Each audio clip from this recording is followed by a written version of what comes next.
Plundering the Heavens Chapter 119 to Chapter 172. This was indeed a Dharma array, called the Mountain River Traction Array. This array was connected to the mountain under their feet and was used to cover this kernel. It also had a certain function of absorbing demonic chi. Like other Dharma arrays, this array was also divided into 8 gates, which were the foundation of the Dharma array. They were the gate of opening, rest, and life, the gate of death, gate of shock, and gate of pain, and the 2 gate of peace. If the person who entered the Dharma array could detect the location of the 8 gates, then through divination, they could figure out the pattern of the Dharma array's operation. If they avoided it in advance, they could enter the Dharma array at will and not be harmed by the Dharma array. However, it was very difficult to detect the location of the 8 gates. The 8 gates were the foundation of the Dharma array, so they were often hidden in the Dharma array. They changed constantly according to the time, light, environment, and other factors. Even the person who set up the Dharma array would find it difficult to find them in a short time, let alone those who did not understand the Dharma array and could only rely on their eyesight and divination to break the Dharma array. Only by understanding the location of the 8 gates could one calculate the direction of the mountain and river power between the Dharma array, and then one could break the Dharma array and advance and retreat freely. The Golden Crow was quite accomplished in divination, but this Dharma array was set up by a foundation establishment stage master. The 8 gates were constantly changing, so it was difficult to predict. Therefore, after trying for a month, it still could not enter the Dharma array. But Feng Xing, through the yin-yang fiend mirror, saw the location of the 8 gates in an instant. It was as if after using the yin-yang fiend mirror, his eyesight suddenly improved a lot. It was like a Dharma array grandmaster looking at a beginner's basic Dharma array. No matter how well the disciple hid the 8 gates, the Dharma array grandmaster could see through it at a glance. Of course, after understanding the location of the 8 gates, he still needed to calculate the pattern of the Dharma array's operation, but this was much easier.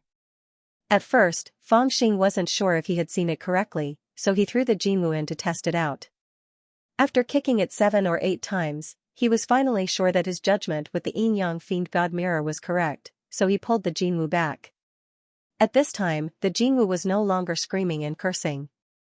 Upon a closer look, it turned out that it had fainted from fear and was trembling and rolling its eyes. Feng Xing took the wine from the gourd and poured a little on its head. The Golden Crow woke up and cried, "You should just kill me." "It's too scary," Feng Xing laughed and said, "How am I scaring you? Don't you see that you're not injured at all?" The Golden Crow was stunned. He looked at his body. Aside from the place where Feng Xing had plucked all his feathers, there were no injuries. He calmed down and said in a daze, "Is what you said true? Can you really tell where the 8 gates are?" Feng Xing squatted down and said excitedly, "That's right. Let's make a deal. I'll tell you where the 8 gates are and you can calculate how to break the Dharma array." The Golden Crow rolled his eyes and swallowed his saliva. He said, "Is your judgment accurate or not? It'll be troublesome if something goes wrong." Feng Xing said, "How about I throw you in again?" The Golden Crow was shocked and said, "No need, but I have a condition." Feng Xing laughed and said, "What condition?" The Golden Crow rolled his eyes and thought for a while before saying, "You give me half of the things in the cave." Feng Xing said without hesitation, "Okay." Seeing that he agreed so readily, the Golden Crow was a little hesitant. "Swear." Feng Xing raised his hand and swore, "I, Yu Sanliang, swear that I will keep my word, or I will be struck by lightning." The Golden Crow was speechless. He blinked and said unwillingly, "Let's go." When they were about to enter the thick fog, he suddenly remembered something. "Are you Yu Sanliang?" Feng Xing was impatient. He kicked him in and said, "Let's go." 1 man and 1 crow entered the thick fog. The Golden Crow had no other choice. Feng Xing could pull it out when he was outside the Dharma array. Now that they were both inside the Dharma array, the only way to get out was to break the Dharma array. The Golden Crow mustered up his courage and lifted one of his claws off the ground. He said in a deep voice, "You'd better speak where you speak. Now tell me the positions of the 8 gates." Feng Xing knew that it was dangerous in the Dharma array, so he did not dare to be careless. He activated the yin-yang fiend god mirror and told the Golden Crow all the positions of the 8 gates that he could see. The Golden Crow kept pinching the air with its claws. It rolled its eyes and calculated silently. Those who knew it would think that it was calculating the rules of the Dharma array, but those who did not know would think that it was having epilepsy. Walk 3 feet to the left, turn right, 4 feet, jump 3 feet high, turn right. After calculating for a while, the golden crow suddenly opened its eyes and reported a set of data seriously. Fangxing's eyes turned cold. He picked it up and walked to the left according to the golden crow's instructions. He did not want to be separated from the golden crow in this Dharma array. It would be troublesome if the golden crow told him the wrong data. Therefore, not only did he carry the golden crow, but he also activated the yin-yang fiend god mirror. He only moved forward after confirming that the Dharma array in front of him was not the death gate, the shock gate, or the pain gate. He had to be careful even if it would cost him a little more spiritual chi. However, he was worried for nothing.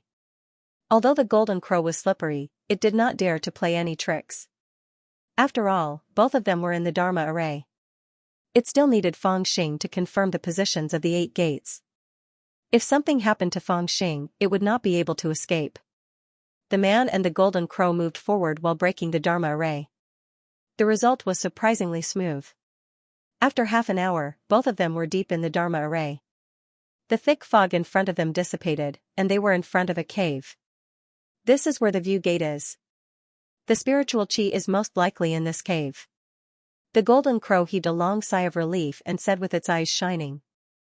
Fangxing could see it even without it saying, because there were 7 holes arranged according to the position of the Big Dipper on the stone door of the cave. Strands of purple gas were floating out from the holes. It was the rich smell of elixirs. The spiritual chi that he saw in the thick fog must have come from this place. It's hidden so deeply. It must be a treasure. Fangxing suppressed the excitement in his heart and took out the azure dragon green flame saber. With a he, he used his strange strength and slashed at the hole. With a ping sound, rocks flew everywhere. The entrance of the cave was split open by him, and a thick purple aura floated out of the cave. It contained a dense spiritual energy, like a flower of water. After taking a deep breath, he felt as if all the pores on his body had opened up. Damn, there must be something good, Fangxing and the golden crow praised at the same time.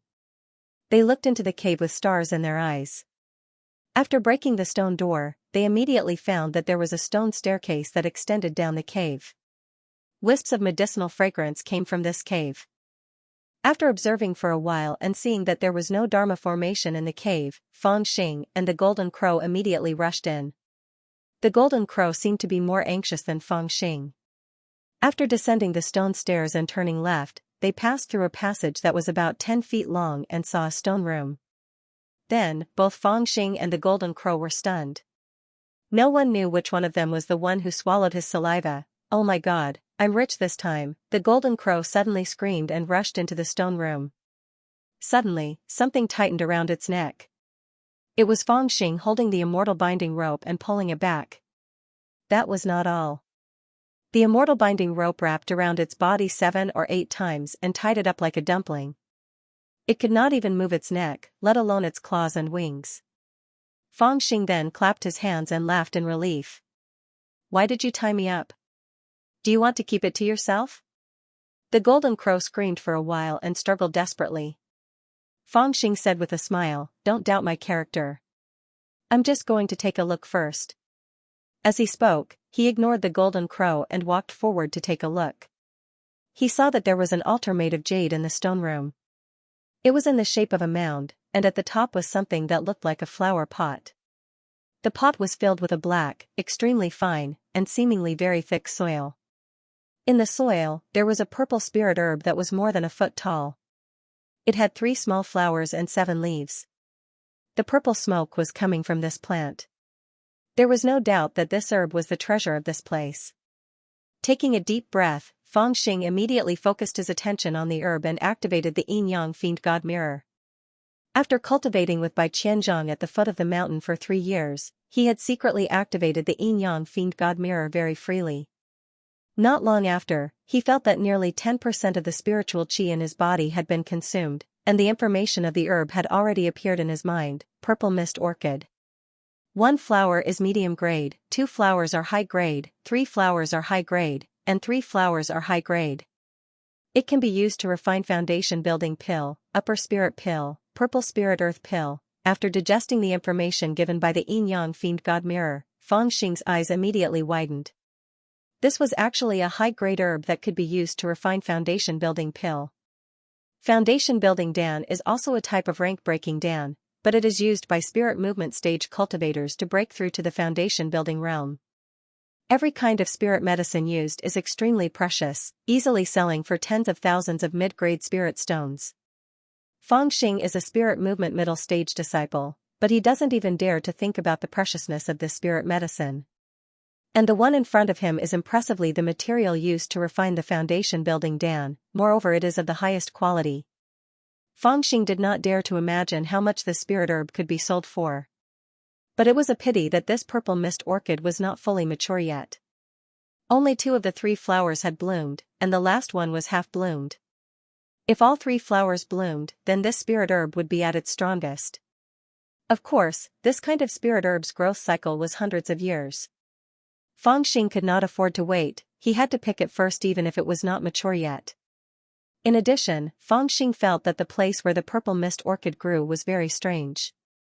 First, he picked a place with the densest demonic aura, a cave mansion with the densest demonic aura, and specially set up a small altar to attract the demonic aura for the spirit herb.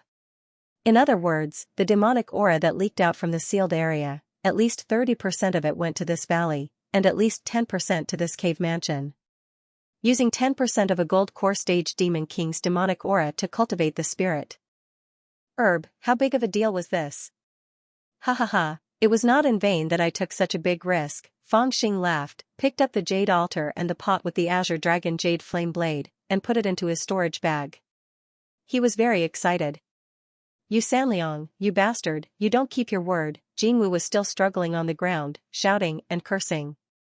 Fang Xing laughed, what does it have to do with me whether that bastard Yu Sanliang keeps his word or not? Jingwu was stunned, then cursed again, I already knew you were lying to me, you shameless, dirty, despicable. After cursing for a long time, seeing that Fang Xing did not respond and only looked at his neck, he was shocked. What do you want to do? Fang Xing said, silencing the bird. The golden crow was stunned. He quickly changed his expression and said flatteringly, hee hee, I was just joking. It's just a spirit herb, take it away. I'm the Golden Crow clan's proud son of heaven, a genius with the most adventurous spirit in the demon clan. What does the spirit herb amount to? Bah, this bird's face changes faster than a human's face. Fang Xing spat on the ground and said, but it's not like I can't share this elixir with you. The golden crow's eyes lit up and said, okay, I'll take a loss. You can have all 3 flowers, just give me the leaf. Fang Xing pointed his broadsword at its neck and scolded, do you think I'm stupid? Why was the purple mist orchid called grass? That's because although its maturity is judged by the flowers, the medicinal properties are concentrated on the leaves. 1 leaf is equivalent to 10 flowers. You want all 7 leaves, and I'll leave 3 flowers to wear as a matchmaker? You actually know about it? The golden crow was really stunned this time. It had always prided itself on being knowledgeable, but it didn't expect this human brat to know more than it did. Right now, it really couldn't see through Fang Xing. He's so strong that it, a rank 6 demon beast, wasn't his opponent at all. Furthermore, he seemed to have a pair of strange eyes. Not only could he see through the 8 transformations of the array, he could also recognize this kind of rare spirit herb. If I have such an accomplice, it'll be good to steal spirit herbs from other places in the future. The golden crow's eyeballs started to roll around. Which expert is here? Blue Cloud Sect's direct disciple, Xiao Jianming, is here to pay a visit. Just at this moment, a clear voice suddenly rang out from outside. It was clearly transmitted into the cave. Fang Xing's face changed. Xiao Jianming? He naturally wouldn't forget this enemy. It was to kill this person that he came to Blue Cloud Sect to be his disciple. He didn't expect him to also be here. But, who was the senior he was talking about? Senior from the demon race, Xiao Jianming is here to pay a visit. Can you come out and meet me? While he was hesitating, Xiao Jianming's voice sounded again. Fang Xing suddenly came to his senses and glanced at the golden crow sitting on the ground. So, Xiao Jianming was here to look for it. At this moment, outside the cave, Xiao Jianming was sitting on the iron eagle. His eyes were extremely cautious because the opportunity his uncle told him about was here. It was said that 300 years ago, when the Supreme Elder and Elder by a Blue Cloud sect sealed the Demon King in this desolate mountain, his grandfather took the opportunity to transplant a purple mist orchid to this place. Now that more than 300 years had passed, the purple mist orchid had absorbed demonic energy to grow. It was probably about to mature. This was also the reason why his uncle asked him to take advantage of this trip to Blue Cloud sect to take this spiritual herb away. Everything was originally under his control. His uncle said that this spiritual herb was protected by a formation that his grandfather had set back then. Ordinary people wouldn't be able to find it at all. However, he didn't expect that something that was in the bag would suddenly be disrupted by a Foundation Establishment realm demon. Now, Xiao Jianming hoped that this demon was not here for the purple mist orchid. This was also possible. After all, although this spiritual herb was rare, it was not very useful for a Foundation Establishment realm demon. He didn't dare to rush down directly, so he first introduced himself and shouted twice, hoping to attract the demon to come out and test its strength. However, after calling twice, no one responded. Xiao Jianming couldn't help but feel suspicious. Iron Cloud, do you feel the aura of a Foundation Establishment realm demon? Xiao Jianming frowned and asked the Iron Eagle under his feet. The Iron Eagle let out a crisp cry and shook its head, indicating that it denied it. Xiao Jianming's eyes turned cold, and he said in a low voice, "No matter what, let's go down and take a look first." As he said this, he took out a jade talisman, on which the specific location of the spiritual herb was recorded. After confirming the direction, he immediately pointed it to the Iron Eagle. One man and one eagle immediately swooped down in the direction of the cave. "Ahaha, senior brother Xiao, how are you?" All of a sudden, a golden monster drilled out of the spirit array. Xiao Jianming was taken aback, and he was on full alert. He fixed his eyes on it, and was shocked to see that it was a strange-looking golden crow that flew out of the spirit array. Its size was similar to his Iron Eagle, and it had golden feathers all over its body. However, its neck was completely bald, and there was not a single strand of hair on it. On the back of this golden crow sat a 14 or 15-year-old youth. He wore a green robe, and his appearance was clean. However, there was a cheeky smile on his face, giving people the impression that he was a bit mischievous. In his left hand was an immortal binding rope, which was tied around the golden crow's neck. In the other hand, there was a large knife that was twice as long as his head. The knife was slanted in front of him, and the blade rested next to the strange bird's neck. "Who are you? Why are you here?" Xiao Jianming asked in a low voice, and he couldn't help but look at the magical formation below. There was hatred in the depths of Fang Xing's eyes, but he smiled and said, "My name is Fang Xing. We are fellow disciples." Xiao Jianming was slightly startled, and his eyes narrowed. He looked at Fang Xing and said, "So you are Fang Xing. I just rushed to the Desolation Mountain, and I heard from other disciples that you had died in the hands of that big demon. Why are you here?" "Haha," Fang Xing laughed and said, "Don't listen to their nonsense. That big demon didn't like me at all. It saw that I was quite handsome, so it let me go. After taking something nearby, it directly left." Xiao Jianming's expression changed, and he asked, "What did it take?" Fang Xing pointed down and said, "Hey, I don't know what it was, but it was taken from there." Hearing this, Xiao Jianming's expression changed, and he was about to fly down. However, he suddenly thought of something, and looked at Fang Xing with distrust. He shouted, "Come down with me."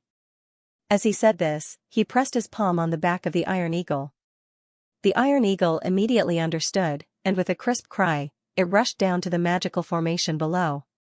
At this moment, he was extremely shocked, and he could only hope that the thing that the big demon took out was not the opportunity that his grandfather had left for him.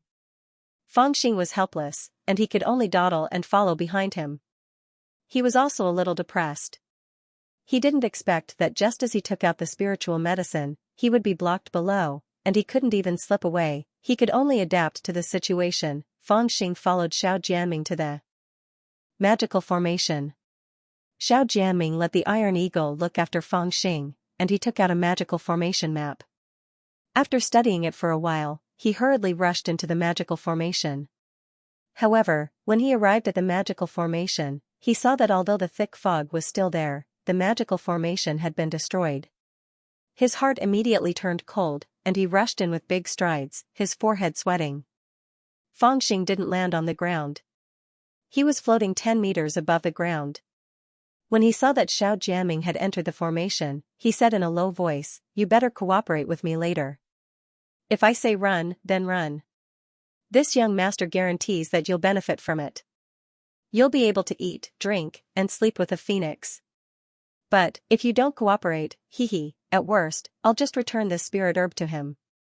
But, you'll have to pay with your life." The golden crow rolled its eyes and said in a low voice, "Give me 4 leaves from the purple mist orchid, and I'll do it." Fangxing thought for a moment and said, 1.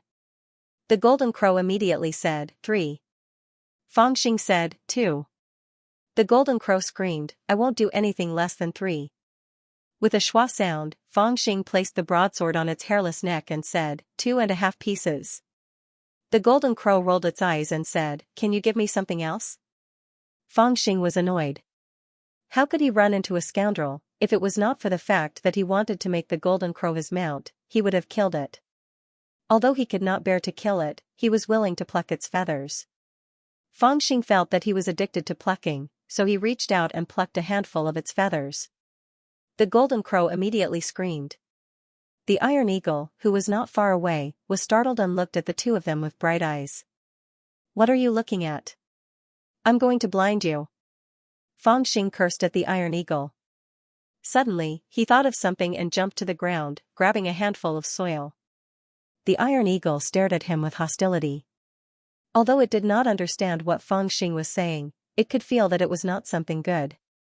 However, Fangxing wasn't worried. This iron eagle was just an ordinary demonic beast.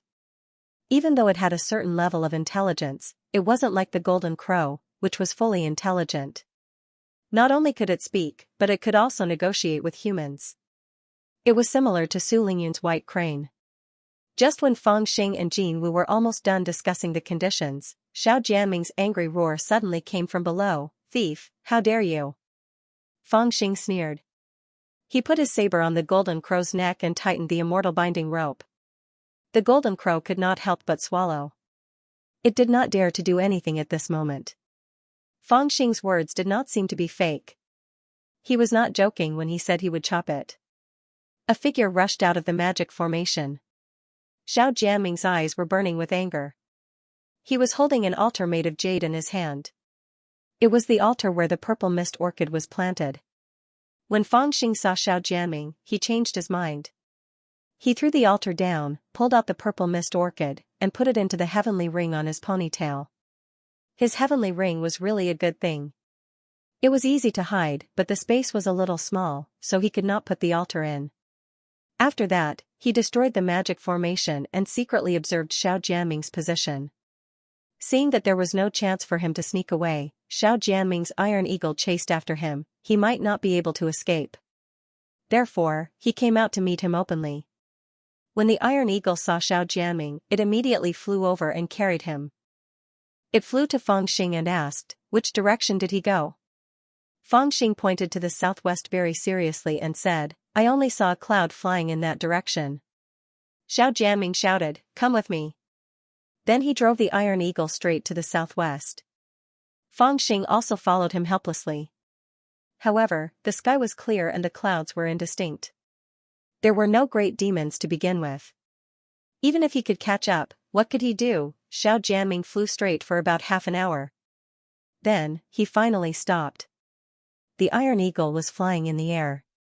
His heart was burning with anxiety and he didn't think too much about it.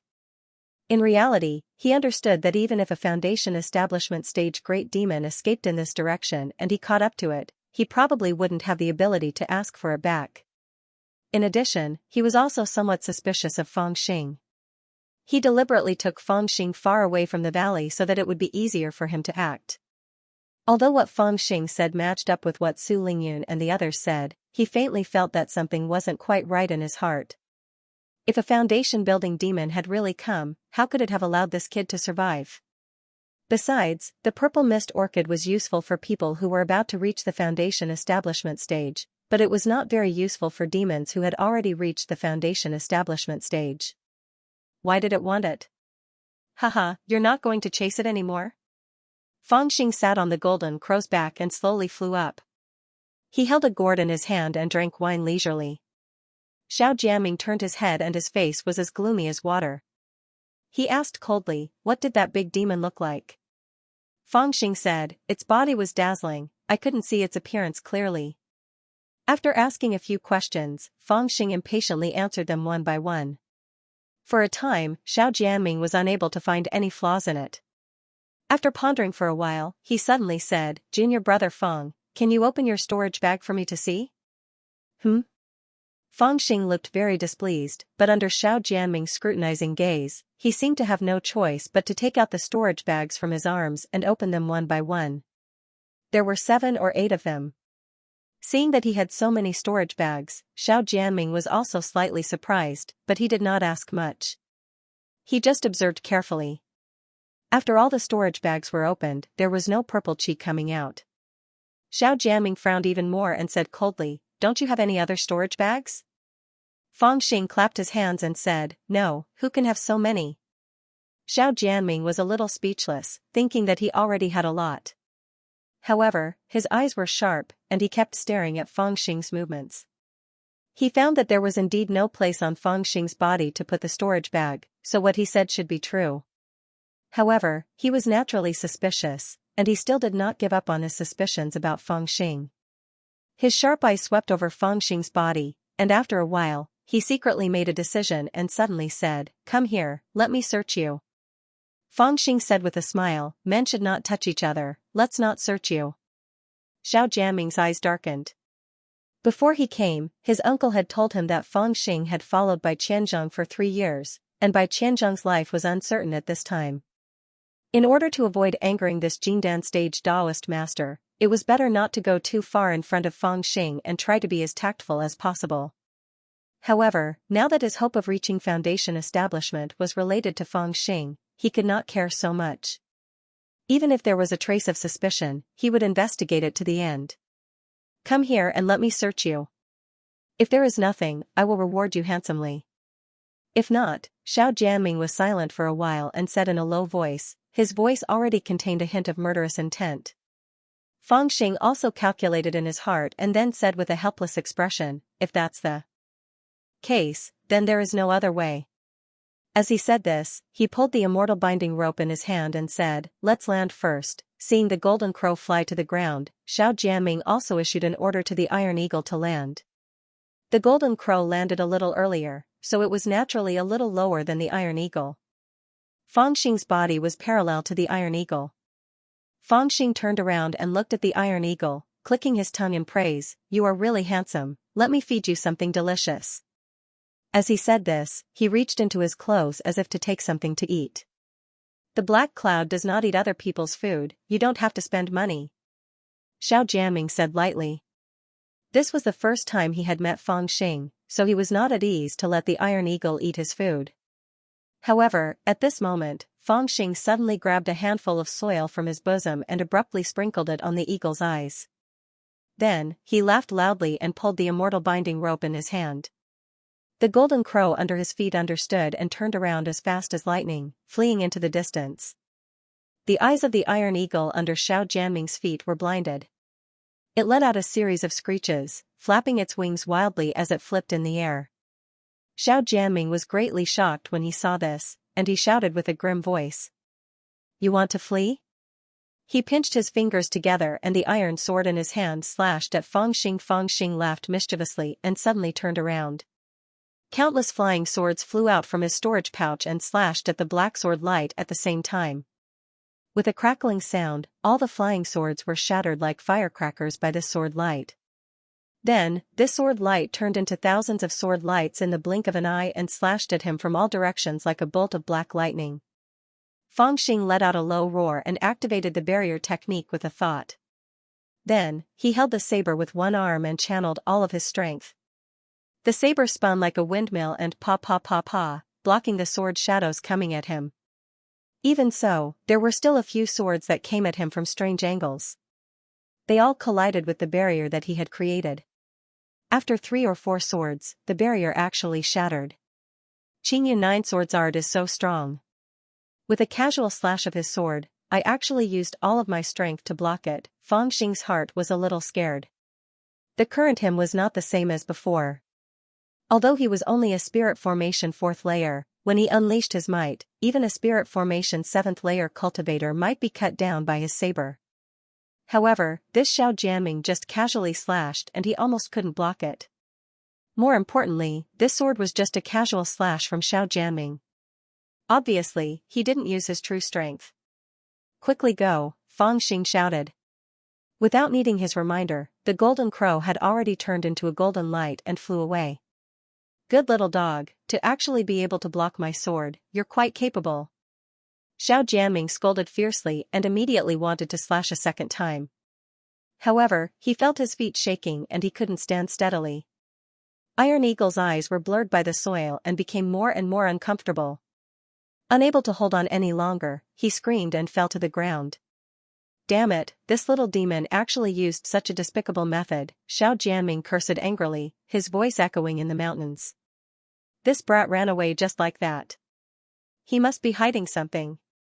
Xiao Jianming gnashed his teeth in hatred. But, Fang Xing's distance had already exceeded the reach of his iron sword. Moreover, the Iron Eagle's eyes were blinded. So, Xiao Jianming couldn't catch up with Fang Xing for the time being. He had no choice but to hastily take out a bottle of spirit liquid. Then, he wrapped it with his magic power and poured it over the Iron Eagle's eyes to wash it. Fortunately, Fang Xing had only sprinkled some ordinary sand. It wasn't poisonous. Without waiting for his order, the black eagle let out a hateful cry, spread its wings, and chased after Fang Xing. His and Iron Eagle's movements and reactions were extremely fast, and the entire process actually took less than 10 breaths of time. However, even so, with this delay, Fang Xing had already fled almost 3 kilometers away, and he could only see a small dot in the distance. Damn, how dare you scatter people's eyes. You're too shameless, the golden crow flew with all its might and shouted, but I like it, haha. Fang Xing looked back and said coldly, the worst is yet to come. Sooner or later, I'll blind that hairy beast. The murderous intent in his voice was so heavy that the golden crow could not help but tremble. Fang Xing laughed and patted the golden crow's back, I'm not talking about you. Before he could escape far, he heard the cry of an eagle behind him. Xiao Jianming had already caught up with him on the Iron Eagle. Damn, how can that strange bird fly so fast? The golden crow unintentionally looked back and let out a strange cry. Fang Xing was also startled. He did not expect Xiao Jianming to catch up so quickly. He quickly thought about how to defend against the enemy. No matter what, he would not hand over the purple mist orchid. He and Xiao Jianming had a deep grudge, so he would kill him sooner or later. Handing over this rare elixir now was simply giving support to the enemy. However, no matter how hard Xiao Jianming tried, he couldn't get rid of him. He made up his mind and made a decision. At this time, the golden crow suddenly said to Fang Xing with his demon aura, I say, we can't get rid of them. If they catch up with you and find the purple mist orchid on you, they might kill you out of anger. How about this, you feed it to me. After I eat it, I will turn into shit. They can't do anything even if they catch up with us. Fang Xing, who had just made his decision, was slightly taken aback as he asked, you can directly consume the spiritual medicine? Demonic beasts were the same as humans. Directly consuming spiritual medicines that exceeded their tolerance would result in their bodies exploding. The golden crow thought that Fang Xing was tempted and said proudly, you don't know about this. I have my ways. You feed me the spiritual medicine first. If I really can't handle it, I can control the speed of digestion and leave a few leaves for you. Fang Xing laughed and said, it's good that you're not afraid of being stuffed to death. After eating my spiritual medicine, you have to stand on the same side as me. Otherwise, I'll hand you over to the guy behind. I'm not trying to scare you, but the Blue Cloud sect has a way to refine elixirs with demonic beasts. He might not be able to do anything to me, but he will definitely catch you and refine the medicine out. The golden crow did not listen to Fang Xing's threat at all. It shouted, okay. With our relationship, of course we're on the same side. Fang Xing chuckled and took out the purple mist orchid from the cave ring behind his head. He tore off 2 leaves and stuffed them into the golden crow's mouth. The golden crow smacked its lips and shouted, "Feed me all of them," Fang Xing said, "in your dreams." The golden crow shouted, "Then you have to feed me at least half a leaf." Fang Xing did not act shamelessly. He tore off half a leaf and fed it to the golden crow. He then made up his mind and swallowed the rest. The golden crow happened to turn around and saw Fang Xing swallowing the spiritual medicine. It was shocked and shouted, "Aren't you afraid of exploding?" Fang Xing chuckled and said, "What about you? Aren't you afraid of exploding?" The golden crow was stunned. It chuckled and said, "Of course I have my ways." Fang Xing said, "Then I have my ways too." The man and the bird looked at each other and suddenly smiled at the same time. They did not try to pry into each other's secrets. After swallowing the spiritual medicine, Fang Xing looked a little pale. His face turned red and steam rose from his body. The spiritual medicine had been refined into a strong flow of essence, which kept flowing and disappearing. His qi and blood were abnormally strong, which was obviously different from usual. He could only refine this flow of essence. However, he forced himself to endure it. He took out a few round elixirs from the cave ring and swallowed 3 of them at once. Then, he slowly refined the 3 elixirs and suppressed his qi and blood with the medicinal effect of the elixirs. After half an hour, the elixirs were finally refined. The medicinal effect spread out and his qi and blood were finally stabilized. Fang Xing let out a long sigh. At this time, his face had returned to normal and nothing unusual could be seen. However, it turned out that he had received the supreme spirit-changing scripture in his dream. This was a method that could move his qi and blood and increase his digestive ability by 10 times or even dozens of times. Because of this scripture, once he ate something, especially something that was filled with spirituality, his qi and blood would explode. He would refine all the spiritual items that entered his body and the vigorous essence would surge like a surging wave. At this time, he had to concentrate on refining the essence and could not be distracted. Otherwise, the essence would overflow and be completely wasted. However, during these 3 years of cultivation, he gradually understood a method, which was to consume the turtle breath elixir. He used the medicinal effect of the elixir to control the speed at which his qi and blood flowed, which also delayed the speed at which he refined the spiritual items in his body. If an ordinary person were to consume this pill, they would immediately fall into a deep sleep. However, when Fang Xing consumed it after swallowing the elixir, it would only suppress the qi and blood in his body, allowing him to return to his normal state. It would not affect his movements or thoughts. Through this method, he could delay for a period of time to refine the spiritual medicine in his abdomen when he was in a critical situation. At that time, he did not directly swallow the spiritual medicine in the cave because this method required a certain amount of time, almost an hour. Moreover, Xiao Jianming was outside the cave and did not have the time to refine the turtle breath elixir. At that time, if he swallowed the spiritual medicine, it would only cause his qi and blood to swell, and then his essence to completely overflow. In the end, it would all be wasted, leaving him with nothing. At this time, using this method could not be considered safe, but he had no other choice. Asking him to hand over the item, especially to his enemy, did not even need to think about it. Since you are chasing, I might as well eat it first. On the other hand, as Xiao Jianming was chasing from behind, he seemed to vaguely see the purple gas flash and then disappear. He became even more anxious. He raised his spiritual energy and shouted, "Fang Xing, stop right now, otherwise don't blame me for being impolite." The sound waves rolled and pressed on from behind, actually causing Fang Xing's eardrums to go numb. Fang Xing was not afraid of him. He jumped up and put his hands on his waist on the golden crow's back and started scolding, "F***ck you stupid rabbit grandpa, how dare you touch me? Do you think I am that kind of person? My claws will chop you off." His voice was naturally not as loud as Xiao Jianming's, but it was still clearly transmitted to Xiao Jianming's ears. Xiao Jianming was furious, "Little bastard, stop right now if you dare." Fang Xing shouted, "F***ck you, catch up to me if you dare." Xiao Jianming was immediately furious. He had never thought that a disciple of the Blue Cloud sect would dare to speak to him like this. His palm immediately gripped the iron sword tightly and kept urging the iron eagle to chase. However, the golden crow's speed was not slow either. Xiao Jianming's iron eagle had already unleashed its maximum speed, flying in the sky like a black lightning, but the distance of 3,000 feet between them could not be shortened. Xiao Jianming could not bear it anymore. Finally, he made up his mind and said quietly, "Hey Yun, I'm sorry, I'll make it up to you in the future." As he said this, a few silver needles appeared in his palm. He aimed at a few acupoints of the iron eagle and pierced them deeply. The iron eagle seemed to be in extreme pain and let out a deafening cry. However, after the cry, its speed suddenly increased by at least 30%. Xiao Jianming sighed.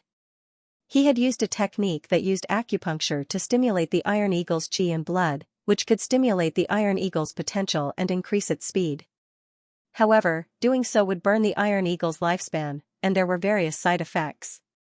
Normally, he would not use it unless his life was in danger. However, at this moment, he had to catch up to Fang Xing, so he could not care less. F***ck, how did that guy catch up? Fang Xing and the Golden Crow both realized that something was wrong. The iron eagle behind them had increased its speed and was closing in on them quickly. F***ck, that's impossible. That guy is also rank 6 like me, but I have the bloodline of the Golden Crow, while it only has the bloodline of an ordinary demon. Logically, it should not be able to catch up to me. Why is it flying so fast as if it's on steroids? The Golden Crow also cried out. It flapped its wings with all its might, but it could not increase the distance between them. Looks like we can't escape, but I have an idea. Fang Xing took out a jade talisman and contacted Wu Shangtong. He asked anxiously, "Where are you guys? Is Senior Sister Ling Yun with you guys?" After confirming their direction, he pointed it to the Golden Crow and flew in the direction where the disciples of the Blue Cloud sect were gathering at the fastest speed. Soon, they arrived at a valley, and they could vaguely see the figures of the disciples of the Blue Cloud sect. "Oh no, help!" Fang Xing suddenly screamed and signaled the Golden Crow to fly down.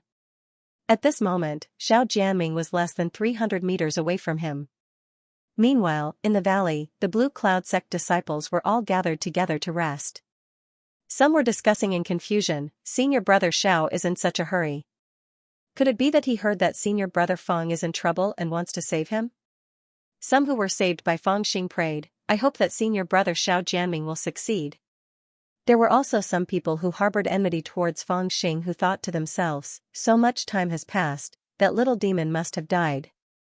Besides, although senior martial brother Xiao Jianming is exceptionally talented, he might not necessarily be a match for a Foundation establishment great demon. How can he save him? Beside a short pine tree, Qin Xing'er leaned against it blankly. Her eyes were a little dazed. Lu Heihu asked for a few pills from a Vermilion Cloud Valley disciple and advised, "Eat these pills and recover your energy." Qin Xing'er sighed and said, "Heihu, did you know? Ever since I was born in this sect, my parents and grandfather only told me about the conflicts of interest in the cultivation world. They didn't have the slightest bit of humanity. I originally thought that there were no such legendary heroes in this world, but I didn't expect. Say, why did he sacrifice himself to save us back then? Wasn't he afraid of death?" As she spoke, she suddenly thought of the kiss Fang Xing had given her on the cheek. Her heart skipped a beat and she blushed. Could it be that he likes me too? Is he willing to sacrifice himself for me? However, thinking of this made her heart ache even more. She was originally an intelligent woman, but even if she was 10 times more intelligent, how could she have guessed that Fang Xing had intentionally kissed her because he saw that there was an opportunity for him to take advantage of her? He was a bastard who didn't take advantage of her. It was also at this moment that a loud cry was suddenly heard. "Help, Lord Rabbit is chasing after me." Qin Xing'er was stunned. She thought she was hallucinating. "Help," the voice rang out again. Qin Xing'er's expression changed as she hurriedly stood up. The Blue Cloud sect disciples were all shocked. They all stood up and looked around. Why does it sound like senior brother Fang's voice? He's not dead? It's him, that's right, it's his voice. While they were discussing, Su Lingyun had already flown up.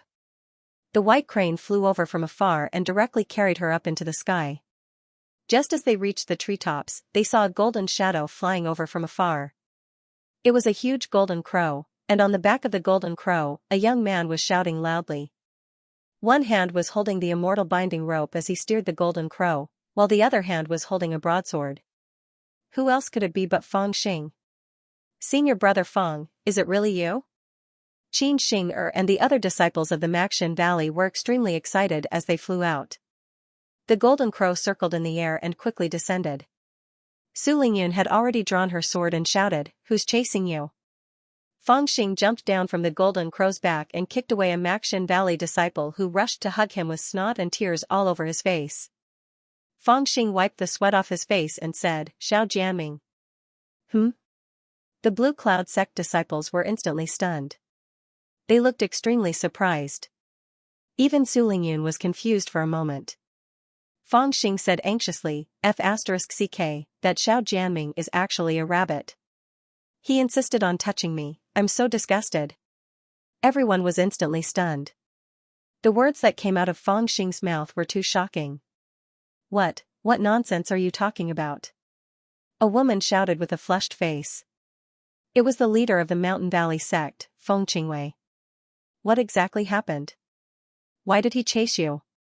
How did you survive?" Su Lingyun did not believe it either. Her heart was filled with doubts and she asked Feng Xing repeatedly. Feng Xing said anxiously, "To put it simply, that big demon did not kill me. He took something from the side of the valley and left. Then, I tamed this guy. Yes, it's this very eye-catching great golden crow. Then, Xiao Jianming came. When he saw me, his eyes lit up and he said that I was too handsome. He insisted on searching me and pulled me over to touch him.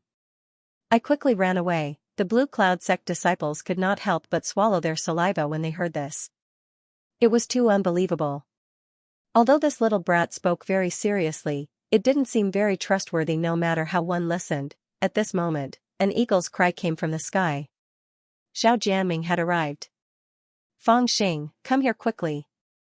Let me search you and I'll spare your life." Swoosh. Hearing this, the Blue Cloud sect disciples were petrified. When Feng Xing saw that Xiao Jianming had arrived, he hid behind Su Lingyun. Then, he put his hands on his waist and shouted at Xiao Jianming righteously, "You shameless rabbit, do you think everyone is like you? As a man, I can bleed and my head can be cut, but for the sake of my innocence and for senior sister Lingyun, I will not let you touch a single finger of mine." Su Lingyun could not help but look back at him. She thought, what does this have to do with me? Xiao Jianming was also a little confused. He said coldly, "You want to prove your innocence? Let me search you." Feng Xing said loudly, "Absolutely not. Ask him if he's willing to let you touch him."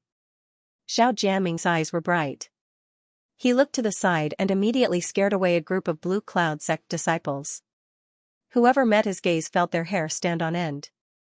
They didn't expect senior brother Xiao to like this. Feng Qingwei, who was in Mountain Valley, was so anxious that her eyes turned red. Xiao Jianming saw that there was something wrong with everyone's gaze. He thought that everyone felt that he had gone too far by searching Feng Xing. After all, searching someone's body was somewhat insulting. However, when he was chasing Feng Xing in the air, he faintly saw a flash of purple gas. Thus, he was even more certain that the purple mist orchid was on Feng Xing. He would definitely not let go of this opportunity to search Feng Xing's body. Su Lingyun did not know what had happened, but Feng Xing was hiding behind her. She could not stay out of it, so she frowned and asked Xiao Jianming, "What happened?" Xiao Jianming pondered for a moment and said directly, "I suspect that this brat stole something from me." Feng Xing shouted, "Slander." It was clearly that Foundation establishment stage demon who took it. "You just wanted to take the opportunity to touch me." Xiao Jianming's gaze turned cold as he said coldly, "Are you very handsome? Why would I want to touch you?" Feng Xing touched his face and turned to ask Qin Xing'er, "Am I not handsome?" Qin Xing'er looked at Feng Xing with teary eyes. Seeing that he was talking to her, tears suddenly flowed down her cheeks. Actually, everyone did not know whether to laugh or cry. They could all see that he was pestering endlessly, so they could not help but suspect him. However, many of the Blue Cloud sect disciples had been saved by him before. They were grateful for this kindness, so they naturally did not say anything. There was also a portion of people who did not want to offend Feng Xing and maintained their silence. Thus, strangely, no one spoke for a moment. "What did you steal from senior brother Xiao?" Suddenly, someone spoke coldly, looking at Feng Xing and shouting. It was Feng Qingwei of the Mountains and Rivers Valley. Another person said coldly, he's always messing around. It's not impossible to say that he stole something. It was Xinjian. He and Feng Xing could be said to have formed a feud. If it was any other time, he would naturally not dare to challenge Feng Xing, afraid that this brat would disregard the severity of the situation and slash at him. However, now that he had Xiao Jianming as his backer, he immediately became bolder. The crowd was completely silent. No matter how grateful they were to Feng Xing, they did not dare to anger Xiao Jianming for him. At this time, those who did not hit him while he was down could be considered loyal.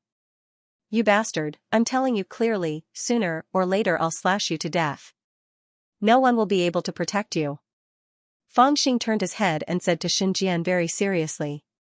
Xinjian's heart immediately trembled, and he could not help but take a step back. Feng Xing ignored him and directly shouted at Xiao Jianming, you said that I stole something from you. Do you have evidence? If you don't have evidence, you're slandering me and tarnishing my clean reputation. When I return to the sect, I'll report you to the sect leader. Xiao Jianming's eyes narrowed slightly.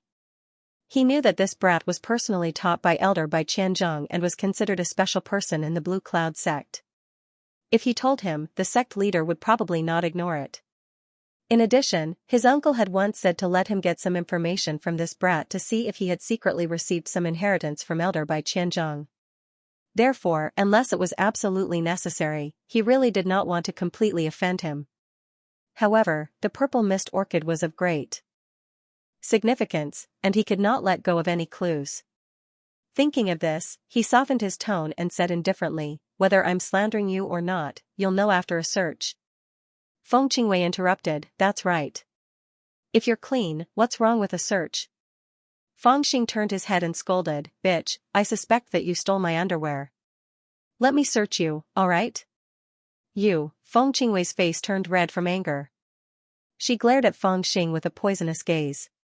Stop arguing. A voice rang out. It was Su Lingyun who finally could not hold it in any longer. Hearing her speak, everyone quietened down. Even Feng Xing and Xiao Jianming raised their heads to see what she was going to say. Senior brother Xiao, junior brother Feng Xing is the leader of the Maxin Valley disciples. He is deeply favored by Elder Iron like madness and has even served martial uncle by Qianzhong for 3 years. His identity is special. Even our Vermilion Cloud Valley's master, Elder Qing Miao, and the sect leader value him greatly. He is not someone who can be slandered by anyone. You said that he stole something from you, do you have any evidence?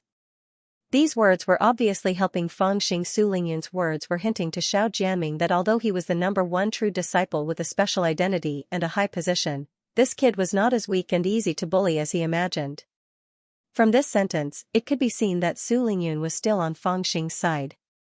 At the very least, after hearing what she said, it seemed as if Feng Xing had really become a delicious cake that everyone in the Blue Cloud sect loved, but in reality, he was still far from it.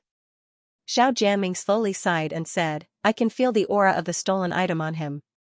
Hearing this, Su Lingyun was slightly startled. Even she understood that with Xiao Jianming's identity, he would not lie. Since he said that he could feel the aura of his stolen item on Feng Xing, then that item was most likely on Feng Xing. The others also looked at Feng Xing regardless of whether they were on his side or not, they all had some doubts. Feng Xing pointed at Feng Qingwei and said, I can also feel the aura of my underwear on her body. Can you let me search her as well? Feng Qingwei was so angry that she trembled.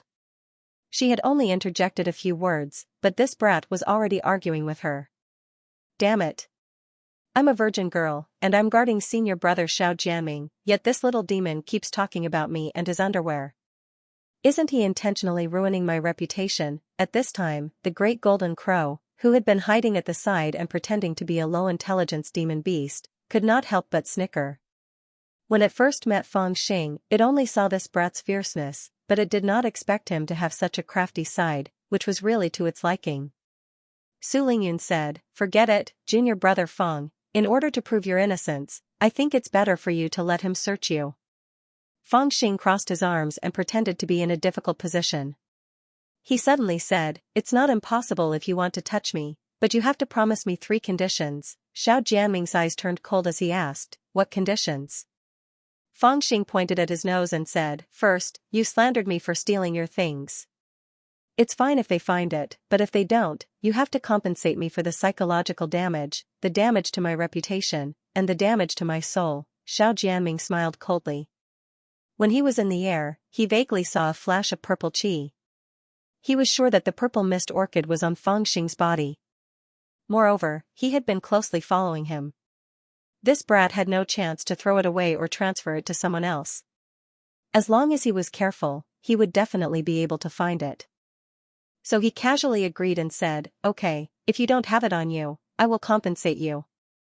Fangxing continued, "The second condition is that I won't let men touch me. If you want to search me, only women can search me." Everyone was a little surprised, thinking that this condition was a little strange. Xiao Jianming also tightly knitted his brows. However, he turned to look at Feng Qingwei and nodded, "That's fine too." This Feng Qingwei was personally taught by his uncle and they had known each other since they were young. She had even developed feelings for him and was trustworthy. There was not much difference between letting her search and him personally searching. Fangxing's eyes turned, he coughed and said, "Third," he suddenly turned to Feng Qingwei and said, "I suspect that this woman stole my underwear. After searching me, you have to search her." Feng Qingwei was instantly enraged. Seeing that there were already many people secretly laughing, she felt even more hatred in her heart. She gritted her teeth and said, "Are you still going to pester me endlessly? You want to stall for time? Let's see what you have to say after I find the lost item on you." Fangxing opened his arms and said, "Come, let's see what you have to say after I find my underwear on you." Feng Qingwei gritted her teeth and said to Xiao Jianming, "Big brother Jianming, what does that thing look like?" Xiao Jianming said, "You only need to take out all the storage containers on his body and open them. I will naturally sense its aura." Feng Qingwei nodded and walked towards Fangxing. However, just as she approached Fangxing, she suddenly felt a chill behind her head. Su Lingyun's sword was pointed at the back of her head. Feng Qingwei couldn't help but jump in fright. Su Lingyun said, "It's a taboo for cultivators to let others get close to them. Junior sister Feng, it's fine if you search junior brother Fangxing's people, but it's best if you don't do anything else." Only then did Feng Qingwei understand Su Lingyun's meaning. She let out a long sigh and said, "Senior sister Lingyun, don't worry, I won't mess around." Cultivators possessed great divine abilities and all sorts of powerful methods, so they were most afraid of others getting close to them. If someone with evil intentions suddenly had evil intentions when they came into contact with them and used a hidden force to hit them, or planted an evil goo, or stuck a body-securing talisman or fire explosion talisman on them, then wouldn't they be in big trouble? They wouldn't even have the chance to activate a barrier technique. It was precisely because of this that Su Lingyun pointed her sword at Feng Qingwei, preventing her from acting rashly. Everyone felt that this action was reasonable, and even Xiao Jianming didn't feel that there was anything wrong with it. As for Feng Qingwei, she didn't care either. In any case, she focused her mind and searched his body. Not long after, Fangxing took out all 8 storage bags and opened them one by one. It was clear that there were many good things in the 8 storage bags, but there was not a single trace of the purple aura that Xiao Jianming was looking forward to. Xiao Jianming had checked all 8 storage bags before. He only glanced at them briefly before hinting Feng Qingwei to continue. However, Feng Qingwei was a little curious. She casually glanced at the storage bag and was suddenly stunned. Everyone looked at her nervously, not knowing what she had discovered. Feng Qingwei stared blankly at Fangxing and suddenly shouted, "Why do you have so many dream soul grass in your storage bag?" Fangxing frowned and scolded, "What the hell does that have to do with you?" Feng Qingwei's face was full of embarrassment as she scolded, "This was originally the valley that I found, but you." However, when she saw so many dream soul grass, she was sure that all of the dream soul grass must have been taken by this brat. Her heart immediately ached. At that time, she was the one who found the valley according to the flow of the mountains and rivers. In the end, she only took a few, but this brat had almost 1,000 in his storage bags. How could she not be excited? When the other Blue Cloud sect disciples heard this, they immediately looked towards Fangxing with complicated gazes. Fangxing chuckled and said, "That Foundation establishment stage demon didn't care about these dream soul grass at all. He only felt that the demonic energy in that place was abnormally abundant, so he chose that place to cultivate. After being disturbed by us, he didn't want to stay there any longer, so he took an item from behind the mountain and left on a cloud. He didn't even touch these dream soul grass. Everyone was stunned. They never thought that this would happen. Suddenly, someone said, if that Foundation establishment stage demon didn't want to kill us, then wouldn't we? What he wanted to say was, then wouldn't we not need to escape at all and miss out on so many dream soul grass? There were many people who thought this way. Even the people who felt that they were saved by Feng Xing looked at Feng Xing with hidden bitterness. Feng Xing chuckled and said, I don't know about other things, but I don't think that demon is someone who can't bear to kill. And how did you survive? Someone shouted with a slightly unfriendly tone. Feng Xing rolled his eyes at him and said, is there a problem with this young master being handsome? The other person choked and shut his mouth angrily. However, this kind of displeasure was already contagious. At this time, a voice suddenly said hatefully, do you guys still want face? After all, senior brother Feng saved us from a Foundation establishment stage demon. Seeing the demon's ferocious appearance, who can guarantee that they wouldn't die if they stayed? Whether it's luck or ability, senior brother Feng survived the demon's attack. When he saved us, he risked his life, yet you're suspecting him now? The person who spoke was Xianxia. Her eyes burned with poisonous fire as she looked at the person who just spoke with extreme resentment. That person looked away, not daring to make eye contact with her. Clearly, Xianxia's question made it very difficult for him to answer. At the end of the day, they were just jealous. When they saw that Feng Xing obtained so many dream soul grass, they just felt a little unfair in their hearts. Alright, let's not talk about these useless things. Continue searching. Xiao Jianming said unhappily. He did not want to pay attention to these useless things. It was only related to the violet mist orchid. Seeing him speak, no one dared to speak again. Feng Qingwei also hurriedly nodded and squatted down to carefully search. She felt from Feng Xing's boots to his trousers, all the way up, but she did not find anything. When she touched Feng Xing's crotch, she hesitated slightly. Feng Xing suddenly chuckled and said, go easy, Poochie. Some of the Maxin Valley disciples couldn't help but laugh. Although Feng Xing was not very old, he was still a man. Feng Qingwei was a girl, so it was really difficult for her to touch Feng Xing there. Her face was already flushed with embarrassment and anger. However, this was Xiao Jianming's order, so she did not dare to be careless. Although she did not directly reach out to touch, she used a sensing technique. After a slight sweep, she skipped over it and continued upwards, not letting go of a single inch. Seeing that he still could not find anything, Xiao Jianming could not help but frown. He was sure that he did not see wrongly when he was in the air, so he was even more suspicious of where Feng Xing was hiding. It was also at this moment that Feng Qingwei suddenly noticed the iron hoop on Feng Xing's ponytail.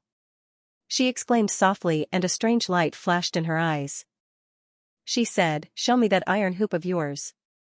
Feng Xing seemed a little unhappy and said, what's there to see?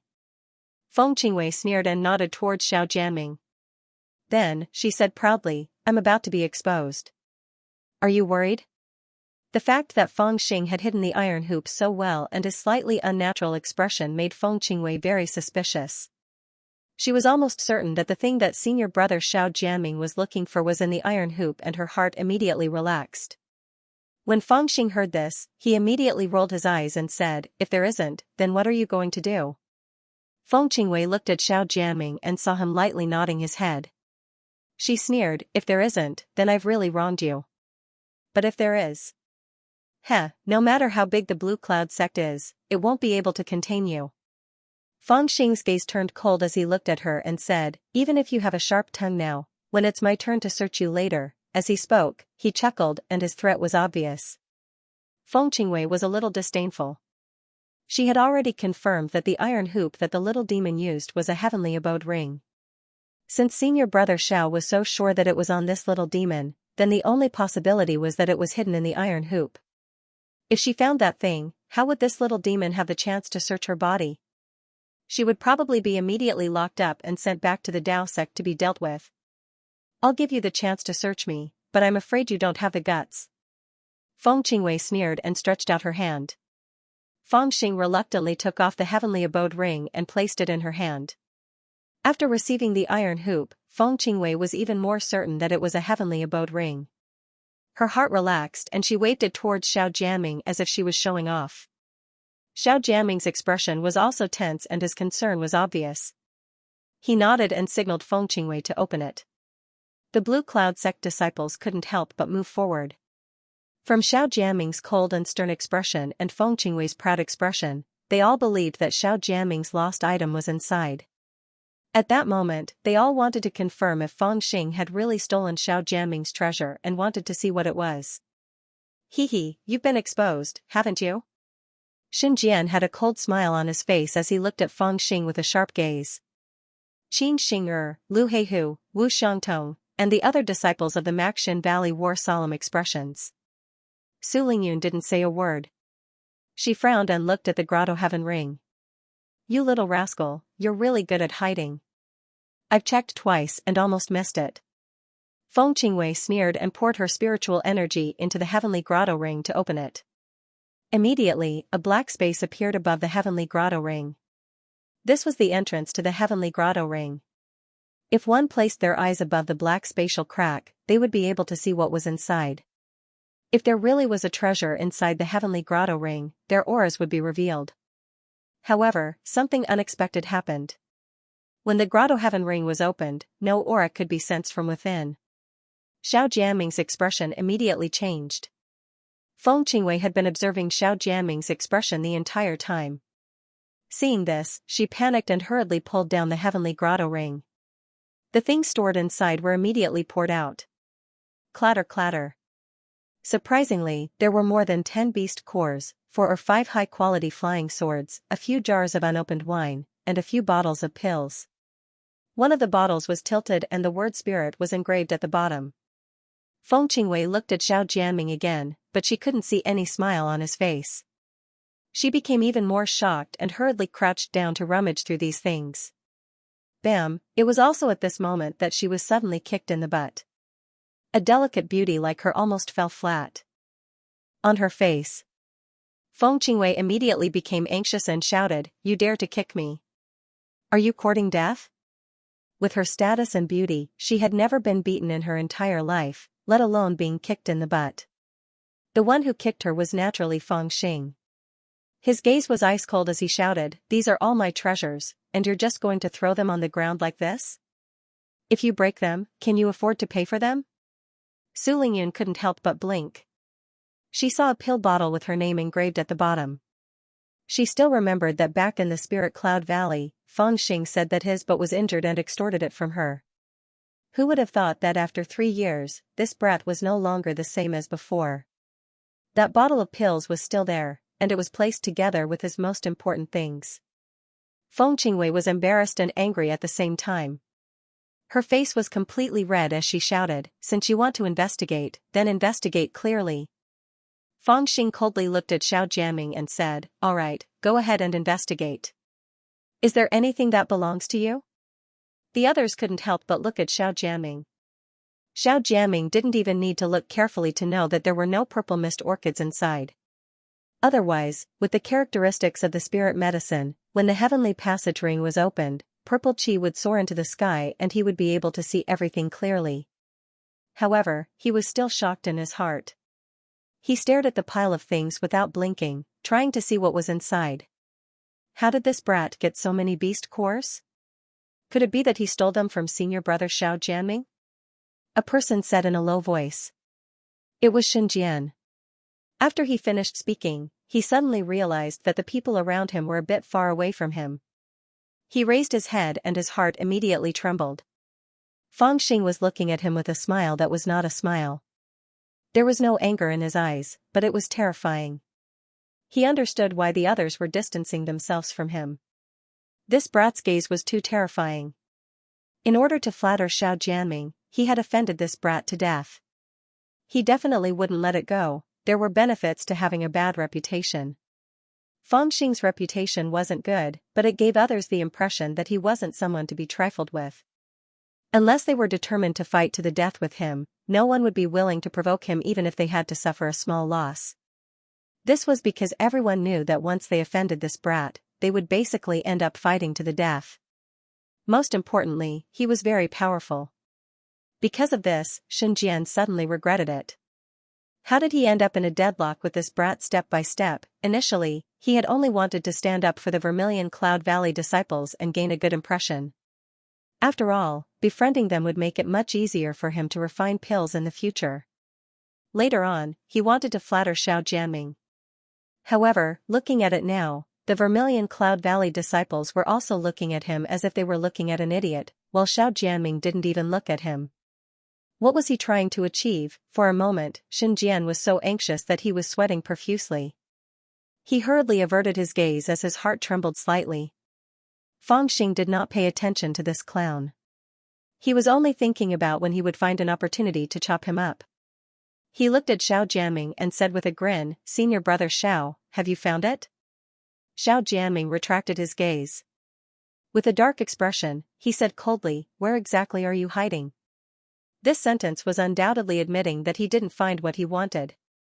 Fangxing's small face suddenly flushed red. It seemed as if he was extremely angry and ashamed.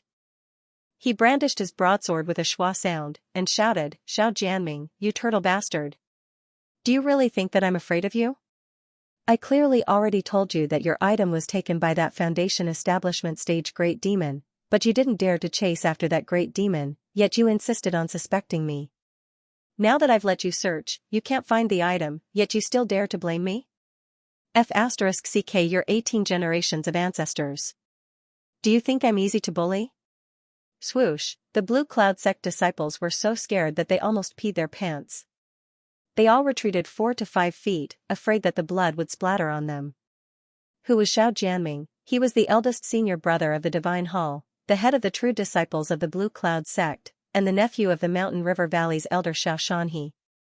His status was far more honorable than the ordinary elder deacons. It was even possible to say that he was only below the sect leader and the 4 elders. But now, this little brat pointed at his nose and said that he was going to F***ck his 18 generations of ancestors. At this moment, Xiao Jianming's gaze turned cold, and his murderous intent burst forth. At that moment, he only wanted to kill this little brat immediately because he had never been scolded like this before. Ever since he started cultivating, even his teachers had been very polite to him. Even his own uncle had doted on him and wouldn't say a single harsh word to him. And with his strength and status, he hadn't even met a true opponent before, but now, this little brat dared to scold him in front of so many people. In his anger, Xiao Jianming even felt a little surprised. This was unbelievable. Facing Xiao Jianming's murderous gaze, Fangxing also looked straight at him. His murderous intent seemed to be even stronger than Xiao Jianming's. Suddenly, Su Lingyun moved in between them, holding a jade talisman in her hand. She said to Xiao Jianming, "Senior brother Xiao, before you do anything, you better think it through. Although I'm not your opponent, I'm also a true disciple and have the right to send a message to the sect leader. If you dare to make a move today, I'll definitely stop you. Even if I can't stop you, I'll still report this matter to the sect leader." Su Lingyun's words cooled the anger in Xiao Jianming's heart. He didn't care about other things, but the word sect leader still had a certain deterrent force to him. Now that the purple mist orchid was lost, with his uncle's ability, he could no longer provide enough resources for him to successfully build his foundation. Only if the sect leader agreed and allocated a large amount of resources from the sect would it be possible. If he really killed this kid in anger, the sect leader would probably blame him for not looking at the big picture. Even if he didn't kill his hope of building his foundation, he would definitely punish him. Maybe he would have to wait another 10 or 20 years to build his foundation. At that time, he would be 40 or 50 years old, and he would no longer be qualified to stand among the top geniuses in Chu region. In addition, his uncle had told him that this kid had a relationship with Bai Qianzhong. Although he didn't inherit it on the surface, no one knew about their close relationship. Bai Qianzhong had just gone into closed-door training, and it was unknown whether he was dead or alive. If he accidentally angered Bai Qianzhong and forced him out of closed-door training, not to mention him, even his uncle wouldn't be able to bear the anger of a Jingdan stage Taoist master. Xiao Jianming, who had a distinguished status in Blue Cloud sect, felt a little tricky for the first time. After a long time, he finally slowly restrained his murderous aura and said indifferently, "You're very good, I'll remember it." All the disciples of Blue Cloud sect were moved, and no one dared to make a sound. In many people's eyes, what Xiao Jianming said was equivalent to sentencing Feng Xing to death. Feng Xing heard it. But he didn't care at all. He smiled and said, "Of course I'm very good, don't think about reneging on the debt. Where's the compensation for my mental damage, reputation damage, and soul damage? Give it to me quickly." As he spoke, he stretched out his hand and asked for the debt. "You." Xiao Jianming was secretly resentful. He looked at Feng Xing with a sharp gaze. He really didn't expect that he wouldn't continue to pursue the matter of the purple mist orchid, but this kid still dared to ask for compensation from him. Seeing his gaze, the other Blue Cloud sect disciples could not help but lower their heads even if they were not being looked at directly by him. Feng Xing wasn't afraid at all. He looked at him and said, "Are you rolling your eyes? Do you think I don't know?" "Ha ha ha ha," Xiao Jianming suddenly threw his head back and laughed. However, there was no joy in his laughter. Instead, it was filled with a terrifying coldness. "Good, very good. I, Xiao Jianming, haven't returned to the Blue Cloud sect for 4 years. I didn't expect that there would be such an interesting junior brother in the sect." "Interesting, really interesting. Do you want a reward? I'll give you a superior spirit stone. Is that enough?" As he spoke, he raised his hand, and suddenly, a purple spirit stone was thrown towards Feng Xing at lightning speed. His speed was extremely fast, and the wind that tore through the air came, containing the power of wind and thunder. At a glance, it could be seen that this spirit stone already contained his true strength.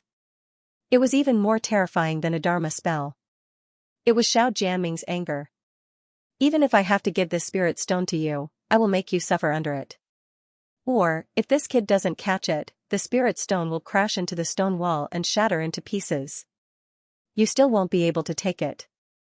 However, when Feng Xing saw the spirit stone being thrown at him, he immediately turned around and hid behind Su Lingyun. He shouted, "Senior sister Lingyun, help me." Su Lingyun was a little helpless. She thought to herself, when did I become this kid's protective umbrella? However, when she saw the spirit stone flying towards her, she had an idea. She raised her hand and performed the attraction technique, instantly enveloping the spirit stone. It was as if the spirit stone had fallen into a quagmire, and the power of wind and thunder on it was slowly dispelled. Su Lingyun's true strength might not be comparable to Xiao Jianming's, but it was not a problem for her to catch a spirit stone from him. After 3 breaths, the force disappeared. Su Lingyun made a grabbing motion in the air, and the spirit stone immediately fell into her palm. Feng Xing stepped out from behind her and said with a smile, "Thank you, senior martial sister Lingyun." As he said that, he grabbed it and stuffed it into his storage bag. He looked as if he was afraid that Su Lingyun wouldn't give it to him. Su Lingyun was really speechless. "Humph." Xiao Jianming glanced at Feng Xing and Su Lingyun, snorted coldly, and turned to leave. "Feng Qingwei, I haven't searched your..." When Feng Xing saw that Feng Qingwei was about to leave with him, he wanted to say a few more words. Suddenly, it was as if there was a flame burning in his body. His little face immediately turned red, and he seemed to be able to hear the blood in his body surging and making a zzz sound in his blood vessels. He immediately frowned and stood still. His entire body trembled slightly as if he was in extreme pain. However, it turned out that the 3 turtle breath pills' medicinal power had already been exhausted. The purple mist orchid in Feng Xing's body had also started to refine on its own. The surging essence surged through his blood, and it could no longer conceal the abnormality. "What's wrong with you?" Su Lingyun's senses were sharp, and she immediately noticed that something was wrong with Feng Xing. Xiao Jianming, Feng Qingwei, and the others also turned around in surprise. They were all cultivators, so they had a deep understanding of the body. With a single observation, they could tell that the blood in this little demon's body was unstable. When Feng Xing saw that they were all looking over, his heart moved slightly, and he simply said, "When I met that great demon in the valley, he said that he didn't want to kill me because I was handsome. As long as I could withstand one of his attacks, he would let me go." As he said that, he struck me with his palm from 100 meters away. I endured it, and thought that nothing would happen to me. I never thought that my injuries would act up. Everyone was slightly startled, and they looked at Fangxing doubtfully. At this moment, Fangxing's blood was surging, as if he was injured and couldn't control his blood. In addition, other than Xiao Jianming, everyone else had indeed seen that Foundation Establishment stage Great Demon. At the same time, they were a bit surprised that Fangxing was still alive. Now that they saw that Fangxing was injured, they believed him even more. They felt that this was normal. Maybe that Foundation Establishment stage Great Demon really did casually strike Fangxing once, and seeing that he didn't die, it didn't bother to strike a second time. Even Xiao Jianming frowned and thought to himself, Junior Sister Feng and the others all said that they saw a Foundation Establishment stage Great Demon, and this little demon was indeed heavily injured. Could it be that I really blamed this little demon wrongly? This is big trouble. Uncle originally wanted me to get closer to him, so that it would be easier to get some information from him, but because of a misunderstanding, we became enemies the moment we met. At this moment, even he was beginning to doubt whether the purple gas he saw in the sky was an illusion. He didn't suspect that the spirit medicine was eaten at all. Directly swallowing the spirit medicine, especially with Fangxing's cultivation, swallowing the purple mist orchid was purely courting death. He would probably have exploded into a pile of flesh and blood by now. Humph, this is retribution, Feng Qingwei reacted and sneered. She naturally knew what Fangxing wanted to say when he stopped her. Luckily, his injuries had flared up, otherwise, she would definitely be humiliated by him again. Junior Sister Feng, don't say any more, let's go. Xiao Jianming stopped Feng Qingwei and took the lead to walk forward. His heart was filled with doubts. Su Lingyun was also shocked when she saw Fangxing's appearance. She scolded, why didn't you say so earlier? How could the palm of a Foundation Establishment stage Great Demon be so easy to endure? Come with me, I'll try and see if I can use the natal small rejuvenation pill to heal your injuries. As she spoke, the silver sword in her hand swept towards the stone wall. Stone fragments flew and a hole was carved out. Just as she was about to pull Fangxing in, Fangxing suddenly waved his hand and said, no need, I understand my injuries. Martial Ancestor by once taught me a healing method, so there shouldn't be a problem. However, no one can disturb me during this process, so I can only trouble you, Senior Sister Lingyun. He usually looked like a mischievous person. When had he ever been polite? When Su Lingyun heard this, she also felt that it was new. She nodded slightly and said, I will protect you. Fangxing chuckled and said, thank you. Then, he took off his outer robe and used the heavenly grotto ring to collect all the scattered treasures on the ground. He wrapped them together with the storage pouch and handed them over to Su Lingyun. When he cultivated, the true samadhi fire could easily go out of control and burn his body. This kind of fire could even burn the storage pouch and the heavenly grotto ring. Therefore, for safety reasons, it was better to let someone else watch over him. Of course, this was also because he trusted Su Lingyun. Just as Fangxing was about to enter the cave, he suddenly glanced around and noticed that the golden crow nearby was trying to sneak away. With a thought, he pulled the immortal constricting rope back, ignoring the golden crow's aggrieved eyes and tied it up tightly like a dumpling. After thinking about it carefully, he was afraid that it would say something, so he simply tied up its mouth and threw it at Su Lingyun's feet. Senior Sister Lingyun, this is a demonic bird that I've caught. I'm going to tame it into a mount. Help me look after it. Su Lingyun said, wild demonic beasts are extremely difficult to tame. It's better to kill it for its core. Hearing that, the golden crow instantly shuddered in fear. Fangxing nodded and said, all right, if it wants to escape, we'll kill it for its core. With that, he laughed and relaxed, turned around and walked into the stone cave. The purple mist orchid could no longer be suppressed and began to be refined. The surging essence was like a volcanic eruption, colliding violently within Fangxing's body. After entering the cave, Fangxing's face immediately changed. He sat down cross-legged and pushed the method of refining essence into qi to the extreme, refining the surging essence into spiritual energy. Strand by strand, it converged into his meridians. It was as easy as panning gold in a gold mine. Every wisp of spiritual qi that he extracted would be purified 9 times by him with the samadhi true fire, forcibly removing all the impurities in the spiritual qi, and only the purest wisp of spiritual qi was kept.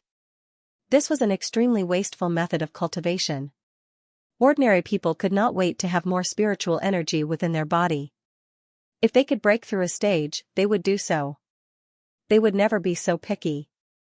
When other people cultivate, they seek for quantity, but Fangxing's cultivation was based on quality. However, even so, after a few strands of spiritual energy entered his meridians, Fangxing still felt his body tremble. The spiritual energy could not be suppressed and began to purify his body, widening his meridians. He broke through. He was originally at the peak fourth layer of spirit formation. Now, he could no longer suppress it and directly broke through. For him now, breaking through was no longer as difficult as before. He closed his eyes and the spiritual energy in his body was like a huge wave washing away the sand. On the surface of his body, there was a light green flame slightly jumping. Under the pincer attack, he easily broke through the fifth layer of spirit formation. There was no unimaginable pain, and there were no large amounts of impurities being flushed out of his body. The current him had a solid foundation and his physique was close to being flawless. Naturally, there would not be a large amount of impurities appearing. For him, breaking through a small stage like the fifth and sixth layer of spirit formation was no longer difficult. Once his cultivation reached the required level, he would naturally break through. However, it was not like before. Every time he broke through a stage, he would have to break through again and again, hovering between life and death. Boom, boom, boom, like a landslide and a volcanic eruption, a loud sound rang in Fangxing's ears. This was not a real sound, but an illusion formed by the purple mist orchid's essence surging crazily within his body. At this moment, not even 10% of the purple mist orchid's essence had been refined. It could even be said that the refining had just begun. This purple mist orchid was planted by Xiao Jianming's grandfather when the Great Elder and by Qianzhong sealed the Gold Core Demon King. Using the Gold Core Demon King's demonic aura as nourishment, it nourished this spirit herb. After hundreds of years, this purple mist orchid had absorbed almost 10% of the Gold Core Demon King's cultivation and contained a terrifying medicinal effect. Boom, boom, boom, the volcano was still erupting. The surging essence made Fangxing's body look like a volcano. His body was like a big furnace, even faintly emitting a bright yellow color. The rocks under him began to gradually turn into glass. The mountain was decomposed and turned into medicinal effect.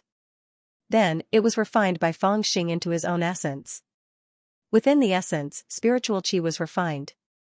The spiritual qi was refined 9 times, turning into the purest qi of true spirit before returning to his own cultivation. This was a cultivation process that could easily be wasted, but the medicinal effect of the purple mist orchid was too strong, causing Fangxing's cultivation to increase at an alarming rate. 5th layer spirit formation, low rank, intermediate rank, high rank, peak rank. What kind of cultivation technique is this kid practicing? It's actually so shocking. At this moment, Su Lingyun, who was sitting outside the cave and protecting Fangxing, couldn't help but open her eyes in shock. She could feel the surging heat wave coming from the cave. The power was so strong that even she was a little surprised. Sai, elder by Qianzhong, has guided him for 3 years. As expected, he's not ordinary. I can't underestimate him in the future. Su Lingyun was astonished for a while. Then, she waved her hand and a barrier sealed the entrance of the cave. The momentum of Fangxing's cultivation was too shocking. She sealed the entrance of the cave to avoid the trouble of disturbing others. At this moment, 200 to 300 feet away from the mountain river, Xiao Jianming was sitting cross-legged on the highest rock. His face was gloomy. On his left, Feng Qingwei was sitting with an ugly expression. There were also 7 to 8 disciples sitting below Feng Qingwei, surrounding Xiao Jianming and discussing Fangxing. That little bastard actually dared to disrespect senior brother Xiao. He must be taught a lesson. That's right. He even dared to talk back to senior brother Xiao with senior sister Lingyun's support. If we don't teach him a lesson, I'm afraid he'll go against the heavens. Sun Jian said indignantly. He seemed to be even angrier than Xiao Jianming. Of course I won't let that brat go. Do I need you to say that?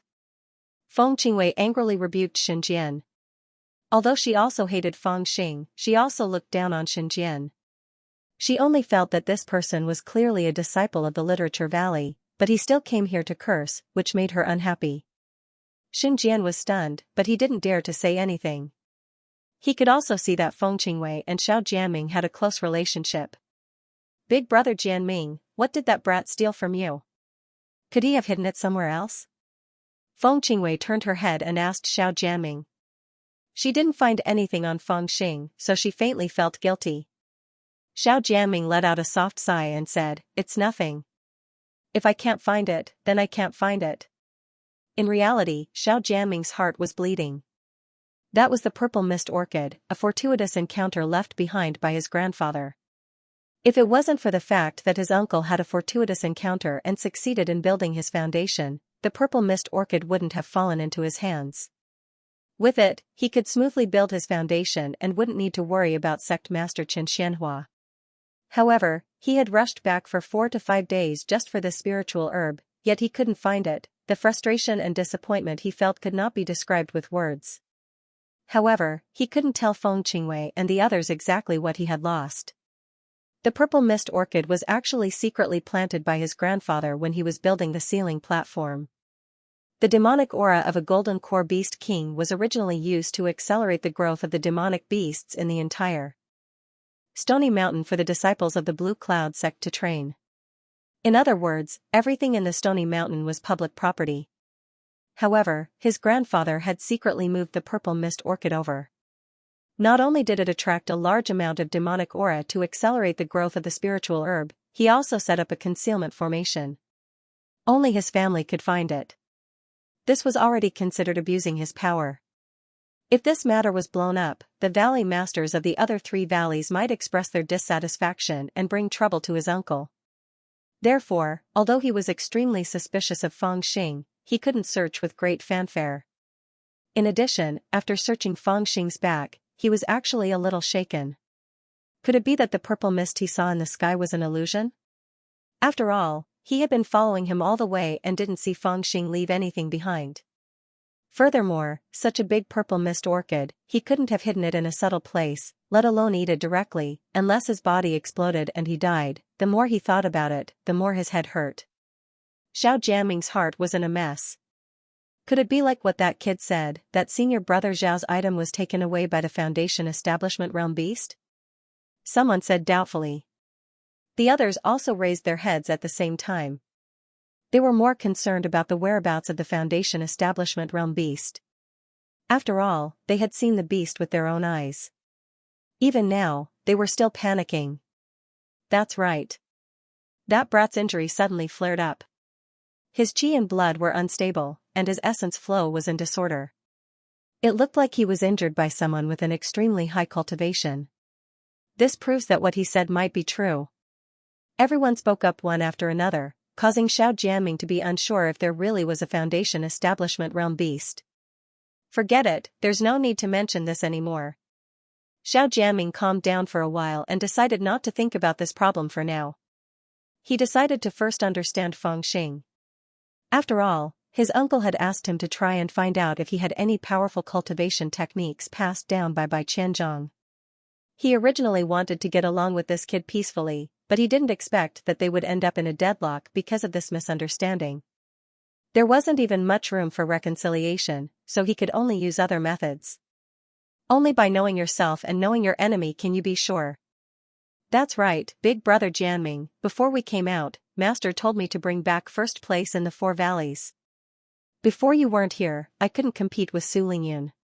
Now that you're here, you have to help me. Feng Qingwei said with a smile. Her usually cold face actually had a hint of coquettishness. Xiao Jianming smiled lightly and said, "You can rest assured. Since I'm here, Mountain Valley will naturally take first place. Junior sister Lingyun has a dull personality, so she's always a bit lacking when it comes to handling matters. Since I'm here, I'll naturally make the decision." Xiao Jianming said this as a matter of course. Su Lingyun wasn't his opponent. Since he was here, Mountain Valley would naturally take first place. Comfortable, not knowing how much time had passed, within the cave, Feng Xing opened his eyes and stretched his body. Following his movements, the bones in his body crackled like firecrackers, extending from his arms to his chest and then to his whole body. It was as if countless locks had been unlocked in his body. Every hair on his body opened up as spiritual energy flowed into his body. This feeling was really refreshing. He felt his own cultivation and was immediately overjoyed. Spirit formation 6th layer, is it middle or high rank? Fangxing felt it and immediately laughed out loud. Even he didn't expect that in just one night, his cultivation would directly increase by 2 ranks, from the peak of spirit formation 4th layer to the middle of spirit formation 6th layer, only a step away from the high rank. Speaking of which, this was also because the purple mist orchid's medicinal effect was too strong. 10% of a gold core stage demon's cultivation was in this spiritual herb. How strong would its medicinal effect be? If it was fully utilized, it would be more than enough to create 10 spirit formation 9th layer cultivators. Even though Fangxing had refined every single strand of spiritual energy 9 times before absorbing it into his body, the amount was still quite considerable, and it had raised his cultivation by an entire 2 levels. It was only at this moment that Fangxing noticed the surrounding stone cave. The entire stone wall had actually turned into a glazed state. He had melted the stone during the process of refining the violet mist orchid, and then solidified into this state. Jumping up, Fangxing almost hit his head. Only then did he react. His cultivation had suddenly increased by 2 ranks. Whether it was his strength or speed, both had greatly increased. For a moment, it was hard for him to control his body. When he looked down, he saw that he was naked. It turned out that his clothes had already melted. He had no choice but to cover his crotch and walk out. When he arrived at the entrance of the cave, he saw a woman in white sitting on a blue stone with her eyes closed. She was meditating with rapt attention. The morning sun shone on her face, making her skin look transparent. Her long eyelashes cast a beautiful shadow on her cheeks. Not far away from her, a white crane was playing under the waterfall.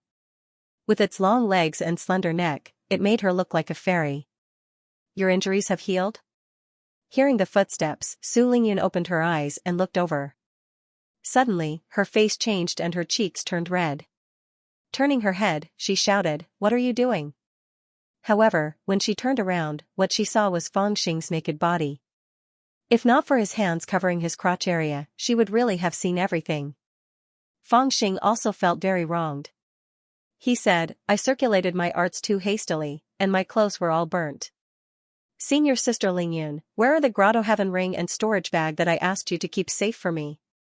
Hurry and give them to me, my clothes are inside." Su Lingyun was speechless.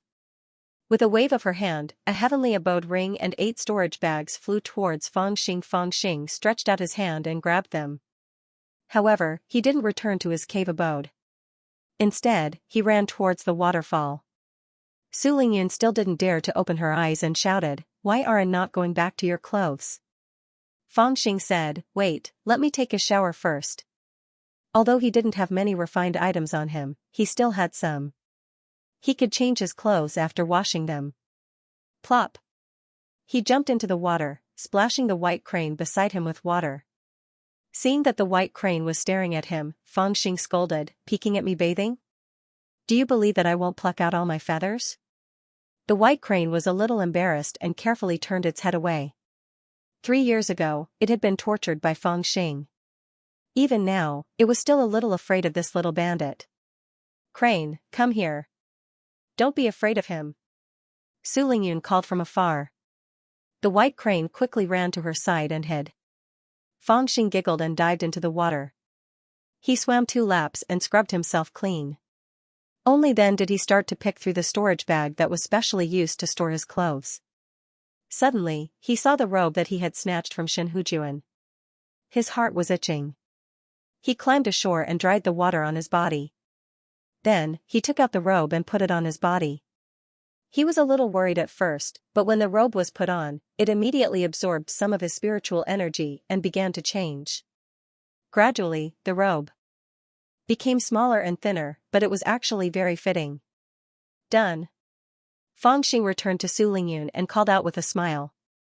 Su Lingyun opened her eyes and looked at him, her face still blushing. She was really angry in her heart. This little brat really didn't play by the rules. He was running around with his butt bare. Fangxing didn't notice Su Lingyun's anger at all. He looked around and asked, "Where are those bastards?" Su Lingyun said indifferently, "You've been in seclusion for 3 days. They couldn't wait for you, so they left first. 3 days? Fangxing was stunned. He thought it only took him a day to refine the spiritual medicine.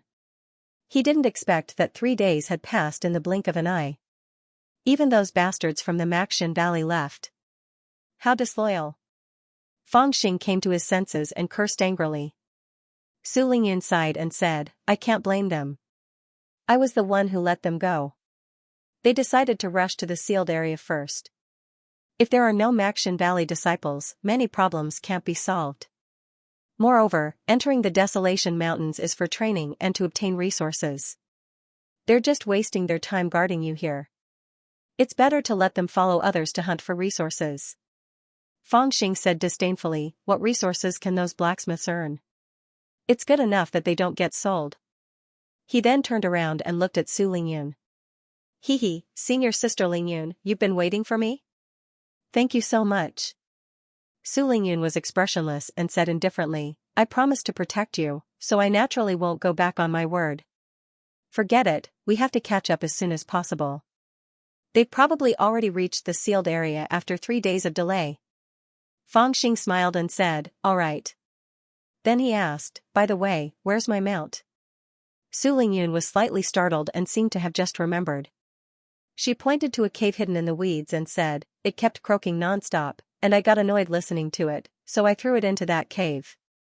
Io, don't starve to death. Fangxing hurriedly went into the cave. He was overjoyed when he saw it. It turned out that the golden crow was tied up like a big dumpling, lying on the ground with its limbs spread out. Not only that, its mouth was also stuffed with wild fruits. It couldn't even close its mouth, and its saliva flowed all over the ground. It turned out that its mouth was not tied tightly, so it could still make sounds. Although it didn't dare to speak in front of Su Lingyun, it always pretended to be crazy and croaked. It wanted to annoy Su Lingyun until she couldn't stand it anymore and let it go. However, it didn't expect that Su Lingyun was really annoyed and didn't let it go. Instead, in a rage, she stuffed its mouth and threw it into the cave. Fangxing raised his hand and put away the immortal binding rope. However, he saw that the golden crow was still motionless and its body was stiff. Is it dead? Fangxing carefully kicked it. I'll kill you. The golden crow's mouth moved and its eyes slowly turned to look at Fangxing. Suddenly, it spat out the wild fruit in its mouth and burst into tears. It threw itself at Fangxing and cried, I'm a genius of the three-legged golden crow tribe, but I was tied up and thrown into a cave for 3 days. This is torture. I don't want to live anymore, I'll kill you. Fangxing reached out and grabbed its mouth to prevent it from pecking.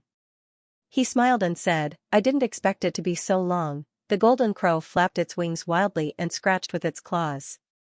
However, under Fangxing's immense strength, it couldn't hurt him at all. However, it was just venting. After flapping its wings for a long time, it sat down dejectedly. With a sullen face, it said, You should let me go now, right? I didn't offend you in any way. You've taken the purple mist orchid and escaped from that guy's pursuit with you. Fangxing said seriously, then at least you used the earth puppet to kill 4 of our blue cloud sex juniors. How are we going to settle this score? The golden crow was stunned and its momentum weakened. It said, then, what do you say? It was also worried that Fangxing would kill it to avenge the blue cloud sex disciples. Fangxing pondered for a while and said, I've decided to punish you by becoming my mount and slowly atone for your sins. The golden crow instantly exploded and shouted, I'm the descendant of the three-legged golden crow, how can I become your mount? Fangxing drew out the azure dragon green flame saber with a swoosh and pointed it at the golden crow's neck. He said, do you think it's up to you? The golden crow's momentum was immediately discouraged. It laughed dryly and said, if you always have this attitude, how are we going to communicate? Fangxing held the broadsword in his hand and sat on the ground. He said, then let's have a good talk. To tell you the truth, I definitely won't let you go. There are 2 outcomes. Either I cut open your stomach and stew you in a pot, or you obediently become my mount and eat well. In the future, I'll find a phoenix for you to sleep with. Usually, when I have cultivation resources, I won't forget about your share. As he spoke, he slammed the saber on the ground and shouted, choose one. The golden crow's eyeballs rolled twice. No one knew what it was thinking. After a while, it suddenly said in a low voice, "How much?" Fangxing was stunned. "What do you mean how much?" The golden crow said, "How much? There's no proof. Let's discuss the price first." Fangxing did not expect the golden crow to be so direct. He was stunned for a while before he said, 1,000 spiritual stones a year. The golden crow's eyes lit up. High grade? Fangxing was speechless. Low grade? The golden crow said, then it should at least be medium grade? The golden crow became spirited at the mention of money, as if it was not the one who was seeking death just now. Fangxing was speechless. He said, I don't even know if I can get 1,000 medium-grade spiritual stones a year. In your dreams. The golden crow rolled its eyes and suddenly said, forget it. I'm not an insatiable person. How about this, 1,000 spiritual stones will be considered as an exception. In addition, let's work together in the future and do something when we have nothing better to do. How about we split the profits in half? As it spoke, it looked at Fangxing passionately. It turned out that it was not an honest person. In fact, it had been observing Fangxing all this time and felt that he was a very good partner to work with. Moreover, it did not seem like it could escape now. It might as well protect the benefits in front of it. First, it would discuss the distribution conditions and at the same time, test Fangxing's courage. Unexpectedly, Fangxing's eyes lit up when he heard it. He shouted, that's a good idea. I'll take 70% and you take 30%. The golden crow sat up and said seriously, at least I'll take 40% and you take 60%. Fangxing thought about it carefully and said, deal. Hee, let's go. He stood up excitedly. The golden crow said, where to? Fangxing said, we're in a hurry. We're already 3 days late. The golden crow suddenly said seriously, let's make this clear. Even if these conditions are met, I won't be your mount. Fangxing was instantly annoyed. He waved the azure dragon green flame saber and shouted, are you messing with me? The golden crow hurriedly laughed and said, but I can still fly with you. At this time, Su Lingyun was already flying in the air on her white crane. She felt a little helpless when she saw that Fangxing hadn't come out for a long time. She knew that demonic birds were mainly demonic in nature. They were wild and unyielding, and difficult to tame. It was impossible for Fangxing to tame the golden crow so easily. She was just thinking about whether or not to persuade him when she suddenly saw Fangxing laughing loudly and flying the demonic bird over. Su Lingyun couldn't help but be surprised when she saw this.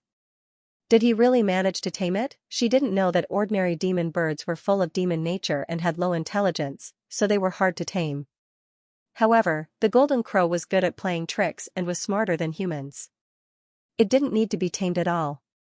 It was fine as long as the conditions were satisfactory. When the golden crow arrived in front of her, Su Lingyun looked at Fangxing and saw that he had changed into a green Taoist robe of extraordinary quality. He wore a pair of knee-length boots made of animal skin, and his thick black and white hair was simply tied behind his head with an iron ring. His small face was clean and delicate, and his face was full of excitement. He held a large saber that was twice his length in his hand, which was placed horizontally on his knees. He looked awe-inspiring.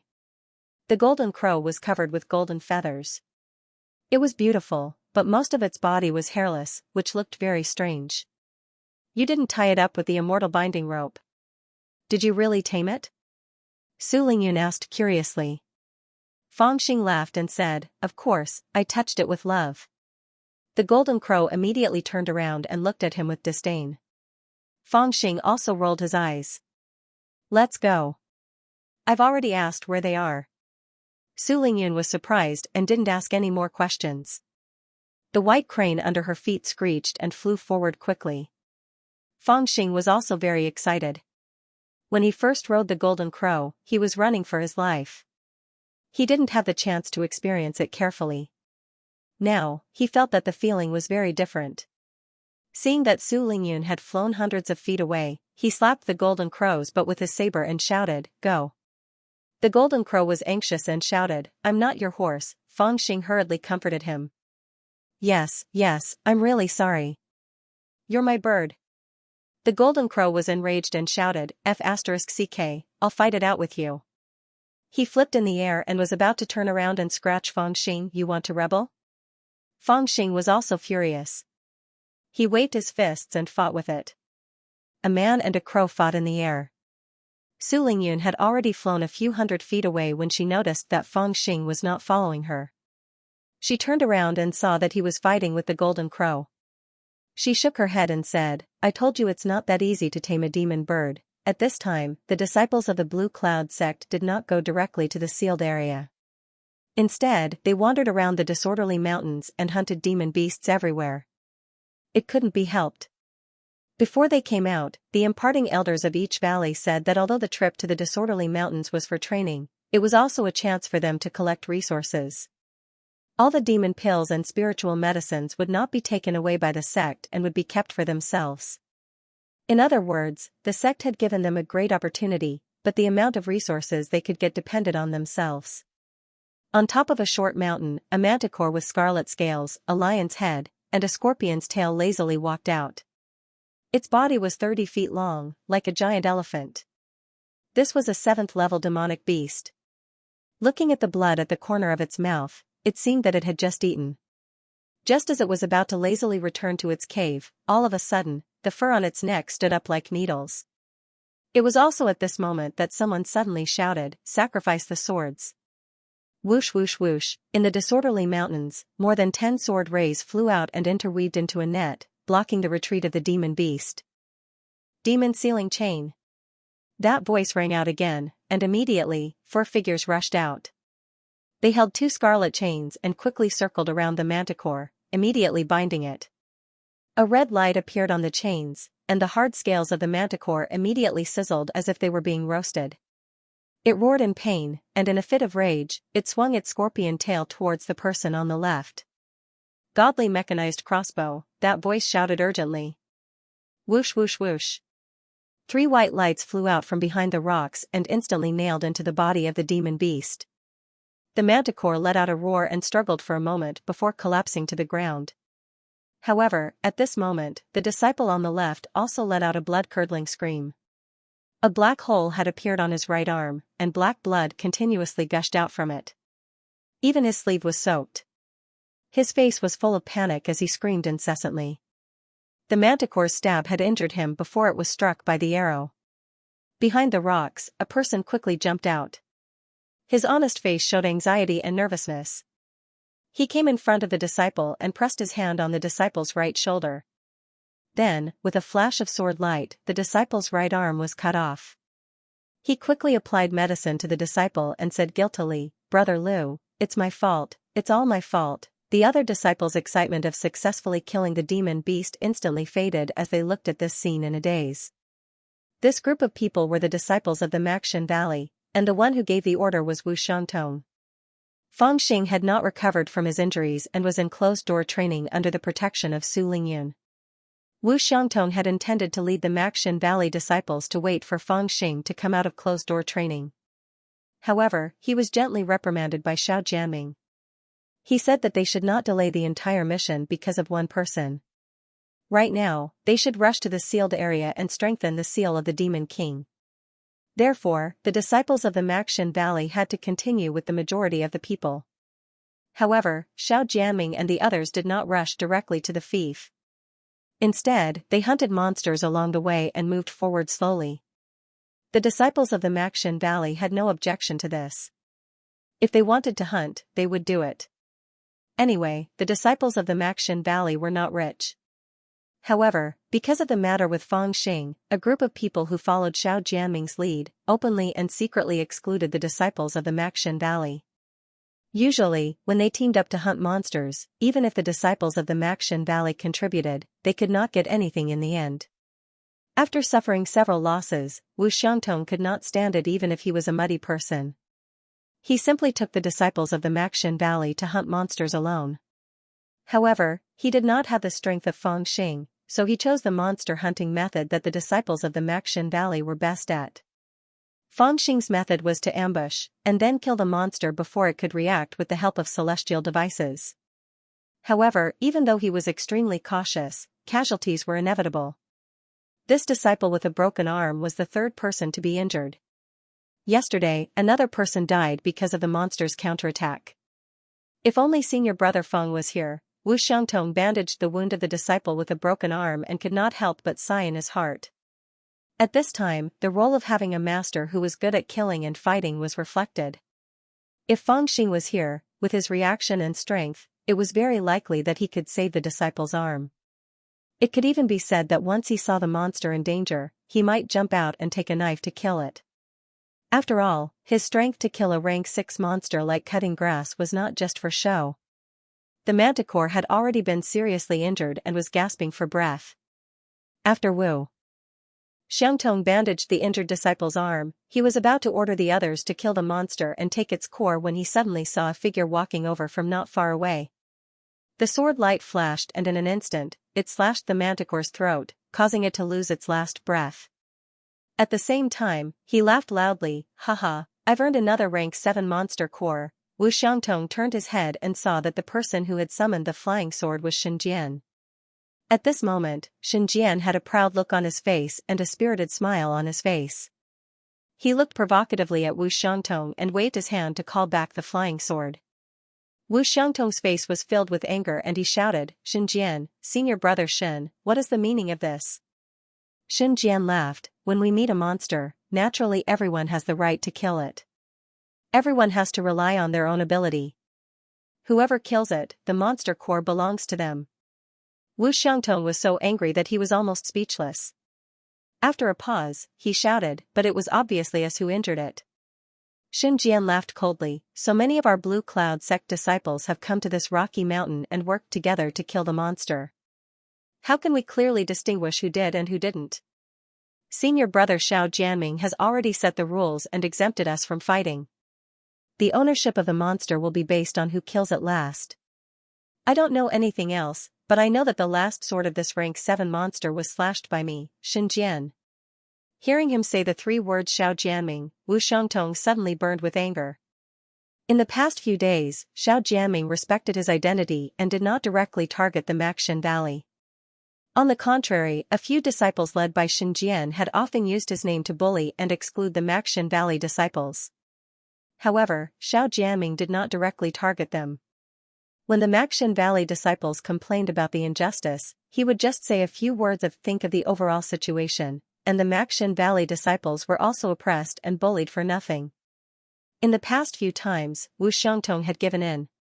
After all, he could not afford to offend Xiao Jianming, nor did he want to. But this time, this manticore was exchanged with junior brother Lu's arm. How could he be willing to give it up? In order to kill this monster, our junior brother Lu from the Maxin Valley lost an arm.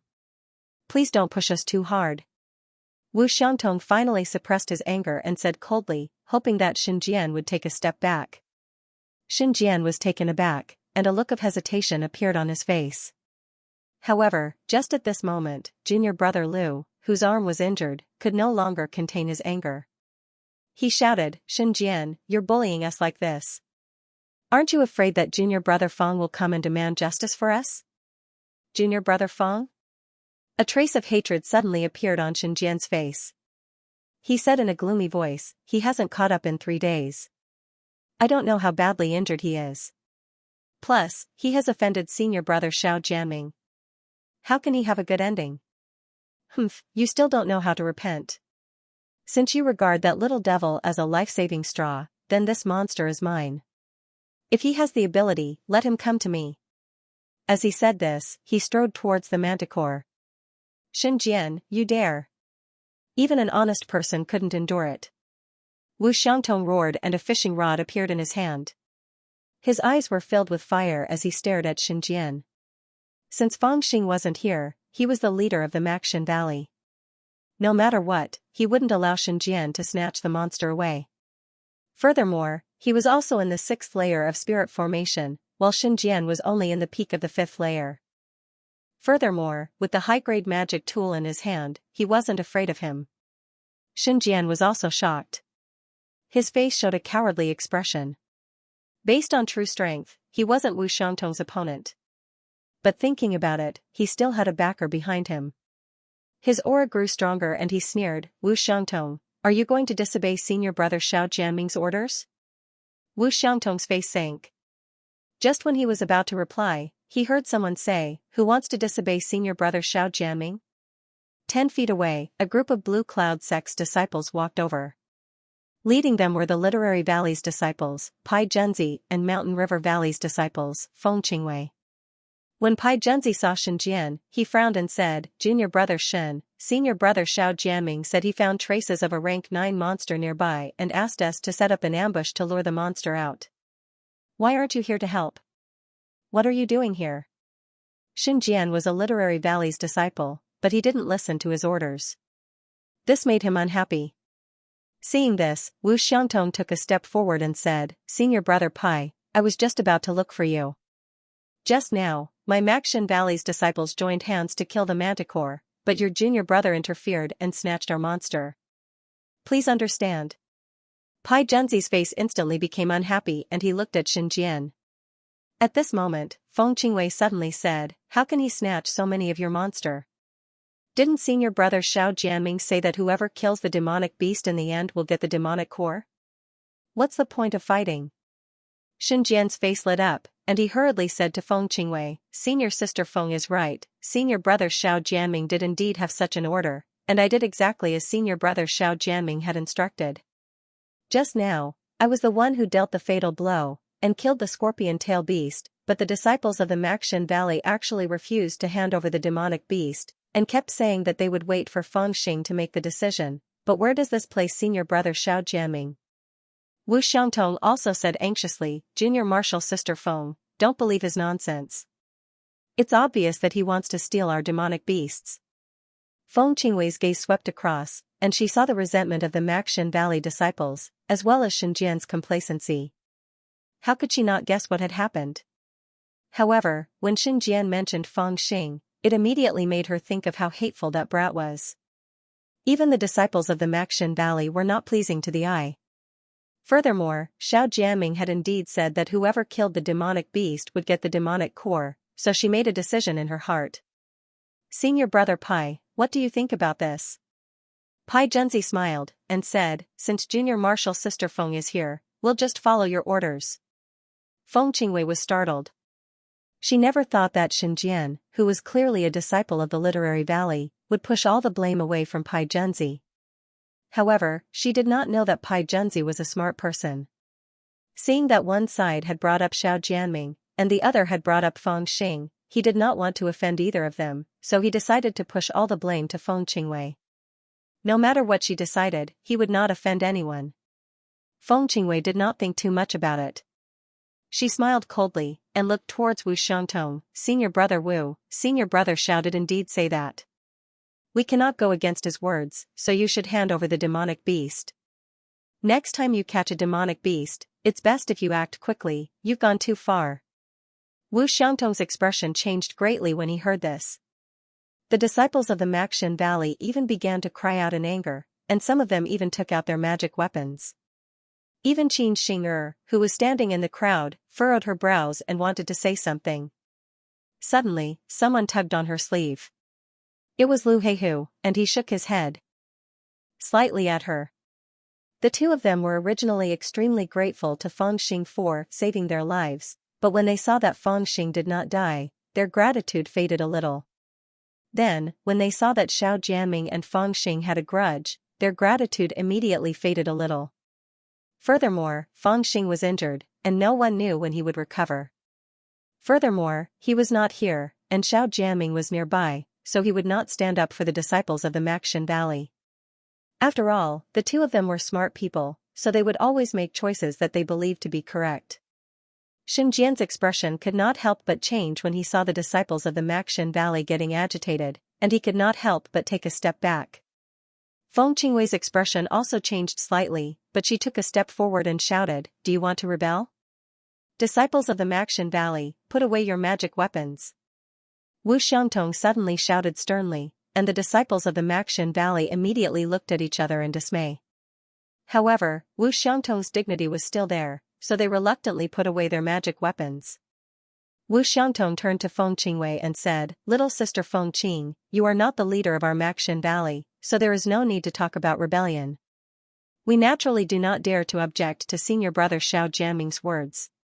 You can take this monster core if you want, but when senior sister Lingyun and little senior brother Feng arrive, I will naturally report this matter to them.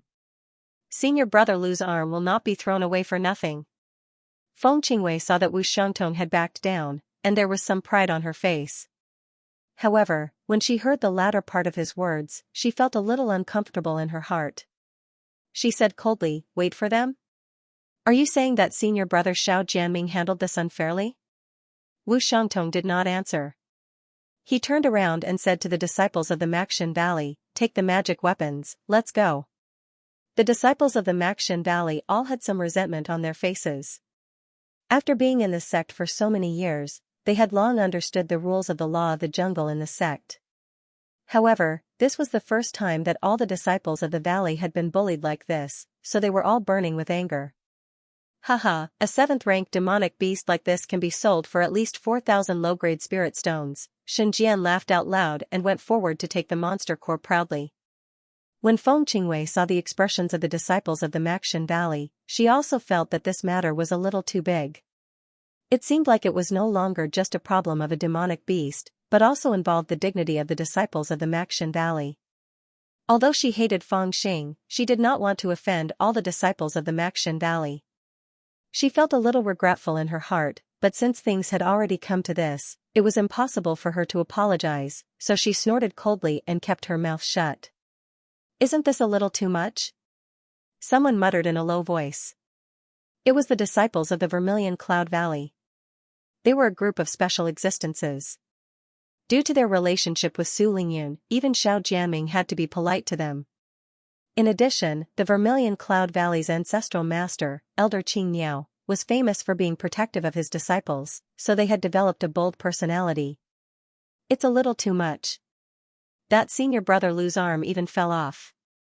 Let's give him a blood-clotting pill," they whispered to each other, causing Feng Qingwei's expression to become slightly displeased.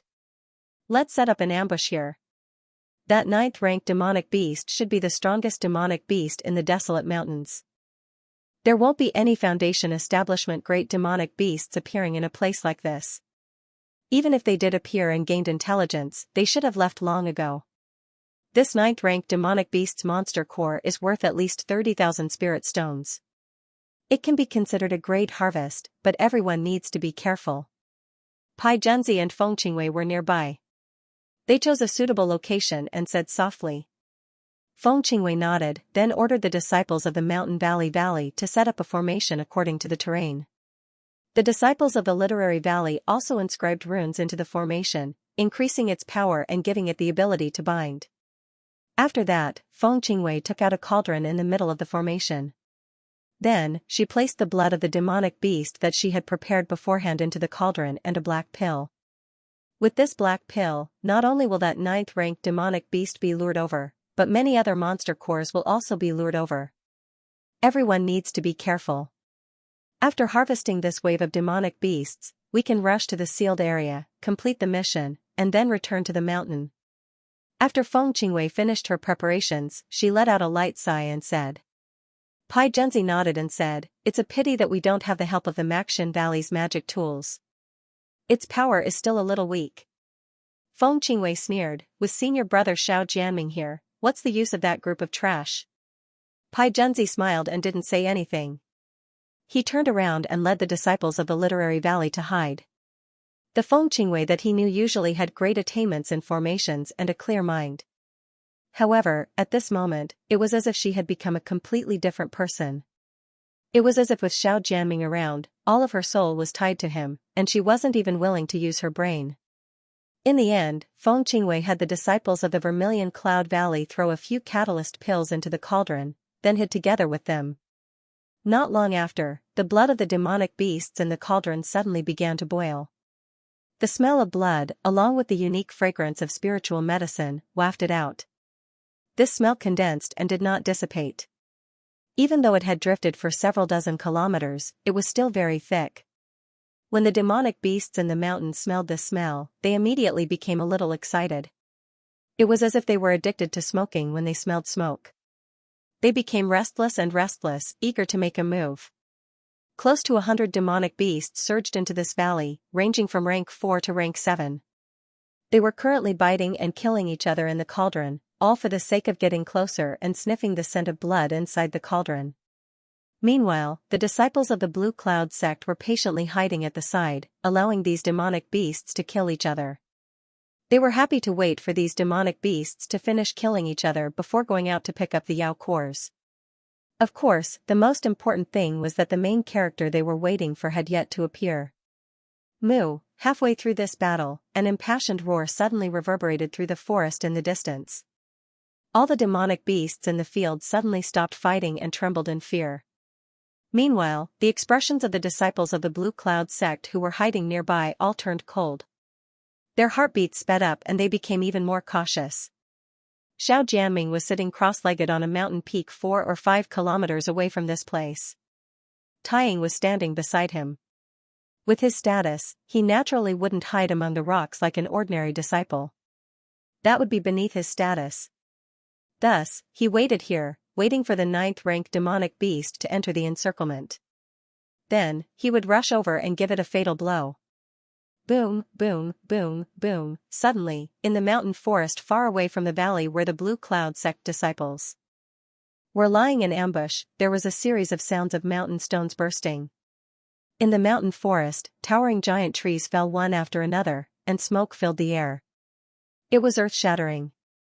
From far to near, it quickly rushed to the vicinity of the valley, and then the ground suddenly exploded, as if 100 explosive talismans were buried underground.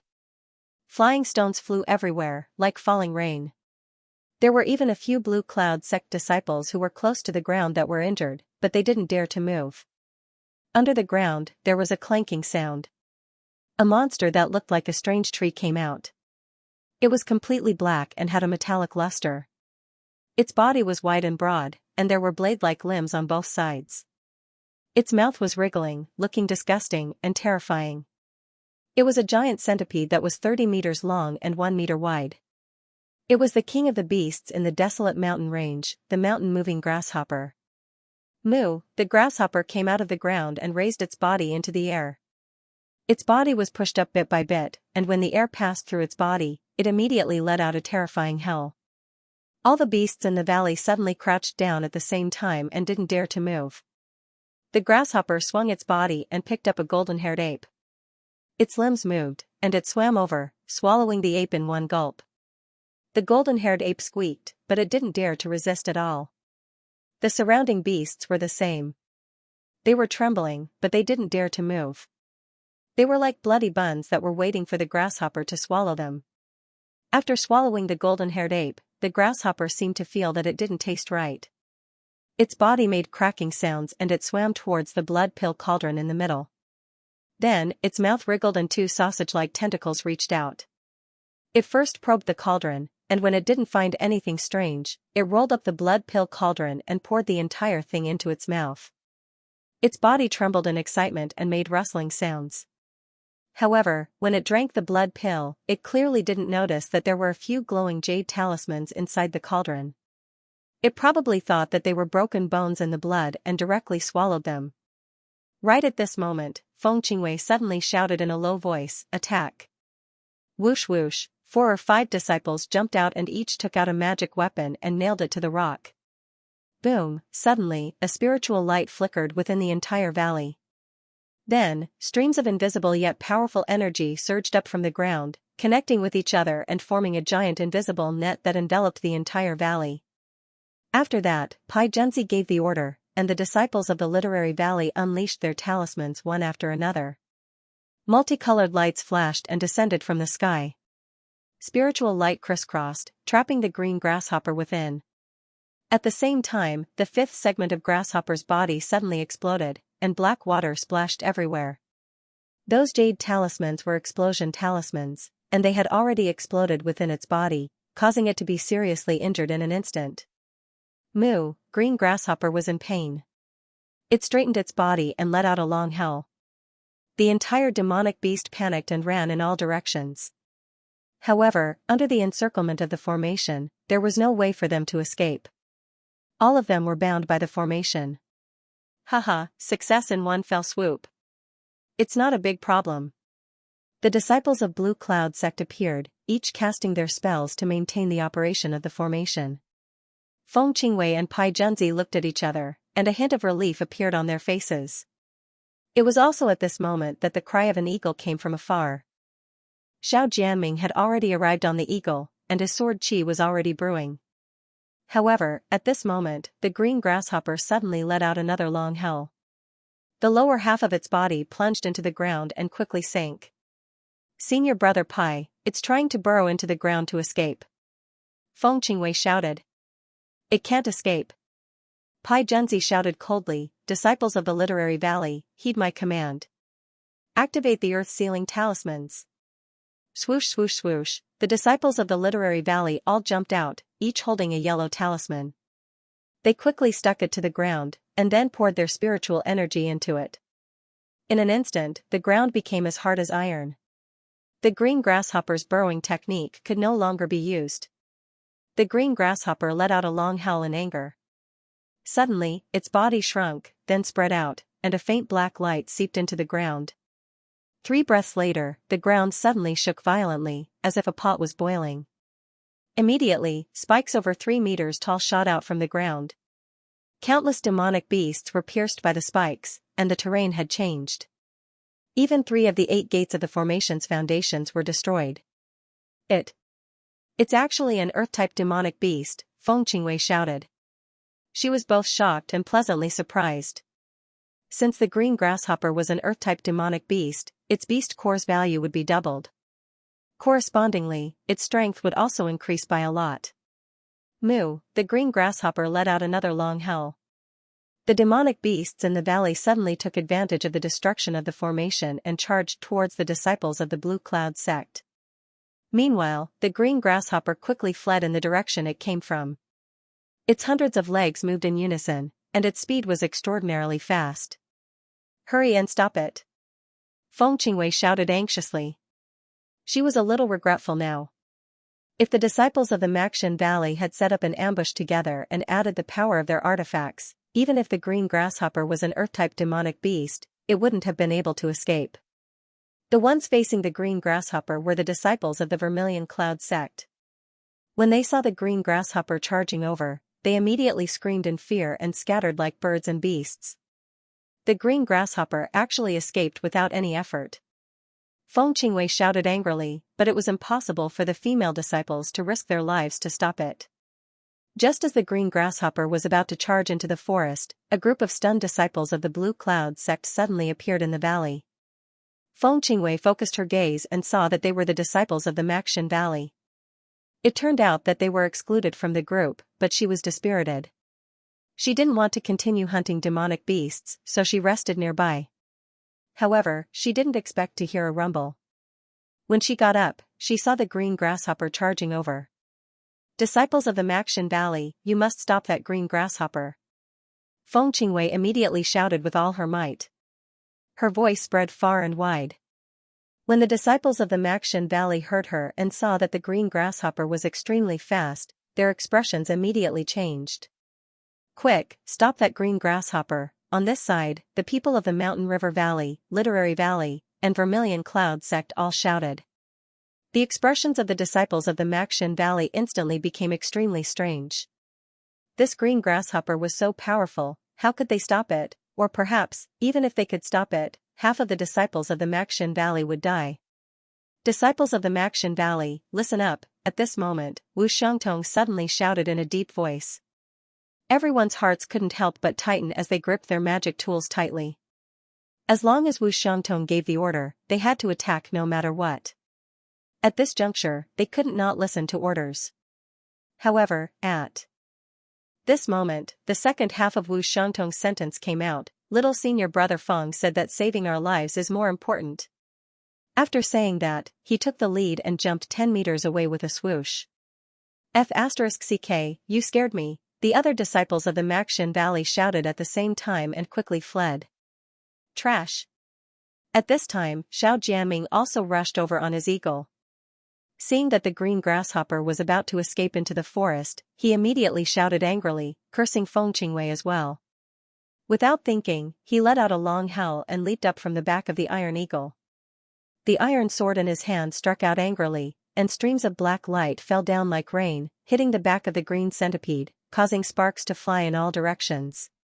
Boom! Most of the sword beams were blocked by the jet-black armor on the surface of the green grasshopper's body, but a portion of them still pierced the place where its limbs intersected and where it was previously injured by the explosion. Immediately, black blood splashed out, and the green grasshopper felt pain. Its body straightened, and like an iron whip, it suddenly lashed towards Xiao Jianming, who was in the air. This time it was extremely sudden, and in the blink of an eye, it had arrived in front of Xiao Jianming. Ha! Xiao Jianming roared and pushed out his left palm. An invisible barrier stood in front of him, and at the same time, he rode the eagle to escape. The barrier did not last for a few seconds before it suddenly collapsed. Fortunately, the iron eagle had already taken the opportunity to fly up and was not directly hit. It was only grazed on its abdomen, and a few black feathers and a few drops of blood fell. Beast, you still want to escape? Xiao Jianming felt a little sorry for the iron eagle. He shouted angrily and slashed down again and again, wanting to force the green grasshopper back. He didn't have much confidence in fighting the green grasshopper alone. He just wanted to force the green grasshopper back into the formation and kill it with the help of the disciples of the Blue Cloud sect. As for whether or not some of the disciples of the Blue Cloud sect would die in the process, it was not his concern. In just a moment, they had exchanged a few moves with the green grasshopper. Xiao Jianming's sword strikes were ruthless, and the green grasshopper had already been injured.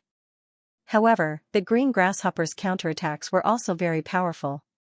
There were also a few dangerous situations between Xiao Jianming and the iron eagle. The two sides were actually evenly matched. Then, the green grasshopper seemed to have realized the danger. Suddenly, its body trembled, and a large amount of poisonous smoke was released from its body. Not good, Xiao Jianming hurriedly flew away on the iron eagle. However, the disciples of the Blue Cloud sect who had gathered from the ground were shocked. 3 or 4 of them breathed in the poisonous smoke and fell to the ground in an instant. The others were so frightened that their expressions changed drastically, and they quickly ran away. The green grasshopper took this opportunity to dig the ground with its 100 claws and charged into the forest like lightning. Then, there was smoke and rocks being split apart. The green grasshopper had seized this opportunity and had already burrowed into the ground. In the forest, rumbling sounds could be heard, and trees fell. Not long after, everything returned to silence. Xiao Jianming, who was flying on the iron eagle above the forest, had already lost track of the green grasshopper. His face was filled with hatred. A bunch of trash, how dare you ruin my plans? Xiao Jianming circled in the sky. He knew that he wouldn't be able to find any traces of the green grasshopper above the forest, so he flew back angrily. When the iron eagle was still in the sky, he jumped down and shouted at the disciples of the Blue Cloud sect with a face full of anger. Feng Qingwei's face was full of shame. Seeing that Xiao Jianming was angry, her heart was very perturbed. However, at this moment, someone suddenly shouted angrily, "Disciples of the Maxin Valley, are you also afraid of death? Do you have no shame?" This person's face was full of anger, and his words were stern. It was Xinjian. Feng Qingwei seemed to have been reminded by him, and she suddenly came to a realization. If the disciples of the Maxin Valley had risked their lives to stop the green grasshopper, there was still a chance for them to kill the green grasshopper.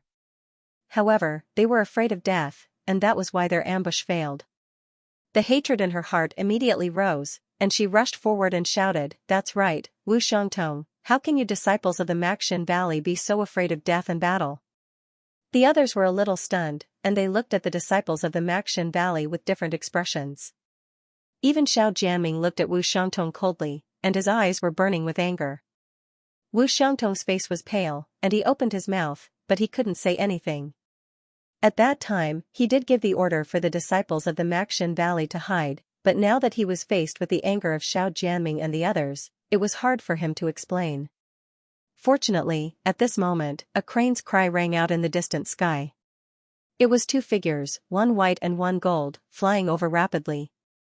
They flew closer and closer, and it could be seen clearly that they were 2 people riding a white crane and a golden crow. Before they landed, a voice was already heard. Damn it, I can already hear you screaming in the sky. Where's my underwear? Fong. Little senior brother Fong is here? After being questioned, the Maxian Valley disciples who were extremely terrified were suddenly overjoyed and 4 to 5 of them shouted out. Raising his head to look, the white and gold figures flying in the sky, weren't they Su Lingyun and Fong Xing?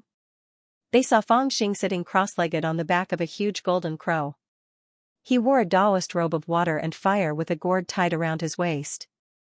His hair was tied into a ponytail and he wore a pair of leather boots. He held the azure dragon green flame saber in his hand and looked majestic as he flew together with senior sister Lingyun. When Xinjian saw Fong Xing, he felt a chill in his heart. He didn't expect Fong Xing to catch up so quickly. When Feng Qingwei heard the word underwear, her face turned extremely ugly. On the other hand, Xiao Jianming looked extremely unhappy when he saw Su Lingyun and Fong Xing flying over together. The black eagle and white crane were originally the 2 flying birds of the blue cloud sect. Now that a golden crow came out of nowhere, what was going on? Haha, look at you guys as if you're dead. Were you bullied? Fong Xing jumped up from the golden crow's back and laughed at the Maxian Valley disciples. Don't look so sad. I'm here. Give me a list of who bullied you. I'll kill them to vent your anger. When the Blue Cloud sect disciples heard this, their faces turned pale. He actually said he was going to kill someone in front of so many disciples. This brat really had no inhibitions when he spoke. On the other hand, Xinjian's complexion was even more unsightly. He couldn't help but glance at Xiao Jianming. He was truly afraid that this fearless brat would kill him. He could only hope that senior brother Xiao Jianming had seen his performance in the past 2 days. Little senior brother Fong, please help me. Junior brother Liu, who had lost an arm, suddenly half-knelt in front of Fong Xing with tears in his eyes. He quickly told Fong Xing about how he had lost an arm and had only managed to catch a manticore, only to be snatched away by Xinjian. The other disciples of the true Forging Valley were also complaining at the side. Even the silent Wu Tongtong added a few details. Su Lingyun glanced at Fong Xing, who was surrounded by the Maxian Valley disciples as soon as he landed. Her lips curled into a smile, and she walked forward with the Vermilion Cloud Valley disciples beside her. She casually counted the number of people and was slightly relieved when she realized that there were not many people missing. When Xiao Jianming saw how Fong Xing was talking to the Maxian Valley disciples, he frowned slightly and revealed a hint of disdain. He turned around and ordered Pai Junzi and Feng Qingwei coldly, that evil creature is heavily injured. Even if it burrowed underground, it couldn't have gotten far. Quickly send people into the forest to search for it. Once you find it, immediately send a talisman. No mistakes. Pai Junzi and Feng Qingwei both agreed respectfully and were about to leave with the valley disciples. However, there was one person who was still trembling in fear. He looked at Xiao Jianming with a pitiful expression and had no intention of leaving with them. It was Xinjian. What else do you want? Xiao Jianming looked at Xinjian impatiently and asked coldly. Senior brother Xiao, Xinjian glanced worriedly in the direction of the Maxian Valley and said hesitantly. Just say it. Xiao Jianming looked at the forest impatiently. He had already injured the rank 9 demon beast, so he did not want to let it go.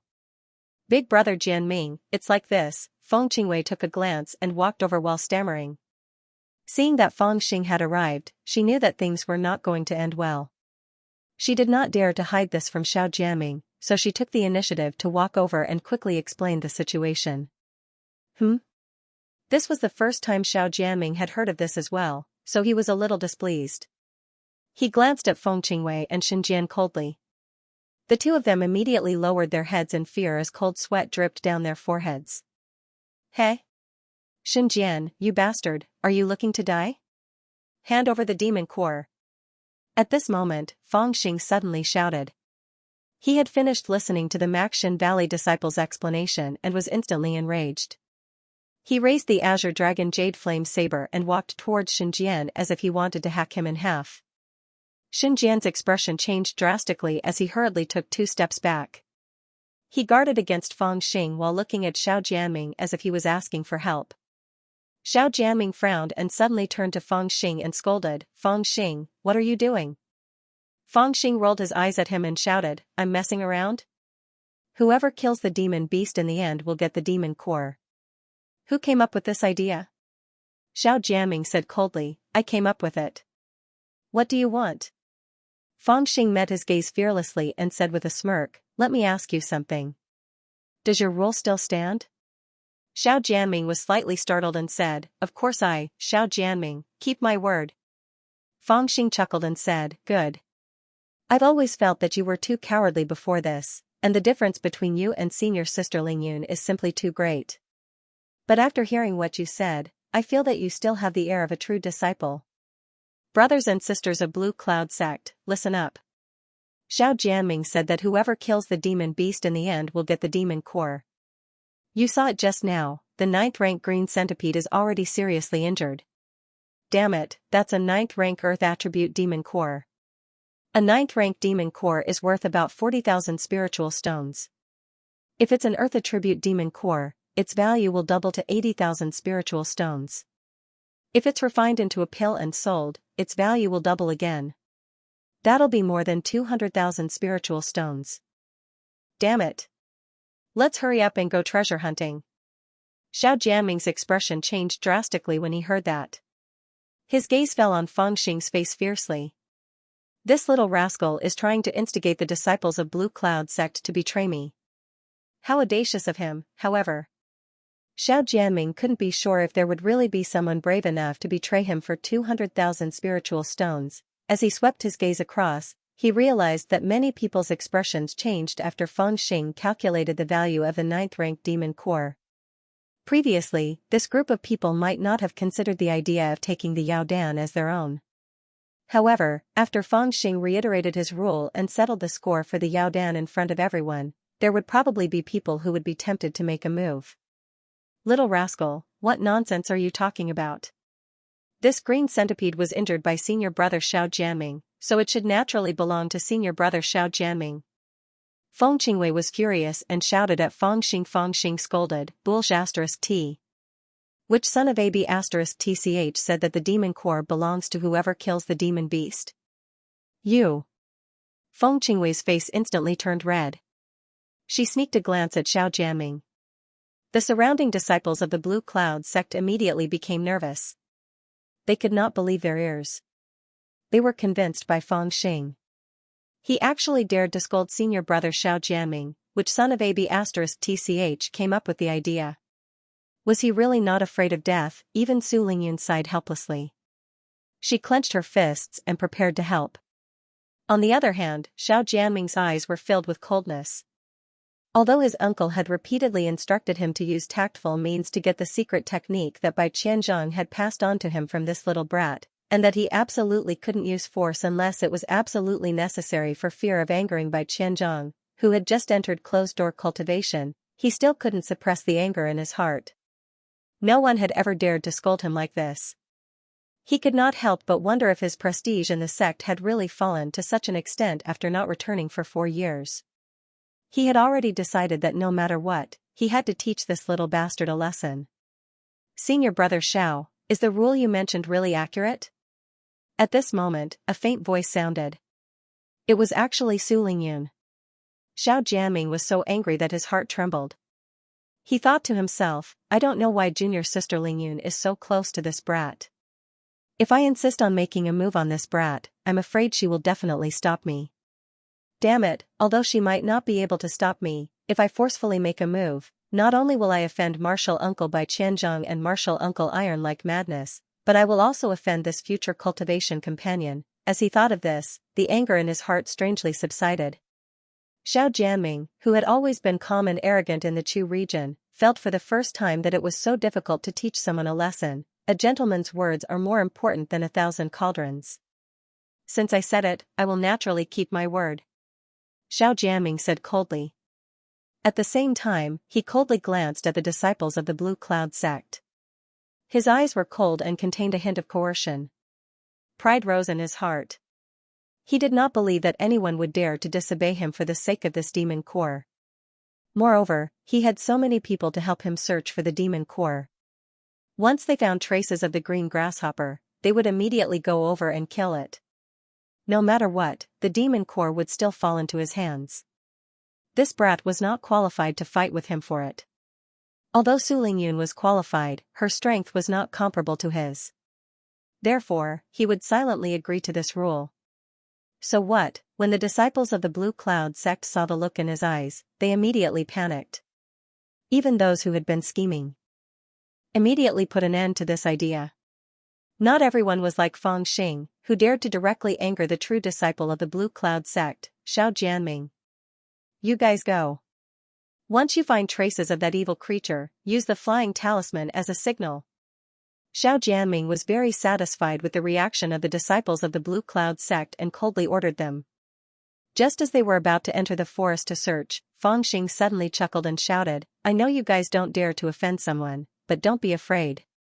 After you find traces of the green grasshopper, secretly send a message to me and senior sister Lingyun. As long as the information is accurate, regardless of whether you send it to me or senior sister Lingyun, I will give you 30,000 spiritual stones as a reward and help you keep it a secret. Swoosh, as soon as this sentence was said, many disciples of the Blue Cloud sect immediately became excited. Crack, a flash of anger appeared on Xiao Jianming's face. He suddenly stepped on a blue stone under his feet and crushed it. The current Feng Xing was no longer a pauper who had just returned from training. He had money. Not to mention the good things that he had robbed in the sect, but the things that he had obtained after entering the desolate mountains were enough to make him a millionaire. The monster core of the fire scale snake was worth nearly 10,000 spirit stones, and the best quality spirit stone that he had extorted from Xiao Jianming was also worth nearly 10,000 spirit stones. Of course, this was just a small amount of money. The most important thing was the Dream Soul Grass. The large amount of Dream Soul Grass in the valley was worth 3 mid-grade spirit stones each, which was equivalent to 300 low-grade spirit stones. All of the Dream Soul Grass added up, there were probably no less than 1,000, which was equivalent to 300,000 low-grade spirit stones. This was even more valuable than the monster core of a rank 9 monster. This was a resource that could allow 10 people to break through to the 7th layer of spirit formation. But now, this resource was completely in the hands of Feng Xing. He was simply a nouveau riche. Because of this, Feng Xing was extremely extravagant, using 30,000 low-grade spirit stones to buy information from others. He didn't believe that no one would be tempted by this 30,000 low-grade spirit stones. After all, this was a sum of money that could be used to buy a rank breakthrough pill from the 6th to 7th layer of spirit formation. There were at least a dozen disciples in the Blue Cloud sect who were stuck at the peak of the 6th layer of spirit formation for many years because of this sum of money, unable to advance an inch. And Xiao Jianming obviously understood this point. He was fuming with anger, but he had no other choice. He couldn't possibly take out such a sum of money to reward the person who provided the information. To him, that wasn't befitting of his identity. Although he had this sum of money, it wasn't for fun. On the path of cultivation, the higher the level, the harder it was to obtain resources. Every sum of money had to be spent sparingly. Right now, Xiao Jianming was just a little annoyed, secretly hating Xinjian's idiocy and Feng Qingwei's stupidity. To these two, perhaps they thought that suppressing the Maxin Valley would please him, but in reality, Xiao Jianming hated them for causing trouble for him. If he could suppress the Maxin Valley a little without causing trouble, Xiao Jianming would be more than happy to ignore it. But because of the unnecessary suppression, the disciples of the Maxin Valley were not on his side, and that little bastard Feng Xing seized the opportunity to speak up again. But it wasn't worth it at all. The sentence that the monster cores belonged to whoever killed the demon beasts was originally said 2 days ago. After the disciples of the Maxin Valley and Mountain River Valley ambushed the demon beasts, Feng Qingwei wanted to take all the monster cores for herself and begged him. Thus, when the disciples of the Maxin Valley were doubtful, he casually said that the monster cores belonged to the disciples of the Mountain River Valley who killed the demon beasts, so the monster cores belonged to the disciples of the Mountain River Valley. But he didn't expect that this sentence would become the basis for Xinjian to bully the disciples of the Maxin Valley. And because Feng Qingwei helped him once, it became a rule that bound him. But he had no choice, he couldn't deny this sentence. Otherwise, he would be pushing the responsibility to Feng Qingwei, and the disciples of the Mountain River Valley who had always been loyal to him would not be on their side. Moreover, he didn't take those words to heart in the first place. After all, it was just a casual sentence. Who would dare to doubt it? Other than Su Lingyun, no one had the right to doubt it. Of course, Feng Xing, this guy who wasn't afraid of death, was an exception. This guy was clearly only at the spirit formation middle stage, but he wasn't afraid of him at all. After he gave up on investigating the matter of the purple mist orchid, not only did he not obediently go to a corner to burn incense, he even dared to grab hold of his words and coveted the grasshopper that he injured. This was somewhat out of Xiao Jianming's expectations. The current Xiao Jianming could only hover in the air angrily. When he found the trace of the grasshopper, he was the first to rush over and kill it. At the same time, he also had an idea. Since this little brat Feng Xing was so rich and seemed to have made up his mind to go against him, then finding a chance to kill him would be a good choice. But he had to be careful and not let others grab hold of his weakness. Feng Xing also hovered in the air and found that it was impossible to track the grasshopper in the air. When he looked around, he could only see dense treetops everywhere. He couldn't see any traces on the ground at all. Helpless, he could only ride the golden crow to land and discuss with the disciples of the Maxin Valley. With his experience of dealing with monsters in the past 3 years, he taught the disciples of the Maxin Valley the tricks of tracking. Little senior brother Feng, are we really going to snatch senior brother Xiao Jianming's prey? When the disciples of the Maxin Valley thought of going against Xiao Jianming, they felt a little scared, but also an indescribable sense of excitement. It has to be said that after staying with Feng Xing for a long time, they were infected by him and became more courageous. Feng Xing said, only a bastard wouldn't snatch it. Why didn't they show any mercy when they snatched your monster? Plus, this rank 9 monster's core is enough for 7 people to break through to the 7th layer of spirit formation. Aren't you guys tempted? When the disciples of the Maxin Valley heard this, their hearts started to beat faster. A resource that could allow 7 people to break through to the 7th layer of spirit formation. In Feng Xing's words, only a bastard wouldn't be tempted. Alright, let's do it. Even if we have to risk our lives, we'll snatch it from him. The disciples of the Maxin Valley were all excited, each of them rubbing their palms. Someone suggested, senior brother Xiao Jianming is known as the number 1 among the younger generation of Green Cloud sect. His strength is too strong. Even if we find that green centipede, I'm afraid we won't be able to snatch it from him. Even if we beat the green centipede half to death, with one slash of his sword, the green centipede would still be his. We need to plan this well. After all, we're not fighting over who finds the green centipede first, but who kills the last. Feng Xing couldn't help but be stunned when he heard this. He patted the disciple's shoulder and said, young man, you have a bright future. The disciples of the Maxin Valley all laughed. When it came to their own benefits, no one would really be stubborn. Another disciple, after hesitating for a while, suddenly said, damn it, I'll go all out too. Junior brother Feng, I have something to show you. This dragon tendon cry bow was bought with my savings for 10 years. I don't usually dare to show it to others. No matter what, I'll lend it to you today. If junior brother Feng can use it to kill that green centipede, I'll only ask for a rank breakthrough pill. As he said this, he carefully took out a bow from his interspatial pouch, instantly attracting the attention of the disciples of the Maxin Valley.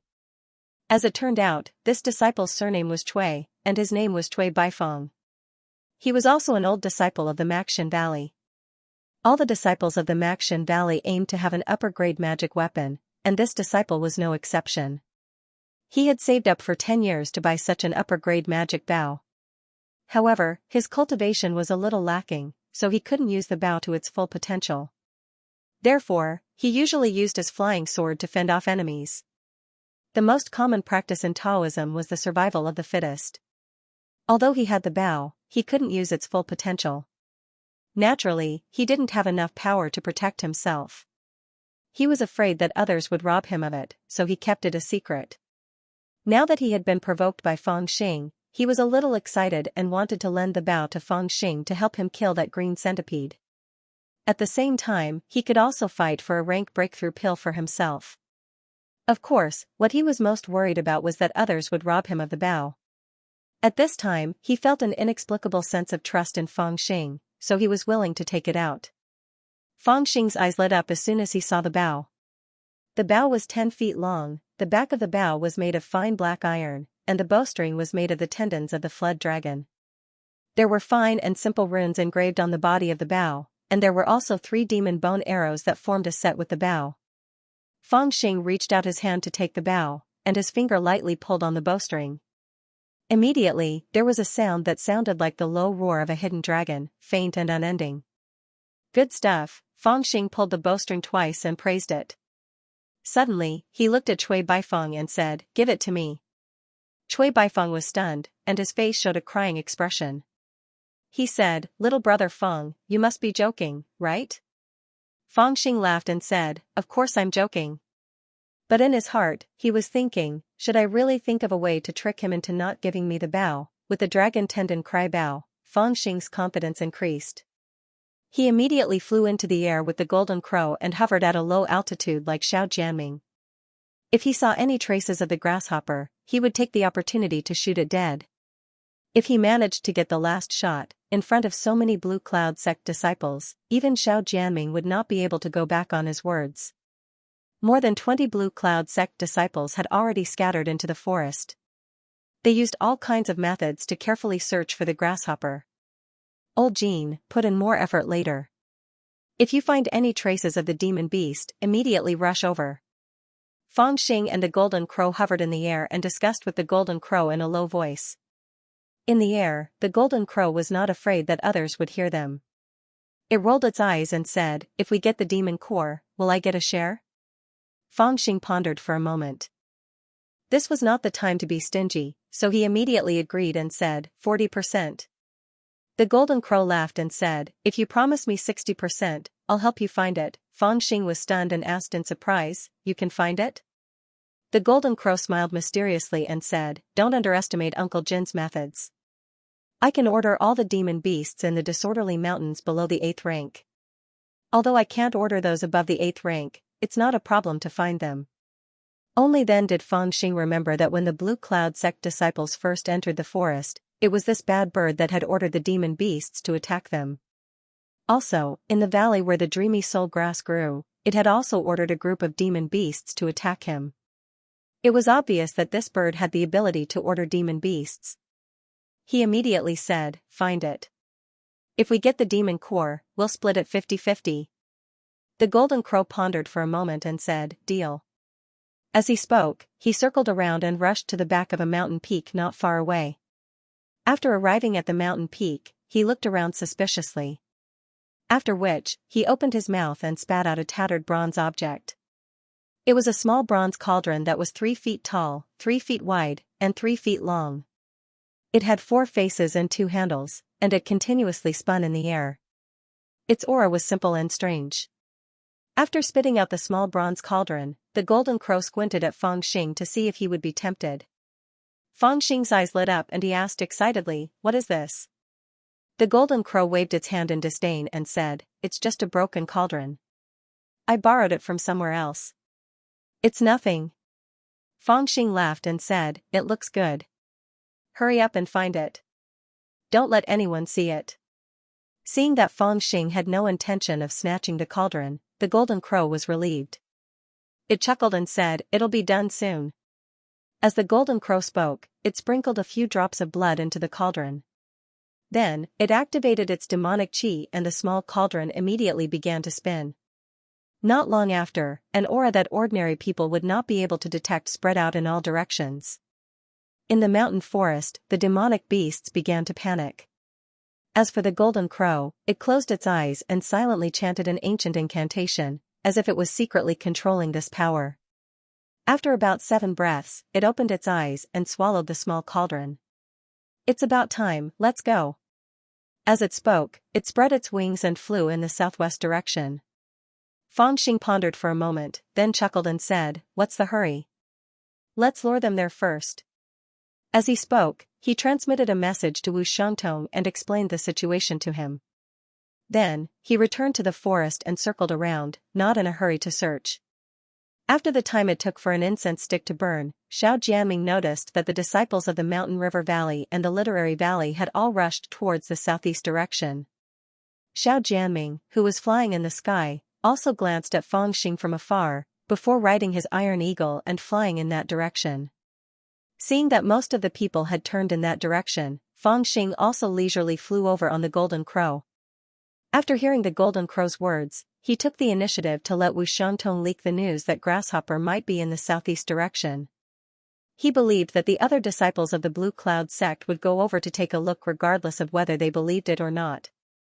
Then, as long as there was any trace of Grasshopper, they would definitely discover it. When the news was leaked, everyone would be lured over to kill Grasshopper. He was not so foolish as to quietly fight Grasshopper alone. Not to mention whether or not he could successfully kill Grasshopper, just the commotion of the battle would attract a lot of attention. It would not be good if Xiao Jianming took advantage of his fight with Green Centipede to pick up the loot. It would be better to let Xiao Jianming fight Grasshopper first, while he used the Dragon Tendon Bow to pick up the loot. The group of people rushed in that direction. After walking a dozen or so steps, everyone was suddenly startled. However, he saw that the forest had already been cut off, and there was an altar surrounded by the forest. It was about 300 feet tall, wide at the bottom and narrow at the top. The center of the altar was empty. Looking down from above, it was pitch black, like a giant beast with its mouth wide open, as if it wanted to swallow the heavens. And in this black hole, if one used the Dharma eyes, one could vaguely see black smoke spewing out, all of which was dense demonic chi. Around the black hole, there were 9 chains floating in the air. The chains were covered in runes. Even after a few hundred years, the chains were still black without the slightest trace of rust. They looked extremely terrifying. Sealed land, we've actually arrived at the sealed area. A disciple of the Blue Cloud sect exclaimed. He did not expect to come to this place while searching for Grasshopper. This altar was the place where the Golden Core Stage Demon King was sealed. It was also the source of the many beasts in the desolated mountains. If not for this altar, these beasts would probably be ordinary beasts forever, and would not have the chance to be contaminated by demonic chi. It was precisely because of this that the disciples of the Blue Cloud sect did not directly come to reseal the altar, because that would cause the beasts to go crazy. I see. That Grasshopper must have been injured and urgently needed more demonic chi to heal. That's why he escaped to this place to absorb demonic chi. Looks like your judgment just now was right, Fangxing understood and said in a low voice. Looking at such a huge altar, he secretly felt a sense of awe. This 30 feet tall altar was only used to seal a demon king. Although it was called an altar, it was actually a tomb. Moreover, it was a tomb that was sealed inside when the demon king was still alive.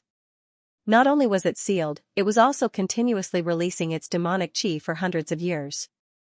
In other words, it was forcefully destroying its cultivation and using the demonic chi to destroy demonic beasts and strange plants for the cultivation of the disciples of the Tao sect. This kind of method was really chilling. It was far from what a bandit lair in the mortal world could compare to, especially when he thought that the demon king might still be alive under this altar. Fangxing felt a chill down his spine. A powerful golden core stage demon king was sealed for hundreds of years. From being able to control the wind and clouds to being reduced to a lowly servant, he felt the process of weakening bit by bit. Moreover, there was no hope. He knew that his soul would be destroyed sooner or later. This was the most terrifying punishment in the world. Forget it. I have to be careful in the future. The winner takes all. The feeling of losing is not good. Fangxing was not a sentimental person. He quickly reacted and warned himself in his heart that this was the result of his loss. If a mortal lost, even if he lost his life, at least he had a chance to be reincarnated. Even if his soul was destroyed, he would only be unconscious and scattered between heaven and earth. As for cultivators, be it demons or demons, although they had great power and vitality, once they lost, the feeling was really not something that a mortal could imagine. Since he had embarked on the path of cultivation, he would certainly be a person who locked his opponent in the altar in the future. He must not be a person who was locked in the altar by his opponent. Otherwise, it would be more comfortable to cut his own throat as soon as possible. Found it, just as Fangxing was thinking, someone suddenly shouted. Immediately, he saw a talisman flying straight into the sky. Fangxing was startled. He immediately urged the golden crow to fly over. But he saw that at the edge of the altar, a black dragon-like existence suddenly drilled out of the ground. It roared madly and rushed towards 4 or 5 black dots on the ground like ants. Those black dots were the disciples of the Valley of Literature. It was them who had discovered the whereabouts of the grasshopper and immediately sent a message. But this immediately enraged the grasshopper and caused it to be attacked in a frenzy. Senior Marshal Brother Xiao Jianming, save us! The disciples of the Valley of Literature, Pai Junzi, and the others used their golden talismans to block the grasshopper's attack. In the distance, Xiao Jianming looked coldly at Fang Xing. Fang Xing laughed and took out the bow of alarm, but he did not go down. It was almost clear that he would not go down. But after he went down, he would look for an opportunity to take advantage of the situation. Xiao Jianming secretly cursed. But he had no choice but to make a move. Because the disciples of the Valley of Literature had sent a message to him through flying talismans. They had also received his orders to find the traces of the grasshopper. No matter what, he could not be like Fang Xing and stay out of this matter. Junior brother Fang, if you want this grasshopper, I can let you have it. Xiao Jianming looked at Fang Xing from afar and suddenly said in a low voice. Fang Xing was startled. He did not expect Xiao Jianming to say such a thing. But then he smiled and said, no need to let me have it. You go first. Xiao Jianming's words originally contained the intention of reconciling, but when he saw Fang Xing reply like this, obviously not taking his words to heart in the slightest, Xiao Jianming's heart couldn't help but go cold, and he said indifferently, I'll warn you about something. I've cultivated for 12 years, and even though I'm useless, I've allowed everyone that knows me to understand a principle, and that's that being my friend is far stronger than being my opponent. Fang Xing heard the threat in his words. He also smiled and said, I have also cultivated for 4 years. Xiao Jianming looked at him indifferently. Fang Xing also wanted to say something more impressive. But the little bandit's level of education was not as high as the others. After pondering for a while, he could only say, I have never been afraid of anything. Xiao Jianming smiled coldly and did not say anything else. He pointed downwards and the iron eagle swooped down. When had he, Xiao Jianming, ever been so tolerant towards others? Since this brat had overestimated himself and was determined to go against him, then he would just have to find an opportunity to kill him. Whoosh, Grasshopper dragged its injured body and launched a violent attack at Pai Junzi and the others. Under the tremendous force, Pai Junzi and the others could not hold on any longer. Xiao Jianming had already rushed down. With a long whistle, the iron sword in his hand suddenly split into countless rays of sword light. Like a rain of light, they enveloped Grasshopper in an instant. As if they had a life of their own, they slashed towards the dislocated joints and wounds on Grasshopper's body. Grasshopper howled in pain. It knew how powerful the attack was and did not dare to fight against Xiao Jianming. It turned around and fled. Meanwhile, Fang Xing watched Xiao Jianming's attack from midair. His gaze was also somewhat cold. I say, why do you have to make life difficult for this person? This brat is very powerful. The golden crow secretly transmitted its voice to Fang Xing. It did not understand why Fang Xing had to go against such a powerful person. Fang Xing chuckled and said, it's his fault for looking so annoying. The golden crow muttered, as if you were very likable. With a swoosh, Fang Xing placed his saber on the golden crow's neck. Am I not likable? The golden crow hurriedly said in embarrassment, too likable. Everyone loves me. When they see me. Flowers bloom when they see me, you have good taste. Fang Xing praised the golden crow's taste. But while he was laughing, he was also calculating in his heart, this guy's Azure Cloud 9 Swords technique is indeed powerful. The Azure Cloud 9 Swords technique that senior sister Ling Yun used back then was already very powerful. Xiao Jianming's mastery of the sword technique is far above hers. It looks like even if I increase my cultivation by another 2 stages, I still have no chance of winning against him. I still have to think of some other way. Squeak squeak, Grasshopper was entangled by Xiao Jianming's iron sword and could not escape. Its body had suffered several more serious injuries and it immediately began to squeak in panic. However, Xiao Jianming did not make a killing move. He had been distracted by Fang Xing, who was in the air. As expected, after Grasshopper was forced into a corner, the brat sitting on the golden crow's back suddenly raised his bow and arrow. Xiao Jianming was startled and immediately stopped his attack to guard against Feng Xing. However, he did not expect that Feng Xing only raised the bow and arrow to aim at it and then put it down again. Xiao Jianming was instantly infuriated. He knew that he could not wait any longer and had to make a killing move as soon as possible. Azure Cloud Sword pierces the 9 heavens. Xiao Jianming suddenly let out a long cry. The sword light of the iron sword in his hand suddenly cut through the sky like lightning, striking down from the sky. Xiao Jianming had used his true strength in this strike. He wanted to kill the grasshopper with one strike. At this moment, Feng Xing's eyes turned cold. He knew that Xiao Jianming was going to kill the grasshopper. He raised the cry bow, knocked the bone arrow, and poured his spiritual energy into it. The runes on the bow glowed, and a huge force surged from the heaven and earth. Then, with a swoosh, the bone arrow disappeared from the bowstring. It cut through the air and flew forward with a terrifying sound. Xiao Jianming's heart skipped a beat. The iron sword slightly tilted, but it hit the middle of the grasshopper's body and cut it in half. At this moment, the bone arrow arrived. With a bang, it hit a rock the size of a house 300 feet away. Swoosh, swoosh, swoosh, countless eyes looked at Feng Xing. They didn't know what he was trying to do with this arrow. In the air, Feng Xing blushed. He waved his hand in embarrassment and said, "Hee hee, I haven't played with a bow for a long time. I'm rusty." Damn, this little bastard missed his target, the disciples of Blue Cloud sect cursed in their hearts. Xiao Jianming also sneered. He saw the green grasshopper dragging half of its body as it desperately crawled among the broken rocks. He immediately urged the iron eagle to chase after it.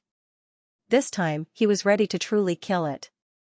Feng Xing saw this from the sky, and hastily raised his startling cry bow again. He knocked the bone arrow, and a strange force burst forth. He pulled the string of the bow to its fullest extent, and aimed at the green grasshopper with full concentration. Not far away, Su Lingyun didn't participate in this fight. She only watched with interest. The disciples of the various valleys of the Blue Cloud sect were also watching this scene, feeling a little nervous. They really wanted to see if this little bastard who dared to compete with senior brother Xiao Jianming could succeed. Swoosh! Swoosh! The sword light of the iron sword and the bone arrow of the cry bow flew out at the same time and went straight for the exhausted grasshopper. The sword light was a little slower, but the distance between them was very close. It was abnormally agile, and it split into tens of thousands, enveloping an area. The white light of the bone arrow was a little faster. Borrowing the power of the alarm bow, its momentum was no weaker than the sword light. It condensed into a single point and went straight for the centipede's head. Seeing the two deadly attacks approaching grasshopper at the same time, the members of Blue Cloud sect could not help but feel nervous. Just at this moment, in front of the green grasshopper, someone suddenly exclaimed, and a fiery red shadow rolled over. The half of the green grasshopper seemed to have lost all resistance, and was immediately pulled away by the shadow. Then, with two bang sounds, the sword light and the arrow light arrived at the same time, blasting a large pit in the ground. For a moment, rubble flew everywhere, and smoke filled the air, making it difficult to distinguish the scene. Haha, I didn't expect to pick up a rank 9 demonic core here. A loud laughter sounded, and it was the voice of a girl. As the smoke dissipated, the disciples of Blue Cloud sect could not help but be stunned. Behind the smoke, they saw a little girl wearing a fiery red dress. She looked to be only 12 or 13 years old, slightly younger than Feng Xing. She was holding a fire whip in her hand, and the corpse of the green grasshopper was lying in front of her. She was observing it with great interest. Crack crack, she was extremely skilled, and her slender little hands possessed formidable strength. She casually lifted up the fourth section of the green grasshopper's hard shell as if she was breaking open a crab. Then, she stretched her hand into its body and took out an earthen yellow demon core that was the size of a fist. After carefully examining it, she instantly beamed with joy and cried out, "It's actually an earth attribute demon core, I've really struck it rich." As the little girl's joyful voice was heard, the disciples of Blue Cloud sect looked at each other, confused.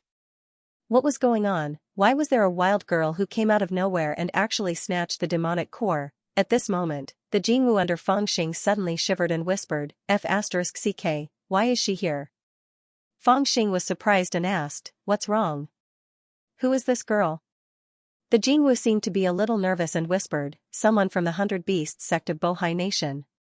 F***ck, how dare she cross the border to come here?" Fangxing noticed that there was something wrong with the Jinwu's reaction, so he hurriedly asked in a low voice, "What the hell is going on?" The Jinwu smacked its lips and muttered, "Don't be nervous, don't be nervous. Anyway, they haven't seen my real appearance, so they might not recognize me. Calm down. Calm down. How did they find me?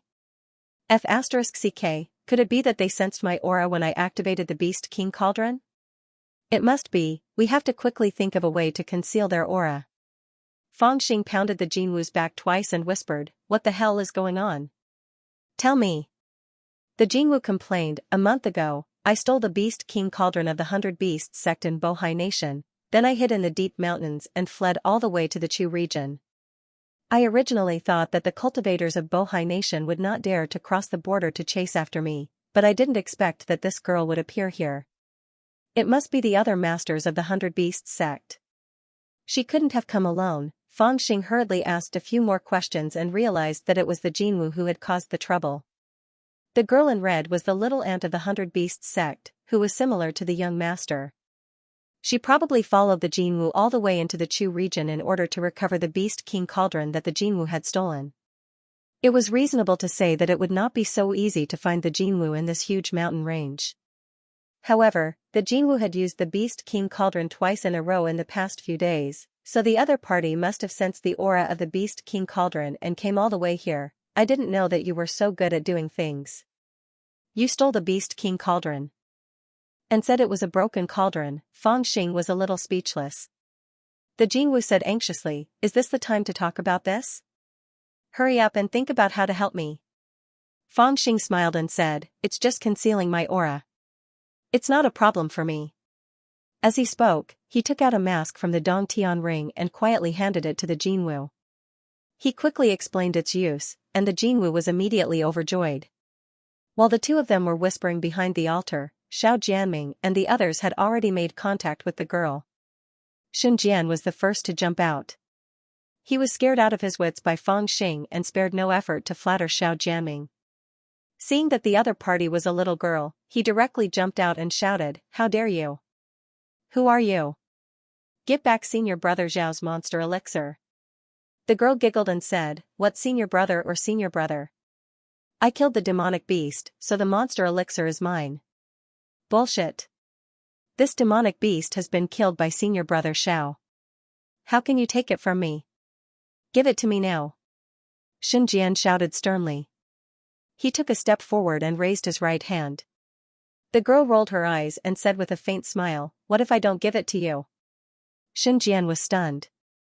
He didn't expect that the girl didn't take him seriously at all. He turned to look at Xiao Jianming. Seeing that Xiao Jianming didn't intend to stop him, he became a little more courageous and shouted, "Then don't blame me for offending you." As he said that, he used the attraction skill, trying to scare the girl and the monster elixir together. However, at that moment, the girl's expression suddenly changed. She also used the attraction skill. Sun Jian only felt that the ground beneath his feet was empty.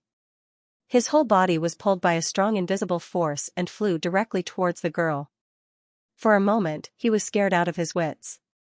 Seeing that he was quickly approaching the girl, he quickly pressed his palms together, attacking and defending at the same time. He was afraid that the girl would kill him. However, the girl only giggled. With a grab and release of her slender jade-like hands, Sun Jian suddenly flew up and was thrown behind her. An earth-shattering sound rang out.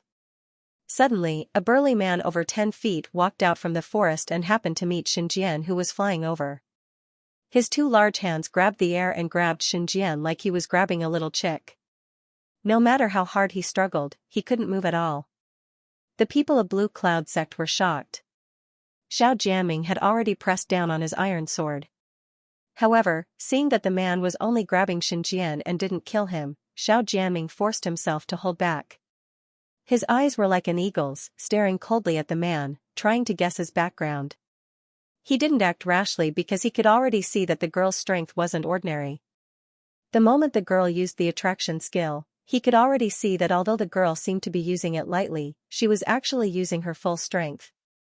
Her cultivation was only at the 5th level of spirit formation, but her control of the weight and the exquisite control of the spell was extremely extraordinary. Not to mention Xianxia, even a middle-stage spirit formation cultivator, no matter what level they were at, would find it hard to take advantage of her.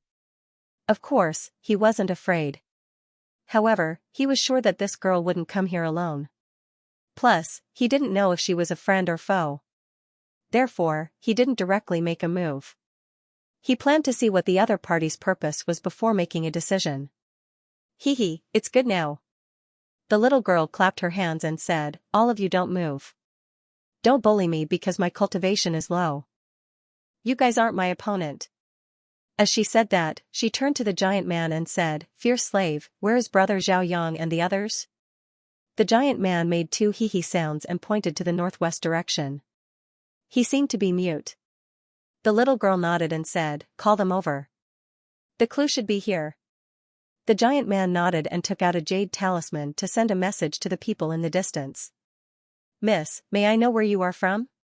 Why did you come to our Blue Cloud Sex training ground? Xiao Jianming stepped forward and said, Can you please let go of my junior brother Shen first? When the little girl saw him, she seemed to be afraid and took 2 steps back. She smiled and said, You're quite strong, but you can't bully the weak. My brother Zhao Yang and the others will be here soon. If you bully me, they will bully you. As for me, I won't tell you my identity first. I just want to ask you, have you ever seen someone use such a small cauldron to control a monster? As she said that, she gestured that it was about 3 feet long. Xiao Jianming said indifferently, I haven't seen it. You should let him go first. As he said that, he took another step forward and pressed his hand on the iron sword. After all, he was the direct disciple of the Blue Cloud sect. No matter what, he couldn't watch the Blue Cloud sect's disciple fall into the hands of others. The little girl was shocked and immediately took another step back. She suddenly shouted, Brother Zhao Yang, come quickly. Someone is bullying me. Xiao Jianming was startled. He didn't expect her to have such a reaction. He didn't know whether he should take action or wait. At this moment, someone in the sky suddenly snorted, Really? Who is so daring? Everyone looked up and saw that in the sky, there were 7 to 8 huge black shadows flying over from all directions. Looking closely, they were all black and ferocious giant bats. Each of them looked ferocious. On the back of the bats, there were a few men sitting. The leader was a young man. His face was so pale that he didn't look like a living person. He was wearing a brocade robe. When they got close, these 7 to 8 people surrounded the Blue Cloud sect's disciples. Then, they suddenly released their aura. As the pressure came, the Blue Cloud sect's disciples were shocked. Among the people who came, there were 3 9th-level spirit formation cultivators and the rest were 7th or 8th level.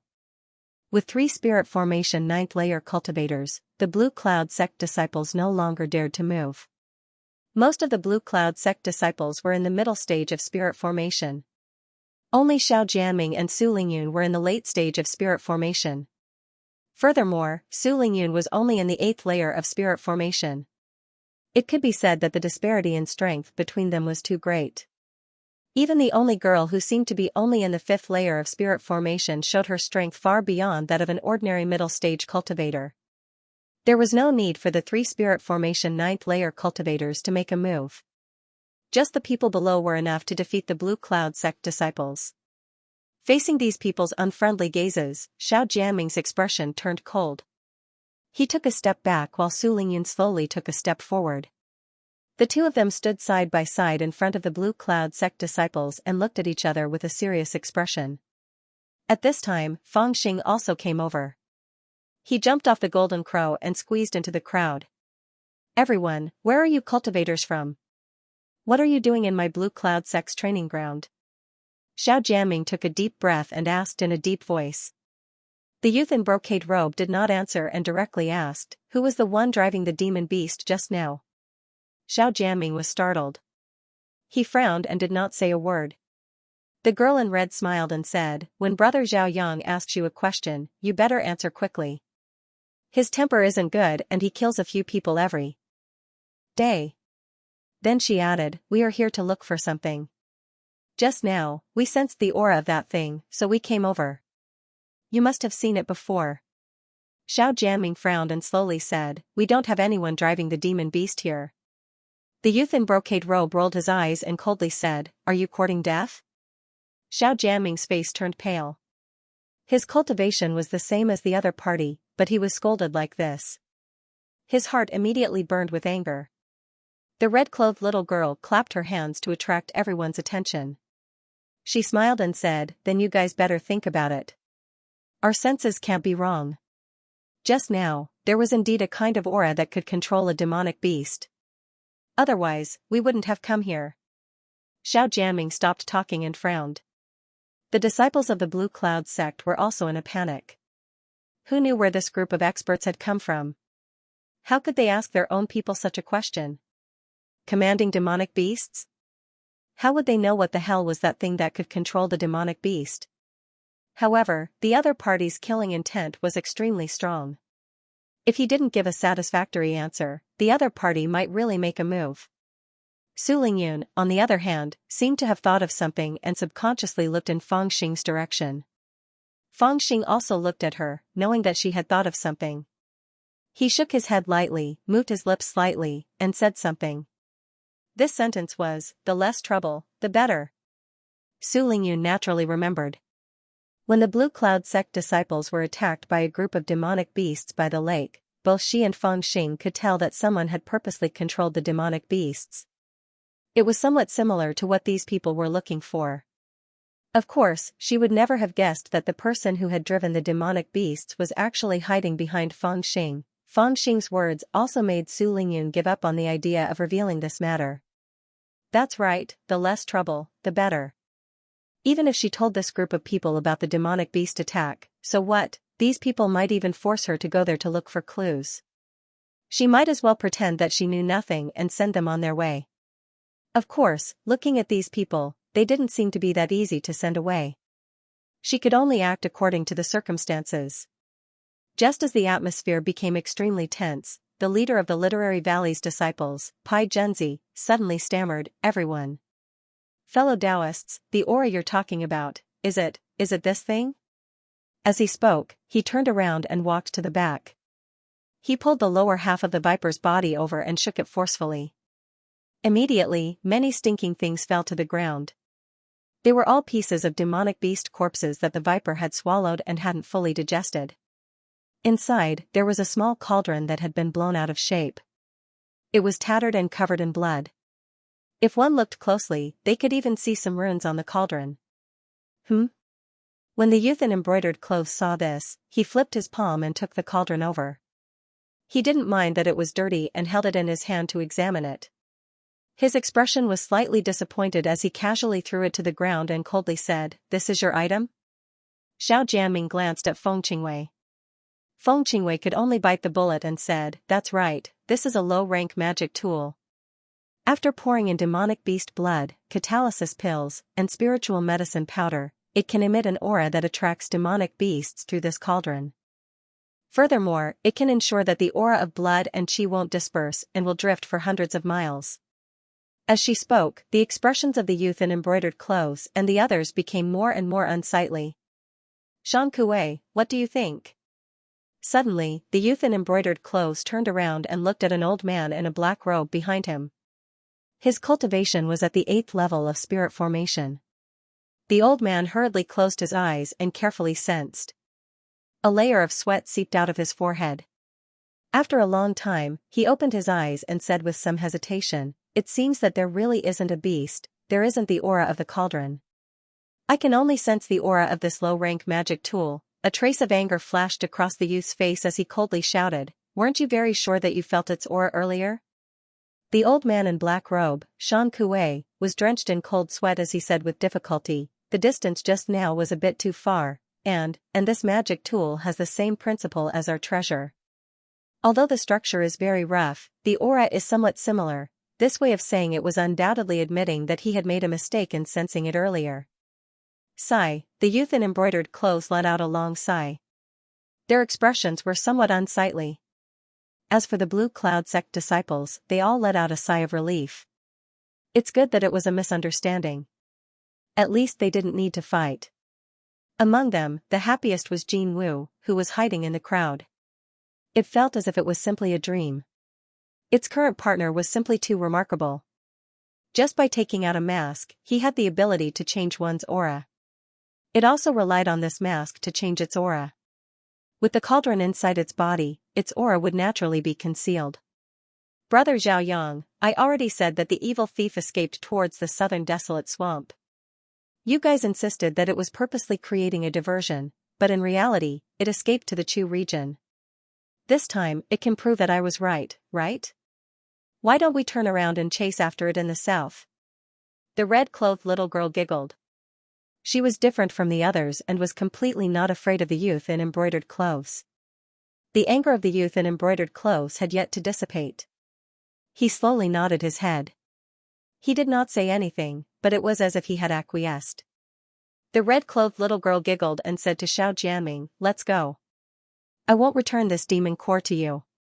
Xiao Jianming's heart also relaxed, and he said with a smile, "It's just a trifling monster core. Miss, feel free to take it. It can also be considered as my Azure Cloud sect sowing good karma with Mississippi. However, that junior brother of mine. Can Miss let him go?" He knew how to conduct himself. He knew that with the strength of his side, they would not be able to take back the demon core no matter what, so he might as well be a good person. But unexpectedly, before the little girl could reply, the young man in embroidered robes suddenly opened his eyes. His gaze was ghastly like a sword as he looked at Xiao Jianming and said in a cold voice, "You want to form a good relationship with us just by relying on a single demon core?" Xiao Jianming was stunned. He was just saying it casually. "Who really wanted to form good karma with you? Even if I don't want to form good karma with you, will you return the demon core to me?" "What do you mean, fellow cultivator?" Xiao Jianming said with a hint of displeasure. Even though his side was not as strong as the other party, he was still a little angry. After all, the strength of the youth in embroidered clothes was not necessarily higher than his. He just had more helpers. The youth in embroidered clothes sneered and said, "Since you want to form good karma, very well. Hand over all of your storage bags." As soon as he said that, the expressions of the Blue Cloud sect's disciples changed drastically. The youth in embroidered clothes and his group immediately smiled. The red-clothed little girl clapped her hands and said with a smile, "Brother Zhao Yang is venting his anger on others again. However, I like snatching other people's storage bags." At this moment, Xiao Jianming's expression changed drastically. His heart was burning with anger and he was somewhat unable to suppress it. The youth in embroidered clothes sneered and signaled the two people beside him with his eyes. In an instant, the two of them burst out with the cultivation of spirit formation 9th layer and suppressed Xiao Jianming like a raging tide. Xiao Jianming's expression suddenly changed. The youth in embroidered clothes said, "If you're not convinced, you can try." In this wilderness, after killing someone, the corpse is very easy to deal with. Xiao Jianming's heart turned cold. He noticed that the 3 9th layer spirit formation cultivators had already sealed 3 of his directions. From the looks of it, they were worried that he would escape. His heart couldn't help but calculate. Although the opponents were not ordinary, Xiao Jianming reckoned that with his own strength, defeating one of them shouldn't be difficult. Fighting against 2 of them would be somewhat difficult, and if he were to fight against the 3 of them alone, he probably wouldn't even be able to escape. But no matter what, he, the dignified direct disciple of Blue Cloud sect, was actually captured by others. This made his heart very sullen. How about this? The red-clothed little girl smiled as if she was trying to smooth things over. She said, "You've already given me a rank 9 monster core. Even if you've already given it to me, you can keep your storage bag, but the others must hand over there. And, if you guys feel uncomfortable, and one of you has been captured by me, just treat it as a ransom for him." Hearing this, Xiao Jianming's heart loosened a little. Fang Xing was instantly dissatisfied, and muttered in a low voice, "Damn it, that Yao Dan is mine." Fang Xing was unwilling to hand over the ransom to Xinjian from the bottom of his heart, but he understood that this matter was caused by the Golden Crow. To him, it would be the greatest success if he could help the Golden Crow cover up this matter. Thus, he kept a low profile and hid in the crowd. He did not cause any trouble and treated himself as a normal Blue Cloud sect disciple, letting Xiao Jianming handle this matter. When Xiao Jianming heard that he could keep the storage pouch, he felt a little better. At least he did not have to hand over the storage pouch. However, if he were to give this order, it would be difficult for him to do so. Seeing that the Blue Cloud sect disciple did not speak, the red-clothed girl giggled and signaled the fierce slave behind her with her eyes. The fierce slave immediately lifted up Xinjian and swung his fan-like hand towards Xinjian's face. Pa! Pa! Xinjian's mouth was full of blood and 3 or 4 of his molars fell out.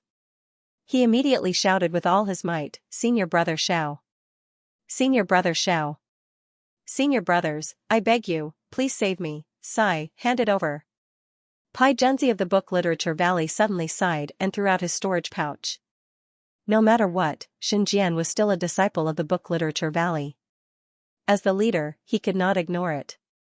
Moreover, he could see that Xiao Jianming was moved, but he did not have the face to give this order. If he took the lead and did it, Xiao Jianming would definitely be grateful to him. Since the opponent was so strong, it was impossible for him to keep the storage pouch. Moreover, the storage pouches of the sacrificed disciples of the Book Literature Valley were all on him. Thus, he only threw out one of them. Thus, although this was very embarrassing, the real loss was not too big. Seeing that he took the lead and Xiao Jianming did not say anything, as if he had tacitly agreed, the other disciples of the Book Literature Valley also threw out their storage pouches. The storage pouches that these disciples handed over were truly all of their wealth. They could not help but feel heartache. Hand it over. Feng Qingwei also helplessly sighed and threw out a storage pouch. Then, the disciples of the Mountain Valley also threw out their storage pouches. The other disciples naturally followed. The other party was stronger than them, and it seemed like they didn't mind killing at all. They had no choice but to hand it over. Even Su Lingyun was about to hand over her own pouch of holding when Feng Xing suddenly tugged on her sleeve, winked at her, and threw out 2 pouches of holding. Only then did Su Lingyun realize that this little rascal had 7 or 8 pouches of holding on him. By throwing one away for her, he had saved her 7 or 8 years' worth of pouches of holding. Although she felt somewhat helpless, she was also grateful. Haha, are the cultivators of the Chu region all cowards? The 2 7th-layer spirit formation cultivators sitting on the back of the black bat laughed. They used their attraction technique and all the storage pouches on the ground flew up. The 2 of them sat on the back of the black bat and started counting. At the same time, they looked at the heads on the ground as if they were counting if anyone had missed out. In the end, there were a total of 26 storage pouches. Apart from Xiao Jianming, the remaining 26 people had all handed over their weapons. Haha, junior brother Long, there are 9 of us, but there are only 26 storage pouches. It's not enough, the man on the left suddenly laughed and winked at the man on the right. The man on the right understood and maliciously looked at Xiao Jianming and said, "That's right, just 1 more would be enough." They obviously wanted to snatch Xiao Jianming's storage pouch. After all, Xiao Jianming had the highest cultivation in this group. If one were to talk about the good stuff in his storage pouch, he would certainly have the most.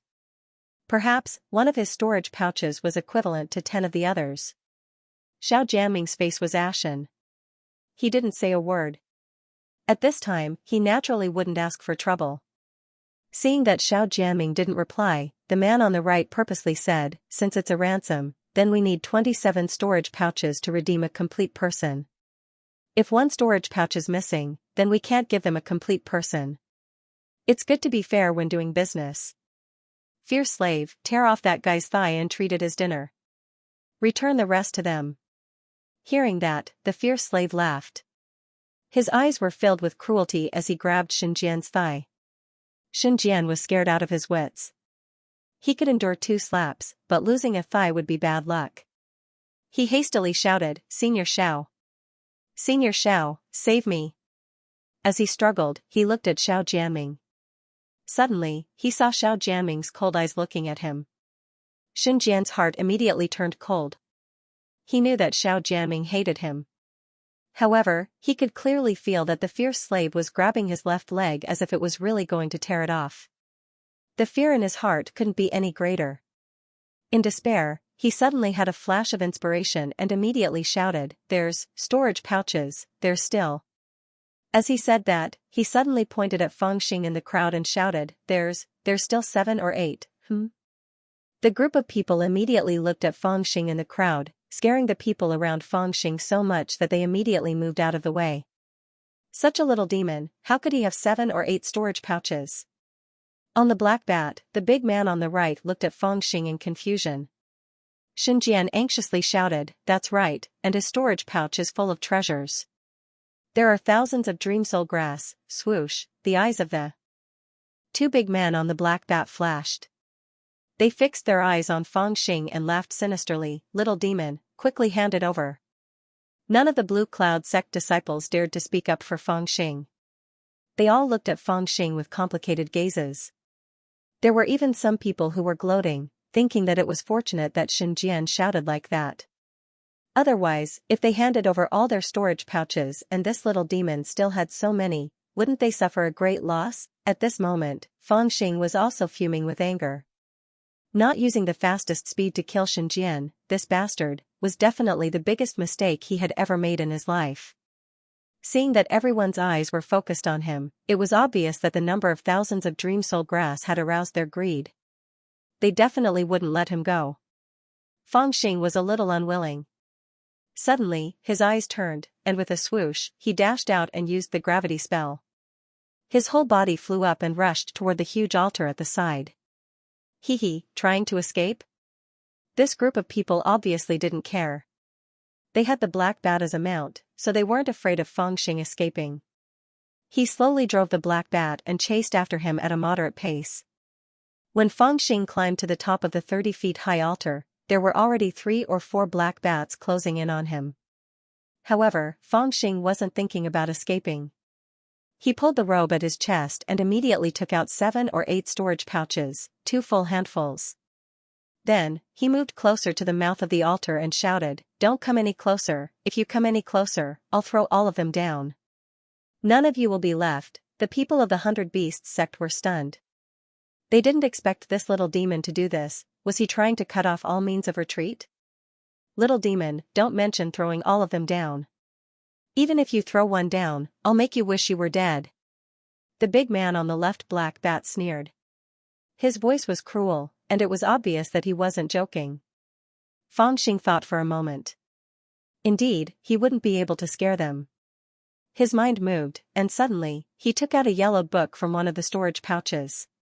He extended it to the mouth of the altar and shouted, these storage pouches can't scare you, but I can guarantee that this high-level Xian formula, Yin Yang, great art of Yin Yang harmony will fall in, and you'll regret it for the rest of your lives. High-level Xian formula? Suddenly, not only the 2 big men on the black bat, but the rest of the people of the 100 Beasts sect were also stunned.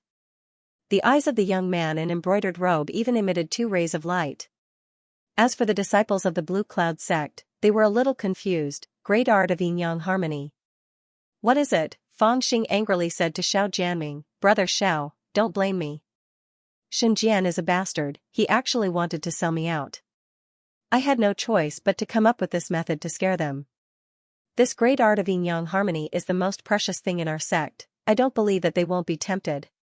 Brother Xiao, quickly go and ask the elders to deal with them, I'll take care of this place. Xiao Jianming was also confused. The way this little demon talked was too realistic.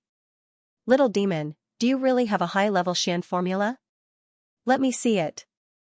The young man in embroidered robe rode on the black bat and slowly approached. Stay away from me. Or else I'll really throw you down. Fangxing seemed to be very scared. He shouted with a trembling voice, and his hand was a little closer to the altar. The young man in embroidered robe suddenly stiffened. He really didn't dare to provoke this kid and throw away the high-level Xian formula that he was about to get. In fact, he felt that he had made a wasted trip. His heart was depressed, so he vented his anger on this group of Chu region cultivators. Robbing their storage pouches was more fun than necessary.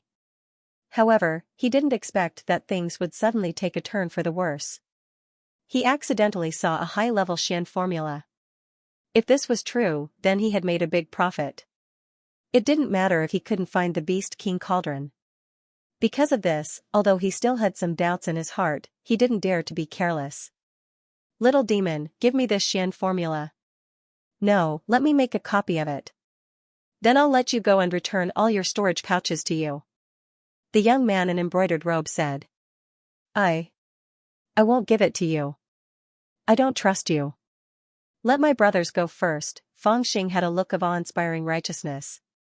The Blue Cloud sect disciples were very touched. Regardless of whether the Xian formula in Fangxing's hands was real or not, as long as he could let them leave safely, it was a profit.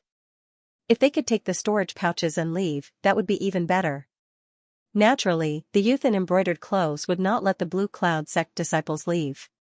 If these people left and immediately sent a message to their sect, it would attract their sect's foundation establishment stage elders to rescue them, then they would be in big trouble. Moreover, when he heard Fangxing repeatedly say that he wanted him to let his fellow disciples go first, he immediately understood.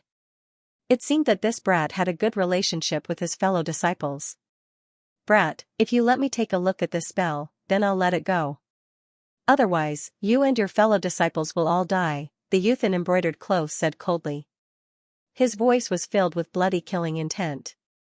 Fangxing seemed to be startled and cried out with a trembling voice. No. You can't do this. Seeing that he was afraid, the youth in embroidered clothes immediately became more confident. He waved his hand and said, You don't believe me? Vicious slave, cut off one of his arms. That fierce slave let out a cry and grabbed Xinjian's arm, wanting to tear it off. Xinjian was so frightened that he let out a mournful scream and wailed, what he said was false. There was no Xian formula. Fangxing looked like he was about to cry, Senior brother Shen, why are you still hiding it from them at this time? Seeing that Fangxing's expression did not seem to be fake, the youth in embroidered clothes' face darkened and he waved his hand. Like twisting a fried dough twist, he tore off an arm. Fresh blood dripped down like a fountain. Xinjian's blood-curdling screams resounded through the sky. The Blue Cloud sect disciples were all frightened and turned their heads away. No. Don't. Fangxing was so grief-stricken that he cried out, Don't do this to my fellow disciples. The youth in embroidered clothes laughed sinisterly. I'll count to 3. Throw the Xian spell over, or else I'll cut off his other arm. Fangxing cried, Oh my God. Don't do this. He did not feel that his acting was already a bit too much. The young man in embroidered robes sneered and raised 3 fingers. When the 3rd finger fell, the fierce slave let out a loud shout and tore off Xinjian's other arm. Xinjian let out a blood-curdling screech of pain and immediately fainted.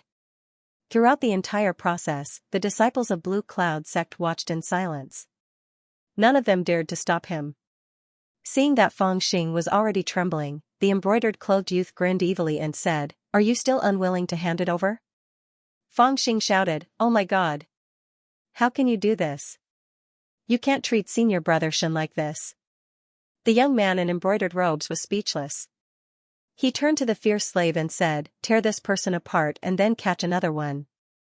I want to see how long this brat can endure.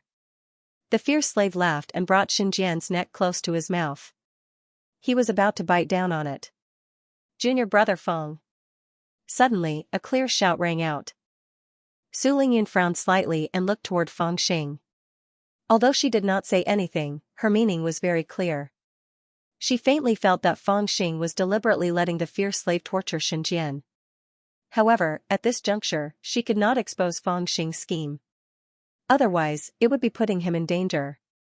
Her shout was actually hinting to Fangxing that if he had any tricks up his sleeves, he should quickly use them and not necessarily torture Xinjian to death first. Women are so soft-hearted. Fangxing sighed and pretended to be sorrowful and indignant as he shouted, Stop. The youth in embroidered clothes smiled coldly and waved his hand. The fierce slave immediately stopped talking. Are you willing to hand it over? Fangxing said to the youth in embroidered clothes in grief and indignation, You only know how to bully the weak? The youth in embroidered clothes was slightly startled. He sneered and said, If you are stronger than me, you can also bully me like this. The weak are prey to the strong, isn't it always like this? Fangxing said, I only hate that my cultivation is not as good as yours. Otherwise, I would definitely teach you a lesson, haha. The more the youth in embroidered clothes listened, the more he felt that Fangxing had the mind of a child. However, it was also in line with his age. Seeing his excited expression and trembling hands, he was really worried that Feng Xing would accidentally throw the Xian formula into the altar. His thoughts slightly moved and he said, "Forget it, don't say that I am bullying you. How about this, I find someone with the same cultivation as you to talk." "Heh, she's a little younger than you, and her cultivation is probably about the same as yours. As long as you can withstand 10 moves from her, I will let you go. How about it?" Feng Xing was startled, and a trace of hope seemed to rise on his face. He suddenly said, My strength is very weak. I will definitely not be able to withstand 10 moves, so I will only withstand 3 moves. After 3 moves, you will let us go. Haha, the youth in embroidered clothes and the others all burst into laughter. They felt that this child was really silly and amusing. However, the more it was like this, the more doubts in their hearts disappeared. The youth in embroidered clothes winked at the little girl in red and transmitted his voice, "Junior sister Xiao, you go and lure him away. As long as he leaves the altar, it will be fine." The little girl in red curled her lips and said, "If we really fight, he will not be able to withstand 3 moves." The youth in embroidered clothes slightly smiled and said, "This matter is of great importance. Be careful. You only need to lure him away, and I will take care of the rest." "All right." The little girl in red helplessly nodded and walked towards the altar with a smile. "Little brother, how about elder sister spar with you? As long as you can withstand 3 moves, we will let you go." Feng Xing looked at her suspiciously and stammered, "Do you mean what you say?" The little girl in red smiled and said, "Of course I mean what I say. I will definitely not lie to you." As she spoke, she slowly approached the altar's entrance. Feng Xing respectfully looked at the people riding the black bats in the sky and shouted, "All of you retreat." The few people laughed and really rode the black bats to retreat. They knew that although their junior sister was young, she was the sect master's only daughter. She had repeatedly used the demon blood essence to refine her body. Her spiritual energy was incomparably condensed. Don't look at how she was only a 5th-layer spirit formation cultivator. An ordinary 6th-layer spirit formation cultivator was not her opponent. Facing this little demon, they were afraid that their junior sister could take him down with just one hand. There was no need for them to worry at all. "All right, they have all retreated. Can you come and spar with me?" The little girl in red stood 10 feet away from Feng Xing and called for Feng Xing to come over. The youth in embroidered clothes had a cold look in his eyes. His palm firmly grasped a strange black flying sword inscribed with runes. He was prepared to kill Feng Xing the moment he was 10 feet away from the altar's entrance. This way, he would be able to easily obtain the Xian chant. Feng Xing glanced at the distance between him and the little girl in red clothes and said, "Come closer to me." The little girl in red clothes was helpless. She moved another 10 feet forward and said, "Is this enough?" Feng Xing looked around and said, "This won't do. We have to get closer." The little girl in red clothes was speechless.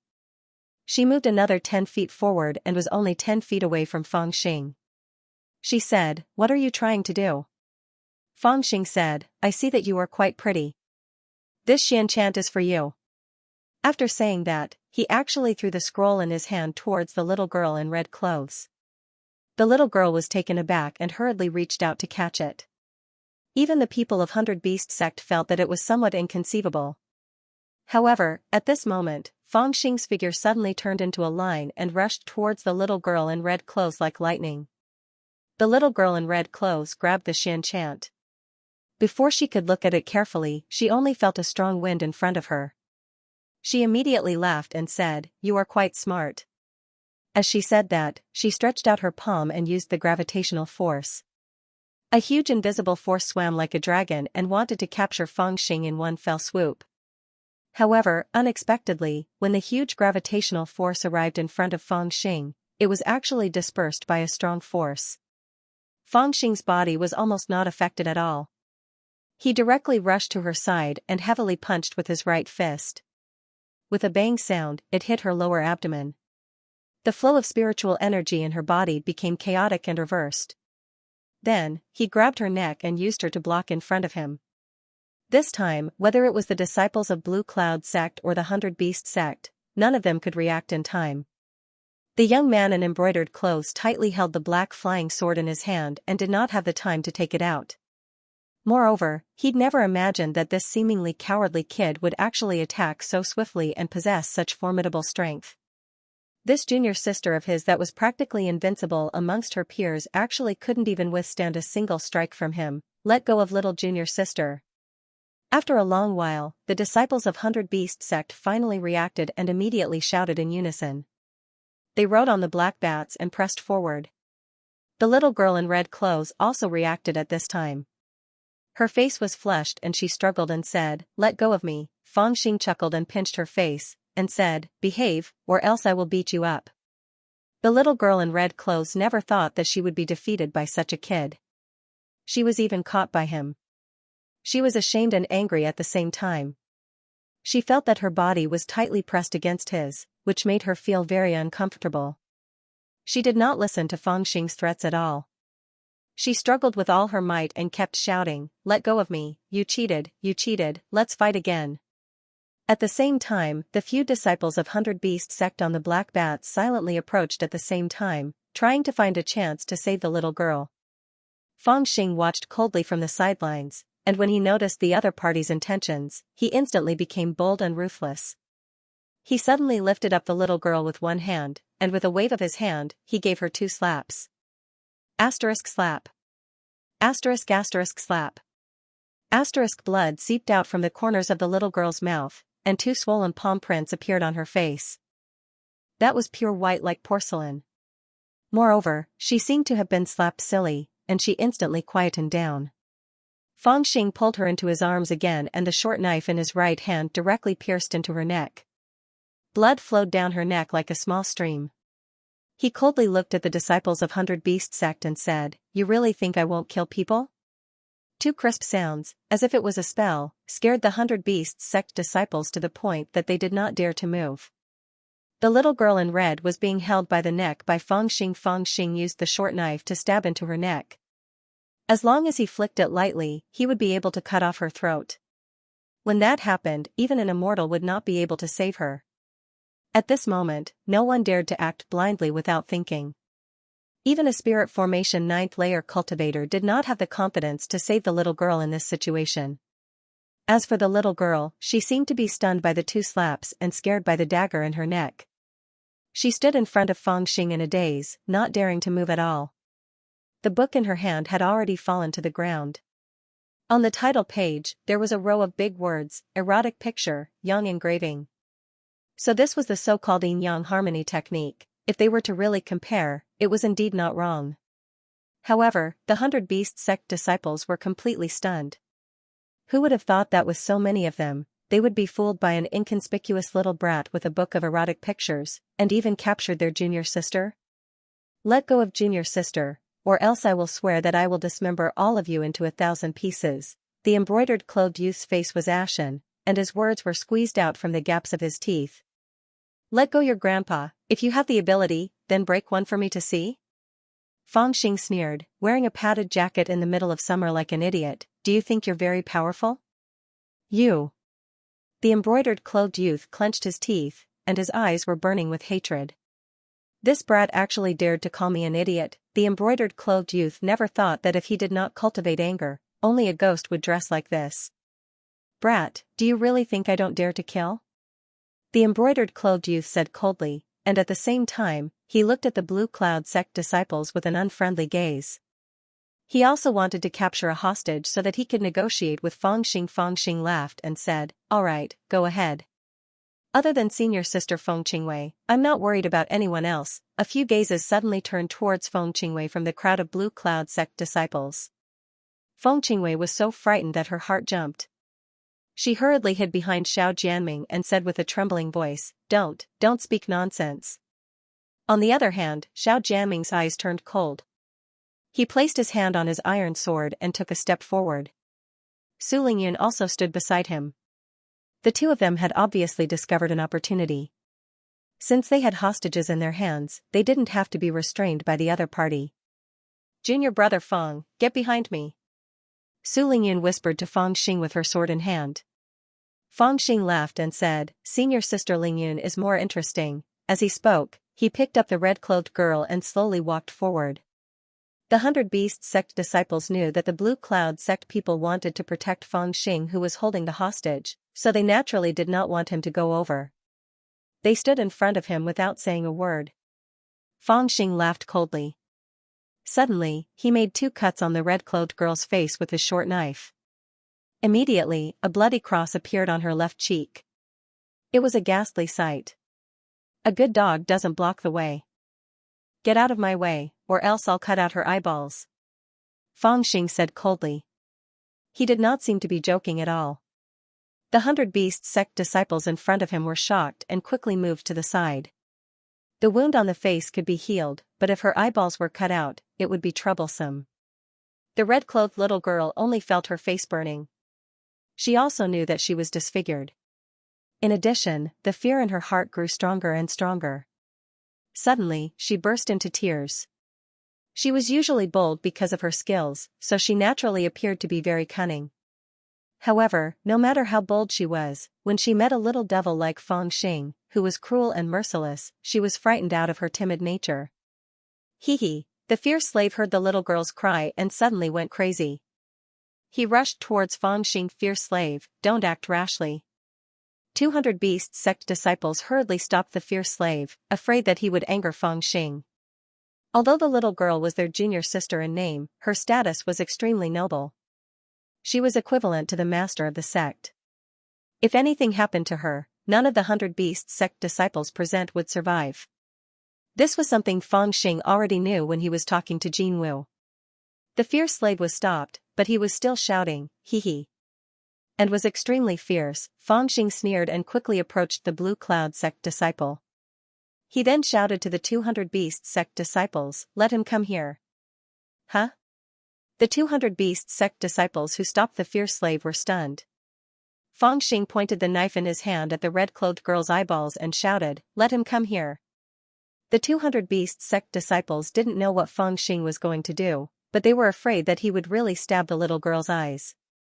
They didn't dare to disobey and moved aside. The fierce slave was a strange demon barbarian. It had low intelligence but extraordinary strength. Seeing that no 100 Beast sect disciples were stopping it, it immediately rushed towards Feng Xing. There was only one thought in its mind, and that was to save its little master. Kill him. Seeing that the fierce slave was approaching, Feng Xing suddenly ordered Wu Xiangtong coldly. Disciples of the Maxian Valley, listen to my order.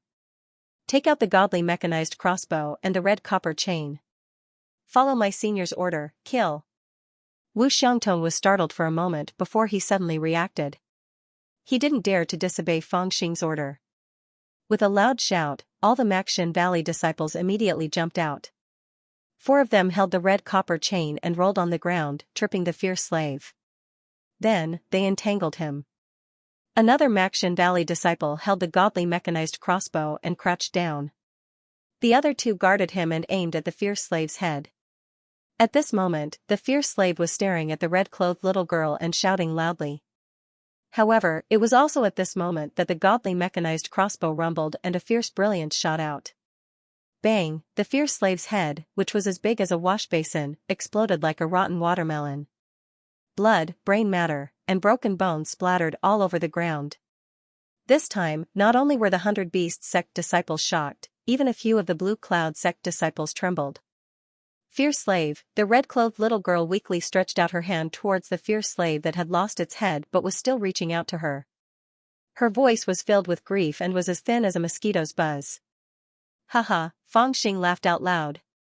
He grabbed the little girl by the back of her neck and entered the crowd of disciples.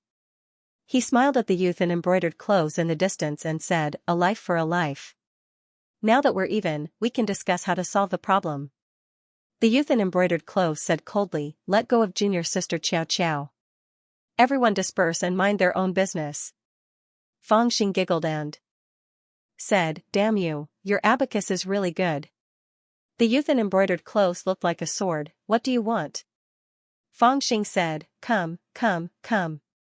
Hand over all your storage pouches. The 100 Beast sect disciples were stunned. They looked at each other in dismay. 10,000 alpacas were madly galloping in their hearts, the eyes of the youth in embroidered clothes seemed to flash with a bloody light. He looked at Feng Xing with monstrous anger. Feng Xing smiled and did not mind. He looked back at him without any fear. After a long time, the youth in embroidered clothes sighed softly and said, "Throw the storage pouches to him." The 100 Beast sect disciples gritted their teeth in hatred. However, they still untied their storage pouches and threw them down. When Wu Xiangtong saw this, he looked at Feng Xing and signaled with his eyes whether he should go and pick them up. Feng Xing said, "Let the Mountain Valley disciples go and pick them up." The Blue Cloud sect disciples were startled. They all looked at Feng Xing. A Maxian Valley disciple said, "Why, senior brother Feng?" Feng Xing smiled and said, "Because I won't feel bad if they die." The Maxian Valley disciples immediately shut their mouths. The Mountain Valley disciples, on the other hand, looked sad. "You're delusional," Feng Qingwei turned around and shouted at Feng Xing. However, before he could finish, Xiao Jianming said impatiently, "Go and pick them up. They won't dare to act recklessly." But even he could see that the little girl that Feng Xing captured had a very high status, or else she wouldn't have made the disciples of the 100 Beasts sect so nervous. Even if the disciples of the Mountain River Valley were captured, the chips were different, and the other side wouldn't dare to talk about conditions. The Mountain Valley disciples were helpless. They could only carefully walk out and pick up all the storage pouches on the ground. Fortunately, although the 100 Beast sect disciples looked at them with unkind eyes, no one dared to make a move. They let them pick up all the storage pouches from both sides. After returning to the crowd, Feng Xing asked the Maxian Valley disciples to keep the storage pouches. The Mountain Valley disciples didn't dare to disobey. "Can you let her go now?" The youth in embroidered clothes said sinisterly. He looked calm on the surface, but under his embroidered clothes, there was already a layer of cold sweat. "If it were you, would you let her go?" Feng Xing said with a smile. He didn't want to let go of the hostage that he obtained with great difficulty. "What do you want?" The youth in embroidered clothes was no longer calm. Feng Xing's difficulty had far exceeded his expectations. Feng Xing laughed and said, "I'll treat you guys to something." Then he turned to Su Lingyun and said, "Senior sister Lingyun, can you refine a batch of poison pills that will make them unable to circulate their spiritual energy for a short period of time?" Su Lingyun was slightly startled. She frowned and thought for a while before saying, "Sure, give me half an hour."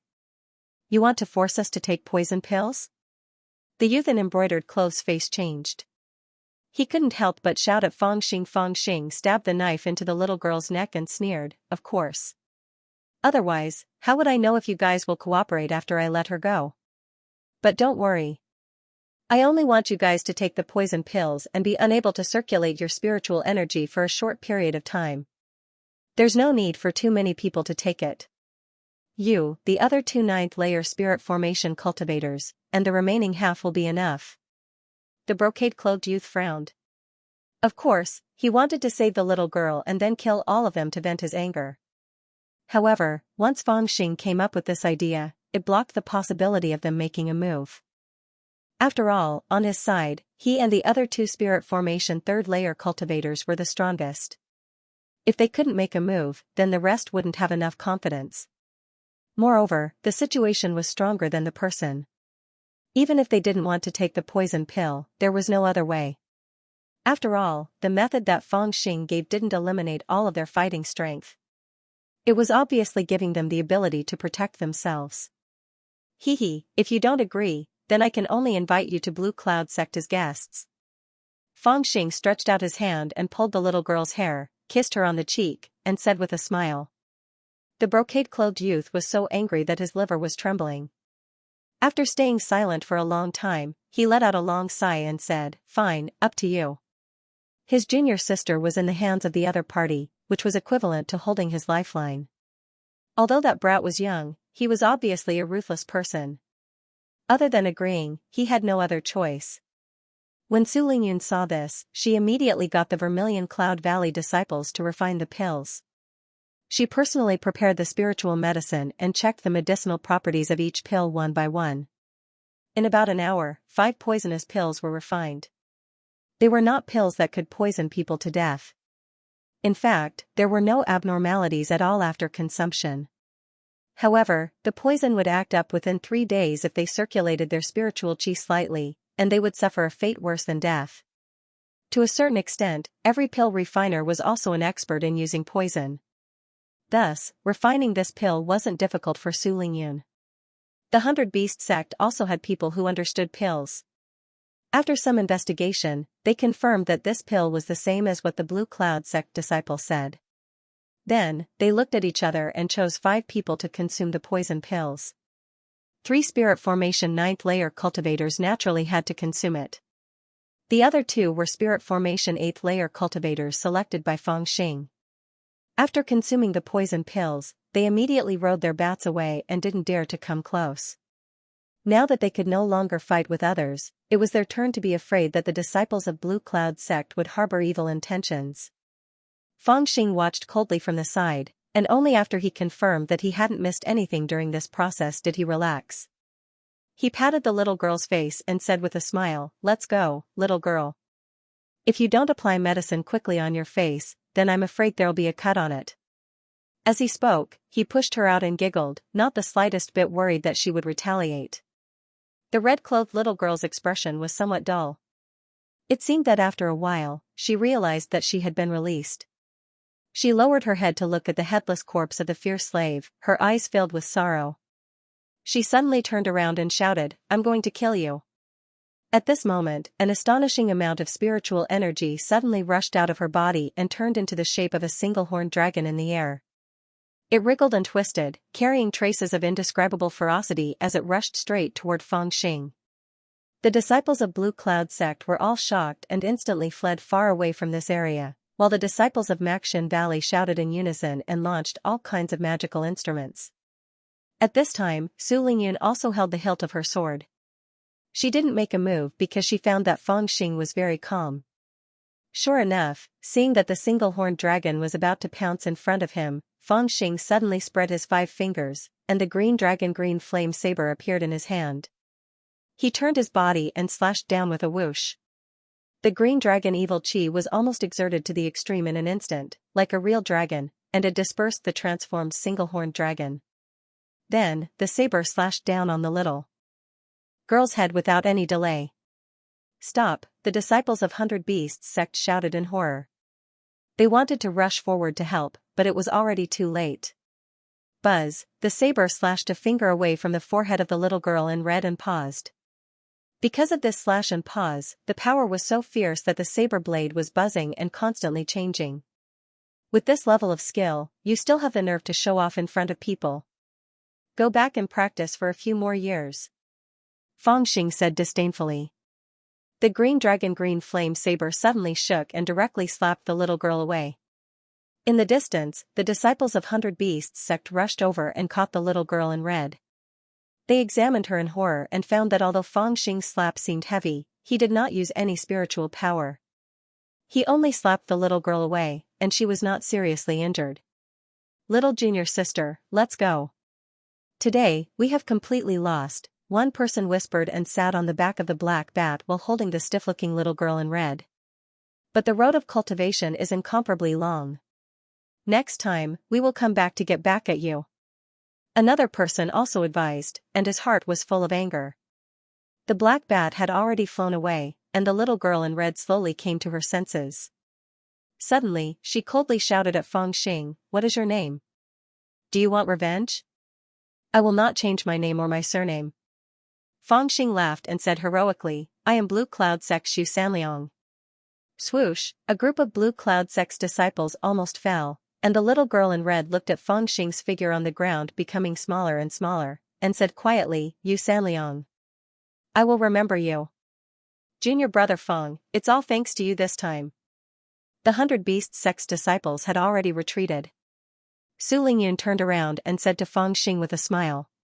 Feng Xing laughed and said, "It's a small matter, no need to be so polite." "Humph, kidnapping a little girl is not a heroic act, right?" A disdainful voice sounded. It was Feng Qingwei with a face full of disdain. But after she finished speaking, she saw the surrounding people looking at her in surprise. Even Xiao Jianming also glanced at her coldly. "Did I say anything wrong?" Feng Qingwei was a little anxious and said loudly. No one paid attention to her. All the Blue Cloud sect's disciples looked at Feng Xing. After a while, someone took the lead, cupped his fists and silently bowed to Feng Xing. When the bystanders saw this, many of them imitated him and silently bowed. Although they did not say anything, their intentions were sincere. But there were also some people who stood rigidly and were not willing to bow. Feng Xing smiled and bowed back to everyone. Although his posture was not standard, it was still etiquette. But he turned around and said to Wu Xiangtong, "Remember for me, return the storage bags to them if they are bowing, and don't return those who are not bowing." Wu Xiangtong agreed with a smile. The Blue Cloud sect's disciples were shocked and bowed one after another. Only then did Wu Xiangtong clearly distinguish the storage bags of the Blue Cloud sect's disciples and returned them to the Blue Cloud sect's disciples. As for the storage bags that were snatched from the 100 Beasts sect's disciples, although they knew that there might be a lot of good things in them, no one dared to touch them. They were all piled in front of Feng Xing, waiting for him to decide. Feng Xing was also very generous. He directly waved his hand and said, "Put them into the public account." Wu Xiangtong was overjoyed and bowed deeply. He thought that with little senior brother Feng here, everything was indeed very easy. When Master made him the leader of the disciples, he was still a little unconvinced. Now it seemed that Master really had a good eye. Feng Xing pondered for a while, then looked at Su Lingyun and said, "Vermilion Cloud Valley also contributed a little, let's give them 4." With a smile on his face, Wu Xiangtong said, "That's what I should do." As he said that, he casually picked up 4 storage bags and respectfully handed them to Su Lingyun with both hands. Su Lingyun did not stand on ceremony and waved her hand to let the Vermilion Cloud Valley's disciples distribute the bags themselves. The group of female disciples was instantly overjoyed. They chattered noisily and quickly opened the storage bags. When they saw the dazzling spirit stones and all kinds of elixirs and artifacts in the storage bags, they immediately beamed with joy. They truly felt that little senior brother Feng was really a good person, definitely a good person. He was handsome and generous. Just that his mouth was a little bad. But he was still very cute. Senior brother Xiao, just now in the midst of the liveliness, Xiao Jianming walked to the side of the altar alone. He raised his head and looked up, as if he was observing the shape of the altar. Feng Qingwei quietly walked over. She fiddled with the corner of her clothes with both hands and called out softly. Just now, Xiao Jianming glanced at her coldly, causing her to be filled with panic. It was as if she had done something terribly wrong. Xiao Jianming heard her words, but he did not speak for a moment.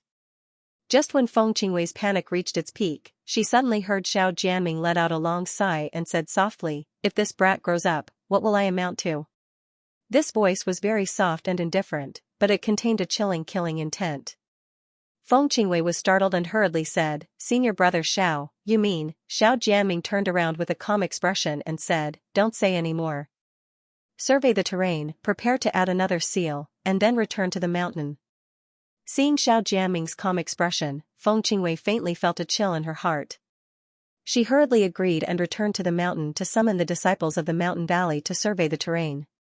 She did not know why, but she felt that Xiao Jianming was especially terrifying at this moment. It was also at this moment that in the altar, a certain existence that the disciples of the Blue Cloud sect could not sense chuckled with a voice that they could not hear. The laughter was extremely carefree, and it lightly sighed, not bad at all. Feng Xing, who was sorting out the items in the storage pouch of the 100 Beasts sect, suddenly raised his head and looked around with a puzzled gaze. Wu Xiangtong, who was at the side, noticed that something was wrong and hurriedly asked, "What's wrong?" Feng Xing waved his hand, indicating that he was fine, but he was muttering in his heart, "Who was that guy who laughed like an old pervert just now?" The entire altar was a huge seal. On the altar, there were 9 chains that were covered in runes. These chains were also magic tools that had the ability to seal things on the altar. However, as time passed, the spiritual power on the chains would be lost and the runes would be worn out. Even if the chains were made of special dark steel, they would still be corroded by wind, rain, and demonic aura, weakening their power. What the disciples of the Blue Cloud sect had to do was to repair the damaged parts of the iron chain and reopen the obliterated runes. In addition, the internal array of the altar also needed to be inspected by someone to see if there were any loopholes and cracks. As long as these were guaranteed, the sealed monster inside would have no chance to escape. Of course, now it was afraid that it would not be able to escape even if it wanted to. After being sealed for more than 300 years, even a golden core stage demon king would be weaker than an ordinary demon beast. Seeing that the Mountain River Valley disciples had taken the lead, the disciples of the other 3 valleys could not just sit around and started to perform their duties. The Vermilion Cloud Valley disciples prepared specific antidotes so that the Mountain River Valley disciples could go deep into the altar to inspect the array. Meanwhile, the Maxian Valley disciples went to the altar to check if there was a need to repair the damage of the 9 chains. The Literary Valley disciples naturally checked if there was a need to reopen the runes on the chains.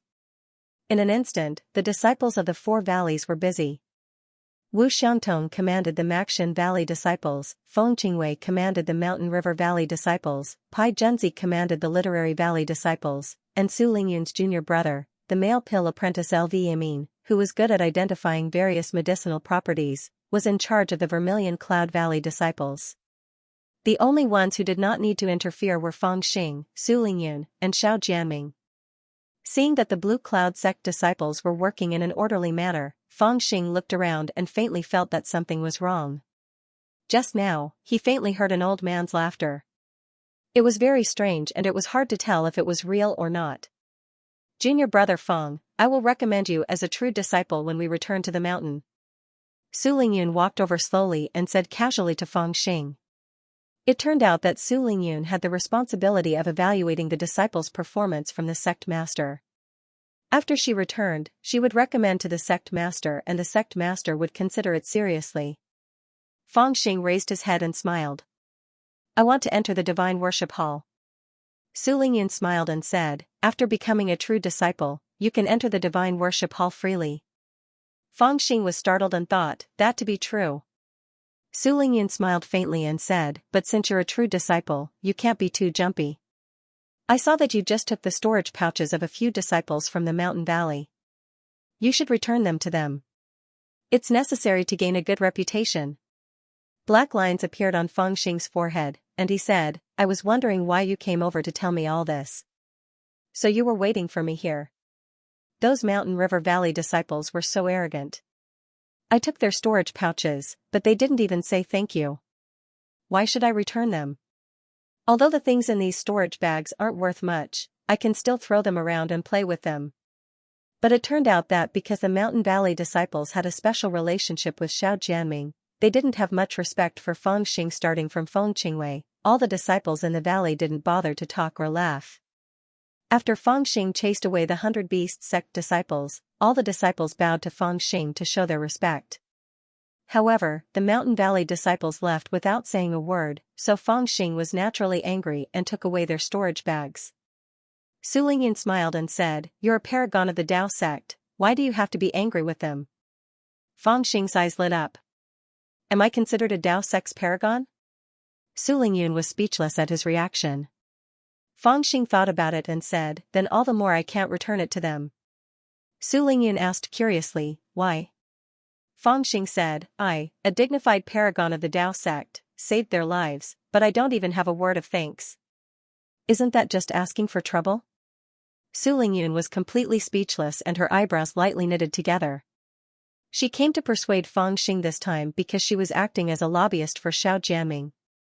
But it turned out that when the Blue Cloud sect disciples collected their storage bags, Feng Qingwei refused to lower her head to Feng Xing, so Feng Xing took it away. Naturally, Xiao Jianming wanted to help her get it back. However, Xiao Jianming also understood that this little bastard Feng Xing really wouldn't give him any face at all. He had no choice but to hint to Su Lingyun to help persuade him. Su Lingyun also felt that it wasn't a good thing for Feng Xing and Xiao Jianming to fall out too much. After all, he had just entered the sect and his foundation was weak. If he became an enemy of Xiao Jianming, he might fall into his trap at any time. Thus, she acted as a lobbyist this time. Although she was asking for Feng Qingwei's storage bag on behalf of Xiao Jianming, her original intention was to ease the conflict between Feng Xing and Xiao Jianming. However, she never expected that Feng Xing would be so stubborn and refuse to give it back no matter what. Not long after, the Blue Cloud sect disciples who were repairing the altar returned one by one. All that was left was for everyone to inject their spiritual energy into the altar and their mission would be considered complete. The Mountain River Valley disciples, intentionally or unintentionally, kept looking towards the Maxian Valley. Although they didn't say anything, they were still thinking about their own storage bags. However, because of Feng Qingwei's face, they couldn't directly ask for it. Feng Qingwei, on the other hand, kept looking at Xiao Jianming. When she saw that Xiao Jianming didn't react at all, she immediately panicked. She wanted to apologize to Feng Xing, but she couldn't bring herself to do so. She was extremely hesitant in her heart. At the end of the day, she still looked down on Feng Xing and was unwilling to lower her status. However, after waiting for a while, seeing that Xiao Jianming still didn't come over to talk to her, she knew that she had to make a move. She gritted her teeth and walked over with large strides. She cupped her fists towards Feng Xing and said, "Return the storage bag of the Mountain River Valley disciples to me." Feng Xing was squatting on the ground picking up treasures. He didn't even raise his head as he said, "Return my underwear first." A gloomy look flashed across Feng Qingwei's face as she gritted her teeth and said, "I've never seen your underwear." Feng Xing giggled and said, "I don't believe you unless you let me search it." Feng Qingwei's expression changed again. She was a virgin, so she wasn't willing to let Feng Xing touch her. She understood that Xiao Jianming had always been lukewarm towards her. If another man touched her body, she would have even less hope. The surrounding Maxian Valley disciples were secretly watching from the side, and some of them laughed softly. Not long ago, Feng Qingwei had relied on Xiao Jianming's power to act unfairly and bully the Maxian Valley disciples. However, no one dared to say anything. Now that Feng Xing had returned the favor, the Maxian Valley disciples immediately felt that they had vented their anger. Feng Qingwei's expression turned even colder. She suddenly lowered her voice and gritted her teeth, "Feng Xing, don't go too far." Feng Xing was slightly startled. He raised his head and looked at her with a smile that wasn't a smile. "So what if I go too far?" Feng Qingwei sneered, "In the end, you only dared to challenge senior brother Xiao because of senior sister Lingyun's power.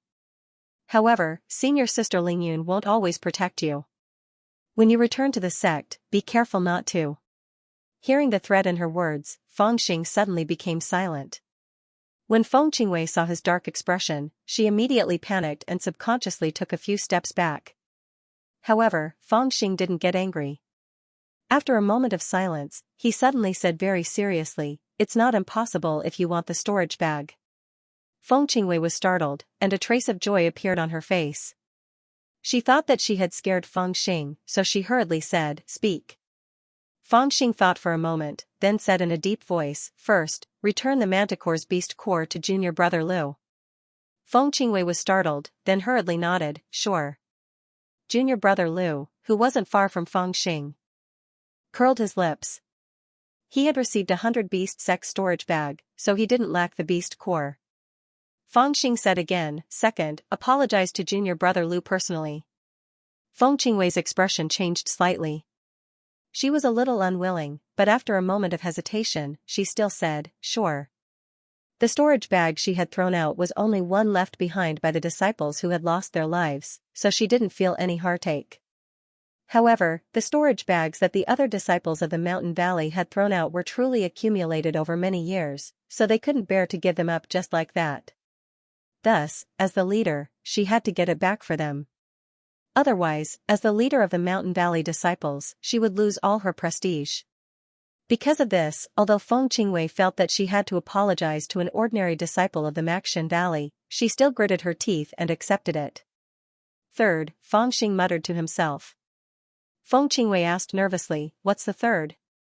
Feng Xing suddenly laughed and lowered his voice, "I'll return it to you after you strip naked and crawl on the ground twice." Feng Qingwei was startled. Only now did she realize that Feng Xing was actually playing with her. She flew into a rage out of humiliation and took out her flying sword, shouting, "You actually dare to play with me, I'll kill you." However, just as she took out her flying sword, she suddenly thought of Feng Xing's terrifying skills. Although she was at the peak of spirit formation 6th layer, she still wasn't his opponent. The flying sword in the air stiffened and didn't really slash out. "You dare to take out your flying sword in front of me?" At this moment, Feng Xing suddenly frowned and revealed his ferocious aura. Feng Qingwei felt a chill in her heart. She felt that something was wrong and immediately wanted to retreat. However, in a blink of an eye, Feng Xing had already pounced on her. His speed was so fast that she didn't even have time to raise her barrier. With a paw sound, her face was slapped and she was sent flying. After a while, she heard Feng Xing's voice clearly, "A man will never hit a woman. However, an uncle of mine once said that I'm not considered a man before the age of 16. Not to mention hitting you, even killing you wouldn't have any pressure. You better listen to me clearly. I snatched these storage bags from the hands of the 100 Beasts sect. According to the rules you guys set, they all belong to me. Whether I give them to you or not, you don't even have the qualifications to fart. You can only pinch your nose and accept it." After he finished speaking, he directly looked at Xiao Jianming and said coldly, "If you're not satisfied, then come and snatch them." This palm strike stunned Feng Qingwei and scared the surrounding Blue Cloud sect disciples. Feng Qingwei was not an ordinary person. She was the leader disciple of the mountain valley and was greatly favored by her master. Her cultivation was not weak either, but such a person was actually sent flying by Feng Xing with a single slap. How dare he hit her? How could he hit her so easily? Everyone was extremely shocked and could not believe the scene in front of them. It was also at this moment that an explosive shout rang out, "How dare you injure someone in front of me?" The one who spoke was Xiao Jianming, who was not far away. He knew that Feng Xing would not give him any face and return the storage bag so easily. Furthermore, with Su Lingyun by his side, it was not good for him to directly force him, so he did not come forward to ask for trouble and let Feng Qingwei talk to him. However, he did not expect that Feng Xing would actually dare to directly attack Feng Qingwei, so he could not just sit by and watch. After all, even if Feng Qingwei did things that did not go his way at times, she was still a woman who was extremely loyal to him. If he were to sit by and watch her get beaten up, then the 3 words Xiao Jianming would really be worthless in Blue Cloud sect. Whoosh, the iron sword swept across the sky and black light shot out in all directions. Xiao Jianming instantly flew 100 feet and slashed down at Feng Xing. This attack was so sudden that even Su Lingyun was unable to stop it in time. "Little dog, kneel." Xiao Jianming shouted as he slapped the iron sword horizontally, directly pressing down on Feng Xing's head. The narrow iron sword contained a terrifying power at this moment, and it pressed down like a huge mountain. "Kneel your grandpa." Feng Xing's eyes flashed as he coldly shouted. The Azure Dragon Jade Flame Saber instantly appeared in his hands as he swung his arms like a mountain and forcefully slashed the sword. Facing Xiao Jianming's sword that contained a terrifying power, he surprisingly chose to meet force with force. Bang, the saber and the sword met in the air. In an instant, the air froze, and the saber and the sword stopped moving. Xiao Jianming couldn't help but be shocked. He had already used 70% of his strength in this slash. That was because he had once slashed at Feng Xing. At that time, he had only used 30% of his strength, but Feng Xing had used all of his techniques to block it. He thought that he had already tested Feng Xing's strength, so he planned to use 70% of his strength to heavily injure him, or even cripple him. After all, Feng Xing's performance had far exceeded his expectations. He no longer just hated Feng Xing, but also felt threatened. If he wasn't worried about the sect master's blame and by Qianzheng's threat, he would have killed Feng Xing right now. However, he had never imagined that Feng Xing would also strike with his saber and clash head-on with him, and the result of this head-on clash was a tie. His sword actually couldn't do anything to Feng Xing. "You can actually take my sword? You're really capable." Xiao Jianming's pupils suddenly shrank. His spiritual chi skyrocketed, and he was about to use all of his strength to slash again. However, at this time, Feng Xing shouted, "Go to hell," raised his saber, and actually slashed at him. For the first slash, he stepped forward and swept across his chest. The green dragon killing aura and the golden fire cloud were released at the same time, and in an instant, the green dragon green flame saber's strongest power was displayed to the extreme. For the second slash, he turned around and dragged the saber, strangely lifting it up, and with an extremely hidden movement, it was aimed at Xiao Jianming's nether regions. After exchanging blows with Xiao Jianming, he took the initiative to attack with his saber. "You're courting death." Xiao Jianming also didn't expect that this little devil would dare to take the initiative to attack him, and he was burning with anger. With a roar, the iron sword in his hand spun, creating a hurricane, and forced the approaching green dragon green flame saber 3 feet away. Then, the iron sword moved down 2 inches, and pointed at the back of the green dragon green flame saber that was aimed at his nether regions. This light movement was at the peak, and with a dang sound, the green dragon green flame saber was wedged into the ground, 3 inches into the stone. Xiao Jianming let out a loud shout after he had resolved these 2 moves. He switched from defense to offense, and his iron sword suddenly transformed into 100 sword shadows. At this time, he had already made up his mind. Even if he had to risk being punished by the sect master, he must cripple this little devil. Just now, when he resolved the 2 attacks from Feng Xing, it seemed easy, but in fact, he had used his true strength. This little devil was obviously only in the middle stage of spirit formation, but he was actually able to force him to use his true strength. It could be seen that the strength of his potential was far beyond his imagination. If this kind of person grows up, he will become his biggest threat in Blue Cloud sect. I must cripple him, even if I will be punished by the sect master. Anyway, as long as I don't kill him, my punishment should not be too heavy, and Bai Qianzhong will not be forced to come out of seclusion. In addition, this little devil was extremely daring, and took the initiative to attack me. Then, I can use this opportunity to cripple him, and at the same time, I can say that it was a mistake. After this thought flashed in his mind, Xiao Jianming's sword aura became sharper, and it went straight for Feng Xing. However, at this moment, Feng Xing suddenly winked at him, and casually popped a pill into his mouth. Xiao Jianming was slightly startled. He thought that Feng Xing swallowed some kind of pill that could stimulate his potential, and wanted to fight with him. His heart was suddenly overjoyed, and he hoped that Feng Xing would do this. The more it was like this, the more reason he would have to cripple him. However, when his sword aura was about to sweep over, he suddenly saw the expression on Feng Xing's face change, and with a puff sound, he spat out a mouthful of blood, and it sprayed directly on his face. Xiao Jianming frowned, and suspected that it was a trick. With a sweep of his sword aura, all the liquid was swept away, and not a single drop was spilled. And Feng Xing took this opportunity, and suddenly used his legs to fly backward, and at the same time, he continuously spat out blood. Want to escape? This thought flashed in Xiao Jianming's mind, and he was about to chase after him with his sword, but his sword aura suddenly froze. In this moment of delay, a white shadow swept over, and just happened to catch Feng Xing in her arms, while the other hand held a sword and pointed it at him. It was Su Lingyun. At this time, if he continued to attack with his sword, he would have to fight with her.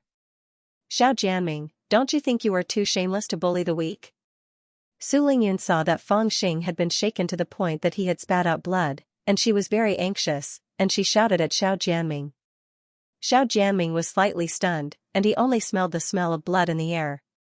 It seemed that what Feng Xing had spat out was really blood. Feng Xing only felt that his back had fallen into a gentle place, and he subconsciously rubbed against it. Only when he heard Su Lingyun's rebuke did he remember his plan. His face was full of anger, and he jumped up while shouting, waving his big saber, and pointed at Xiao Jianming, shouting, "Xiao Jianming, you bastard, you bullied me too much. Senior sister Lingyun, let's take care of him together." Seeing that Feng Xing still wanted to fight, Su Lingyun hurriedly held him down, and scolded, "Hurry up and adjust your breathing, don't hurt your lungs." Feng Xing wiped the blood on his mouth, and shouted, "It's okay, let's take care of him first." Su Lingyun said, "Now is not the time to fight. You just need to adjust your breathing. With me here, he won't dare to hurt you." After saying that, she scolded Xiao Jianming, "Junior brother Feng is more intelligent than others. He drove away the strong enemy, and it can be said that he saved all of us here. In the end, he wasn't hurt by the strong enemy, but was injured by a sword from your senior brother. Don't you think it's too much?" Xiao Jianming was originally indignant, but at this time, he suddenly saw several displeased gazes shooting at him from all around. He quickly swept his gaze, and saw that many Blue Cloud sect disciples were looking at him. There was no longer the respect in their eyes, but instead, there was a little more contempt and anger. Obviously, what Su Lingyun said was not in line with many people's thoughts, and it immediately made him shudder. Damn it, this sword has ruined my reputation. Thinking of this, his face turned livid, but he also dispelled the idea of fighting again. What he did not know was that Feng Xing was waiting for him to make a move. Seeing that he slowly put away the iron sword, Feng Xing was instantly very disappointed. Damn it, a vitality pill was eaten for nothing. My mouth is full of blood, it really doesn't taste good. If he didn't attack junior sister Feng, I wouldn't have hurt him in a moment of anger. Xiao Jianming said coldly. This was related to his reputation, so he also wanted to defend himself. Attack my ass. If you're so capable, try and attack me again. Feng Xing was firmly held back by Su Lingyun, and he was jumping and cursing at the back. Xiao Jianming's face immediately turned cold. He was so angry that the veins on his forehead were bulging, and the hand that was holding the iron sword tightened again. Seeing this, Feng Xing was overjoyed, and he hurriedly shouted again, "Senior sister Lingyun, look, he's still not convinced. Let's beat him up together." Su Lingyun was completely speechless. Just when she was about to reprimand him, the altar suddenly changed. Rumble, a loud noise was heard, and suddenly, a thick cloud of black smoke rushed up from the mouth of the altar. When it rushed up to the mouth of the altar, the 9 iron chains immediately emitted a bright light. On the iron chains, nearly 100 runes lit up at the same time, intertwining into a strong and holy force that pressed down from the sky. The black smoke was immediately thwarted, and it fell down with a loud bang, causing the surrounding terrain to shake violently. All the Blue Cloud sect disciples were shocked, and they all turned their heads to look. At this moment, another loud rumble was heard. Below the altar, the black smoke rushed up again, and this time, it was even stronger. Rumble, rumble, rumble, the golden runes on the iron chains flickered non-stop, and they firmly trapped the black smoke. Not good, there's a change in the altar. Quickly pour in your spiritual energy and activate all the seals. Su Lingyun was shocked. She shouted loudly and took the lead to rush toward the altar. The other Blue Cloud sect disciples were stunned, but they quickly reacted. Each of them performed the Qi Plundering technique and rushed toward the altar. When they arrived at the mouth of the altar, they immediately touched the iron chains with their palms and poured their own spiritual energy into the iron chains. On the other hand, Feng Xing was slightly dispirited when he saw that he didn't have any helpers. He felt a gaze that was like a sharp sword staring at him, and he turned around to look. It was Xiao Jianming, and he immediately spat on the ground and said, "What are you looking at? Do you believe that I'll ask senior sister Lingyun to beat you up together?" As he spoke, he raised his saber to defend himself, but he was already prepared to escape at any moment. Xiao Jianming did not attack. He had already noticed that Feng Xing was not really injured, and he did not have the confidence to kill him with one strike. If he attacked him, Su Lingyun would definitely come to his rescue. Not only would he not be able to kill him, but he would also become enemies with Su Lingyun. Thinking of this, he said coldly, "Little brat, since you attacked me just now, why don't you fight me fair and square? If you have the guts, how about I let you have 10 moves first?" Humph, what's so great about hiding behind a woman? He wanted to provoke Feng Xing into making the first move so that he could naturally cripple Feng Xing. Feng Xing, however, did not fall for this. He said disdainfully, "I have the ability to make a woman hide from me. Are you not convinced?" Xiao Jianming was stunned, then he said hatefully, "You won't be able to be arrogant for long. I will kill you within a year." After that, he glared at Feng Xing fiercely, then turned around and dashed towards the altar, pouring his spiritual energy into it like everyone else. In the end, he gave up on the idea of making a move. At this time, the altar was in a critical situation. If he didn't hurry over to help activate the array and instead attacked Feng Xing, he would definitely be in big trouble if Su Lingyun reported him to the sect. However, he was completely enraged by Feng Xing. He did not even bother to put on a show and directly issued a death threat. "A year? Then it will be my turn to kill you." Feng Xing's face was full of disdain. He spat on the ground and muttered to himself with a cold gaze. Although the reason why he slapped Feng Qingwei just now was partly because he found this woman annoying, it was mostly because he wanted to provoke Xiao Jianming into making a move and test his strength. Back then, he deliberately fought for the Green Centipede's beast core because of this consideration. Now that Feng Xing had tested Xiao Jianming a few times, he had more or less grasped Xiao Jianming's strength. The answer was that this guy was indeed very strong, far stronger than ordinary cultivators. However, if he wanted to kill him, there was still a chance. Of course, he was still a little lacking. If he wanted to reach the level where he could kill him, it would take him at least a year or two. Seeing that all the disciples had gone to the altar, Fengxing didn't plan to join in the fun because the altar gave him a feeling of insecurity. He looked around and realized that Feng Qingwei didn't go up either. Instead, she was sitting on the ground in a daze. He immediately smiled naughtily and said, "Bitch, you stole my underwear and you haven't let me search your body yet. Come, come, come. I'll give you a good search." "You, don't come over." Feng Qingwei was shocked and quickly ran away. Fengxing looked at her pitiful appearance and felt a bit disappointed. He wanted to kick her butt and be done with it. However, at this moment, he suddenly heard a deafening sound. At the same time, it was mixed with the crazy and desperate laughter of an old voice. It was the black smoke from the altar that collided with the 9 chains at the entrance of the altar again. However, this time it didn't retreat and tried its best to break through. The 9 chains above the altar were obviously under great pressure. Countless runes erupted with dazzling light and then quickly dimmed. The disciples of the Blue Cloud sect were all shocked and poured their spiritual energy into the chains without any regard for their lives. 300 years. I have been trapped for 300 years. Do you all still want to keep me trapped? In the rolling black smoke, a sorrowful voice roared. The voice was like an ancient mantra that shook everyone's heartstrings. It was also at this moment that the disciples of the Blue Cloud sect suddenly saw that there was actually a huge ferocious bird in the black smoke. Its body was not much smaller than the altar. It was covered with dark golden feathers and emitted an endless ferocious aura. All the black smoke was emitted from its body. Moreover, it seemed that as it rushed out with all its might, the black smoke was emitted even faster. Oh my God! It's that demon king. Is it going to break out of the seal? It's a golden core stage demon king. It's going to break out of the seal. Among the disciples of the Blue Cloud sect, a few people shouted in panic and instantly lost their composure. Silence. Suddenly, Xiao Jianming shouted, "Disciples, please guard your mind and activate the formation. This demon king has been sealed for 300 years. There's not much of its cultivation left. It's just a trace of its spirit. This is just its final radiance before death. It can't possibly come out." His voice jolted many of the panicking disciples of the Blue Cloud sect. They forced themselves to guard their minds and poured their spiritual energy into the formation with all their might. Ha ha ha ha. It's better to be a broken piece of jade than an intact tile.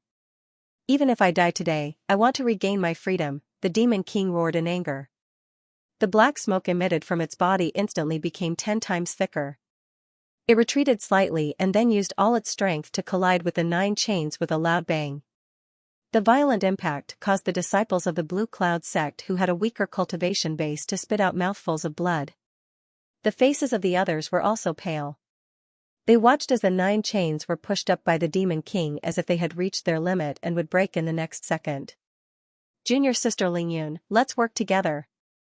Xiao Jianming let out a loud shout, and his silhouette leaped up. Su Lingyun also flew up at this moment. The two of them, one silver and one black, intertwined with each other. Both of them displayed the strongest 9 swords of green cloud, and the sword chi slashed the demon king's body through the iron chains. "I can't accept this." As if a needle had pierced a top bladder, the 2-sword aura struck down. The body of the demon king, which was filled with power, suddenly exploded with a deafening bang. Countless pieces of flesh splattered everywhere. Thick black smoke gushed out from the mouth of the altar. In an instant, the rolling black smoke filled the surroundings of the altar. It was as if a strange fog had suddenly appeared within a 10-mile radius. At this moment, the 9 chains lit up at the same time. The formation had been activated again. The disciples of the Blue Cloud sect heaved a sigh of relief and looked at each other. What happened? Is the demon king dead? It seems like the demon king tried in vain to break out of the seal. In the end, his physical body collapsed and he died. Amidst the discussion, no one noticed that in the strange fog, an extremely faint shadow was sweeping toward Fengxing. At this moment, Fengxing was attracted by the loud noise and turned his head to look at the altar. Suddenly, he felt a chill on his face, as if a cold wind was blowing on his face. His entire body instantly slumped down. Ha ha ha ha. That white-furred monster underestimated me after all. I still came out in the end, a maniacal laughter rang beside his ear. Fangxing slowly opened his eyes and saw that he was actually sitting cross-legged in a vast, boundless ocean. Below him was a small altar, which gave off the feeling that this altar was the very center of this vast ocean and would never move. This is my sea of consciousness? Fangxing quickly realized where he was. This was the place where the sea of consciousness manifested. It was a person's most private place. For the rest of his life, he would not be disturbed at all. Unless his cultivation had reached the foundation realm, it would be very difficult for him to enter this place.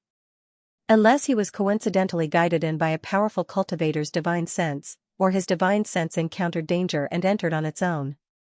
He glanced around and quickly understood why he entered the sea of consciousness. His divine sense had indeed encountered danger. The sea of consciousness was originally a private place, but there was an uninvited guest here. It was a mighty old man with golden feathers. This old man was tall, at least 10 feet tall. He had a hawk nose and narrow eyes. His gaze was sinister and sharp. He was wearing a golden feather cloak.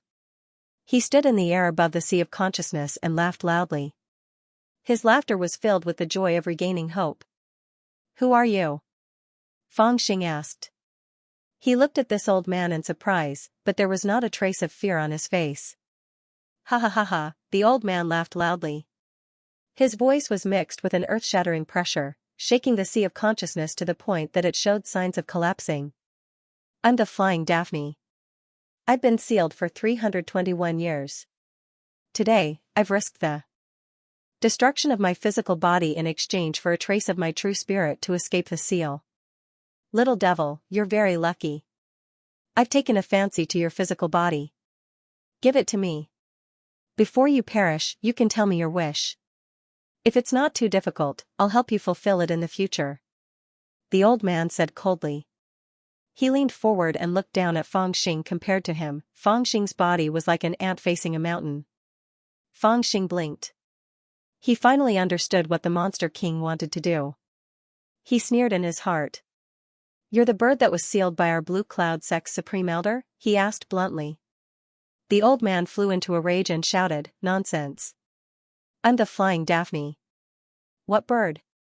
Even if there were 10 more gold core experts from a small sect like Blue Cloud Sect, how could they hurt me? If it wasn't for that white-furred monster that appeared out of nowhere, they wouldn't be able to do anything to me even if I was severely injured at that time. With my speed that surpassed the 9 heavens and 10 earths." Fangxing rolled his eyes.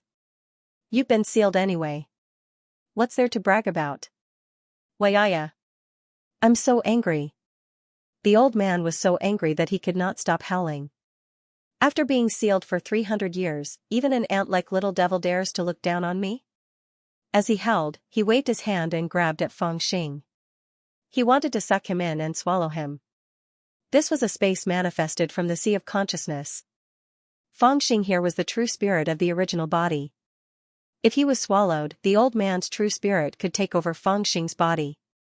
In the cultivation world, there was a name for this, which was possession. "Wait," Fangxing suddenly reached out and stopped the old man from grabbing him. His seemingly calm demeanor made the old man slightly startled, and his hand slowed down. "Aren't you afraid of me?" Fangxing sighed, chuckled, and said, "To be honest, why did you choose me out of all people?" "Haha," the old man laughed, "your performance is not bad. A mere spirit formation 6th layer already has this kind of fighting power. Even I am a little surprised. Your body is crystal clear and your foundation is not bad. In addition, your spiritual energy." As the old man spoke, he scooped up a handful of seawater from the ocean under his feet, allowing the water to drip through his fingers. "It's actually the purest spiritual energy that has been refined 9 times. This is really rare. I never thought that Blue Cloud Sect could train such a good seedling. Such a perfect body. If this old man doesn't snatch it from you, then who should I snatch it from?" At the end, he paused for a moment and suddenly smiled. "Originally, I was not confident, but I never thought that you would be injured at this time. Isn't this my best chance?" Risking my life, I succeeded in entering your sea of consciousness. So this old thing thought I was injured. Fangxing couldn't help but laugh. The old man was scared by his laughter and coldly shouted, "What are you laughing at?" Fangxing laughed, "I really can't bear to tell you, but among the 20 people here, the one you shouldn't have chosen is me." "Hmm?" The old man was a little vigilant. "What do you mean?" Fangxing's expression changed, and he chuckled, "Because you'll regret hiding in the altar forever and never come out." The old man suddenly had a bad feeling in his heart, but he immediately dispelled this thought and coldly shouted, "I am the spirit of a golden core. Although I have no cultivation, my true spirit is tyrannical and almost never decayed. Now that I have shattered my golden core and used the soul-devouring technique, the most difficult part is how to enter your sea of consciousness. Now that I have successfully entered, seizing your mortal body is as easy as flipping my hand." Amidst the loud cries, he directly grabbed towards Fangxing. His hand covered the sky and the earth, directly covering Fangxing and the small altar. A golden core demon king, even if his golden core was shattered and he had no cultivation, his true spirit was tyrannical and far stronger than the spirit movement stage Fangxing. The old man's arrogance was not without basis. The size of the true spirit was the manifestation of the true spirit's power. The old man's body was 100 times larger than Fangxing's. In other words, his true spirit was 100 times stronger than Fangxing's. However, Fangxing was not afraid at all as he faced the elder's hand. Instead, he was excited. The huge hand blotted out the sky and covered the earth as it approached. Fangxing did not attempt to dodge. Instead, he closed his eyes slightly. Beheading image. Samadhi true fire. Materialize. In that instant, a wisp of anger flashed through his heart as a cluster of flames appeared above Fangxing's true spirit. The flame looked inconspicuous, but under the old man's attack, it was like a flickering flame in a storm. However, the flame swayed and showed no signs of extinguishing. "Hee, you want to stop me with such a small trick? Young man, you are too childish." The Demon King was once a golden core stage cultivator. What kind of tricks had he not seen before? He was not even afraid of the Buddha's lotus holy flame or the Biming family's 9 nether holy flame. Why would he be afraid of a small flame like Fangxing? Boom, the giant hand covered the sky and the earth. It was as if the sky was collapsing and the earth was splitting. It directly enveloped Fangxing. With one hand, he swallowed it and the possession was successful. It was so simple for a golden core stage cultivator to possess a weak spirit movement stage cultivator. However, when the giant hand covered the small flame on top of Fangxing's head, a strange thing happened. Chi, the flame burned and the giant hand emitted a trace of smoke, sprinkling into the surrounding ocean. Then, the giant hand became smaller. The old man's cold and arrogant face suddenly showed a trace of astonishment. He suddenly retracted his hand. "What is this? It can actually burn my true spirit?" The old man's hand trembled. It seemed that the small flame had caused a certain amount of damage to him. Fangxing opened his eyes, smiled and said, "This is the thing that I said will make you regret. One of my elders once said that I have to be afraid of everything in my life. In the cultivation world, there are countless powerful people and no one can be underestimated. However, there is only one kind that I can be completely afraid of. That is the person who stupidly rushed over to possess me. This kind of person is looking for death." Fangxing's serious words made the old man have a bad feeling. He floated back a few hundred feet and said coldly, "This kid is really strange. Forget it, this old man will not provoke you. Let's find someone else." As he spoke, his body turned into a spiritual light and actually rushed out of Fangxing's sea of consciousness. He was also a swift and decisive person. Once he saw that something was wrong, he did not linger and immediately wanted to escape. After all, he was sealed for hundreds of years. Now that he had a chance to live, he really did not dare to take too much risk. However, behind him, Fangxing laughed. "Damn it, you want to leave after coming here? Do you think this is a brothel?" As he laughed, the cluster of flames floating above his head suddenly rushed down and fell into the endless sea in his sea of consciousness. In an instant, he used the green flame forging technique to activate the Samadhi true flame, and the entire sea turned into a sea of fire. The old man's true spirit didn't even have time to escape before it was surrounded by the sea of fire that filled the sky. He let out a series of cries and reverted to his original form, which was a giant rock, rushing left and right. Damn it, I won't possess your body anymore. Can't I just leave? This flame. What exactly is it? How? Can it burn me? Wah. Impossible. In this world, there are no god, mystic, dharma, or foundation mystic techniques that can do this. When Fangxing saw the rock howling in the sea of fire, he became even more complacent. Of course, my true samadhi flame can burn you, because this isn't any of the god, mystic, dharma, or foundation mystic techniques at all. This is an immortal technique. Speaking of which, this demon king that escaped was really unlucky. Fangxing cultivated an incomplete true samadhi flame. In addition, his cultivation was too low, so he could not control it at all. He could only use the mental cultivation method of the green flame forging technique to destroy and temper his body. However, this demon king's true spirit rushed into his sea of consciousness, which was equivalent to entering his home field. Here, Fangxing could almost be said to be invincible, at the very least, invincible in the lower realm, not to mention the demon king of the golden core stage. Even if a demon saint of the Yuanying stage came, it would be difficult for them to gain an advantage in Fangxing's sea of consciousness. Under the burning of the sea of fire, the hill-sized rock was not burnt at all. There was not even a trace of being burnt. However, its body was constantly shrinking, and its body was constantly emitting clear smoke, which turned into wisps of clear smoke that scattered into the sea. Then, sitting on the altar, Fangxing constantly felt some kind of strange energy surging towards him, making his true spirit stronger. The originally extremely weak true spirit was becoming bigger and bigger, while the rock was constantly shrinking. What kind of fire is this? Why can it burn my true spirit? Stinking brat, stop quickly. I've already changed my mind. I'll go and possess someone else's body. I won't provoke you anymore, quickly let me go. Do you really want to burn me to death? This old man will fight you to the death. The rock was no longer as arrogant as it was at the beginning. Instead, it was panic-stricken like a stray dog. In Fangxing's sea of consciousness, it tried to escape in all directions. However, there were flames everywhere, so it couldn't even escape. It was startled and frightened, crying out continuously. In the end, it let out an angry roar, and as if it didn't care about its life, it fiercely rushed towards Fangxing. It seemed that when it saw that there was no hope of escape, a trace of ruthlessness rose up in its heart, and it wanted to fight with Fangxing. Haha, old bastard, you still dare to act arrogantly in my territory? Fangxing didn't have the thought of respecting the old and loving the young. So, he let out a loud laugh when he saw this old bird rushing towards him.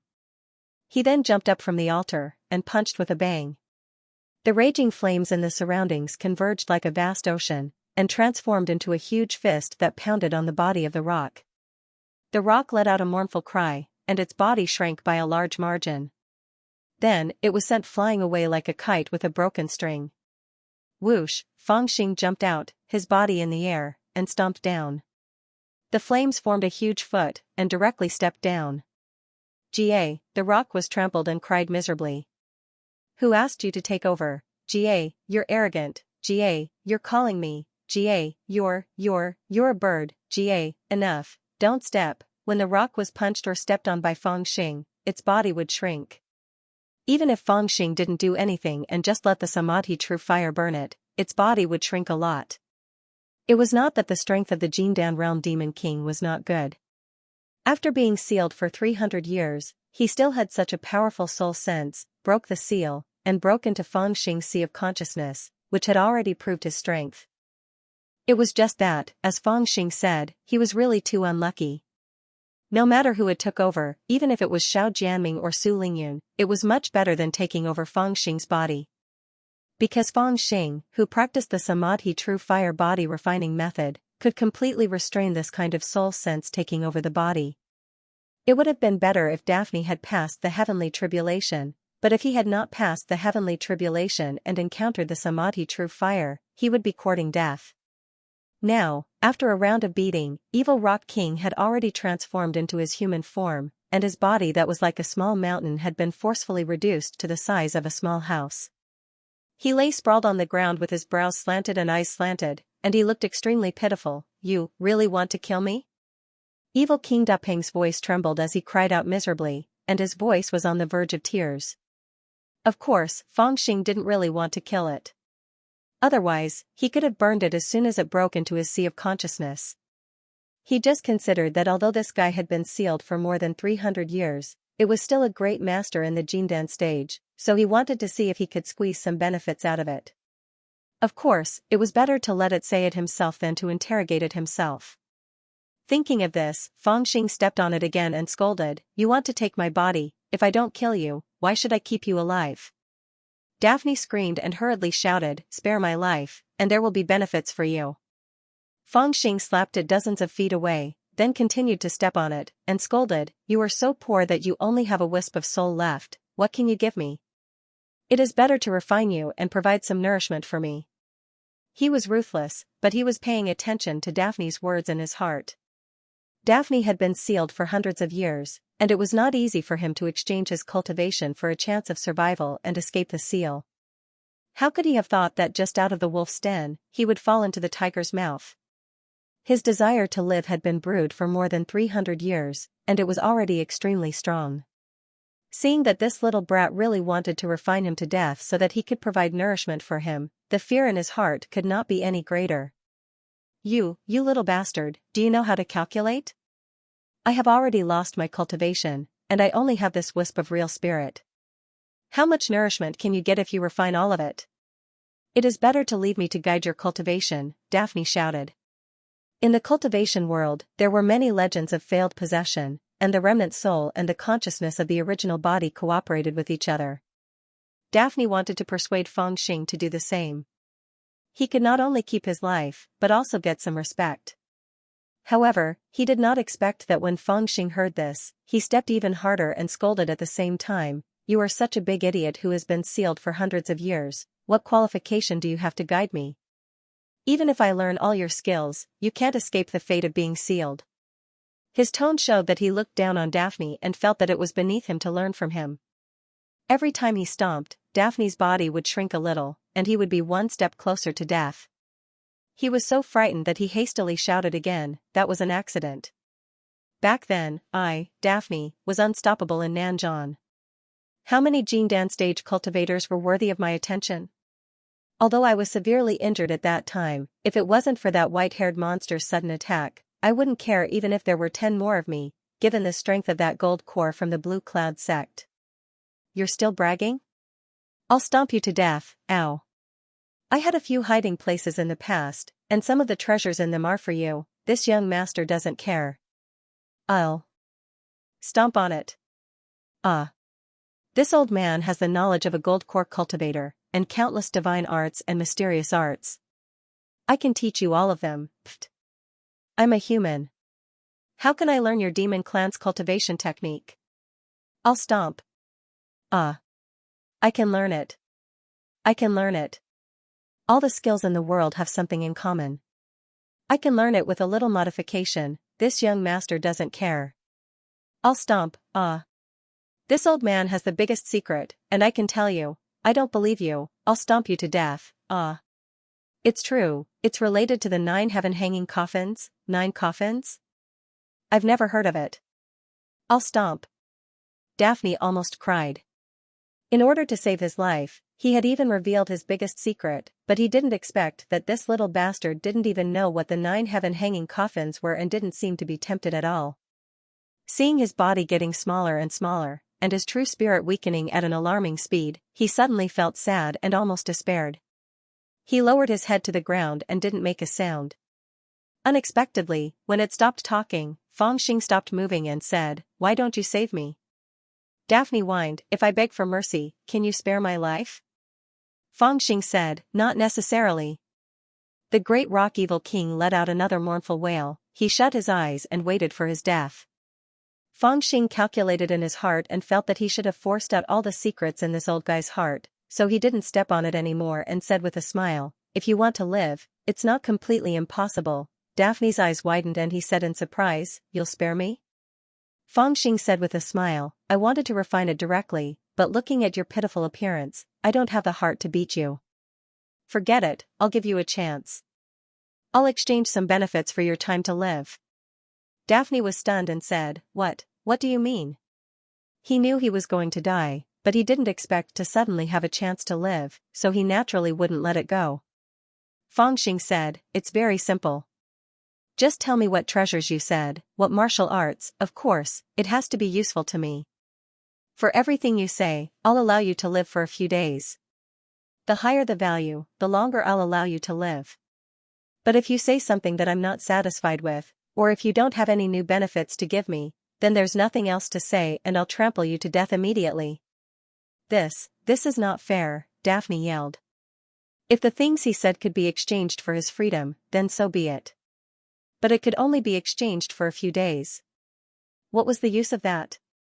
No matter how many benefits he could give him, wouldn't he be refined to death sooner or later? Fangxing's face darkened, and he directly stepped on it and shouted, Why didn't you say it was fair when you wanted to take over my body? Daphne was speechless. In the end, he was blind. Why did he pick such a troublesome thing? Why aren't you saying anything? What are you thinking about? I really regret escaping from the altar now. Xianxia sighed. Daphne really regretted it, because he realized that Fangxing really dared to refine him to death. It was obvious that although this kid was young, he dared to give up. He had the guts to give up his secrets and refine him to death, but Daphne did not have the courage to give up his life to keep his secrets. To put it simply, Daphne was tragically eaten by Fangxing. At this time, in the outside world, the Blue Cloud sect's disciples had already reactivated the seal formation, and there was no longer any black fog surging out from the altar. The ghost fog that emerged earlier had also dissipated, returning to the clear sky and earth. The entire disorderly mountains seemed to have cleared up a lot. The demonic clouds and ghost fog that lingered in the air all year round seemed to have gradually thinned at this moment. Senior Su, that demon king. Is he already dead? Although the formation had been reactivated, some of the Blue Cloud sect's disciples were still panicking when they saw such a strange scene. Most likely so. Su Lingyun's brows were also a little solemn as she said with uncertainty. Then, she turned around and said to Xiao Jianming, However, this matter is of great importance. Let's end this time's edict. We need to rush back to the sect immediately and report the strangeness of the altar to the sect leader and the various elders so that they can come and examine it. After all, that demon king is too powerful, we must be careful not to cause any trouble. Sure. Xiao Jianming replied faintly, looking like he was not very interested. Junior brother Feng, are you all right? Su Lingyun squatted beside Fangxing and asked softly. Just now, when the Blue Cloud sect's disciples were infusing spiritual energy into the formation, Fangxing had been sitting cross-legged on the ground and did not move with the others. However, everyone thought that he was recuperating because he was injured by Xiao Jianming's sword, so they did not suspect anything. Now that the matter was over, many people looked over with concern. I'm seriously injured. My head is so dizzy. Fangxing opened his eyes and said weakly, looking like he was seriously injured. Then, he fell into Su Lingyun's arms. Su Lingyun leaned back slightly and said softly with a faint smile, Do you really think I can't smell the blood chi pill? Fangxing was stunned. Then, he realized that Su Lingyun was a pill refiner in the Blue Cloud sect, second only to Elder Green Bird. How could he fool her by faking the blood chi pill? At first, she did not notice it, but after a little observation, she found the flaw. He hurriedly sat up straight and changed the topic without blushing. The mission is completed. Shall we go? We're just waiting for you. Su Lingyun had no intention of exposing Fangxing. She smiled faintly and stood up. Pull me up. Fangxing stretched out his hand. Su Lingyun was a little speechless, but she still reached out and pulled him up. Senior Sister Lingyun, your hands are so soft, Fangxing said with a smile and jumped up from the ground. His teasing made Su Lingyun speechless. She calmly retracted her hand and ignored him. The nearby Xiao Jianming seemed to be looking towards the distant sky, yet he'd actually taken in the entire scene of the two of them chatting and laughing, and he was extremely furious in his heart. Since the beginning, even though Su Lingyun didn't have any intention of getting close to him, he'd always taken Su Lingyun to be his future Dao companion. When he saw her and Fangxing laughing together, The hatred in his heart rose from 30% to 100%. He did not say anything and only glanced at Feng Xing. Then, he reached out to summon the Iron Eagle and soared into the sky. He did not react, but that glance was filled with killing intent. Junior brother Feng, why must you provoke him? Su Lingyun asked helplessly, sensing Xiao Jianming's silent but strong hostility towards Feng Xing. What's there to be afraid of provoking him? I'll kill him. Feng Xing said to Su Lingyun with a smile. Su Lingyun's expression froze slightly. It seemed to be very similar to Feng Xing's usual mischievous smile, but she felt that he was serious. In front of the Blue Cloud Sect's mountain gate, Sect Master Qin Xianhua and the 4 imparting elders made a rare appearance. Sect Master Qin Xianhua had already received a talisman from Su Lingyun and learned that the disciples of the Blue Cloud Sect had completed their training and would arrive at the mountain gate in 30 minutes. Thus, he immediately invited the 4 imparting elders to wait here together. 4 elders with 4 different expressions. Elder Iron like madness chuckled, his black beard trembling non-stop. Elder Shaoshan River, whose face was pale and beardless, had a gloomy expression. He lowered his eyes and did not say a word. Elder Literature Valley, who looked like a scholar, had a helpless expression. Elder Qing Miao, who was dressed in a red robe, had a calm expression. His gaze was fixed on the horizon, and no one knew what he was thinking. Although the disciples had not arrived yet, they had already received the results of the training from the disciples' talismans. It was simply shocking. They had to confirm it several times before they believed that the results were correct. In previous years, whether it was training or other competitions, the Mountain Valley had always been the first, the Vermilion Cloud Valley second, and the Literature Valley and the Maxin Valley had fought for 3 and 4 respectively. After all, the 2 true disciples, Shaoshan and Su Lingyun, had played an extremely important role and could not be ignored. This time, they had thought that the disciples of the 4 valleys would give them a huge surprise. Out of the 41 disciples of the Blue Cloud Sect who went to the Desolation Mountains, only 29 submitted the talisman. This meant that 12 disciples had lost their lives, and another 10 or so were injured. 4 of them were even so seriously injured that they would no longer have the chance to cultivate from now on. In this way, it could be said that 16 disciples had died. If they could no longer cultivate, they would be as good as dead. What was unexpected was that the one who lost the least people was actually the true Forging Valley. 10 people had gone out. In the end, 1 had lost his life, and 1 had lost an arm. Taking everything into account, they had only lost 2 people. Then there were the disciples of the Vermilion Cloud Valley. 1 had violated the sect's rules and was captured. 1 had lost his life, and 1 was seriously injured. On the other hand, the Mountain River Valley and the Literary Valley had suffered heavy losses. 5 people from the Mountain River Valley had lost their lives, and 1 was heavily injured. The Literary Valley had also lost 1 disciple, and 6 of their disciples had died. Including Pai Junzi, only 4 of them had returned in one piece. If it was only the loss of manpower, it would be fine. After all, training was training. How could there be no deaths? However, the resources that each valley obtained from hunting were too terrifying. From the rough records on the Jade Booklet, the Maxin Valley's harvest was actually more than the Mountain River Valley and the Literary Valley combined. Even when compared to the Vermilion Cloud Valley's disciples, whose harvest was not bad, it was about 30% more. All of a sudden, Elder Tai Rukwang was overjoyed. For the entire day, his grin had not closed at all. This little bastard, I knew he had some ability. Elder Iron like madness said with a chuckle while looking in the direction where the spiritual boat flew from. The elders beside him didn't want to talk to him, but they rolled their eyes inwardly. Someone was the one who regretted sending the disciples of the 4 valleys out. He stood on the top of Hidden Cloud Peak every day and looked in the direction of the barren mountains, afraid that the disciples he sent out would all die. Lingyun has already sent me a letter saying that Feng Xing's performance is indeed not bad. He helped Lingyun kill the fire-scaled monster snake, which shows that his strength is not ordinary.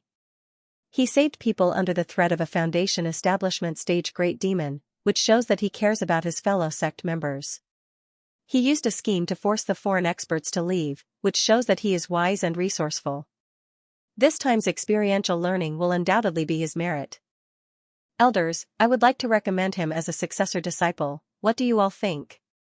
Faction Master Xianxia glanced at Iron like madness and said with a smile. His words were shocking. For so many years, Blue Cloud sect only had 2 direct disciples. Now, they were going to have 1 more. Iron like madness froze for a second and then said with a smile, I think it's a good idea. If this little bastard becomes a direct disciple, he will bring glory to our Blue Cloud sect. It's more like he will ruin the Blue Cloud sect's reputation.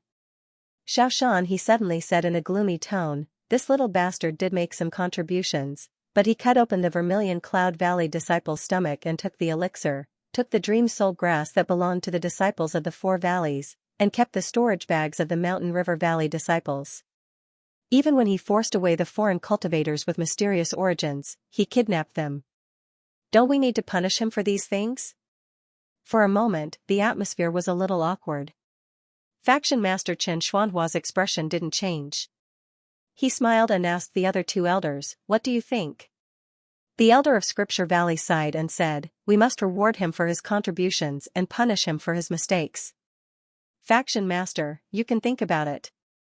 What he said was as good as not saying anything. Faction Master Chen Xianhua didn't mind. He looked at Elder Blue Bird, but she seemed to be in a difficult position.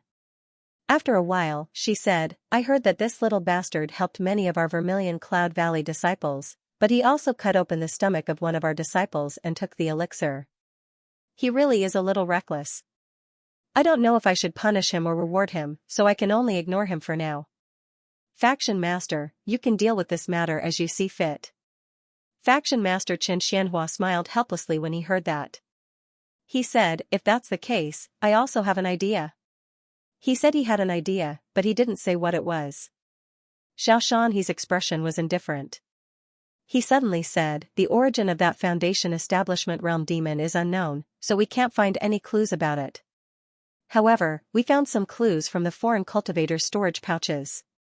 They should be from Bohai Nation's 100 Beasts sect. Our 2 sects have a grudge. Faction Master, how do you plan to deal with it? Faction Master Chen Xianhua smiled and said, Bohai Nation is poor in resources, and 100 Beasts sect is a small sect. I heard that their faction master is a mid-stage Foundation Establishment cultivator, but I haven't heard that they have any experts. So what if we have a grudge? Their sect's disciples came from another region and were disrespectful to Blue Cloud sect's disciples first. Even if they suffered a loss, they wouldn't dare to make it public. Hearing that, Xiaoshan's expression was somewhat displeased. He snorted softly and said, they have provoked a strong enemy for the sect. They cannot go unpunished. Faction Master Chen Xianhua couldn't help but frown when he heard that. Iron like madness sneered and said, this is provoking a strong enemy? The other party is already so overbearing. Are we really going to let our disciples hand over all their storage pouches to the other party? Our Blue Cloud sect doesn't need to show weakness, does it? Xiaoshan, he said coldly, even if we don't need to show weakness, it's enough to force them to retreat. Why must we kidnap their faction master's daughter, slash her face, slap her in public, and kill her beast slave? I've met the 100 Beasts sect's faction master Sidu once when I was young. She's not someone who will swallow humiliation. She will definitely take revenge in the future. Even if we go overboard, I still think it's a good thing. Suddenly, someone spoke. Everyone looked over and saw that it was the elder of Literary Valley. This scholarly elder said faintly, the 100 Beasts sect crippled one of my valley's disciples, Xinjian. Fang Xing killed the beast slave, which can be considered as revenge for my valley of Literary Valley. Therefore, I can ignore other things, but this matter, I must definitely cheer for it. It's good that he killed it, good that he beat it up. He didn't know much about the specifics of the matter. He only knew the gist of it. He didn't know that Xinjian was killed by Fang Xing's schemes. He thought that Fang Xing killed the fierce slave because he couldn't bear to see Xinjian being crippled. Therefore, he was somewhat grateful to Fang Xing for this.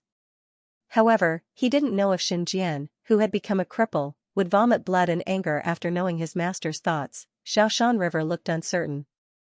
When he was about to speak again, Elder Blue Bird suddenly interrupted him and said, they're here.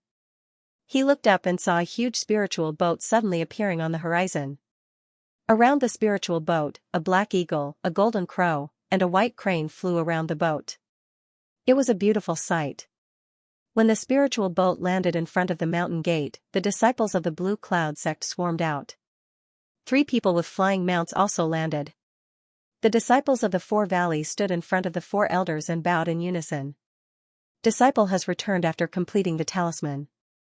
Greetings, faction master, 4 elders. After bowing, the disciples of the Blue Cloud sect shouted in unison. The 4 elders glanced at the disciples in front of them with complicated feelings. Only Tai Ru Kuang was laughing loudly, extremely pleased with himself. Faction master Qin Xianhua glanced at the disciples and took a step forward. His voice was loud and clear, and it spread throughout the mountain gate. The path of cultivation has never been easy. It's not a bad thing for all of you to gain more experience. You can distribute the spoils among yourselves. There's no need to hand them over to the faction. In addition, according to your performance on this trip, 10 people will be chosen for outstanding performance, and they will receive additional rewards from the faction. Other than Lingyun and Jianming, 3 more people with the best performance will be chosen to enter the Heavenly Worship Palace directly. Hearing this, the disciples of the 4 valleys were stunned. Then, joy appeared on their faces. 10 people would receive additional rewards from the faction, which meant that more than 1/3 of the people who survived would receive it. In addition, 3 people would be sent directly to the Heavenly Worship Palace, which was the most desirable place in the Blue Cloud sect apart from the true disciples. After that, faction master Qin Xianhua glanced at Feng Xing, who was standing in front of the disciples of the Maxin Valley, and said expressionlessly, "Feng Xing, I've received the message. I know that you've repeatedly contributed to the training and saved your fellow disciples. This merit needs to be rewarded, but you've also made mistakes. This mistake needs to be punished, and your merits and demerits cannot offset each other. From tomorrow onwards, you'll go to the Hidden Dragon Valley to reflect on your mistakes. The time limit is 1 year." Swoosh, everyone in the Blue Cloud sect looked at faction master Qin Xianhua in astonishment. Feng Xing could be said to be the person who had made the greatest contribution in this training, but the faction master actually wanted to confine him without saying anything. Even Feng Xing could not help but want to speak, but Wu Xiantong, who was behind him, tugged at his lapel, signaling him to calm down. Sure enough, after faction master Qin Xianhua said this, he fixed his gaze on him again and said slowly, "After the 1-year period of reflection is over, I want to make an exception and promote you to be the 3rd true disciple of the Blue Cloud sect. Are you willing?" When the disciples of the Blue Cloud sect heard this, they were even more shocked. Ignoring the presence of the faction master and the 4 great elders, they began to whisper to each other. On the other hand, Iron-like Madness of the Maxin Valley laughed out loud. He reached out and patted Feng Xing's head, who was in a daze, and scolded jokingly, "Aren't you going to thank the faction master? Confinement for a year and then directly promoted to a true disciple." Qin Xuanhua's decision was too shocking. How was this a punishment? It was simply a deliberate attempt to protect this little bastard. Feng Xing was only 14 years old now. Even if he was promoted to a true disciple a year later, he would only be 15 years old. Among the 2 true disciples of the Blue Cloud sect, Xiao Jianming was promoted to a true disciple at the age of 16, while Su Lingyun was 17. Feng Xing was younger than both of them. Moreover, some people also thought of the place of confinement mentioned by the sect master. It was not the miserable mountain behind Flying Stone Cliff, but a blessed land in the Blue Cloud sect with abundant spiritual energy, the Hidden Dragon Valley. Considering that all true disciples would be given a valley, the so-called confinement of Feng Xing was very clear. It was simply a reward for him after he was promoted to a true disciple in advance. "Junior brother Feng, congratulations," Su Lingyun turned around and smiled slightly. The disciples of the Maxin Valley and those who were on good terms with him also cupped their hands and congratulated him. Feng Xing laughed and said, "What's there to be happy about being in confinement?" Everyone thought that if it was not something to be happy about, why was he laughing so happily? Amidst the laughter, Xiao Shanhe's expression became even more gloomy. He glanced at Xiao Jianming, then flicked his sleeves and flew in the direction of the mountain valley. Xiao Jianming did not say a word. He stepped on the back of the Iron Eagle and followed behind him. "I'm very disappointed." When they arrived at an uninhabited mountain peak near the mountain valley, Xiao Shanhe turned around and said to Xiao Jianming in a low voice. Before Xiao Jianming returned to the sect, he had told him everything that had happened through a talisman. This was also the reason why he opposed Feng Xing's promotion to a true disciple. After all, the status of a true disciple was very special, and many things would not be easy to handle.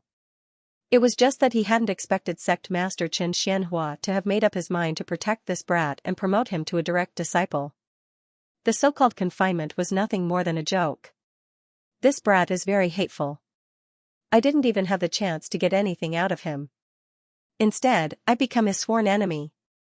Xiao Jianming was silent for a while, then he said with hatred. He thought his uncle was blaming him for not being able to get Feng Xing's information out of him. But he did not expect that when Xiao Jianshan heard it, he said in a cold voice, "Since that's the case, you shouldn't have let him return to the sect alive." Xiao Jianming was slightly dazed.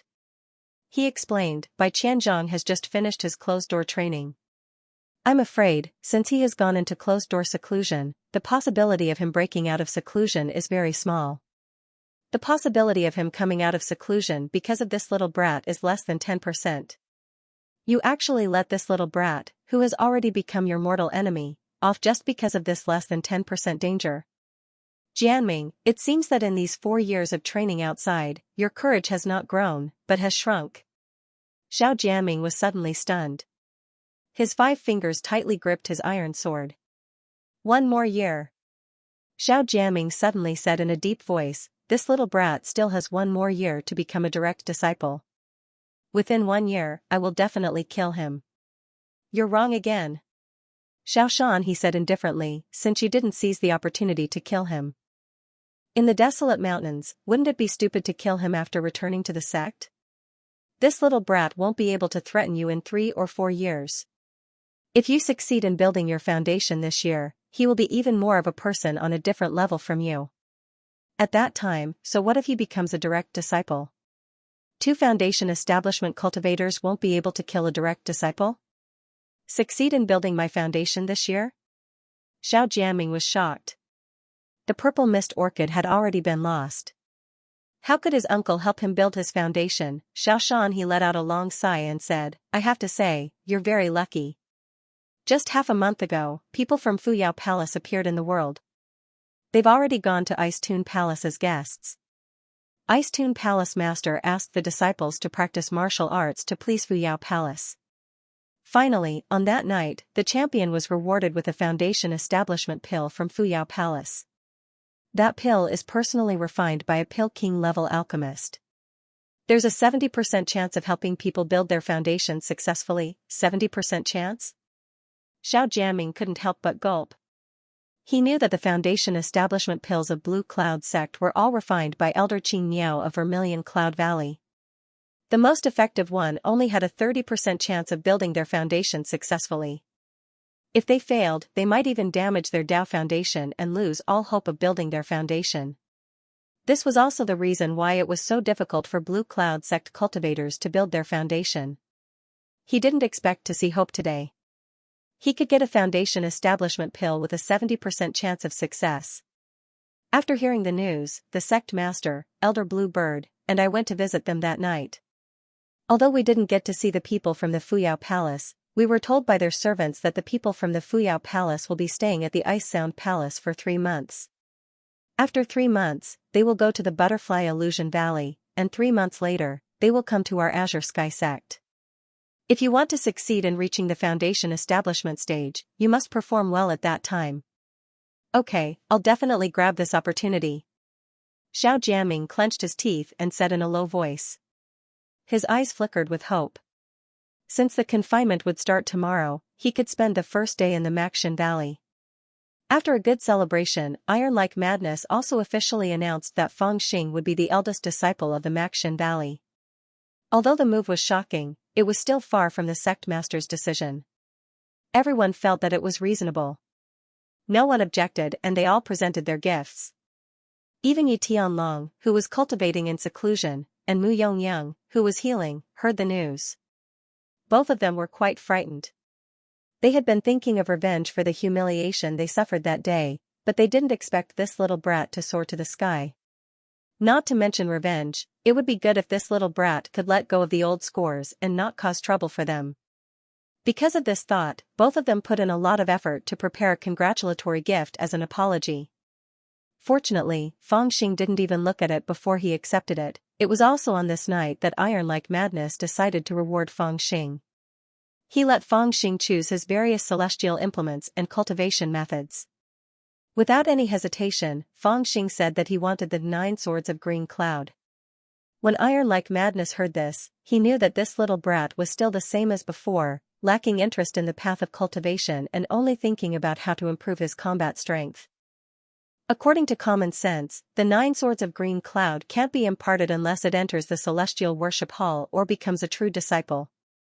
However, it's not a big deal for me to impart it to you in private.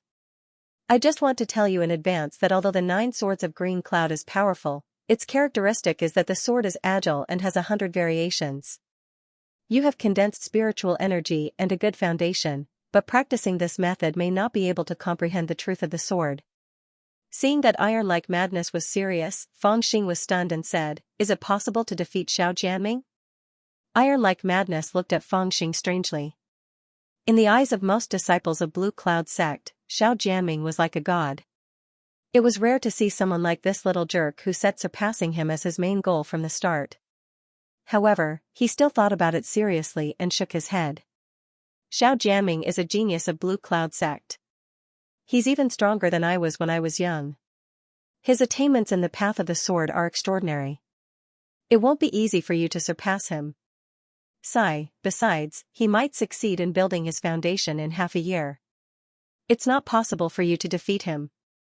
Iron Like Madness was a little teasing. He had also heard from Wu Shangtong about Fangxing's confrontation with Xiao Jianming in the desolate mountains. He thought that there was a grudge between the two and Fangxing was trying to suppress Xiao Jianming in a short time. Building his foundation? Fangxing was shocked. If Xiao Jianming succeeded in building his foundation, how long would he have to wait to kill him? Iron Like Madness laughed and casually told him about the Fuyao Palace. He then said, "If you were a little stronger, you would be qualified to follow us to meet the people of Fuyao Palace as a true disciple. It's a pity that your cultivation is still too weak, and your identity as a true disciple hasn't been confirmed. You won't be able to grasp this opportunity. The only people who have a chance of grasping this opportunity are probably Lingyun and Xiao Jianming. Moreover, between the two of them, Xiao Jianming has a higher chance of winning."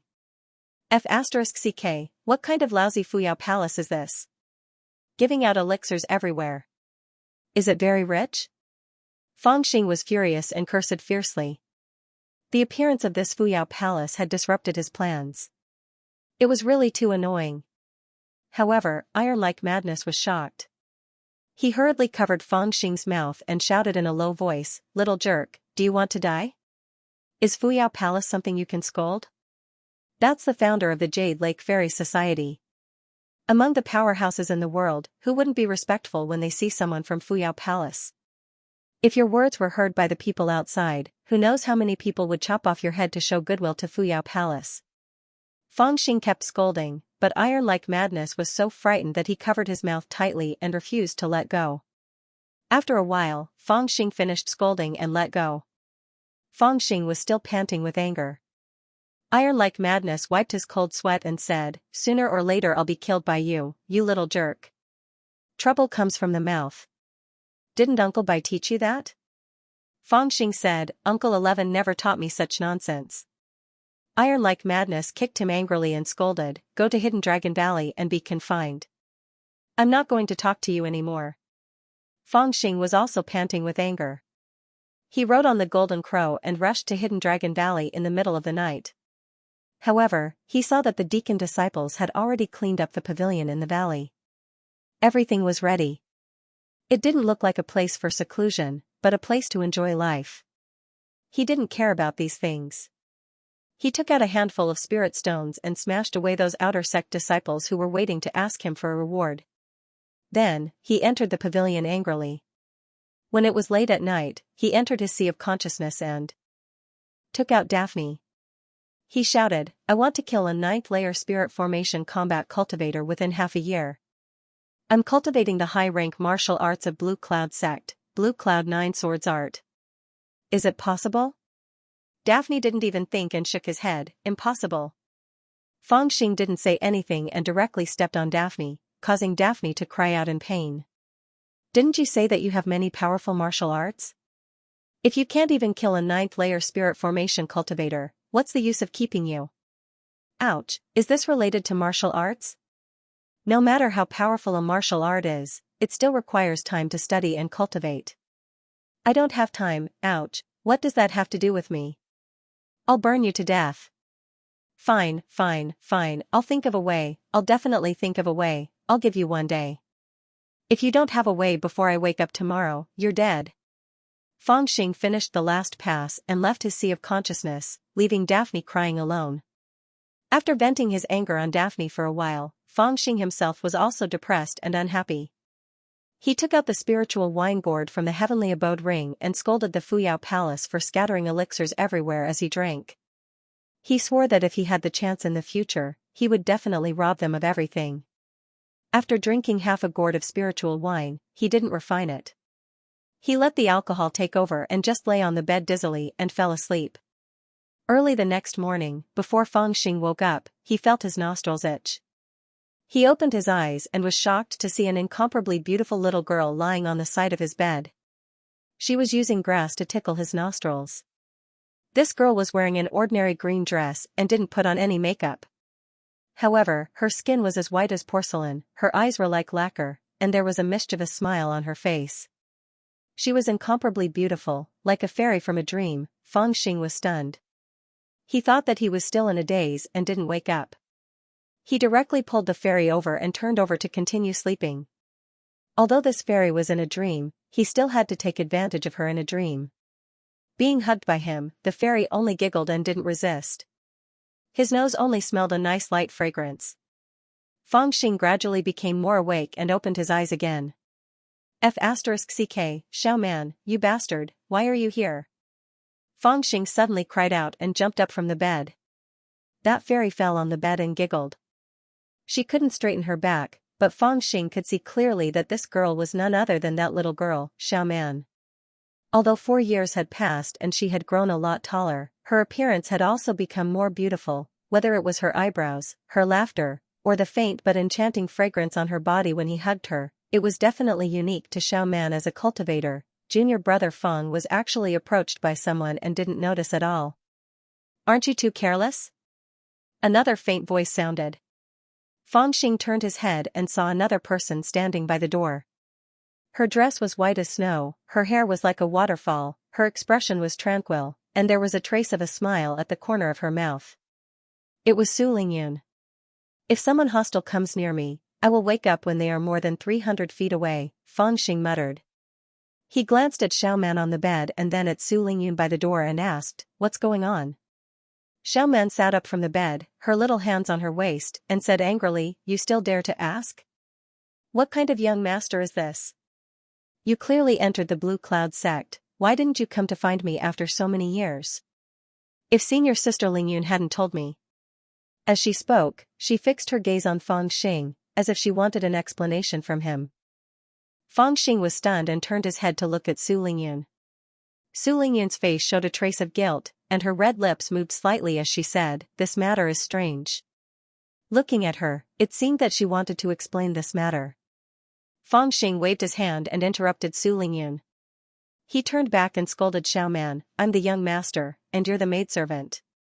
Do I need you to care who I want to find? Do you believe that I won't beat you up?" Before Su Lingyun could finish her sentence, she was instantly stunned. She understood the relationship between Feng Xing and Xiao Man, and she also acknowledged Feng Xing. She somewhat regretted stopping Feng Xing and Xiao Man from meeting, so she called Xiao Man out of seclusion early this morning and brought her to meet Feng Xing. She originally thought that this pair of master and servant, who were like brother and sister in reality, would have a deep affection for each other when they met. Who would have thought that Feng Xing would directly scold her? Xiao Man immediately pouted when she was scolded, and she was a little unhappy. Feng Xing lay back down on the bed and kicked Xiao Man's butt, shouting, "Face washing water." Su Lingyun was even more stunned. Xiao Man was now the little princess of Vermilion Cloud Valley. She was even more pampered than she was when she first entered Blue Cloud sect. Her master had specially sent 2 girls to serve her, and they were not inferior to a princess. This little bastard actually wanted her to fetch water to wash his face. What was even more unexpected was that although Xiao Man was panting with anger, she still stood up and actually brought a wooden basin to fetch water. Seeing that Fang Xing was lying on the bed and sleeping again, unwilling to get up, she directly dipped a handkerchief in the water and helped him wipe his face. Her movements were light but serious. As she wiped, her eyes became a little red. She gently leaned on Fang Xing's body and sobbed, "Young master, I miss you," Fang Xing scolded, crying again. Back then, this young master spent 300 taels of gold and 7 lives to buy a plaything like you. As he spoke, he seemed to be a little impatient and wanted to push Xiao Man away. However, Xiao Man tightly grabbed onto his clothes and cried even harder. Fang Xing also didn't dare to use force. He raised his palm as if he wanted to knock her head, but in the end, he only gently stroked her little head.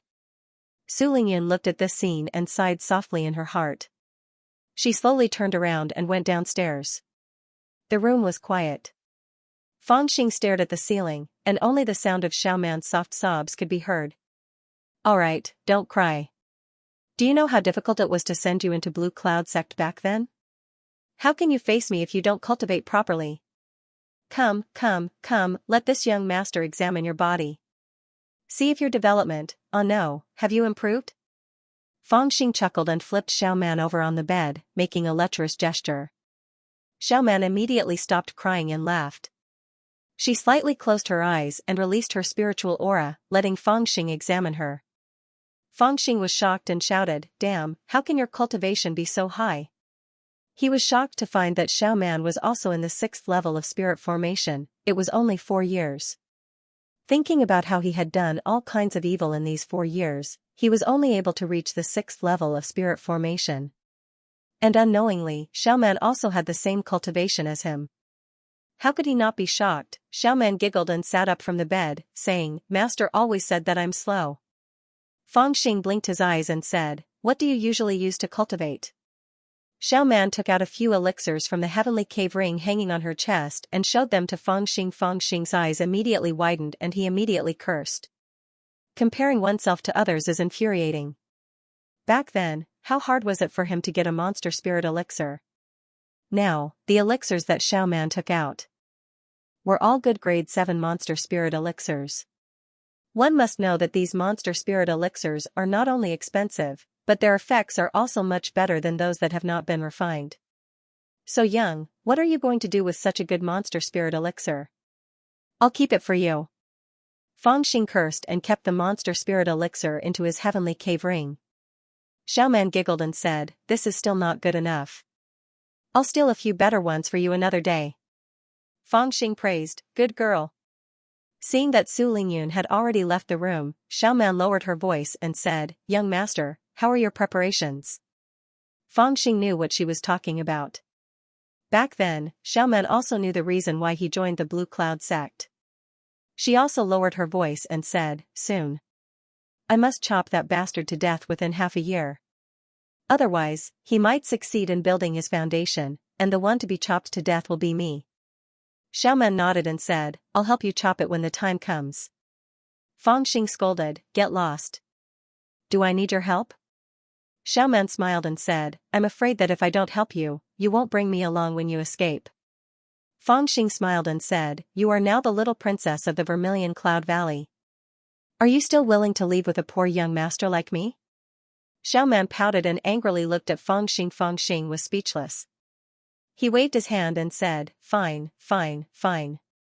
I'll bring you along when the time comes." Only then did Xiao Man smile again. Facing the sunlight, her red lips and pearly white teeth made her smile like a blooming spring flower, bright and beautiful. "Io, you're handsome now. It seems that the gold I spent back then wasn't wasted." Fang Xing grinned and pinched Xiao Man's chin. He stood up and said, "Let's go downstairs to see senior sister Lingyun." Xiao Man giggled, hugged his arm, and followed him down the stairs. However, just as they reached the entrance of the building, they suddenly felt a cold aura attack them. Fang Xing's expression froze, and he raised his head to look. He saw Su Lingyun standing at the entrance with her head lowered. In front of her, there was a middle-aged Taoist nun in a red robe standing with her hands behind her back. There was no joy or sorrow in her eyes, and she looked at Feng Xing without the slightest emotion. Master, Xiaoman was a little scared and called out softly. This middle-aged Taoist nun was Vermilion Cloud Valley's imparting elder, Taoist Master Blue Bird. Seeing that the Taoist nun's expression was unfriendly, Feng Xing became vigilant. He greeted her with a grin and said, "Greetings, Elder Blue Bird." Elder Blue Bird sized up Feng Xing and seemed to be a little surprised by this little brat's boldness. However, she did not say anything. She looked at Su Lingyun indifferently and said softly, "You brought Xiaoman here?" Su Lingyun replied softly, "Yes." Elder Blue Bird asked, "Why?" Su Lingyun said, "Master, please understand. Junior sister Xiaoman and junior brother Feng are old acquaintances. Back then, they joined the Blue Cloud sect together. However, I was muddle-headed and did not allow him to meet junior sister Xiaoman. Now, I was thinking," Elder Blue Bird interrupted her and said, "You weren't muddle-headed back then, but you are now." Su Lingyun bit her lips lightly and did not speak. Elder Blue Bird sighed softly and reached out to Xiaoman. "Xiaoman, come here." Xiaoman raised her head and looked at Feng Xing. Feng Xing chuckled and gently pushed her back. Xiaoman immediately understood. She trotted to Elder Blue Bird's side and hugged her arm. Seeing that she was obedient and did not disobey him, Elder Blue Bird was slightly relieved. He pointed at Su Lingyun and asked her to bring Xiaoman back. Xiaoman did not resist. She winked at Feng Xing and left with Su Lingyun.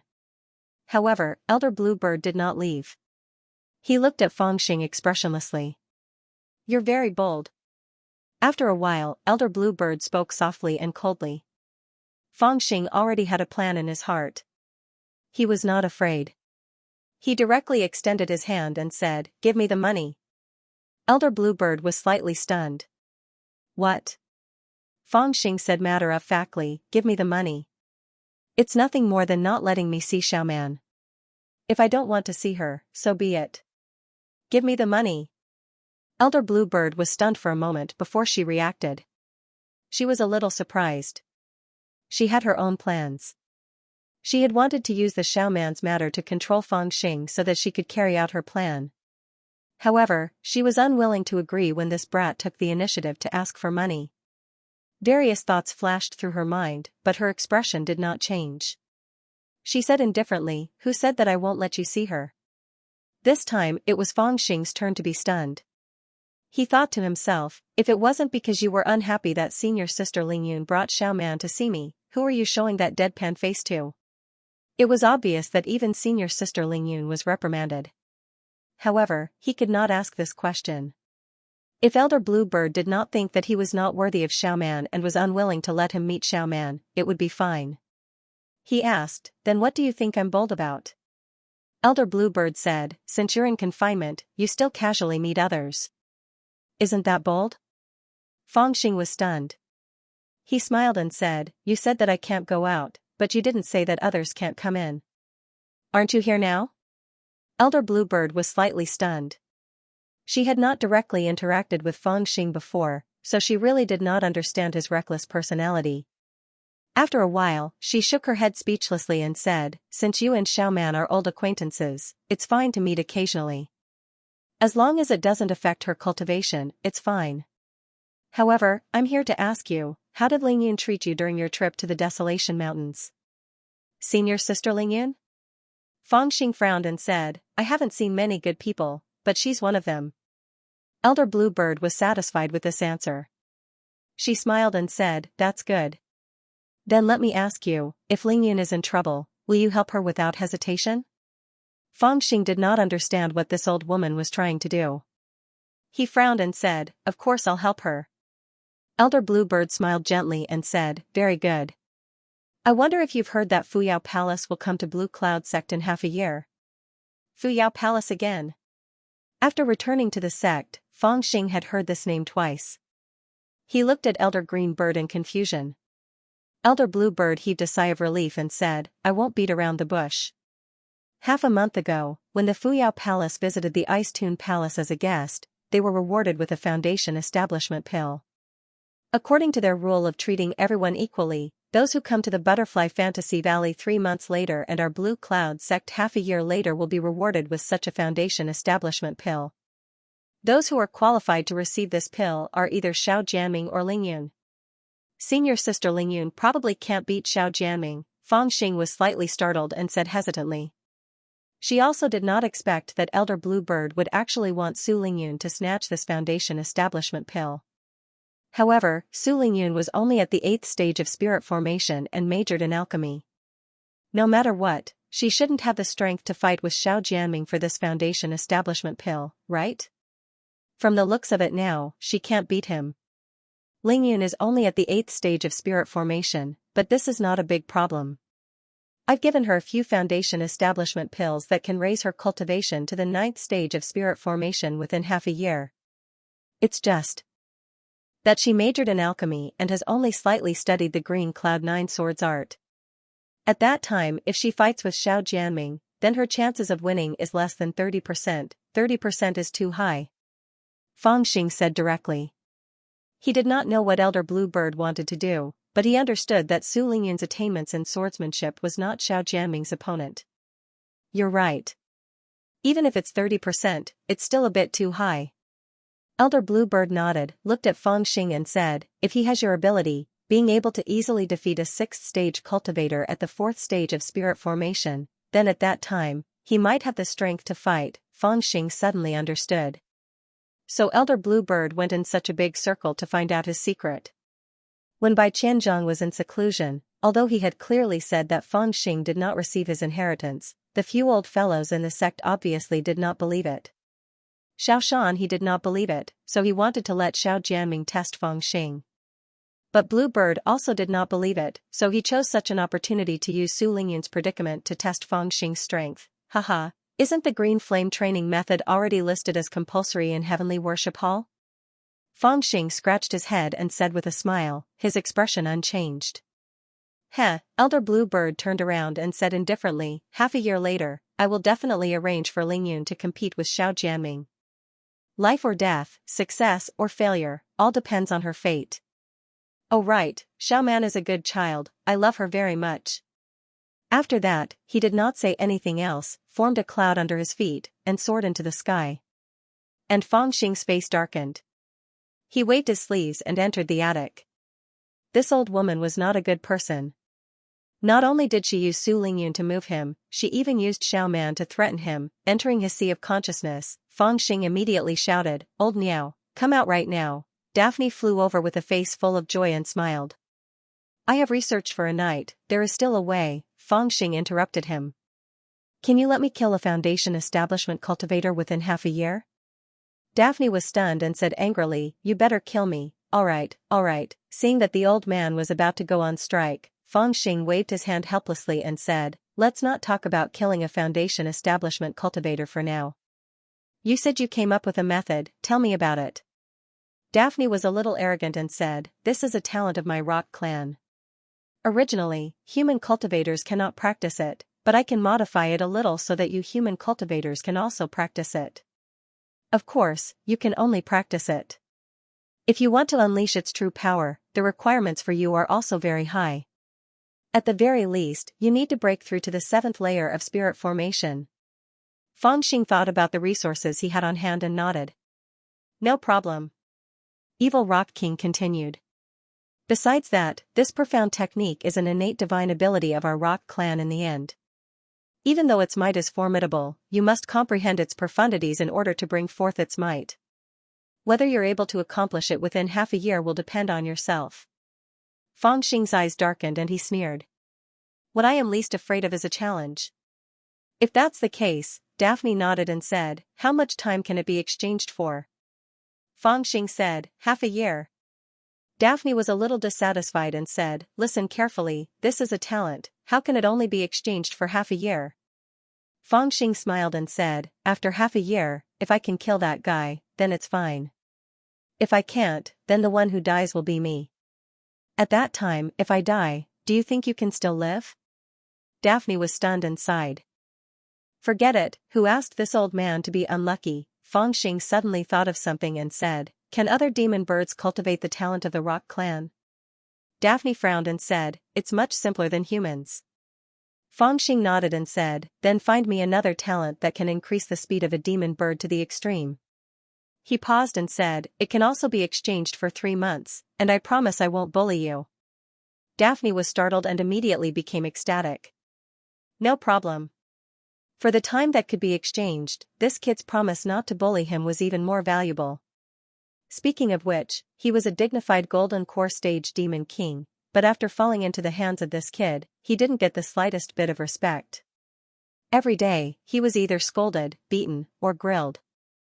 These days were really miserable.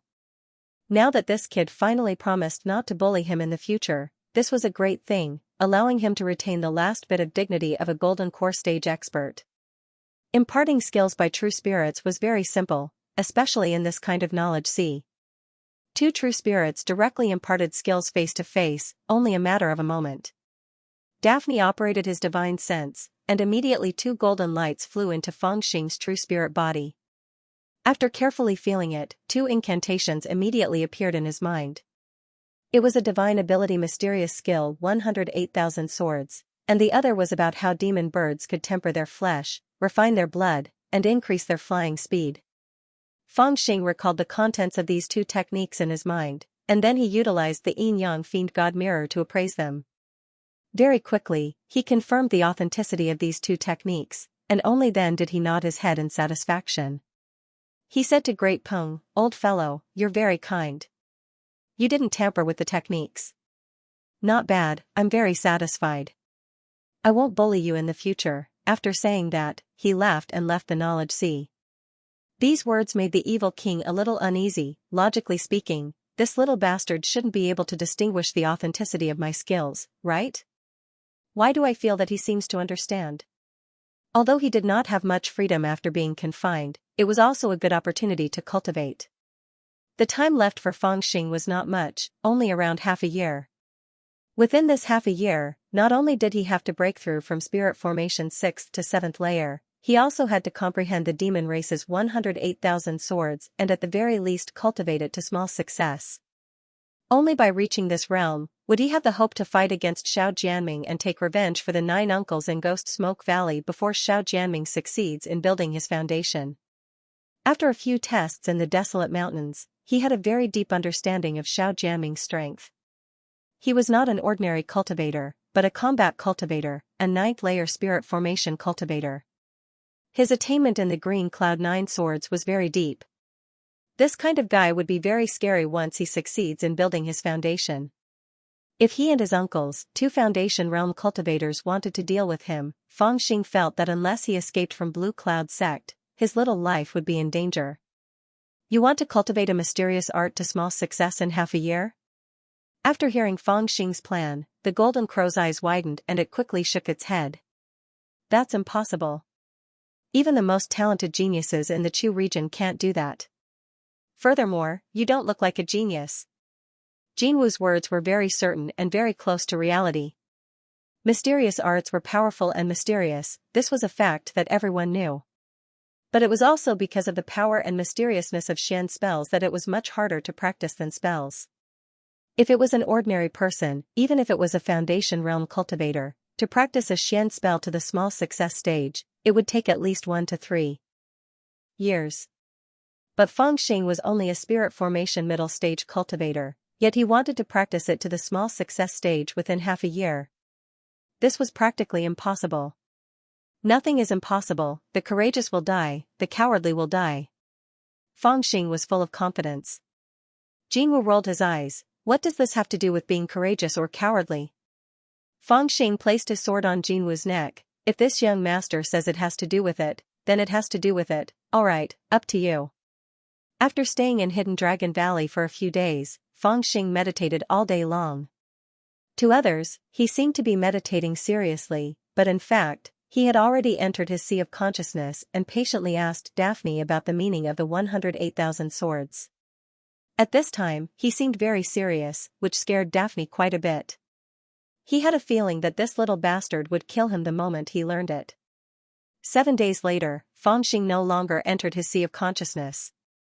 The 108,000 swords, 342 sentences, and 1,080 methods were all firmly remembered by him, without a trace of confusion. After finishing this preparation, Fangxing directly swaggered to the entrance of the valley. Here, there were two outer disciples meditating. They belonged to the Discipline Hall of Blue Cloud sect and were responsible for guarding Fangxing originally. To guard an inner disciple like Fangxing, they would send someone with a higher cultivation, and even set up a formation in the confinement area. However, the entire sect knew that Fangxing's confinement was simply a formality, so even the Discipline Hall was too lazy to care about it. Instead, they just casually sent two people over. Rather than saying that they were guarding, it would be better to say that they were serving him. Fangxing placed the broadsword vertically on the ground, took out two mid-grade spirit stones, and threw them on the ground. He squatted in front of them, pointed at the azure dragon blazing broadsword, and asked, "Do you know what this is?" The two disciples were a little confused, and the one on the left said, This is Senior Brother's weapon." Fangxing said, "Your answer is very correct." He pointed at the spirit stones again. "Do you know what this is?" The eyes of the disciple on the right lit up, and he rushed to say, "Yes, mid-grade spirit stones, one can be exchanged for 100 low-grade spirit stones." Fangxing nodded, and said, "Very smart, I'll let you choose. Which one will you choose?" The two disciples looked at the low-grade spirit stones at the same time. There was no need to think about it at all. Fangxing laughed, and said, "I'm going out now. If you dare to stop me or tell on me, I'll deal with you immediately. If you obediently pretend that you didn't see anything, these two spirit stones will be your reward, understand?" The two disciples' faces immediately turned a little ugly, and the disciple on the right hesitated for a moment, and resolutely took out a yellow talisman. Fangxing recognized that it was a voice transmission talisman, and thought that he was going to tell on him, so he was immediately annoyed, and he reached out to grab the broadsword. The disciple hurriedly said, "Senior Brother Fang, don't misunderstand, take this talisman. If there's any situation, we'll inform you, and you just need to rush back immediately." Fangxing was stunned, and then he laughed, and said, "Haha, good idea, there's still a reward when I come back." After saying that, he grabbed the voice transmission talisman, rode the golden crow, and plunged into the dense forest on the east side of the hidden Dragon Valley. The disciple on the right was a little hesitant, and said, "Senior Brother, how are we breaking the sect's rules by doing this?" The disciple on the left sighed, and said, "Junior Brother Yi, don't blame me for not reminding you, a mere sect rule is nothing. Right now, there's a rumor in the sect that it's better to offend Senior Brother Xiao Jianming and Senior Sister Lingyun than to offend this guy." Junior Brother Yi was slightly stunned, and said, "Really? How could Senior Brother Xiao Jianming and Senior Sister Lingyun be worse than him?" Senior Brother Hao smiled bitterly, and said, "Whether it's Senior Brother Xiao Jianming or Senior Sister Lingyun, they're still more or less reasonable with you, but this little devil doesn't talk reason with you at all. It's fine if you listen to him, but if you don't, he'll really chop you up." Phew, Senior Brother Hao's words make sense. Junior Brother Yi suddenly understood, and thought that it was fortunate that he didn't stop him. The hidden Dragon Valley was located on the east side of the Blue Cloud sect, and the valley entrance was on the west side. If one headed west, they would enter the boundary of the Blue Cloud sect, and if one headed east, they would enter the dense forest of Taihang Mountains. These were all ancient forests and deep mountains that had been formed for tens of thousands of years.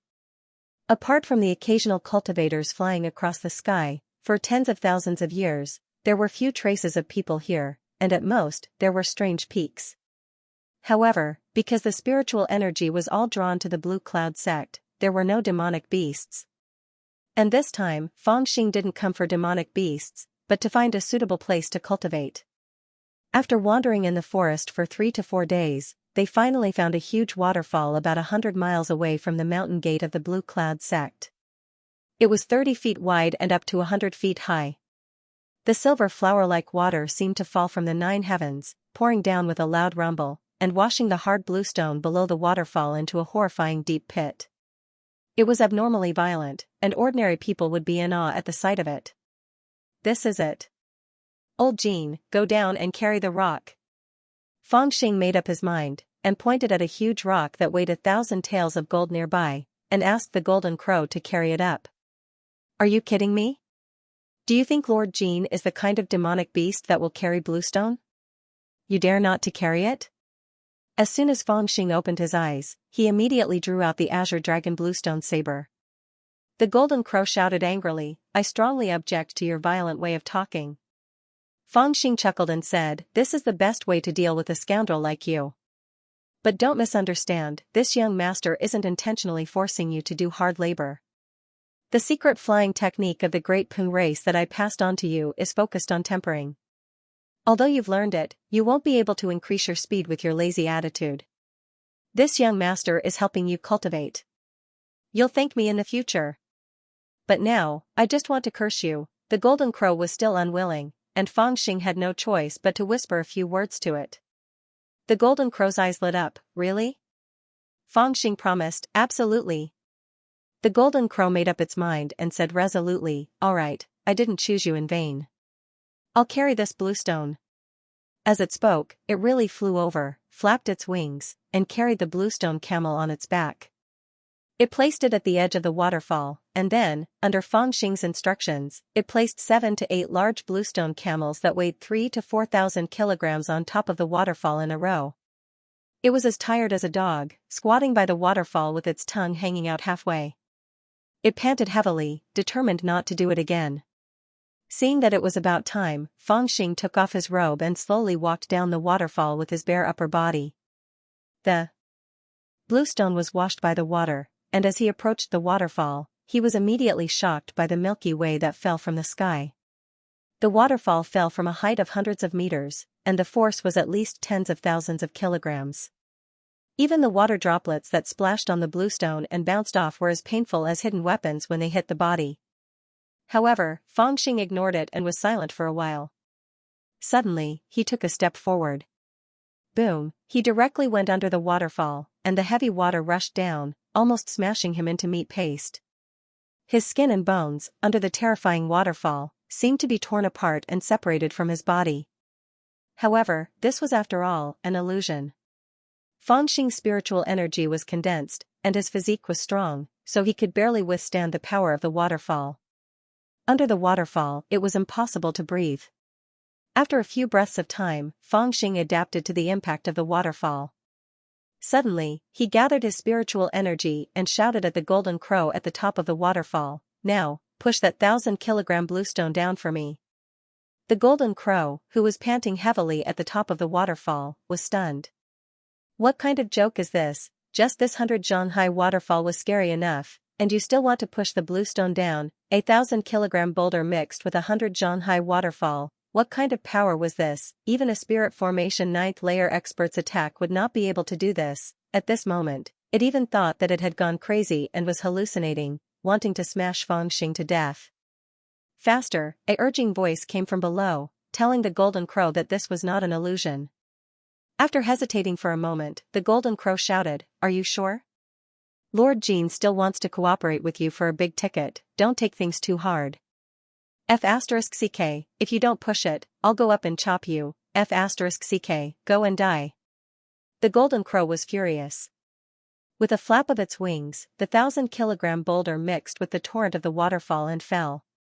Fang Xing, who was under the waterfall, was keenly aware of the subtle changes in the water flow. At the same time, he felt a strong sense of danger coming from above. At this moment, he let out a muffled roar and clenched his teeth. Then, the spiritual energy in his body began to circulate crazily. At this moment, a pair of golden wings that were more than 3 meters long appeared on his back. He suddenly flapped them under the waterfall and soared into the sky against the waterfall. Rumble. In the blink of an eye, the 500-kilogram boulder fell with the force of 10,000 kilograms, 108,000 swords. "Cut for me." Fang Xing roared and rushed toward the waterfall. The 2 wings on his back flapped, and golden sword shadows appeared. If one looked closely, they would find that the 2 wings on his back were actually made up of golden sword light. With a single thought, more than 10 sword lights rushed out, intertwining like flying swords, and slashed at the bluestone. Swish, swish, swish, the water was split open, and beautiful splashes bloomed. The golden sword chi collided with the bluestone, and immediately left crisscrossed marks on the bluestone. However, the bluestone was too heavy to be cut open. It still smashed heavily toward Fang Xing. In Fang Xing's heart, the strong sense of danger had reached the extreme. His heart suddenly tightened, and he wanted to escape immediately. However, he did not do so. Instead, he used the last bit of time to condense all the spiritual energy.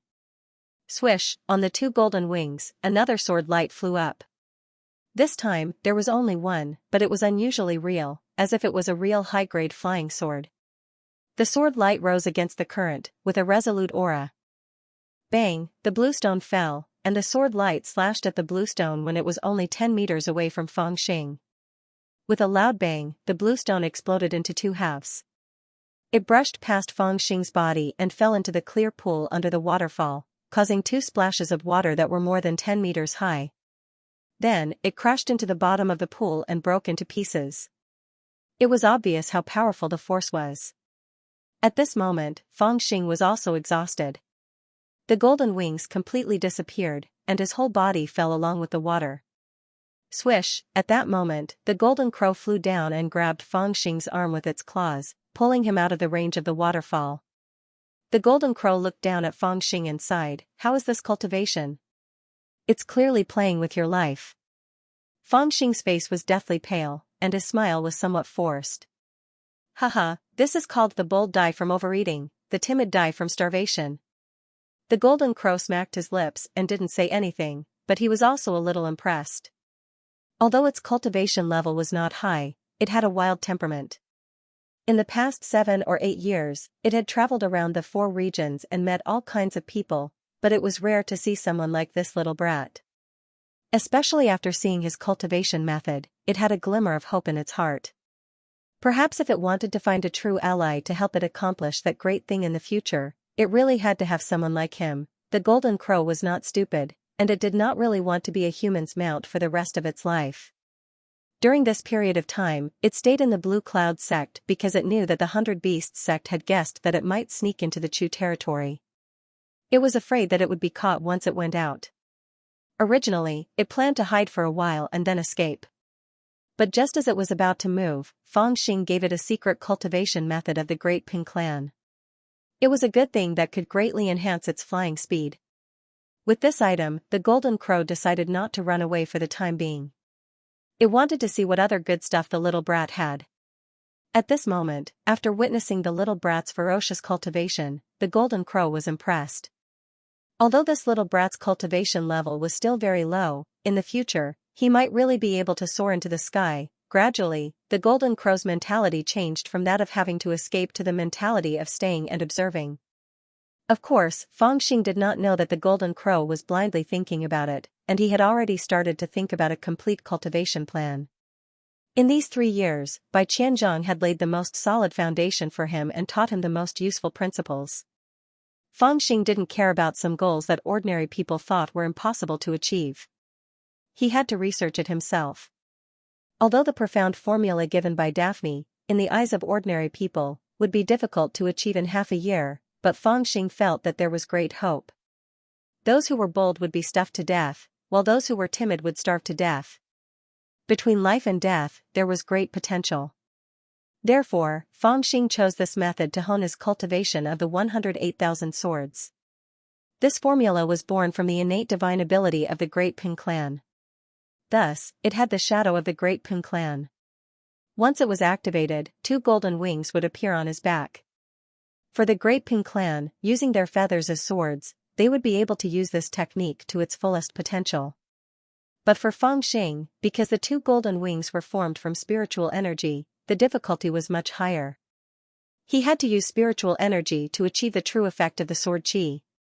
Fortunately, Fangxing's spiritual energy was condensed. Although he was only at the 6th level of spirit formation, it was more condensed than some of the 9th level spirit formation. Cultivators. Thus, the golden wings that he formed were very condensed. It could be said that he had an advantage compared to others. In addition, this kind of cultivation method could easily take someone's life. Between the crisis of life and death, it was easier for a cultivator to use their spiritual sense to the extreme, making it twice the result with half the effort. This was the first time he used this method to cultivate. Although it was successful, it exhausted Fangxing's spiritual energy. He sat cross-legged and drank a few mouthfuls of spirit wine to replenish his spiritual energy. When his spiritual energy was more or less recovered, he began to train again. Seeing Feng Xing like this, Jin Wu admired him and began to cooperate, completely following Feng Xing's instructions. Just like this, day after day, Feng Xing's ascetic cultivation method continued. From 1,000 caddy boulder to 2,000 caddy boulders, then 5,000 caddy boulders. Every day, he would train for 6 hours. When it was about time, he would return to Hidden Dragon Valley to sleep. Once he woke up, he would train again. Naturally, there were many dangers in between. There were a few times when Feng Xing was unable to cut open the falling boulder and was directly smashed into the pool. However, he had prepared spiritual medicine in advance, and with his strong physique, he recovered very quickly. Under this kind of training, his cultivation also rose rapidly and had already reached the spirit formation 6th layer Great Circle. In the eyes of others, this speed of his was really ordinary. Especially under the situation where he consumed 10 times more resources than an ordinary person, it was really a bit shocking. It was so slow that it made people's teeth hurt. However, Feng Xing was very clear in his heart that with his strict requirement for spiritual energy, to be able to raise his cultivation so quickly was already a very rare thing. Fortunately, he had money now, which was why he was able to withstand such consumption. Just from this trip to disorderly Desolate Mountain, he had obtained nearly 1,000 stalks of Dream Soul Grass, a Fire-type 7th rank monster core, and an Earth-type 9th rank monster core. Furthermore, the resources that Duan Jinzi's disciple had counted into the public account were finally distributed to him. Later on, when the Dao sect rewarded the top 10 disciples who performed well in the disorderly Desolate Mountain, he naturally received a share of it. A total of 100 mid-grade spirit stones and various kinds of medicinal pills were all sent to Hidden Dragon Valley. These kinds of things were all real resources and were also what cultivators valued the most. With it, cultivation would be very simple. Without it, cultivation would be as difficult as ascending to the heavens. The current Feng Xing not only had more than enough resources for cultivation, he also had the demon clan's profound formula from Daphne, and even more so, he had the determination to risk his life for cultivation. It would be strange if his strength did not increase. During this period of time, Xiaoman was not confined by Elder Qingniao. Instead, she often came to visit him. Elder Qingniao's attitude towards Xiaoman seemed to have relaxed a lot. In the past, aside from secluded cultivation, Xiaoman would always follow by Elder Qingniao's side. It was simply impossible for her to frequently go out to visit a male disciple. After some understanding, Feng Xing couldn't help but sigh. The current Xiaoman's improvement was too great. Not only did she possess the cultivation of spirit formation 6th layer, her pill mastery had also reached a considerable level. The higher the pill mastery, the higher the grade of the medicinal pill that could be refined, and the greater the chance of success. When he knew that Xiaoman was already preparing to refine the spirit formation 7th layer rank-breaking pill, but her technique wasn't very proficient and Elder Qingniao was still reluctant to let her refine it, Feng Xing generously placed all the resources in front of Xiaoman, revealing the elegance of a young master. Refine. There's nothing much to say, it's just refining. This young master has plenty of resources, feel free to refine it. Even if you destroy 10 furnaces, as long as one furnace succeeds, it's fine. I'm waiting to use the rank-breaking pill. Don't be afraid of wasting it, just be quick. At this moment, even Xiaoman was stunned. In her mind, Elder Qingniao and the other senior and junior sisters had always instilled a principle in her. That is, the life of an ordinary sect disciple is very bitter.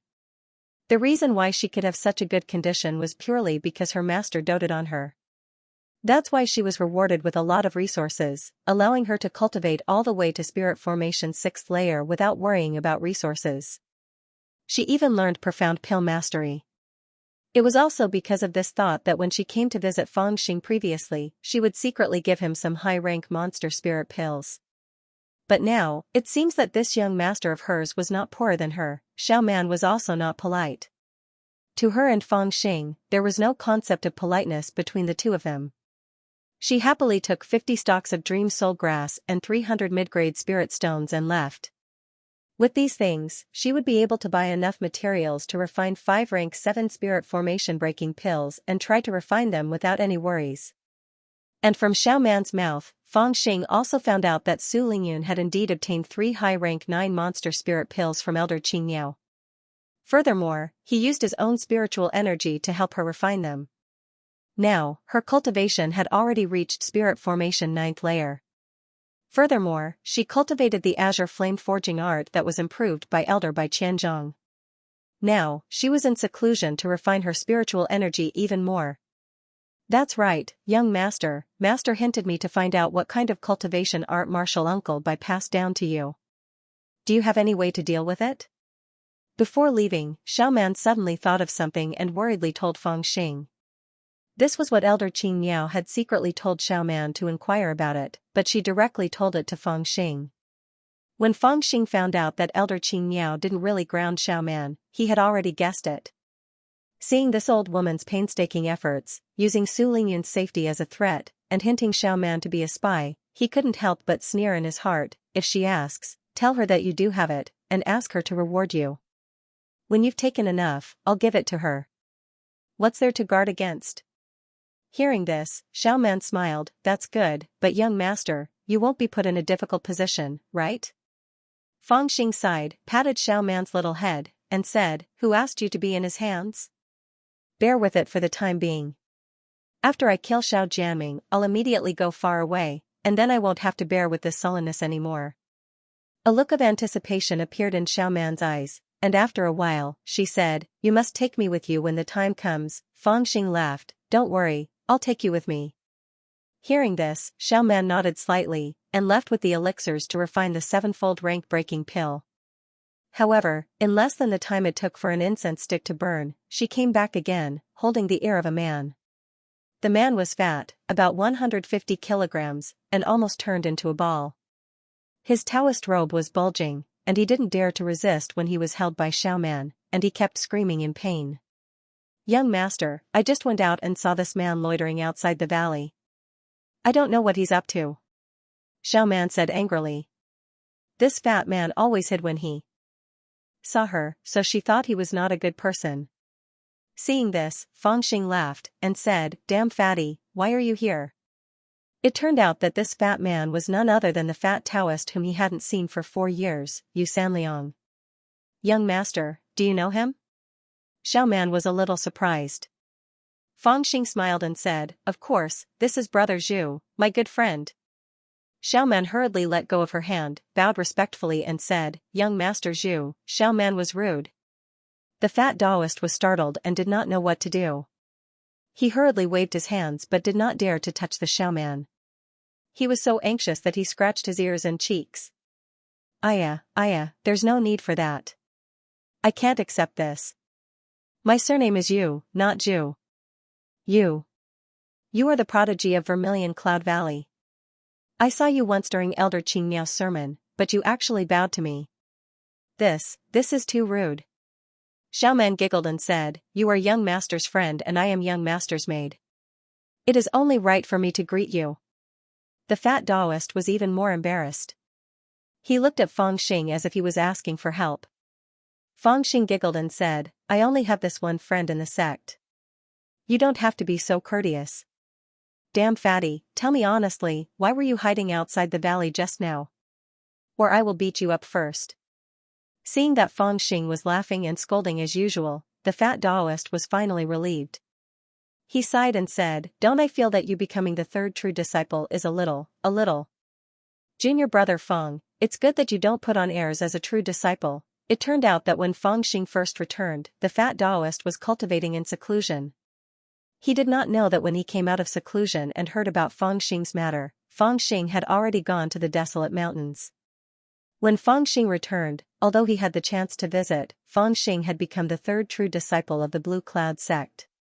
His status was honorable. The fat Taoist was a little nervous.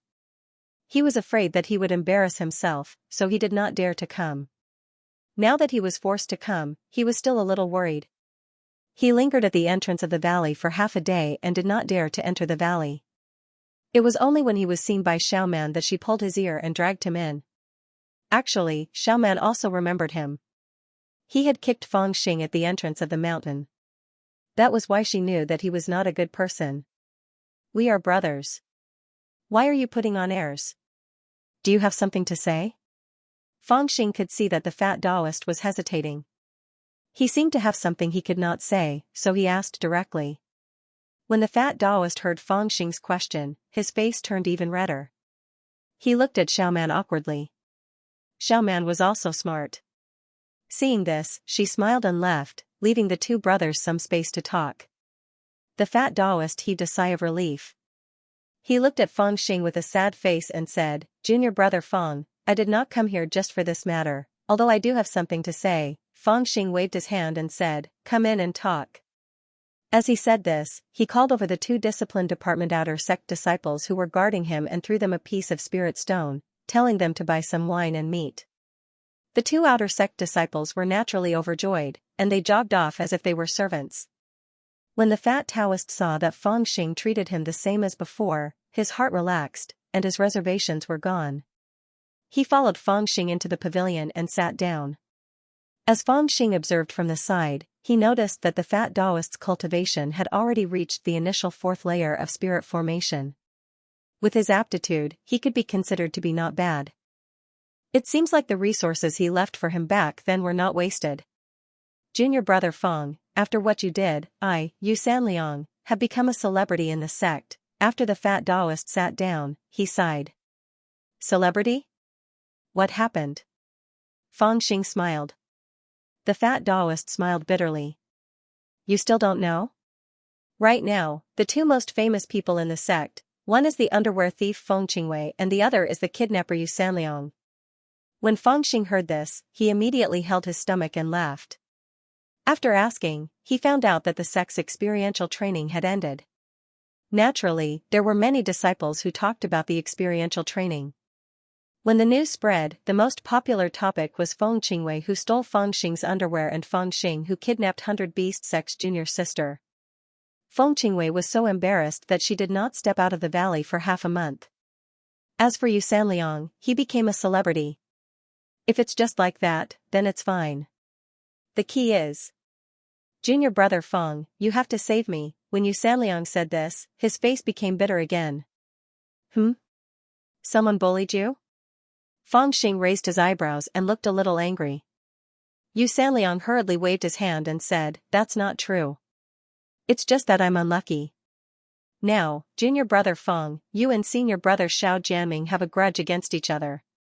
This matter has already spread far and wide, and everyone knows that we have a good relationship. But, it just so happens that after I entered the inner sect 3 months ago, I just so happened to choose the mountain and river traction technique to cultivate. You tell me, Feng Xing suddenly came to a realization. It turned out that Yu Sanliang just entered the inner sect 3 months ago. After entering the inner sect, according to the rules, he had to choose one of the Green Sky 5 laws to cultivate, but this damn fatty just happened to choose the mountain river traction technique. This also meant that after he cultivated this technique to the small success stage, he had to enter the mountain river valley to continue cultivating. And since the grudge between Feng Xing, Xiao Jianming, and Feng Qingwei was already known to everyone, this fellow was scared and hurriedly ran to Feng Xing to ask for help. Thinking about his relationship with Feng Xing, if he entered the mountain river valley, wouldn't his skin be peeled off by others? Feng Xing frowned and said, "This is indeed a problem. What do you want to do?" Yu Sanliang said with a bitter face, "Logically speaking, after choosing the Green Sky 5 laws, unless I cultivate to a certain realm, I'm not allowed to cultivate other techniques. I want to beg you to ask the Maxshan Valley for a favor and let me cultivate the green flame forging technique instead." Feng Xing said with a smile, "That's not a problem. I'll just ask the Maxshan Valley later." In his heart, this matter was really not a big deal. He didn't even need to ask Iron like Madness, he could just ask Wu Shantong. After listening to Feng Xing's reply, the fat Taoist was relieved. In addition, at this time, the little Taoist boy had also bought wine and meat, so he drank and chatted merrily with Feng Xing. After not seeing each other for 3 years, there were naturally many things to talk about. However, his gratitude towards Feng Xing was beyond words. The reason he was able to enter the inner sect from an outer sect wastrel was all thanks to the resources Feng Xing had given him back then. After drinking to their heart's content, the fat Taoist only left when night fell. Feng Xing thought about it. He might be leaving the Blue Cloud sect in half a year's time. There might not be many chances to see this fat Taoist again, so he called him over and took out 30 middle-grade spirit stones. He also picked up some random things that he didn't need, put them into a storage bag that he had taken from the 100 Beasts sect, and stuffed it into the fat Taoist's hands. The fat Taoist was embarrassed. However, Feng Xing waved his hand and told him to leave. He still accepted it. Sigh, what a mistake, the fat Taoist sighed softly as he walked on the mountain path. At that time, if it wasn't for him being stupid for a long time and seeing through this kid's future and becoming friends with him, then he would probably still be that useless miscellaneous department supervisor disciple in the outer court, and how could he obtain his current identity as an inner court disciple? As he sighed, he felt drunk again, so he sat down under a pine tree by the road and took out the storage bag that Feng Xing had given him. As soon as he opened it to take a look, he was immediately blinded by the mid-grade spirit stones that contained a faint purple light within the red light. He didn't expect that Feng Xing would actually give him so many spirit stones all at once, and he immediately sobered up from the shock. He hastily rummaged through the storage pouch again, and he saw that there were many mid-grade flying swords, various medicinal pills, and many of them. They were all some of the good things that were extremely rare even in the inner sect, and he immediately became excited. Junior brother Feng is so generous, the fat Taoist mumbled to himself. Suddenly, he found that there was a light yellow booklet at the bottom of the storage bag. He took it out and looked at it under the moonlight. It turned out to be a cultivation manual, and the title page was, Art of Spirit Taming and Beast Taming. Could this be the cultivation manual that junior brother Feng prepared for me? The fat Taoist flipped to a page and read it carefully. The more he read, the more fascinated he became, and he gradually lost track of time. A month later, Xiao Man gave Feng Xing a bottle of successfully refined spirit formation 7th layer rank breakthrough pill. After wasting 4 batches of pills, this girl finally succeeded in refining 1 batch. She happily brought it to Feng Xing to show off. At this time, Feng Xing had also reached the time to take the rank breakthrough pill. His heart was also filled with joy. He fiercely kissed Xiao Man's face and asked her to bring a few batches back to refine. However, Xiao Man also brought some bad news. Elder Qing Niao gave her another task, which was to find out what kind of cultivation technique Feng Xing had obtained and see if she could secretly learn it. Regarding Elder Qing Niao's arrangement, Feng Xing had already guessed it. He had already prepared a set of cultivation technique for Elder Qing Niao, but he was not in a hurry to reveal it. He just wanted to keep Elder Qing Niao in suspense. Since this old aunt had set her eyes on him and even used a method that he hated, he naturally had to play with her. Anyway, he wasn't the one who was anxious. Moreover, the longer he delayed, the more reward Xiao Man would receive. After delaying for 2 months, feeling that it was about time, Feng Xing whispered to Xiao Man and asked her to go back and pass the message. After Xiao Man left, less than half an hour later, Elder Qing Niao came riding on a cloud. As usual, his face was expressionless, but deep in his eyes, there was a trace of unconcealable joy. Arriving in front of Feng Xing, he dispersed the cloud under his feet and said indifferently, I heard from Xiao Man that you're still worried that Ling Yun won't be Xiao Jianming's opponent, so you're prepared to offer a cultivation technique? Feng Xing pretended to be in a difficult position. He sighed and said, yes, this is also the cultivation technique that Martial Uncle Bai passed down to me. He once told me not to casually teach it to outsiders. However, senior sister Ling Yun is very good to me. I really can't bear to see that bastard Xiao Jianming take away her hope of reaching Foundation Realm, so I decided to offer it to her, hoping that it can help her. Elder Qing Niao's eyes became brighter and brighter.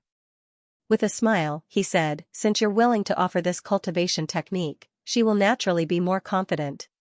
Feng Xing lowered his head and kicked the pebbles on the ground with the tip of his foot, remaining silent. Elder Qing Niao couldn't wait any longer, but after thinking about it, a sneer appeared on his face. His tone was very gentle as he said, that's right, I refined a batch of pills not long ago. It was originally for Ling Yun to increase her cultivation, but it will be beneficial for people at your level. There are still a few left, so I'll give them to you. If you need anything in the future, just ask me. As she spoke, she flicked a small bottle over. Feng Xing immediately caught it with joy. He pulled out the stopper and saw that it was 3 rank 8 demon spirit pills. He cursed this old woman for being stingy, but he still put it in his bag of holding. Elder Qing Miao, you're so good to senior sister Ling Yun. You're really a good master, Feng Xing flattered. He seemed to have hardened his heart as he carefully took out a jade book and handed it over with both hands. I've already recorded the cultivation technique into this jade book in the past few days. Before he could finish speaking, his hand was empty. The jade book had already been taken by Elder Qing Miao. In front of Feng Xing, Elder Qing Miao looked into the jade book and found that it was indeed related to refining spiritual energy and solidifying the body. She was very happy and patiently said a few words to Feng Xing. Then she impatiently flew away on a cloud. It was obvious that she was going back to the valley to study the cultivation technique. Her nervous appearance caused Feng Xing to silently curse for a while.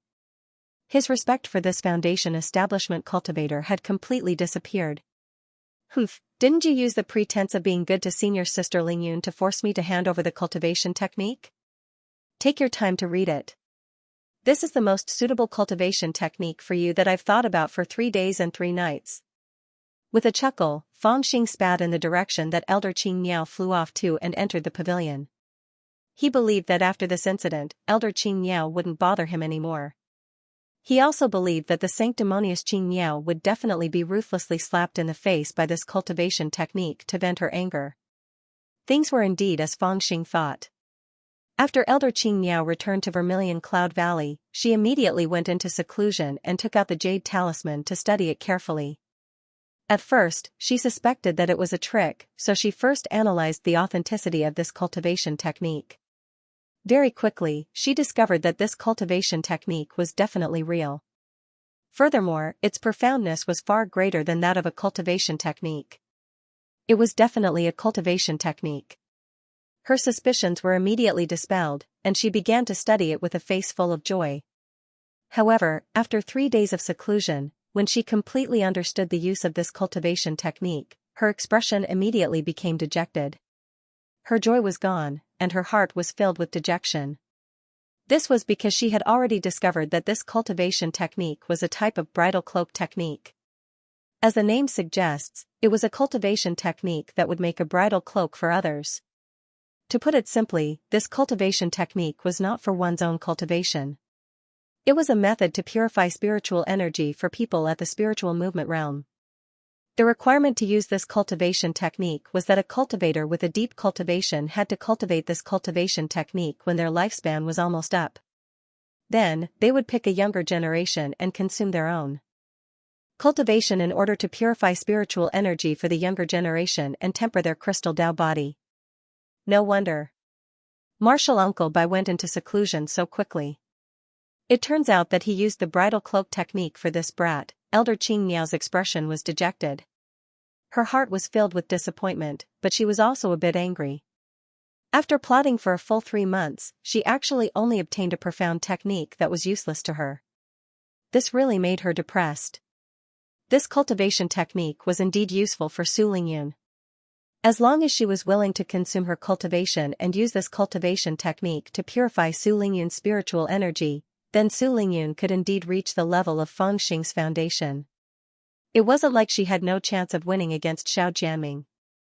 It was just that, she was not stupid. No matter how much she doted on Su Lingyun, she wouldn't consume her own cultivation to use the bridal cloak technique for her, right? Not to mention herself, even Xiao Shan he wouldn't be willing to treat Xiao Jianming like this.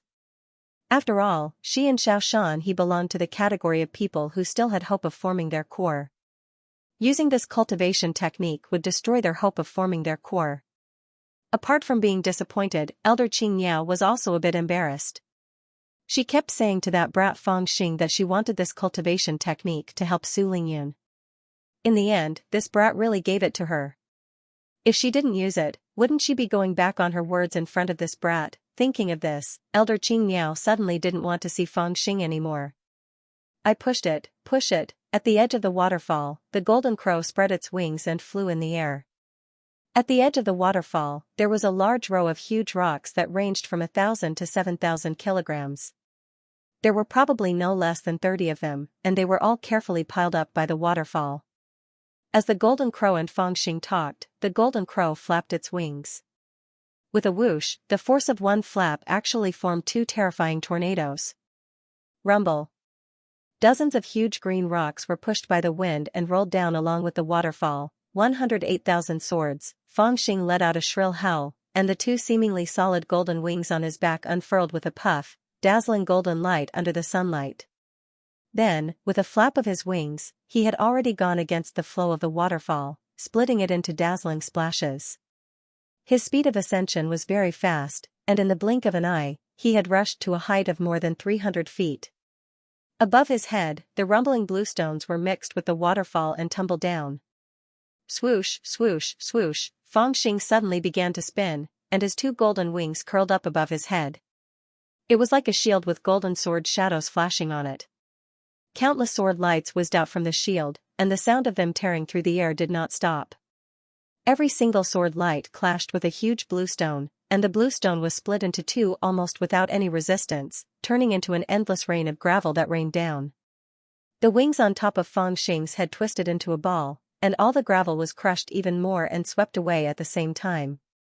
Whoosh, all the green rocks were crushed, and Feng Xing suddenly retreated from the waterfall. He spread his wings and floated in the air. Not bad, the golden crow leisurely flew over, and its eyes were filled with surprise.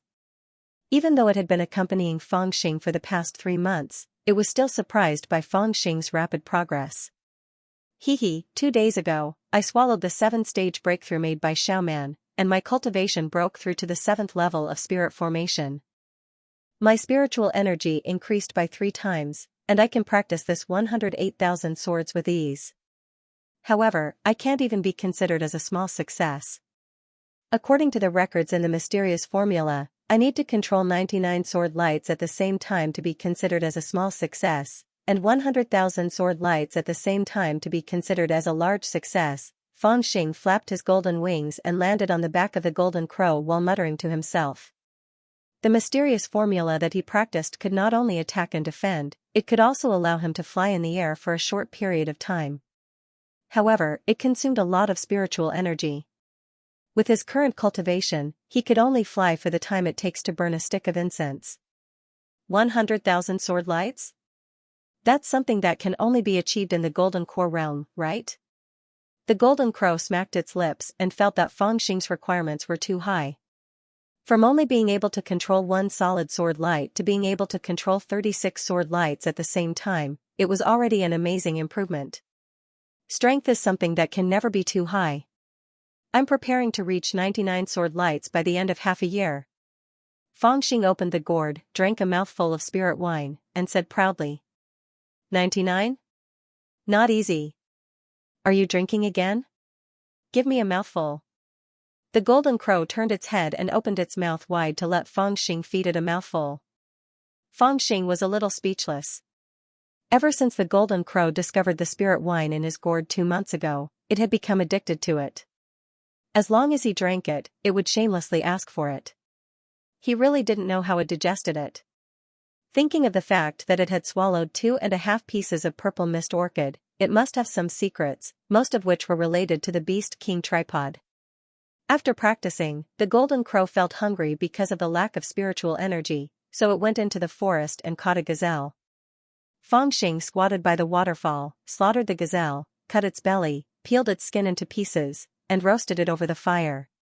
The golden crow's eyes lit up, and it squatted and waited. They often had such a meal after practicing, so they were used to it. Feng Xing's cooking was so good that the golden crow had been hungry for a long time. Not long after, the gazelle had been roasted until the fat oozed out, and the aroma was overflowing. Feng Xing cut 2 pieces with a short knife and shared them with the golden crow. After practicing, eating barbecued meat and drinking a few mouthfuls of spirit wine was a great feeling. If you don't worship Buddha, you don't worship God. The 3,000 great ways love the world of mortals. When the shore is in sight, turn back to cross. Spiritual energy is no match for real gold and silver. Just as the two of them were having a good time eating, a skinny monk walked out of the forest in the distance, singing a Buddhist song. This monk looked to be in his 30s or 40s. His physique was as strong as a small mountain, and he was about 3 meters tall. However, he did not have much flesh on his body, and only a layer of waxy yellow skin wrapped around his strong skeleton. He wore a black kasaya, and his eyes were deep, and his hair was as long as a finger. As he walked, he sniffed and sniffed, muttering to himself, singing a Buddhist song that was neither a song nor a poem. Don't worship Buddha, don't worship the gods, 3,000 Daos love the world of mortals. The other shore is in sight, turn back to cross, spiritual connection is incomparable to gold and silver. How can there be a bald donkey in this barren mountain? When Fangxing heard the Buddhist song, he turned his head to take a look and was slightly startled. Listening to the monk's song, it was also different from others. A monk who did not worship Buddha, nor did he worship the gods. Among the 3,000 Daos, he only loved the world of mortals. When he saw the other shore, he wanted to turn back. Buddhists' most important spiritual connection was not even as important as gold and silver. This kind of monk, if he was not an expert, then he was an idiot. After making a note in his heart, he used the yin-yang demon mirror to look at the monk. However, after staring for a while, he was slightly startled. The yin-yang demon mirror could see through a person's cultivation, but at this moment, he could not see through the monk's cultivation. There were only two possibilities. First, this monk really did not have any cultivation, so he was naturally unable to see through his cultivation. Second, his cultivation was too high, far exceeding the limit of what he could see through. Now that Fangxing had broken through spirit formation late stage, he could even see through Sovereign Chen Xuanhua's foundation establishment late stage cultivation. If he could not see through this monk's cultivation, wouldn't it mean that he had already surpassed the sovereign? This monk is amazing. I have to flatter him and see if there are any benefits. Fangxing's eyeballs began to roll around. While he was thinking, he saw that the monk had already arrived in front of him and pretended to sit down on a large green rock. He sat cross-legged with one palm in front of his chest, silently chanting the Buddhist song. However, the pair of eyes that had sunk deep into their sockets seemed to be intentionally or unintentionally glancing at the gazelle on top of the fire. This monk sure is greedy, Fangxing thought to himself. He waved at the monk and said with a smile, "Big monk, I'll treat you to some meat. Do you want to eat?" The monk's eyes lit up as he slowly stood up and said, "Benefactor, it would be impolite for me to refuse your kindness." As he spoke, he actually walked over slowly. Fangxing cut off a piece of meat and handed it to him, but the monk shook his head. He reached out and tore off a leg of lamb, bringing it to his mouth and chewing. Fangxing was a little speechless. This monk really didn't stand on ceremony. He even complained that the piece he gave was too small. The golden crow did not speak when it saw an outsider. It only looked at the monk with its furtive eyes. Fangxing ignored the monk and ate a piece of meat. He picked up the calabash and drank a mouthful. When the golden crow saw this, it stretched its head over and waited with its mouth wide open. Fangxing had no choice but to pour a mouthful into its mouth. The golden crow smacked its lips and was very satisfied. The monk also smelled the fragrance of the wine. His eyes lit up as he put down the leg of lamb and said in a deep voice, "Benefactor, since you've treated this penniless monk to meat, why don't you treat me to some wine?" Fangxing looked around and said, "Then find something to hold the wine in first." The monk said, "There's no need to be so polite. This penniless monk will drink directly." Fangxing said, "I think you're dirty, so I won't let you drink from my calabash." As he spoke, he looked at the monk to see what his temper was like. If he had a bad temper, he would not provoke him. After all, the monk did not look benevolent. If he had a good temper, he could extort him appropriately. Fangxing loved doing such things the most. When the monk heard that, he was a little speechless. However, he was not angry. He looked around and actually stood up. He plucked a leaf from the side and rolled it into the shape of a wine cup. He handed it to Fangxing and Fangxing poured him half a cup. The monk drank it in one gulp and let out a long sigh. He sighed and said, "It seems to be brewed using an ancient method." "This wine is not bad," Fangxing said with a smile, "as a monk, you drink and eat meat. Aren't you ashamed?" The monk restrained himself and said solemnly, "Wine and meat pass through the intestines, but Buddha stays in the heart." Fangxing laughed and said, "Your intestines are greasy. Can Buddha still stay in the heart?" The monk was slightly stunned. Usually, when he said such words, everyone who heard it would praise him with a smile, "Master is free and easy," or "Master is unruly." This was the first time he heard such a reply. He felt a little embarrassed and could only say with a bitter smile, "Then I can only ask Buddha to move to another place." Anyway, this penniless monk loves to drink and eat meat. This habit cannot be changed. Fangxing said with a smile, that's right. If you want to drink and eat meat, then drink and eat. Why find so many excuses? As he said that, he poured another cup for the monk. The monk chuckled and drank it again. Then, he lifted the lamb leg and chewed it. The 2 humans and 1 crow all had a huge appetite. The gazelle was finished in a short while, and the gourd of spiritual wine was almost finished. Fangxing rubbed his belly and leaned on the rock. He smiled and said, Great monk, how should I address you? The monk still looked like he wanted to continue. He sighed and said, Since I'm a monk, I'm just a novice monk under Buddha. What name do I have? It's just that I love to drink and eat meat, so people call me Monk Jiu Ro. The golden crow's eyes lit up as soon as it heard the name. It blinked at Fangxing. Fangxing saw its eyes and pondered for a moment. He seemed to have heard of this name when he was traveling the world with Bai Qianzhang, but he was not very familiar with it. However, he had seen it with the yin-yang fiend god mirror and knew that this monk was not ordinary. He laughed and said, Monk Jiu Ro, tell me the truth. What do you think of the meat I roasted? What do you think of my wine? Monk Jiu Ro smiled and said, The meat is not bad, and the wine is also not bad.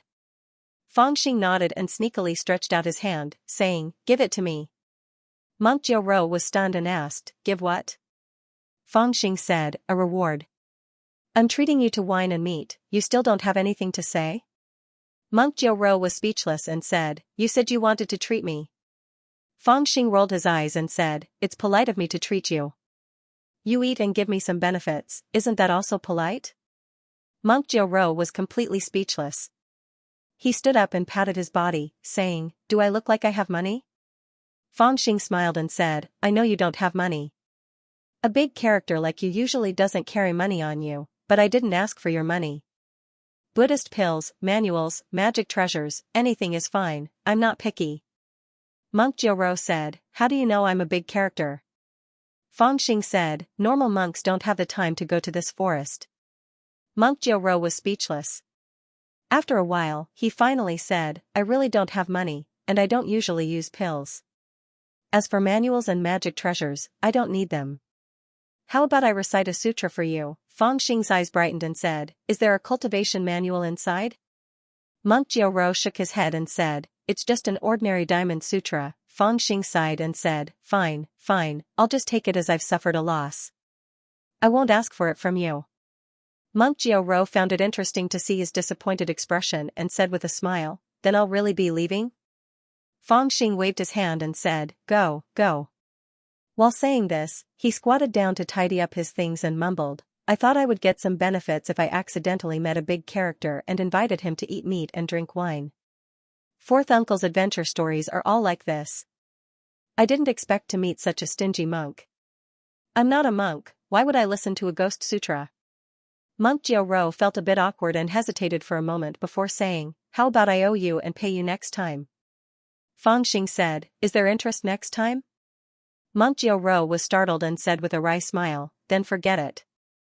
Fangxing's eyes brightened. He immediately stood up and bowed with a smile, saying, Thank you, master. Monk Jiu Ro was speechless and thought that his face changed too fast. Before he could say anything, Fangxing took out a jade talisman and said, Why don't you sign it first? Monk Jiu Ro's expression was stiff. He didn't say anything and turned around to leave. With a few swooshes, he disappeared into the forest.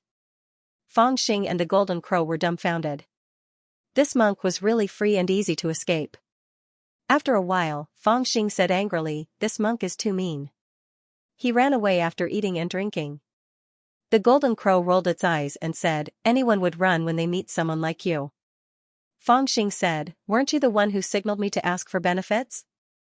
The golden crow sighed and said, Is this how you ask for benefits? You have to be respectful and pretend that you don't know that he's a big shot. You have to treat him like a grandfather. Then, intentionally or unintentionally, show that you're being bullied by others and that your life has fallen into a deep valley. In this way, he might feel compassionate and reward you with some benefits. Fangxing was speechless. After a while, he said, That's too shameless. The golden crow said, It's even more shameless to ask for things directly. Fang Xing said with disdain, isn't it good to be honest? The golden crow said, being honest isn't shameless. The man and the crow chatted, lamenting the fact that they had lost an opportunity and felt that it was a pity. However, since the monk had run away in fear, they couldn't chase after him anymore. They could only give up and pack their things, preparing to return to the hidden Dragon Valley. However, just as they flew into the sky, they suddenly felt a terrifying spiritual energy coming from the northeast direction of the forest. They were shocked and turned to look in that direction at the same time. They saw a five-colored brilliance flying over from the northeast sky. It flew over the valley at an extremely fast speed. When they looked up, they could only see a faint shadow. The brilliance had already reached the sky above the blue cloud sect. However, it turned into a talisman that was more than 10 feet long.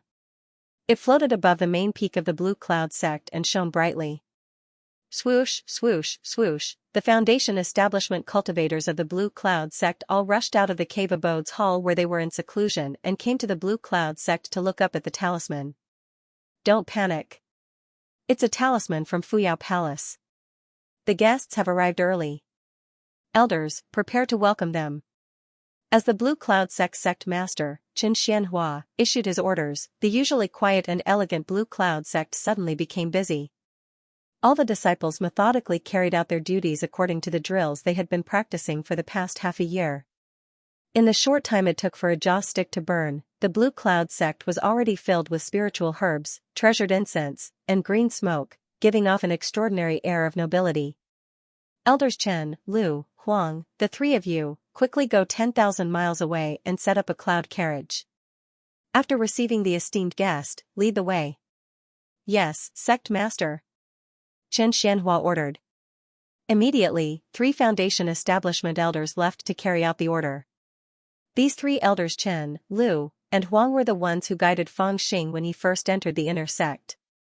They were all in the early stage of Foundation establishment and had noble statuses, only below the 4 great imparting elders.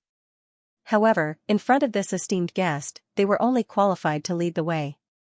Elders Ru Kuang and Bao Yan, the 2 of you, go 3,000 miles away to receive the esteemed guest and guard him. Yes, sect master. Receiving the order, Iron Like Madness and the Literary Valley elder each rode a cloud and left. Elders Qing Miao and Shan He, the 2 of you, go 1,000 miles away to receive the esteemed guest. Serve the elixir tea and spiritual fruits, and invite the esteemed guest to rest. Yes, sect master.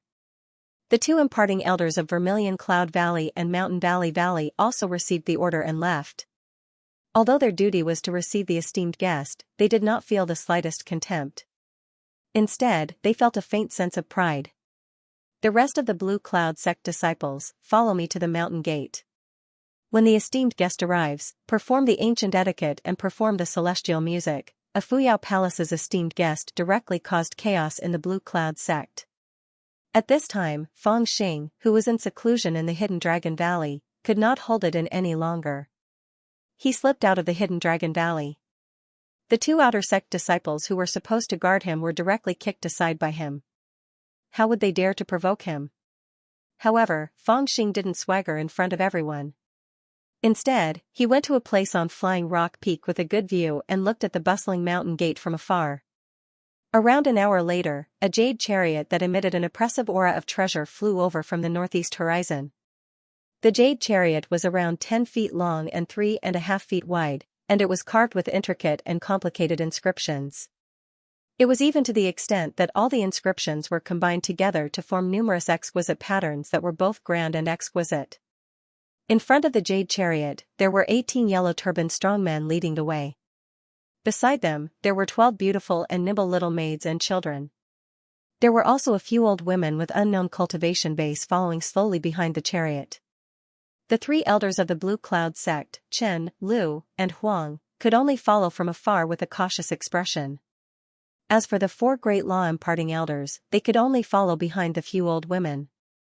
It seemed that even with their status, they were unable to get close to the jade chariot. Before the jade chariot reached 1,000 feet away from the Blue Cloud sect, Sect Master Chen Xianhua had already flown up on a cloud and greeted from afar.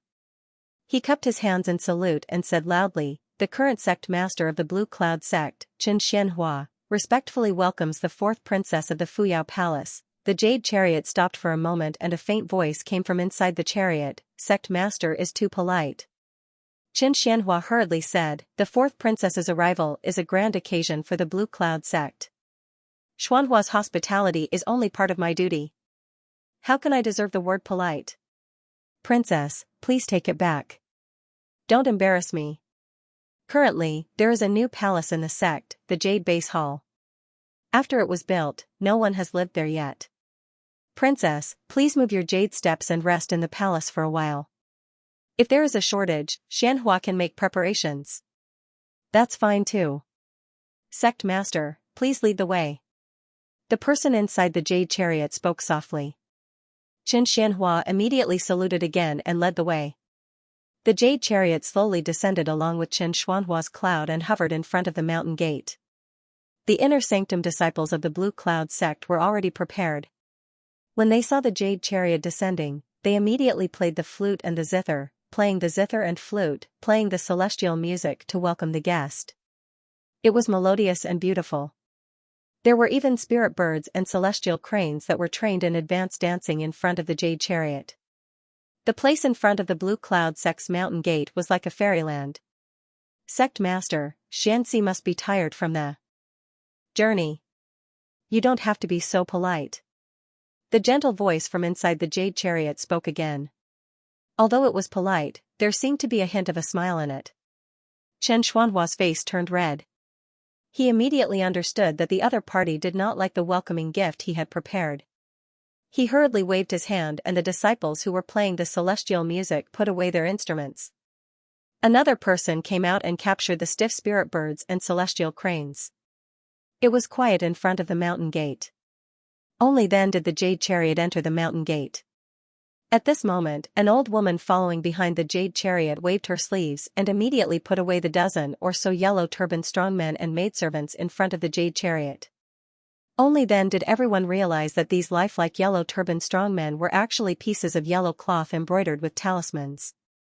Those maidservants and boys were just made of paper. The jade chariot flew slowly and did not land on the ground. It followed Xianhua to the main peak of the Blue Cloud sect. On the peak, there was a brand new and vast palace. Compared to the few palaces that the Blue Cloud sect currently had, it was more magnificent and luxurious. Its position was also the highest. At this moment, the gate was tightly shut. The doors and windows around the palace were also tightly sealed with a secret technique, as if there was some kind of treasure hidden inside. However, in reality, all these secret techniques were just to prevent dust bugs from flying in. When they arrived at the front of the palace, Xianhua personally went forward to open the door. He immediately saw that the palace was filled with jewels and treasures. No one knew how many extremely valuable decorations were placed inside. They were all items that the Blue Cloud sect had accumulated over the past thousands of years. Even the two old women beside the jade chariot could not help but nod gently at the decorations. They looked at each other and smiled, as if saying that the Blue Cloud sect had indeed put in a lot of effort to receive them. Damn, how many good things are placed in that palace, Fangxing clicked his tongue and said on the peak of the mountain far away. The golden crow was also drooling and said, it would be great if we could go in and loot it. You're so useless. Fangxing looked at him in disdain. The golden crow rolled his eyes. If you're useless, why are your eyes so bright? Fangxing said, I was thinking that instead of looting this palace, why don't we kidnap the person in the jade chariot? She must be rich. The golden crow was completely speechless. He said, with our cultivation, we'll be turned into ashes once we get close to the chariot. Kidnap. Think of something practical. Fangxing said, this is called having great ambitions. What do you know? At that moment, in front of the palace, the silk curtain in front of the jade chariot had already been lifted. A graceful lady walked down from the chariot. Her face was covered with a white veil, and she wore a jade pendant. She looked extremely noble. Seeing that she had come out of the jade chariot, Xianhua immediately lowered his head and did not dare to look at her. The lady nodded at Xianhua and walked into the palace, not caring if he could see her or not. The few old women behind her walked up. One of them stopped and put the jade chariot into her storage bag. She smiled at Xianxia and said, "Our master must be tired from the journey. We didn't mean to neglect you, sect master. Please forgive us." Xianxia hurriedly said, "I understand." The old woman smiled and said, "We have come from afar to the Blue Cloud sect. We have disturbed you. Sect master, please don't be so polite. In fact, we have come to the Chu territory to ask for a favor." She paused and said, "The great palace master wishes to make a magical weapon, Nanzhan's mental map. We need the distribution map of all the mountains, rivers, valleys, and towns within 100,000 miles of the Blue Cloud sect. I wonder if sect master can help." Map? Xianxia was slightly stunned. He knew that the people from Fuyao Palace were not here to have fun. They must have something to do. However, he did not expect that they wanted a map. He did not dare to ask too much and immediately agreed. Since Fuyao Palace has given the order, Xianhua will naturally give the order to measure the landscape of 100,000 miles of mountains and rivers and present it to the fourth princess. The old woman nodded and smiled. Our Fuyao Palace is not the royal family. You don't have to call our master princess. You can just call her fourth lady Xian. The most important thing is this map. 3 months should be enough, right? Xianhua calculated for a while and said, "It should be enough." The old woman nodded and was quite satisfied. "That's good. Thank you, sect master." Seeing that she was about to leave, Xianhua hurriedly said, "How should I address you, Granny?" The old woman smiled and said, "You can call me Granny Qian. If you have any problems in the future and it is not convenient for you to ask the master, you can look for me." Xianhua agreed and said, "Xianhua has already prepared a banquet. I wonder if the princess..." Fourth Lady Xian, the old woman smiled and said, "Since sect master has the intention, the master will not refuse. We will listen to sect master's arrangements." Xianhua breathed a sigh of relief and said, "Fourth lady, please take a rest first. Xianhua will make the necessary arrangements and then come back." With that, he excused himself and dismissed the disciples. He also issued a decree that the disciples should not cause any trouble during this period of time. If they offended the honored guests, they would be severely punished. After nightfall, in the main hall of the Blue Cloud sect, spiritual fruits and celestial wine were already prepared. They were all top-quality items that the sect master and the 4 great elders could not bear to enjoy. Then, sect master Xianhua went up to the peak master and invited fourth lady Xian of Fuyao Palace to attend the banquet. The people inside did not delay for too long. Not long after, a few old women came to open the door and fourth lady Xian, who had changed into a purple dress, came out. This banquet standard was too high. Only sect master Xianhua and the 4 great elders had the qualifications to attend. After sitting down, these 5 foundation building cultivators were all trembling with fear and respectful. When they talked, they did not seek to make any mistakes, only to not make any mistakes. As a result, they appeared taciturn and the atmosphere was very heavy. Fourth Lady Xian did not eat the spiritual fruits, nor did she drink the celestial wine. She did not speak and was like a wooden person. Sect Master Xianhua felt a little awkward and said with a smile, "Although the Blue Cloud sect does not have many geniuses, we do have a few disciples whose talents are not bad. With the arrival of the honored guests, the Blue Cloud sect is despicable and does not have much to entertain us. How about we summon them out to display their skills and liven things up for Fourth Lady Xian?" Fourth Lady Xian still had no reaction, but the old woman under her nodded on her behalf and said, "Very good." Xianhua then nodded slightly at the 4 great elders, indicating that they could take out the things that they had prepared beforehand. The first to enter the main hall was Su Lingyun. She walked lightly into the main hall and bowed to Lady Xian. Then, she took out a blue alchemy furnace from her storage bag and placed a few elixirs on a small jade shelf next to it. Elder Qing Niao spoke for her and said with a smile, "Palace Master, although my little disciple is a little beautiful, she has a dull character.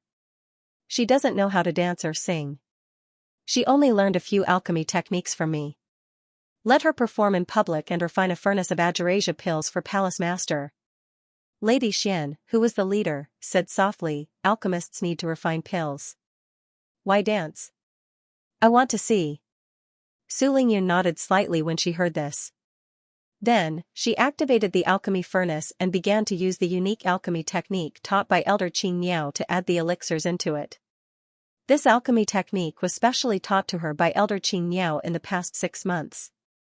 It was different from ordinary alchemy techniques. Many beautiful but somewhat redundant movements were added, turning the process of alchemy into a performance. With Su Lingyun's temperament, she was quite resistant to these things. In her opinion, alchemy techniques were alchemy techniques. If it was not a performance, why not learn some songs and dances?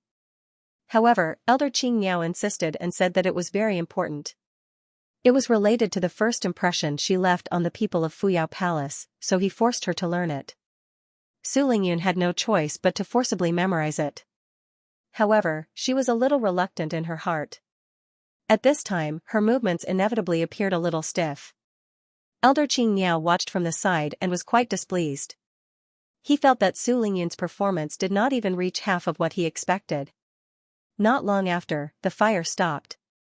Su Lingyun gently patted the alchemy furnace and immediately, 3 milky white pills flew out. She caught them in the air with a jade plate and then flew into the air. Her long dress fluttered, and she looked like Chang'e flying in the sky. Her posture was extremely beautiful. She flew more than 10 feet in the air and gently flew to Lady Xian. She held the plate with both hands and presented it to Lady Xian.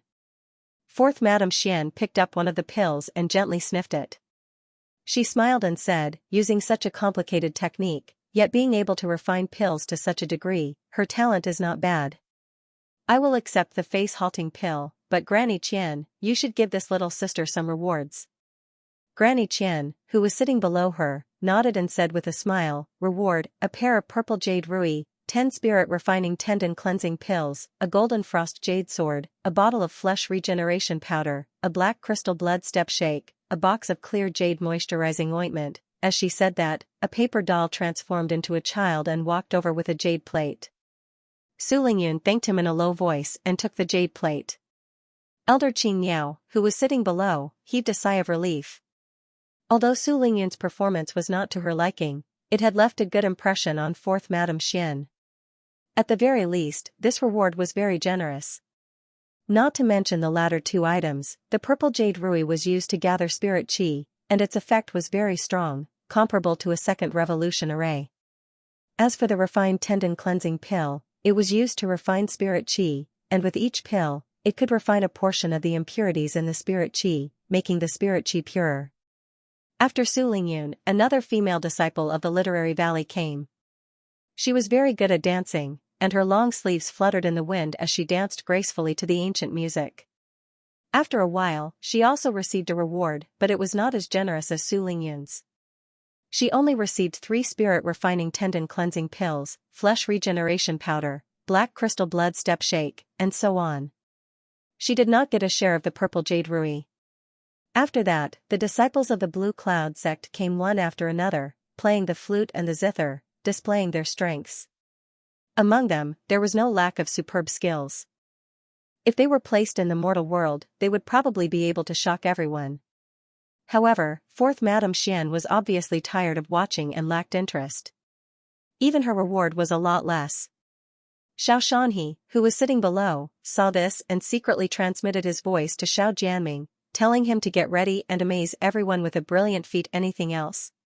Fourth Madame Xian asked lazily after watching a live performance by a disciple of the Literary Valley who was painting.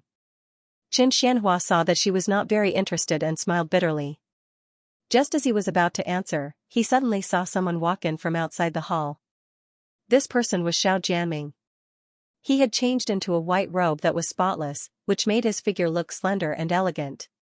His eyebrows were like swords, and his eyes were like stars. He entered the hall in a manner that was neither arrogant nor humble. He bowed to Fourth Madame Xian, who was sitting in the middle of the hall, and said, I am Xiao Jianming, a true disciple of the Blue Cloud sect. I am not good at anything else, but I know a little about swordsmanship. I would like to perform a sword dance to celebrate the palace lord's happiness. Seeing that he had arrived, Qin Xianhua did not say anything and watched quietly.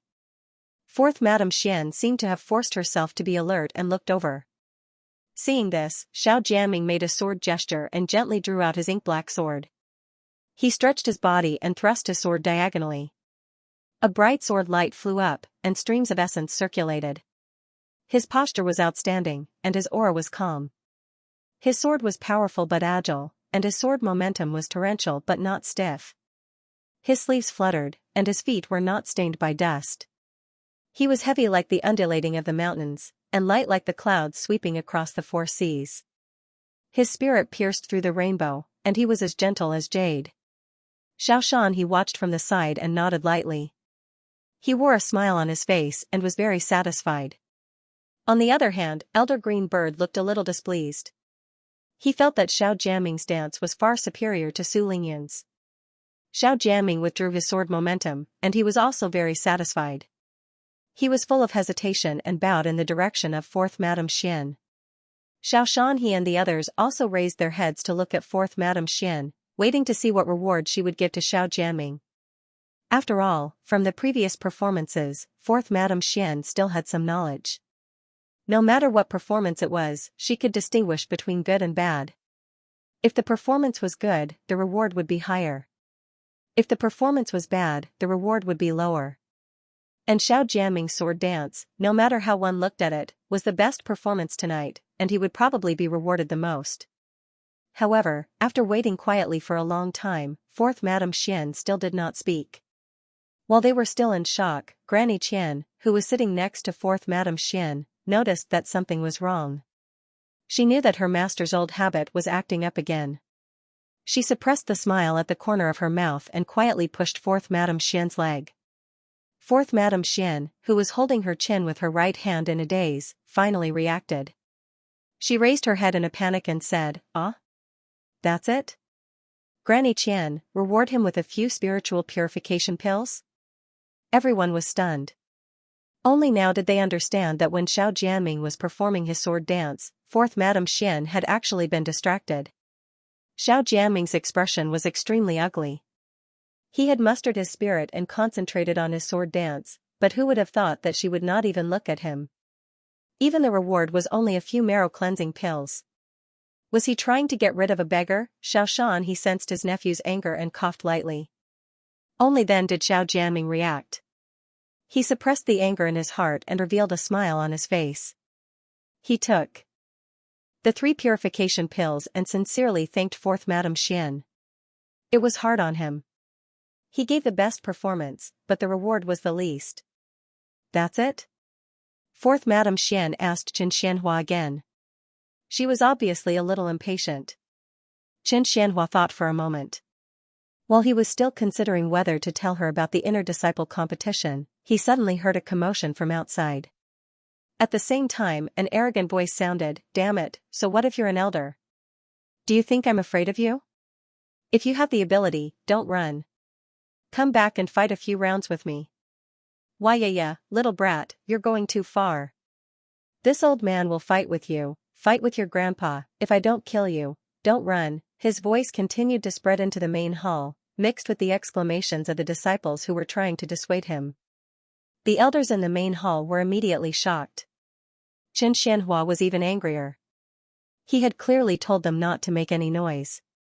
Who was it that came to this peak to cause trouble? He hurriedly apologized to Shan Xingyang and flew out of the hall. Sweeping his gaze around, he saw a youth riding on a golden crow under the moonlight. He was holding a broadsword and chasing after an old man flying on a flying sword. That old man was an elder in charge of the discipline of the inner court disciples.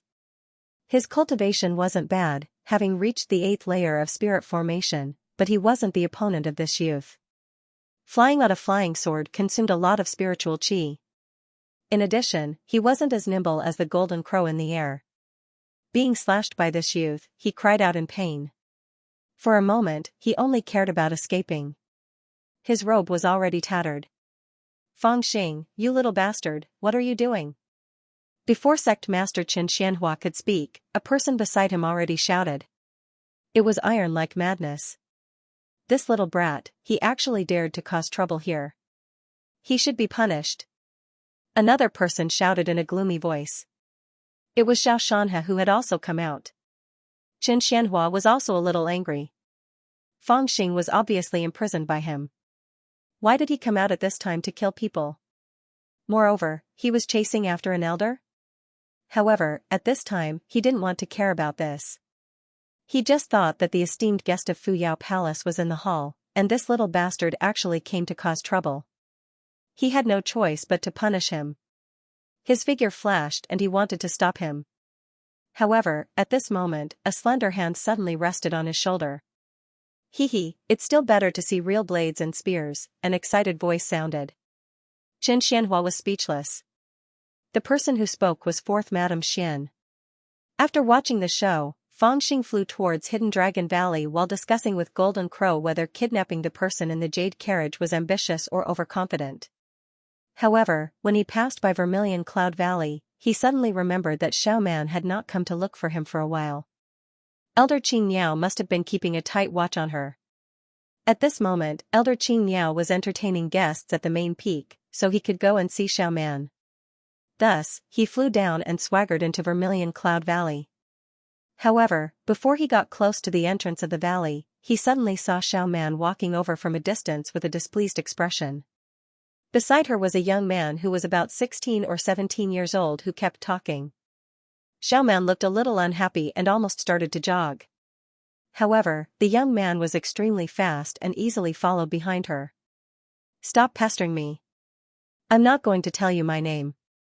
If you provoke me again, I'll ask young master to beat you up. Xiaoman was forced into a corner and stopped to scare the young man.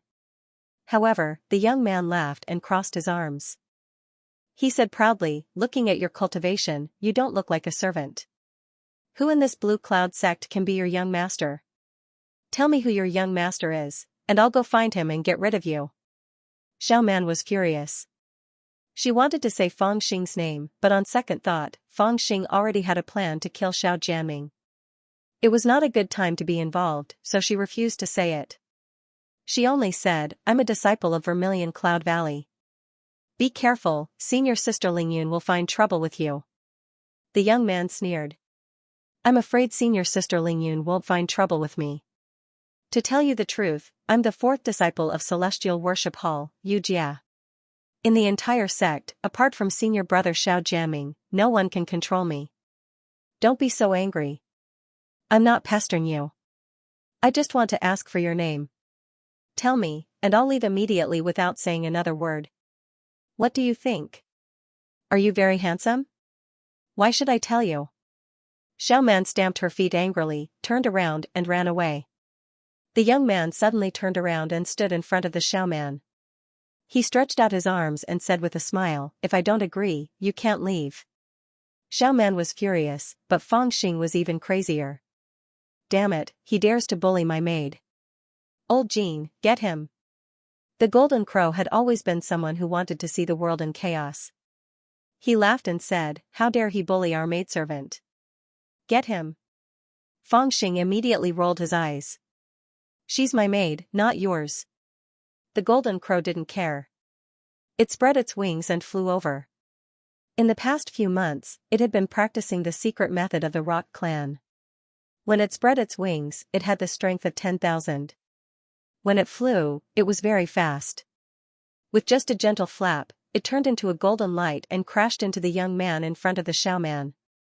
It was as fast as lightning and as awe-inspiring as a sword. The young man was looking at the Xiaoman proudly. Suddenly, he felt a strong wind coming from behind. He felt a sense of danger and rushed to the side like lightning. He barely avoided the claws of the Golden Crow behind him. His forehead was covered with cold sweat. Who are you? How dare you sneak attack me? The young man was also a heavenly son of Taoism. When had he suffered such a big loss? He immediately shouted angrily. Fangxing sat on the back of the Golden Crow and sneered. He ignored the young man and stretched out his hand to the Xiaoman. He scolded, wicked girl? Seducing a pretty boy behind my back? When the Xiaoman saw Fangxing suddenly appear, she was surprised and happy. She rubbed her eyes and confirmed that it was really him. She immediately jumped up and held Fangxing's hand to sit on the back of the Golden Crow. She smiled and said, I didn't. How can he be as good-looking as you? You have good taste. Fangxing laughed. He felt that what the Xiaoman said was very reasonable. You sneak-attacking scoundrel, get down. Suddenly, an explosive shout sounded from below, and a figure leaped up. A dense sword light swept over, and it was the Azure Cloud 9 sword technique. It turned out to be the young man below. When he saw Fang Xing directly pull Xiao Man onto the back of the golden crow, the two of them chatting and laughing, and actually not taking him seriously, he was immediately enraged. He leaped up and wanted to scare Fang Xing off the back of the golden crow with his sword. Motherf asterisk Ker, you dare to take the initiative to attack me? Fang Xing was instantly annoyed. He grabbed at the air with his 5 claws and a green dragon green flame saber flew into his hand. Without looking, he casually slapped. Pa, over the past few months, although Fang Xing had been diligently practicing the rock golden wings, his strength and attacking speed had greatly improved. Although it was just a casual slap, the power was so great that it stirred up a storm. With a whoosh, the slap directly hit the front of the young man. The young man was immediately shocked. He did not have time to use the sword technique he had condensed, so he switched from offense to defense and blocked in front of his chest. Pa, this slap hit the sword in front of the young man's chest. The young man was immediately slapped more than 10 feet away. When he landed, he could not stand steadily. He actually staggered a few steps and directly sat on the ground. Then, he slid further away. At this time, there were many Blue Cloud sect disciples who had finished watching the ceremony at the mountain gate and were preparing to return to the valley. This scene was immediately seen by many people. They immediately surrounded the scene and stood in the distance, pointing and whispering. There were also many snickering sounds. You dare to sneak attack me again? The young man's face was red. He gritted his teeth and jumped up from the ground. He directly rushed over with his sword. He did not believe that this fellow, who looked to be 2 years younger than him, had the strength to send him flying with a single slash. He only thought that he had accumulated his strength for too long, and this fellow did not play by the rules, messing up his sword momentum with a single slash, which was why he was sent flying. However, this embarrassing situation was seen by so many people, and his heart was already filled with killing intent. The one on the golden crow's back seems to be the legendary third true disciple. That's right, it should be him. Why is he fighting with the Celestial Worship Palace's disciple? Who knows, one is famous for being rude and unreasonable, and the other is a Celestial Worship Palace's disciple. This is going to be a good show, the Blue Cloud sect disciples were discussing, but no one came up to stop them. After all, the two people who were about to fight did not look like they should be trifled with. Hey, there's actually a guy who's even more arrogant than me? Fang Xing was annoyed when he saw the young man rushing towards him angrily, but he also thought it was a little funny. He also heard that the young man was from the Celestial Worship Palace, but he also heard that the people from the Celestial Worship Palace all cultivated the 9 green cloud swords. Therefore, he decided to learn more about the 9 green cloud swords from him. He jumped down from the golden crow's back and only used 30% of his strength to fight with him. Swoosh swoosh, a few loud noises were heard as the sword gleams and saber auras collided with each other. The young man saw that Fang Xing's saber aura was not as strong as he had expected, and he immediately felt relieved. He thought that his guess was correct. This person was not as powerful as he had imagined, so he attacked even more fiercely. He shouted and yelled as he continuously performed the 9 green cloud swords. All kinds of exquisite moves were revealed. The sword aura was like the high mountains and flowing water, sometimes it was like the misty blue clouds, and sometimes it was like thousands of illusions. It was truly mysterious. As expected of the third true disciple.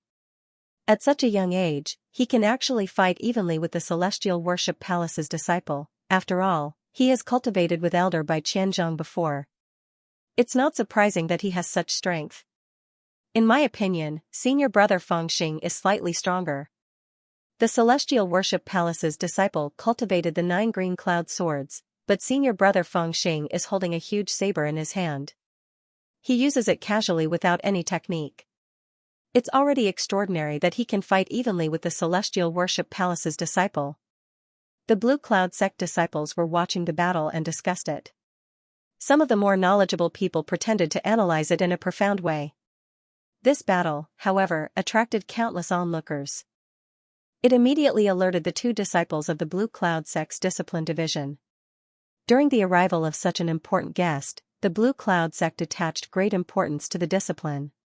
When the two disciples saw that the ones fighting were Feng Xing and the Celestial Worship Palace's disciple, they knew that they could not control the two of them. They immediately sent a talisman to invite an elder in charge of the discipline division. The elder was also shocked. He hurried over and happened to see the fierce battle between Feng Xing and Yu Jia. "How dare you? I wonder if the Blue Cloud sect has an important guest here? You actually dare to fight here? Do you want to die?" When the elder arrived, he immediately shouted, "All of you, follow me." Yu Jia sheathed his sword, gave Feng Xing a hateful look, and followed the elder. Feng Xing felt a little helpless. He originally wanted to ignore them, but after a second thought, he still needed the identity of the Blue Cloud sect disciple. He could not be too arrogant. So he also sheathed his saber lazily and followed the elder all the way to the Discipline Division Hall in the back of the main peak of Azure Cloud sect. After entering the Discipline Division, the elder's face became increasingly gloomy. He glanced at Yu Jia and saw that there were many abrasions on his body. The anger in his eyes became even more intense. Suddenly, he shouted at Feng Xing, "Kneel." Feng Xing was startled and immediately shouted, "On what basis?" The elder said coldly, "If I tell you to kneel, you have to kneel. Don't think that I don't know who you are, Feng Xing. Even if you are about to become the third true disciple of the sect, you are still not. You were originally punished by the sect master to be grounded in the Hidden Dragon Valley, but you sneaked out in private. Not only that, you actually got into a conflict with the Celestial Worship Hall's disciple and fought in public. Are you not satisfied that I told you to kneel?" Feng Xing naturally refused to kneel. He sneered and said, "If he did not offend my friend, why would I fight with him? Don't you want to ask clearly?" The elder's eyes were malicious. He said coldly, "It takes two hands to clap. Your friend does not look like a good person. Otherwise, why did he not offend others but her?" When the words came out, Feng Xing's eyes suddenly turned cold. That elder was pondering about something. He pressed Feng Xing and shouted, "Are you going to kneel or not?" Feng Xing did not say anything. He slowly walked forward and got closer to that elder. He slightly bent his knees. The elder thought that Feng Xing had surrendered. He couldn't help but feel a little proud. He felt that this little devil who was famous in the sect might not be as scary as others said. Perhaps he could be the king among the ordinary disciples, but in front of an elder like him, he was still nothing. However, even he did not expect that after Feng Xing silently got closer, he would suddenly explode and slap him on the face. The elder was shocked and subconsciously shouted, "What are you doing?" Feng Xing said coldly, "I just want to ask you. The Blue Cloud sect is so big. Why didn't I slap anyone else but you?" This discipline elder was in the 8th level of Spirit Formation realm. He came from the mountain valley and belonged to Xiaoshan River's faction. Although the Blue Cloud sect was a Daoist sect and a small one at that, there was still internal strife and power struggles. The Xiao clan had operated in the Blue Cloud sect for many years and had a deep foundation. Many of the elders and deacons in the sect had received great kindness from the Xiao clan and followed Xiaoshan River's lead. If not for the fact that Qin Xuanhua's cultivation was in the late stage of foundation establishment, suppressing Xiaoshan River, his position as the sect master would not be stable. To Qin Xianhua, although he knew that in the cultivation world where strength was respected, as long as his strength was there, Xiaoshan River would never be able to stir up any big waves, he still began to pay attention to the development of Xiaoshan River's forces. Usually, he purposely raised Vermilion Cloud Valley's status and deliberately protected Feng Xing after this trip to the desolate mountain. It was all because of this reason. Back then, he punished Feng Xing to be grounded in Hidden Dragon Valley. One reason was because Xiaoshan River proposed to punish Feng Xing heavily. As the sect master, he couldn't ignore it and had to give him a way out. The second reason was because the relationship between Xiaoshan River and his nephew in the Blue Cloud sect was complicated. If they wanted to deal with a small Feng Xing, it would not be difficult at all. Thus, he deliberately used this method to protect him. However, even Qin Xianhua probably did not expect that Feng Xing would actually swagger out and fight with the Heavenly Worship Palace's disciple in front of everyone. This was simply handing his weakness to the hands of Xiaoshan River's faction. This disciplined elder knew that there was no gap between Fangxing and Mountain Valley. How could he let go of this opportunity after so much difficulty? When he brought Fangxing and Yujia back to the discipline department, he had already thought of a plan. The plan was to take down Fangxing and humiliate him first. It would be best to provoke this little bastard to make a move. Then, he would naturally take action and directly suppress him. If there was a chance to cripple him, it would be the best. Even if there was no chance to cripple him, he would put a big hat on him for disturbing the order and offending the distinguished guests. In this way, Fangxing's status as a successor disciple who had been promoted as an exception would be in danger. And the confidence he had in doing so came from his confidence in his own strength. Although he hadn't fought with anyone for many years, his cultivation was still there. He also understood Yujia's strength. Previously, when he saw Yujia and Fangxing being evenly matched, he didn't think much of Fangxing. The plan was originally good, logical, and flawless, but there were two small accidents. Firstly, he didn't expect Fangxing to be so easily provoked. The other small accident was that this little bastard's strength was actually so strong, even if Fangxing had purposely approached him before slapping him, this elder shouldn't have not even had time to react. Fangxing's attack was really too fast, too sudden, and he didn't even have time to cast a barrier technique. Evil disciple. How dare you offend your superiors? This old man will start a massacre today. Embarrassed and angry, this elder directly flew into a rage and slapped out with a whoosh. A dignified discipline department elder had been slapped by a disciple. If this matter were to spread, it could be said that he had lost all face. Senior Uncle Feng, let me help you suppress this beast. Seeing this, Yujia of the worship palace also shouted loudly and rushed towards Fangxing with his sword. One old and one young, one elder and one disciple of the worship palace, actually disregarded their reputation and wanted to join forces to attack Fangxing *CKU2 grandpas. Do you really think this young master is easy to bully?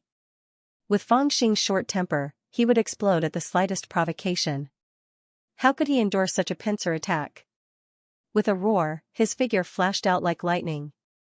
Moving to the left, he first rushed towards the disciple of the worship palace, Yujia. Grabbing out with his hand, Yujia was unable to display his sword aura. His heart was filled with shock. Not knowing why, he suddenly felt that this brat's strength had increased by more than 3 times. In reality, although he had cultivated the green Cloud 9 sword art, his strength was still only at the 6th level of spirit formation. Previously, in order to see the complete set of the green Cloud 9 sword art, Fangxing only used 30% of his strength. Furthermore, he did not use any techniques and was able to fight evenly with him. Now that he used his true force, with a cultivation of the 7th level of spirit formation, he was able to suppress a 6th level of spirit formation. Stretching out his hand, Fangxing had already grabbed Yujia's collar. Then, with a raise of his hand, Yujia was heavily smashed onto the ground. With a loud bang, a hole was formed on the ground. Yujia let out a muffled roar as countless of his bones were broken. Then, with a kick, Fangxing sent his body flying like a broken cloth bag, crashing into the discipline department's door. With just this, even if he didn't die, he would be crippled. At this moment, the discipline department elder had just rushed to the back of Fangxing and sent out a palm strike. Kneel down for this young master. Fangxing turned around and swept his blade horizontally with killing intent. Before the blade even arrived, the elder felt his heart waver and his aura become unstable. He was immediately taken aback. Isn't this brat at the 6th level of spirit formation? Why? This thought flashed through his mind. In a split second, he retreated and changed from offense to defense. Using a barrier technique, he blocked Fangxing's blade attack. Boom, the elder retreated to a distance of 30 zhang. He pushed his hands forward, and a light blue barrier appeared in front of him. Although Fangxing's saber slashed through the air, the saber momentum surged forward and fiercely collided with the barrier. The elder immediately felt an incomparably huge pressure rushing towards him. His legs couldn't stop, and he was dragged on the ground for another 20 zhang. The light of the barrier that he created dimmed, and it looked like it would shatter at any moment. Late stage of spirit formation, the elder cried out with a face full of panic and disbelief. Although it was hard to determine what level of cultivation Fangxing was at in such a short period of time, he was certain of one thing. This brat's cultivation was definitely not the legendary middle stage of spirit formation, but the same as him, late stage of spirit formation. Didn't you hear me telling you to kneel down? Fang Xing's blade missed and followed up with a second strike. With his amazing foundation, after breaking through to the 7th level of spirit formation, an ordinary 8th level elder was nothing in his eyes. Where are the disciples of the discipline department? Take down this brat for me.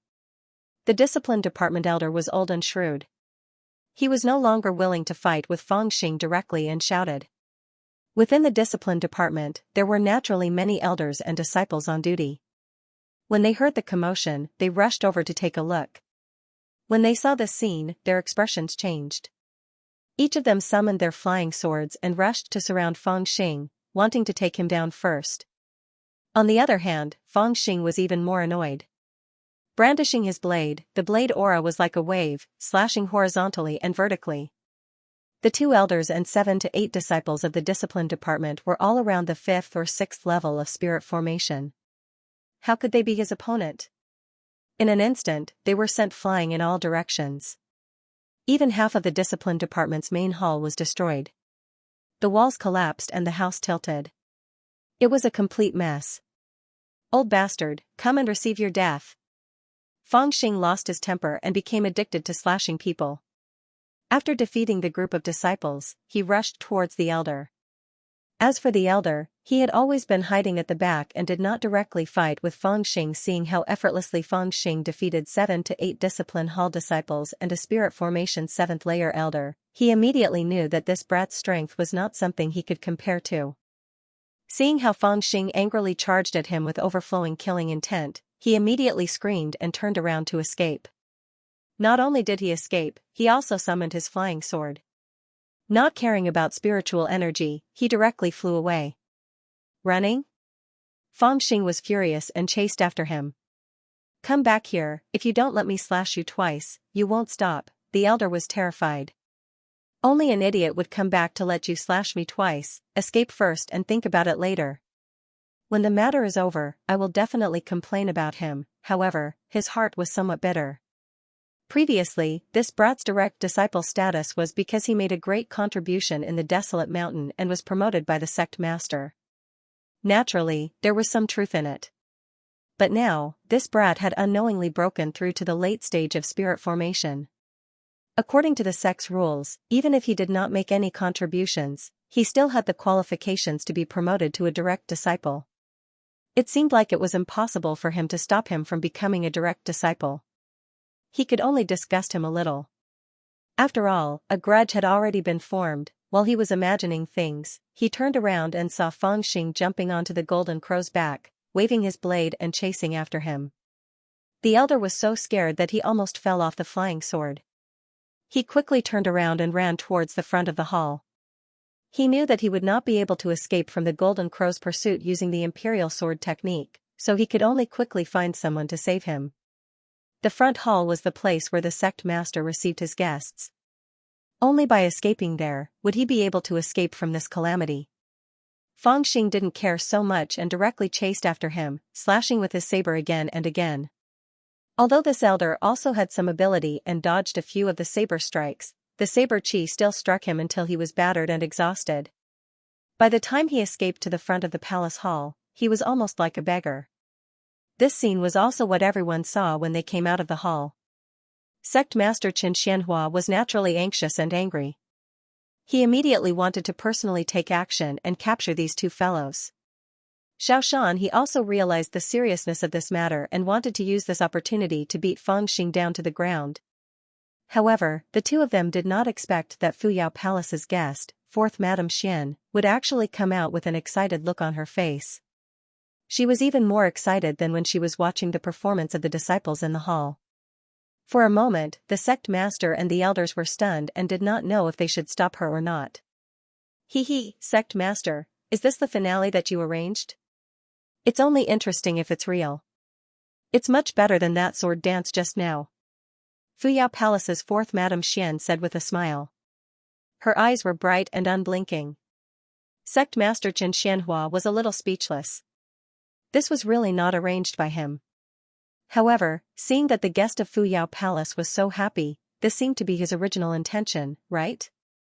He smiled a little awkwardly and said noncommittally, "Actually, I have arranged for the Inner Sanctum Disciples martial arts test to ask for your advice. We just need to see when you are interested." Fourth Madame Xian smiled and said, "I'm free at any time. Why don't we do it tomorrow? Since Sect Master has arranged for the martial arts test, I must show my hand. How about this? I still have a foundation establishment pill. I will take it out as a reward." "This, thank you, lady." Chen Xianhua was overjoyed and quickly bowed. On the other hand, Xiaoshanhe's face was as black as the bottom of a pot. He obediently kept his mouth shut. To hell with the arrangements. This little brat had obviously come to make a scene for some unknown reason. The first crime was to leave the valley where he was confined without permission. The second crime was to disobey the elders of the discipline department. The third crime was to disturb the guest's peace. According to common sense, the combined punishment of these three crimes would at least cause this little brat to suffer. It was not impossible for him to be crippled.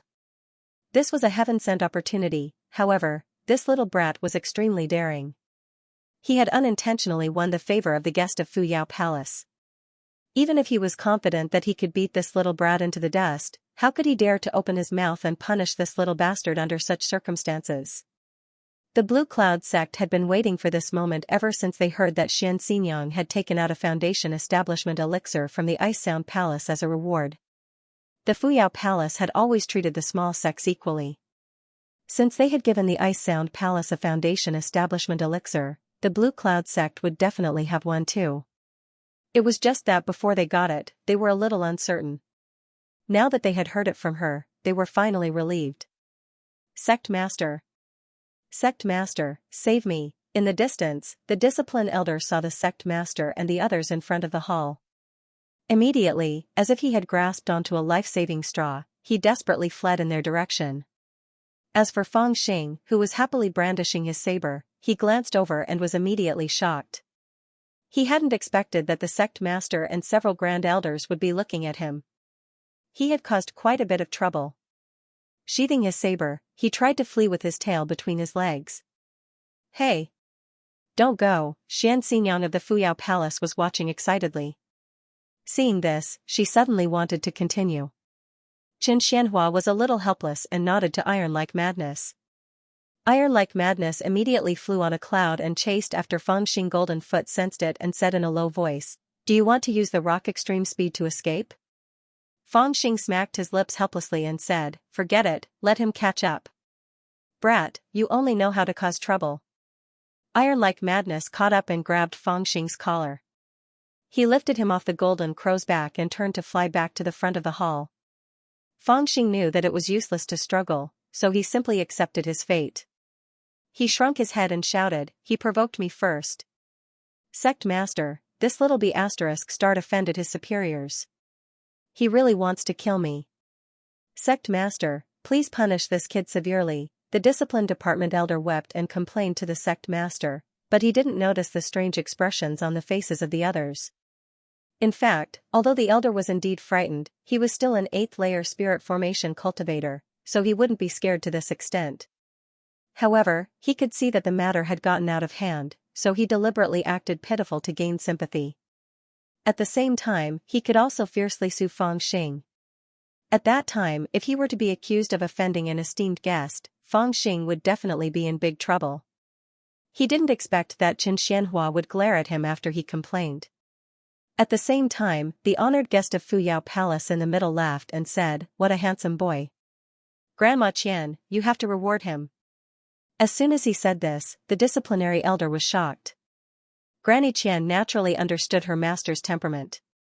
With a smile on her face, she stepped forward and announced, "A pair of purple jade rui, 10 spirit refining tendon cleansing pills, 10 explosive flame purple thunder talismans, 2 purple python belts, a pair of silk dust cleansing boots." Fang Xing naturally guessed the identity of this woman.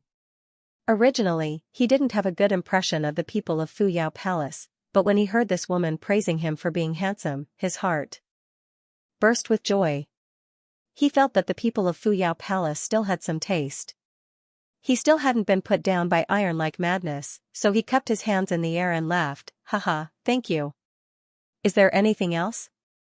This was the most generous reward for the night, yet this little brat still complained that it wasn't enough. Xianxia and the four elders were completely speechless. They couldn't wait to cover Fangxing's mouth. But in front of the esteemed guest, they didn't dare to do so. They could only pray that the esteemed guest wouldn't be angered by this little brat's rudeness. When Lady Xian heard this, she really didn't get angry. She just pinched Fangxing's face and said with a smile, "You little brat, you're really clever. Auntie does have some good things here, but it's up to you whether you can get them or not." She then asked Xianxia, "Sovereign, the inner sanctum disciples' martial arts demonstration that you mentioned earlier, will this little brat be there?" Xianxia was slightly startled, then nodded and said, "Of course there will be." In fact, he originally didn't intend to arrange for Fangxing. After all, when he formulated this plan, Fangxing was still locked up in the hidden Dragon Valley. But now that he was seen by the esteemed guest of Fuyao Palace, he naturally couldn't refuse. Lady Xian smiled even more happily and said, "That's good. I'm really looking forward to your Blue Cloud Sect's martial arts demonstration." As she said this, she smiled brightly and winked at Fangxing. Then, she flew with the wind and headed straight for the Jade Axis Hall at the peak of the mountain. Xianxia and the four elders bowed in unison in the direction that fourth Madame Xian had gone, only straightening up after a long while. Tairu Kuang shook Fangxing, who was still in his hand, and asked, "Sect Master, how should we deal with this fellow?" Xianxia smiled bitterly and waved his hand, saying, "We'll talk about it after the martial arts demonstration." At this time, his heart was really complicated. When he first saw that Fangxing had gotten himself into big trouble, his first thought was to punish this little brat severely.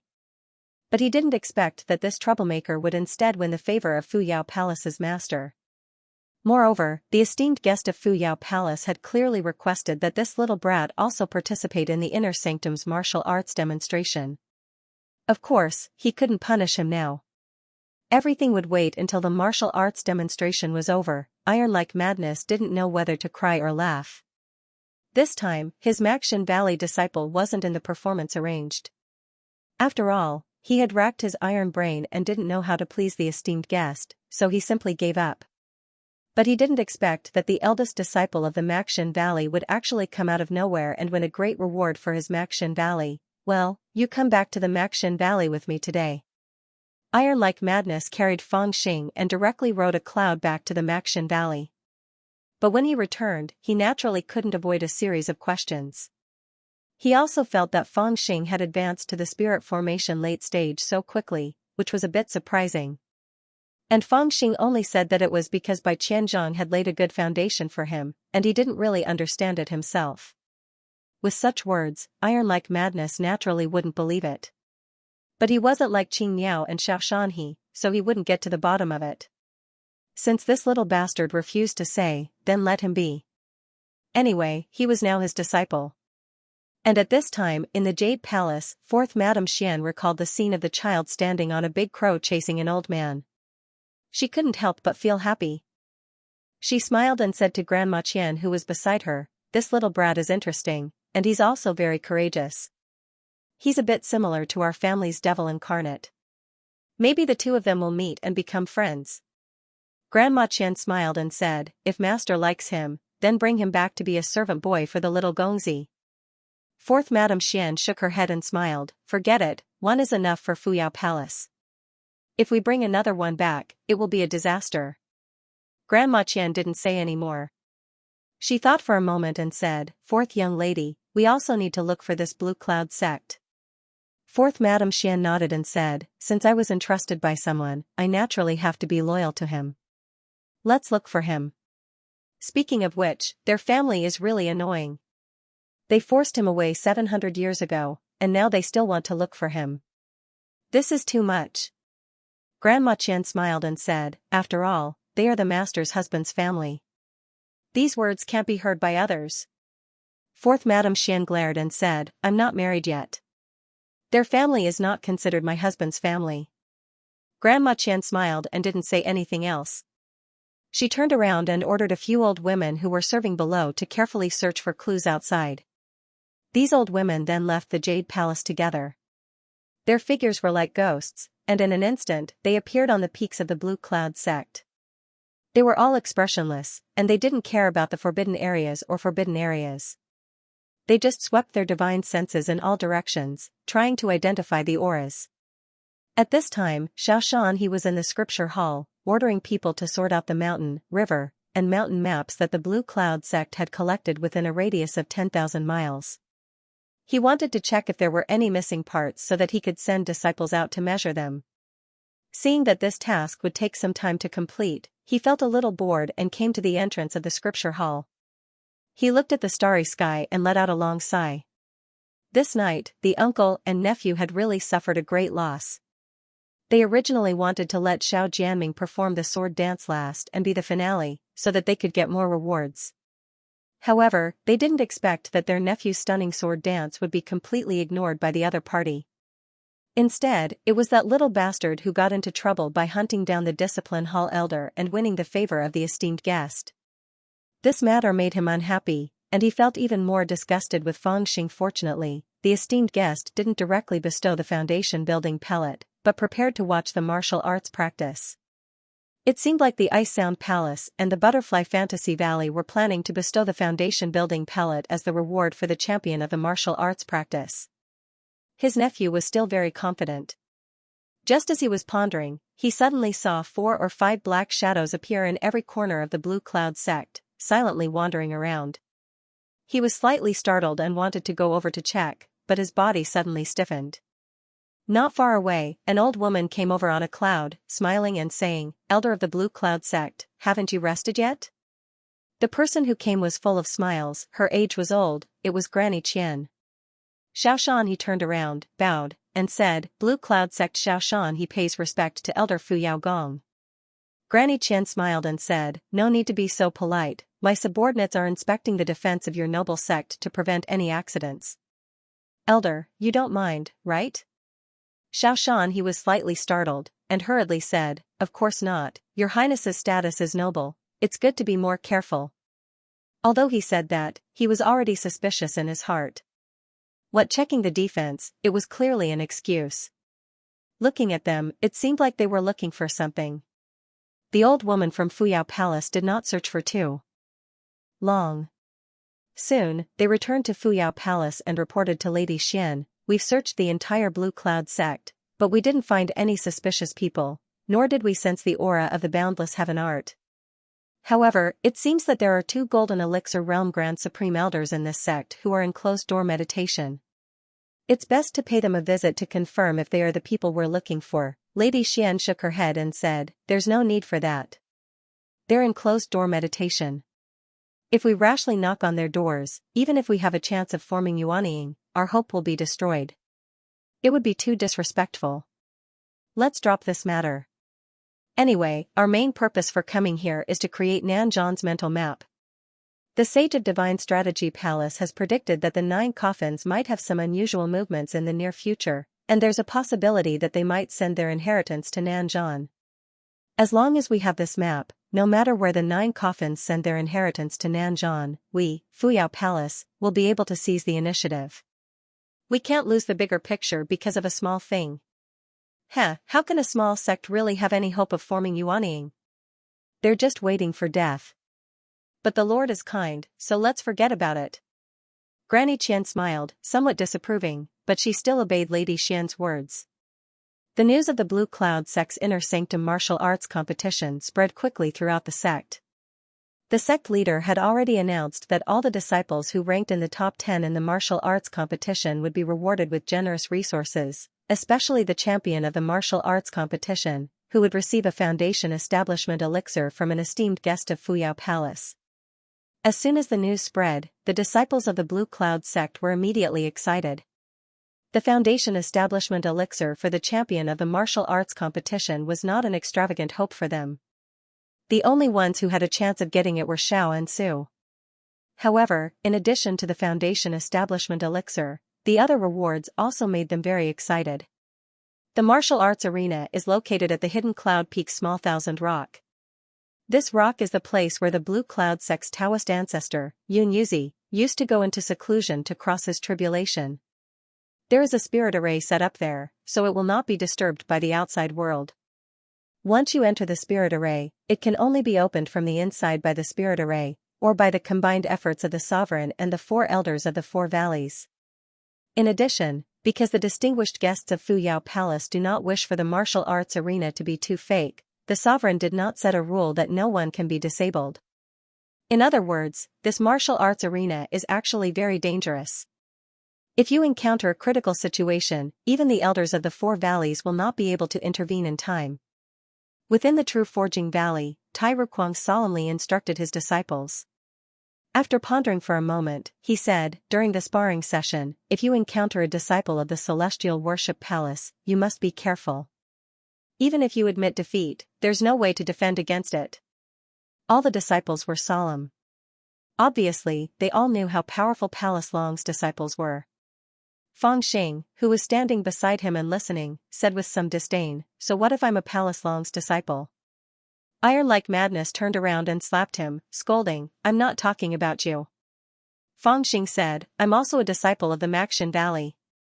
Iron like Madness said, I can teach a little monster like you, but you better remember that Xiaoshan he has always disliked you. I've also heard that you and Xiao Jianming don't get along. If you meet him during the martial arts exhibition, it's best if you don't fight for a moment of pride. That Xiao Jianming has been a combat cultivator since he started cultivating. He's the purest combat cultivator in Blue Cloud sect, and he's not weak at all. Although you're not bad, compared to him, you're still a little too young. Keep your life, and you'll have a chance to surpass him in the future. Iron like Madness earnestly exhorted. Although he said that Fang Xing was not taught by him, in his heart, he truly regarded him as his true disciple. When he said, I can't teach a little monster like you, rather than saying that he denied that Fang Xing was his disciple, it would be better to say that he was full of envy. In his heart, he really hoped that he was the one who taught this kid with a bright future. If he succeeds this time, even if I have 3 legs, I won't be able to surpass him. On the surface, Fang Xing agreed with a smile, but in his heart, he thought, I reckon that other than this time, I won't have any other chance to kill this guy. Although I haven't mastered the 108,000 swords yet, I can only give it a try. At the same time, in the Mountain River Valley, Xiaoshan he said to Xiao Jianming with a gloomy face, this is a chance for you. Su Lingyun has already broken through to the 9th spirit formation realm, and is diligently practicing the green flame forging art. It's obvious that Qing Yao wants her to compete with you. When the time comes, you must not hold back. Even if you have to kill her, you must get that foundation establishment pill. Xiao Jianming was slightly startled.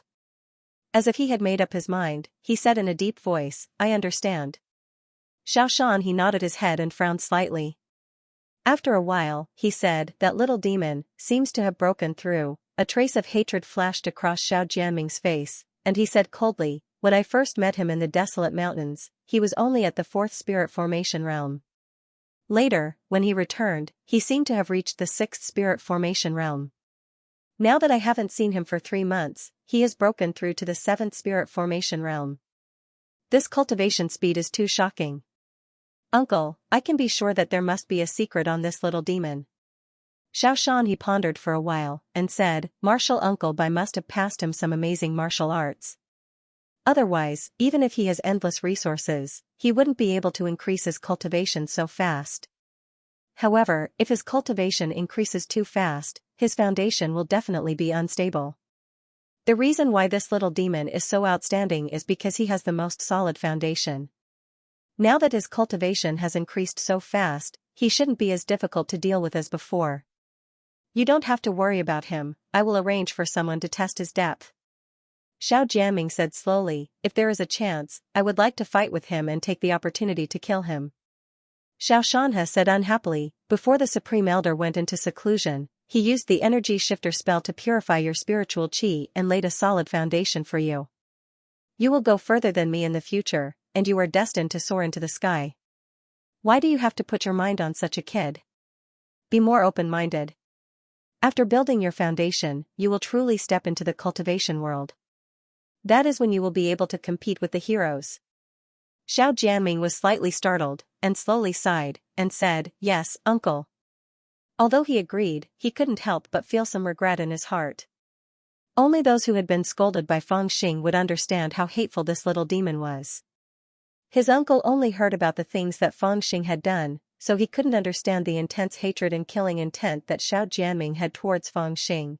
This was simply a little bastard that could make people cry, the VIP urged from behind. This time, the Blue Cloud sect's martial arts drill was arranged. Very quickly. Very soon, the 36 names of the inner sanctum were determined. These 36 people included all the outstanding disciples of the 4 valleys and 1 hall of the Blue Cloud sect. They would fight against each other and advance step by step. Finally, a champion would be chosen. There were also 9 outstanding disciples, a total of 10 people, who would be rewarded by the Taoist faction. Blue Cloud Sect, Hidden Cloud Peak, Little Thousand Rock. It was noon, and the sun was dazzling. Under a cluster of old pine trees 30 feet away, a high platform had been set up. The VIP of Fuyao Palace was sitting in the middle, high and aloof. Below her were 5 old women led by Grandma Qian. On the left and right sides sat the sect master of the Blue Cloud sect, Qin Xianhua, and the elders of the Duanjin, Shanhe, Shuwen, and Xixia valleys respectively.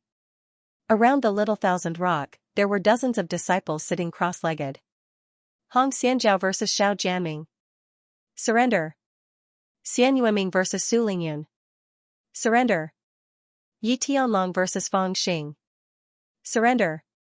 These 3 sentences were the most commonly heard voices. There was no need to mention Xiao Jianming and Su Lingyun. No disciple was bold enough to fight against them. Moreover, the rising star, Feng Xing, also had an unfathomable majesty. Most of the disciples who met him also chose to surrender. This was because there were already rumors in the sect that he had crippled Yu Jia, a disciple of the Celestial Worship Palace, made a big fuss in the discipline department, and chased after the discipline department elders all over the mountain. These disciples were either convinced or not convinced, but at least they didn't dare to take their own safety as a joke. After all, Feng Xing also had a fierce reputation. If they really fought against him and were seriously injured by him, they wouldn't have the chance to continue competing.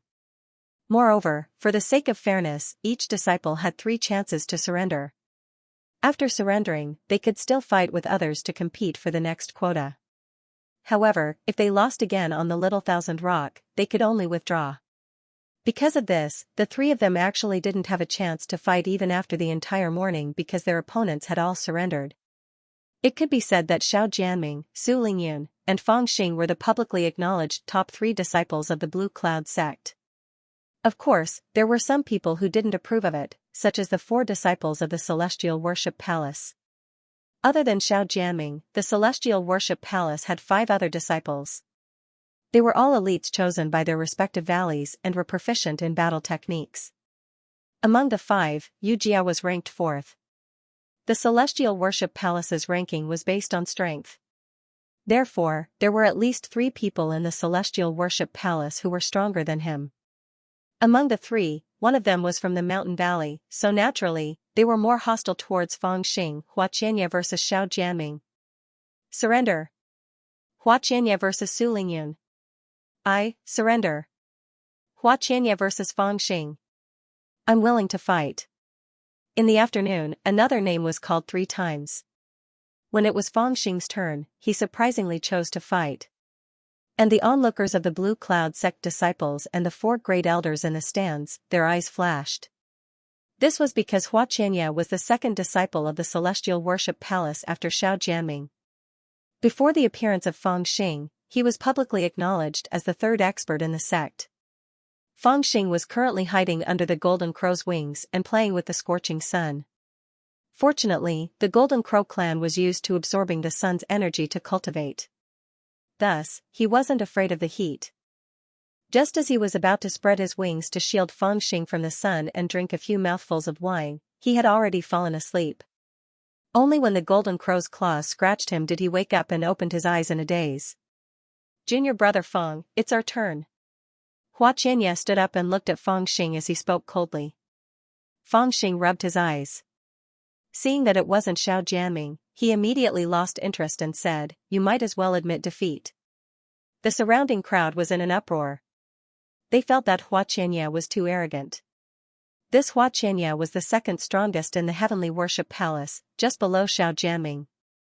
He was also one of the few experts in the Blue Cloud sect.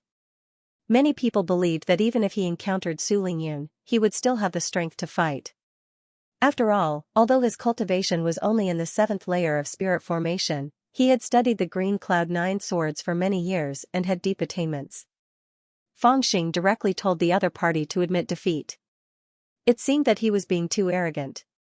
As expected, when Xianxia heard this, he coldly smiled and walked towards the Thousand Rock. When he stepped forward, a layer of water-like barrier appeared and blocked him. Then, Xianxia stood on the Thousand Rock and coldly raised his sword, pointing at Fang Xing. Although he didn't say anything, this action made it clear that he was going to challenge Fang Xing. Fang Xing was a little annoyed. He casually pulled a person beside him and asked, did he have his turn to fight with Xiao Jianming? That disciple was shocked and honestly said, yes, it was his turn. Senior sister Lingyun was also his turn, but he directly admitted defeat. Fang Xing hatefully said, damn it, why did he admit defeat to the two of them and insist on challenging this young master? Are you looking down on me? As he spoke, he angrily walked towards the Thousand Rocks. The Golden Crow wanted to follow him, but was stopped by him. When he entered the minor kiliacosm, he felt a chill all over his body, and the scenery around him changed drastically. Only then did he realize that the minor kiliacosm looked very small from the outside, but it was actually a very large space inside. It was almost 1,000 feet in circumference. Simple and unadorned talismans were inscribed on the ground, and they flickered with a faint light, appearing mysterious and powerful. Fang Xing used the Yin-Yang Fiend God Mirror to take a look, and only then did he understand that the minor kiliacosm was actually a minor kiliacosm. Junior brother Fang, I've been in the sect for 11 years. 2 years in the outer sect, 3 years in the inner sect. After that, I joined the Hall of Heavenly Worship to study. Huayuanye saw Fang Xing enter and spoke softly. His sleeves fluttered even though there was no wind and he had an arrogant expression. Why did you challenge me instead of senior sister Lingyun or Xiao Jianming? Fang Xing interrupted him and asked rudely, are you looking down on me? Huayuanye was slightly stunned. He shook his head and said, even if I challenge senior sister Lingyun, I have 30% confidence. 30% confidence? Fang Xing was slightly stunned. He thought for a moment and said, then what about challenging Xiao Jianming? Huayuanye paused for a moment and said, I only have the confidence to withstand 3 moves from senior brother Xiao.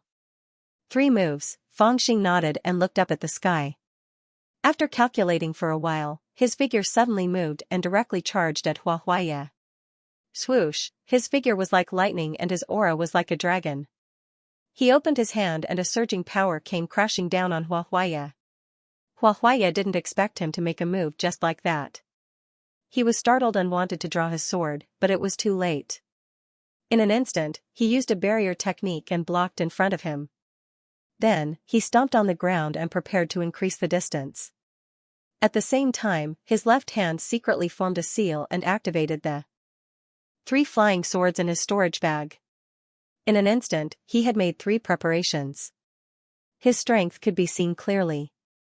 Bang! Fang Xing's palm landed on the barrier in front of Huayuanye, causing ripples to appear. Huayuanye took a few steps back. His face was slightly pale as he looked at Fang Xing in shock. Clearly, he didn't expect Fang Xing to be so strong. And after Fang Xing sent out this palm, he stopped and didn't continue to attack. As expected, you have some skill. It will be hard to defeat you. Fang Xing muttered to himself and glanced at Xiao Jianming below the stage. Xiao Jianming was silent. He looked at the stage indifferently without any expression on his face. His uncle arranged for Huayuanye to challenge Fang Xing in order to test Fang Xing's strength. For this fight for the Foundation Establishment Pill, Xiao Shan he had put in a lot of effort and couldn't allow for any accidents. He also understood Huayuanye's strength. Perhaps he really wasn't a match for this brat that Bai Qianzhong personally taught, but no matter what, he would definitely be able to force out all of this brat's strength. An unknown opponent was the scariest. Fang Xing, whose strength was unknown, also caused people to be afraid. However, if there was someone to test the path for him and figure out Fang Xing's strength, then it would be much easier to deal with him. Junior brother Feng is indeed worthy of being the sex genius. Just based on this palm, I am inferior to you. Huahuaya retreated 2 steps, but he stood still with a complicated gaze. However, if you want to defeat me, you need to bring out more strength. Huahuaya let out a long sigh and slowly pulled out his longsword. Spirit energy began to condense as his sleeves fluttered without any wind. This Hua is indebted to the Shao clan. I am willing to give up this chance to enter the top 10 to challenge you. This is to test the path for someone and figure out your strength. However, I am still unwilling. Thus, my goal is not to test you, but to defeat you fair and square. I will use you to sharpen my sword, and I will use you to prove the strength of the number 2 person in my heavenly worship palace. Huahuaya's voice was very soft, and the people on the small 1,000 platform could not hear him clearly. They only felt that the elegant Huahuaya's aura had changed. It became eerie and terrifying, bloodthirsty and ferocious. Hearing Huahuaya's words, Feng Xing slightly frowned. He suddenly sighed and said, after saying so much, even I am a little touched. I only want to say one thing to you. Huahuaya was slightly startled and asked in astonishment, what is it? Feng Xing said, you really talk a lot of nonsense. After he finished his sentence, he suddenly stood up and pulled his palm from the back of his head. With a swoosh sound, a rope that was like a spiritual snake suddenly flew out and meandered towards Hua Yuan. It was the fairy binding rope. This rope was a high-grade magic tool. Once it came into contact with a person, it would immediately bind them. Huahuaya was startled. He took a step forward and drew out his sword while chanting, Green Cloud Sword resists the frost. In the air, sword energy suddenly crisscrossed. The eerie sword light actually dyed the sky with frost, as if it wanted to freeze everything. Even the speed of the immortal binding rope seemed to have slowed down. When Huahuaya's sword touched the center of the rope, it immediately became like a strange snake that was hit in its weak spot. It lost its strength and softly fell to the ground. Huahuaya's face revealed a trace of a sneer. I know that the Maxin Valley disciples have many magic tools, but it is useless against me. Feng Xing giggled and said, is that so? With a light wave of his palm, there was an unceasing whoosh and suddenly, the sky was filled with spirit lights. Huahuaya saw this scene and was so frightened that his expression changed. He shouted, Green Cloud Sword seals the river, whoosh! Whoosh, whoosh! A few sword curtains were laid down and firmly sealed the area in front of him. He couldn't help but be shocked because he had never thought that someone would use this kind of method to fight. Simply put, it was smashing people. He used talismans, magic tools, and even hidden weapons used by mortals to smash people. There were talismans such as body-securing talismans, explosive talismans, river-imprisoning talismans, bright light talismans. There were close to 100 of them dancing in the sky. As for magic tools, there were many flying swords, fine needles, godly mechanical crossbows, flying guillotines. There were also dozens of them that covered the sky and covered the earth. Walala, at this moment, Huahuaya's entire body was submerged by talismans and magic tools. Around him, there were sounds of explosions, piercing spirit lights, and strong gales. It was a terrifying scene. Crazy, simply crazy. How can there be a martial arts demonstration like this? This is a martial arts demonstration, not a show of wealth. This brat is messing around like this. Where is his sense of propriety? The Blue Cloud sect disciples outside the small Kiliacosm all cried out in surprise and fear. The Blue Cloud sect disciples who were used to living in poverty had never thought that they could face off like this. This was simply throwing money around for fun. Junior brother Tai, I know that your Maxin Valley disciples have many magic tools, but I never thought that there would be so many. Chen Baoyan, the Scripture Valley's law-imparting elder, smiled bitterly and teased Iron like madness. Tai Rukwang also shook his head helplessly. The smile on his face looked like he was about to cry as he said, Don't ask me. Other than the immortal binding rope that this little brat stole from me, I don't know where he got the other things from. But to be honest, even I would feel my heart ache to throw away so many magic tools and talismans at once. This little brat really doesn't know how to live his life. His strength is clearly not weaker than his opponent, so why must he use such a method? Elder Bluebird said with a gloomy expression. He seemed to be dissatisfied with Feng Xing's method. Iron like madness sighed and glanced at Xiao Shanhe with a sneer. He naturally knew that Fangxing did this to prevent others from seeing his true strength in advance. But just as he was about to mock Xianxia, Fangxing threw out the last few explosive talismans and his voice spread around the kiliacosm. Damn you, you still want to test my strength? I'll smash you to death with money. Iron-like madness slapped his head and stopped mocking Xianxia. He casually said, "You have too much money to burn." He really had too much money to burn. This was the only opinion that the Blue Cloud sect disciples had towards Fangxing's method. Naturally, artifacts and talismans were needed in battle. However, they had never seen anyone use talismans and artifacts in such a way. Not to mention those artifacts that could be used multiple times. Many talismans and artifacts were one-time consumables. Using them in such a messy manner would cause them to become useless. They had seen wastage, but they had never seen such a wastage. What was more painful was that many Blue Cloud sect disciples noticed that some of the things that Fangxing threw out used to be their own. No wonder this little bastard didn't feel any heartache. His messy things were all snatched from others. No matter what the outcome of this battle was, Fangxing's reputation as the #1 prodigal of Blue Cloud sect was set in stone. Boom, boom, boom, smoke rose up around Xianxia. Spirit light wreaked havoc, and smoke rose up. The chaotic airflow lasted for half an instance's time before slowly dissipating. Xianxia's figure was revealed. So pitiful, at this moment, Xianxia was still forcing himself to stand. However, he couldn't move at all. There were many injuries on his body, and his clothes were burnt. His entire body was black, and his eyes were blurry. His body was twitching, and black blood was flowing out of his mouth.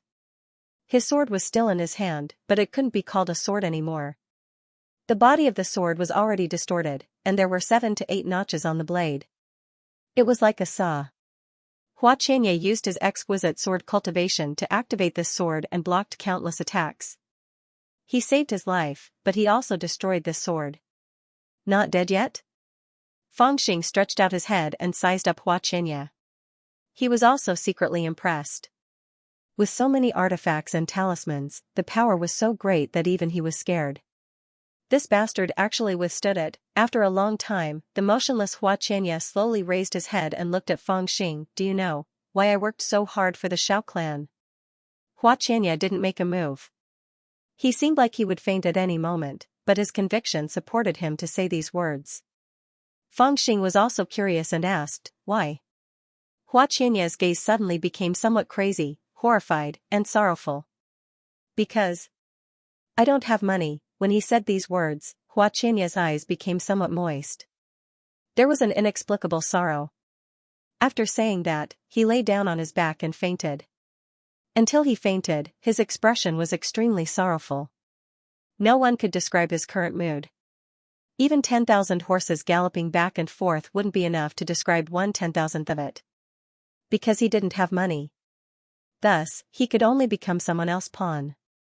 However, the final result was that he lost to a very rich man. Compared to losing to Fangxing, he hated Fangxing's wastage even more. That was money, and this little rascal was squandering it like that. "I didn't have little bit of a much. Hua Fangxing Xianxia."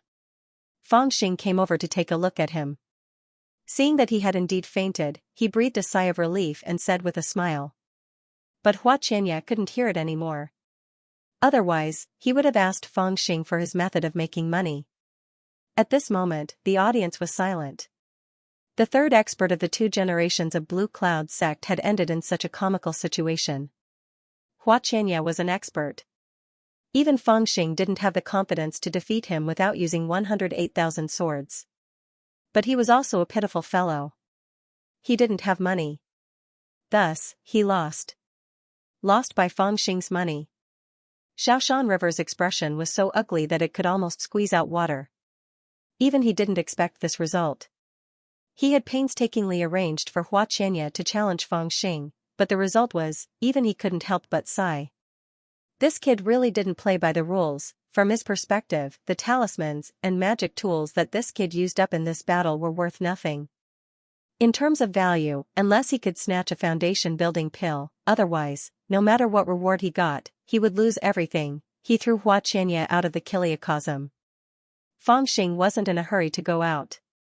He sat down and started to pick out the magic tools and talismans that couldn't be activated in time. He looked very serious as he picked through the pile of trash. In fact, his heart was aching. A bandit's family didn't have any leftover food. If he could recycle it, he would be a wastrel. Why are you still not coming out? Elder Huang, who was hosting the martial arts practice, urged. Fangxing rolled his eyes. Are you going to compensate me? Elder Huang was speechless. Take them all out and let me pick them outside. Fangxing said, wait a while more, I'm almost done. Elder Huang said angrily, even if you're done picking, who's going to clean up after you throw the trash up there? Fangxing was helpless. He could only put all the items into his storage bag and slowly pick them out after he got off the stage. The Blue Cloud sect disciples looked at him with a strange expression. He glared at them. Have you never seen a rich person before? Rich my ass, didn't he snatch it from our hands? At least 7 or 8 people cursed in their hearts, but they didn't dare to say it out loud. Elder Huang, who was hosting the martial arts practice, also smiled bitterly. He was the one who advised Fangxing to pick a skill that could earn him money so that he wouldn't have to worry about cultivation resources in the future. Now that he saw this kid's method of using money to smash people, he suddenly felt that he was wrong. This kid was born to cultivate the Green Cloud 9 Swords technique. Anyway, no matter how he looked at it, he didn't look like he lacked money. He shook his head and ignored him, continuing on to the next martial arts practice. However, after this exciting battle of using money to smash people, the following battles were a little boring. Xianxia, who was on the spectator stand, was also smiling as she looked at Fangxing, who was still seriously picking his items. To her, Fangxing's fighting style was also refreshing. She was a lively person, and every time she went to a place, she would watch the disciples of various sects practice martial arts. This time, after coming out of Fuyao Palace, she had watched no less than 1,000 martial arts practice. She had seen all kinds of geniuses and all kinds of exciting battles. In fact, she was a little tired of watching all kinds of fights, but this kid made her feel fresh and interesting, different from the others. Master, this kid's prodigal manner is comparable to the young master's. Granny Qian, who was beside her, teased. That's right, even I want to give him that foundation establishment pill. Xianxia laughed. Below the stage, Xiaoxianhe and the others were instantly shocked, their palms breaking out in cold sweat. Fortunately, Xianxia was just joking and did not take it seriously. After 4 or 5 consecutive battles, it was already afternoon, and there were only 10 people left participating in the martial arts practice. In other words, the top 10 masters had basically been decided. In addition to Xiao Jianming, Su Lingyun, and Fangxing, there were still 3 people from Fengtian Temple, and 1 person each from Mountain River Valley, Literary Valley, Vermilion Cloud Valley, and Maxxian Valley. The situation seemed to be balanced. The one who had advanced into the top 10 masters from Maxxian Valley was Wu Shantong. This usually quiet and honest person was actually quite strong. He had defeated 3 people from the same sect in a row, and it could be said that he had broken into the top 10 with his strength. If this continued, it would be a battle between masters, and everyone was a little nervous. Now, the rules had also changed. Because the top 10 masters had all appeared, there was no longer a mechanism to admit defeat. Instead, the top 5 people would be decided first, and these 5 people would fight for the top 5 rankings, and the 5 people who were defeated would fight for the bottom 5 rankings. In other words, if one admitted defeat once, they would not have the chance to fight against the top 5 again. After the rules were announced, Elder Huang announced the next battle in a loud voice, Fangxing vs. Su Lingyun. What? Elder Bluebird stood up immediately, looking stunned. The thing that she was most worried about had happened. Su Lingyun did not fight against Xiao Jianming first, but Fangxing instead. She was not very worried that Su Lingyun would lose to Fangxing, but she was worried that Su Lingyun would be injured in the process of defeating Fangxing. In this way, when she fought against Xiao Jianming, Su Lingyun would not be able to use her full strength, and would definitely be at a disadvantage. The disciples of Blue Cloud sect were also stunned. One was a rising star of the sect, and the other was a famous true disciple. The outcome of the battle between these two was really hard to predict. Of course, Su Lingyun would definitely win, but it was hard to say what kind of price she would have to pay. Feng Xing, who was sleeping with his legs crossed, was also woken up by the golden crow's wing. Looking at the shocked gazes of the people around him, he was also a little confused. He knew that it was definitely his turn again, but he did not know who he would be fighting against. However, when he saw Su Lingyun get up and slowly walk toward little Qianyan, his mouth immediately opened wide. What kind of joke was this, fighting against senior sister Lingyun? What if she was injured? I have to think of something. Feng Xing thought with a bitter expression. This is a little troublesome, I have to think of something. At the same time, Elder Blue Bird, who was watching from afar, was also quickly thinking of a solution. Suddenly, an idea flashed through her mind, and her lips curled into a cold smile. She took out a jade talisman and sent a message, "Xiao Man, come see me quickly." Elder Qing Niao wasn't worried that Su Lingyun would lose to Feng Xing, but even she had to admit that Feng Xing's current strength was enough to pose a threat to Su Lingyun. If she consumed too much energy or was injured when dealing with this brat, or was forced to reveal her ultimate move to deal with Xiao Jianming, then the loss would outweigh the gain. Thus, she decided to use some means. In these few months, she had already seen the close relationship between Xiao Man and Feng Xing. She also knew that Feng Xing was a smart guy. Seeing Xiao Man by her side, he would definitely understand her meaning. Disciple pays respect to master. Xiao Man was actually not far away. She was hiding on the hillside 100 feet away to watch the martial arts practice. When she heard the message, she came over. "Little girl, come to me," Elder Qing Niao said with an indifferent expression. Seeing this, Xiao Man felt a little nervous, but she didn't dare to disobey. However, it was also at this moment that Xianxia, who was sitting in the seat of honor, saw Xiao Man at a glance. Her eyes suddenly lit up, and she smiled tenderly. "What a beautiful girl, even I am a little moved." "Elder Qing Niao, is this your disciple?" Qing Niao was startled. She hurriedly bowed to Xianxia and said with a smile, replying to Nyang, "This is my disciple, 13 years old this year." Xianxia looked at Xiao Man and said with a smile, "You're only 13 years old, but you've already reached the 6th layer of spirit formation. You're not simple. There's a pill fragrance on your body. It seems like you've learned alchemy from Elder Qing Niao?" Elder Qing Niao hurriedly said, "That's right. Although this girl is still young, her skill in alchemy is not bad. 2 days ago, she secretly started to refine the spirit movement 7th layer rank-breaking pill. Although she wasted 4 batches, she finally succeeded in one." After a pause, she continued, "This child was born with a wood spirit bloodline and is a genius in alchemy. Although she's a demon barbarian, I still accepted her." Xianxia nodded and said with a smile, "Yes, but it's a pity that it's the demonic barbarian bloodline. It's a little troublesome."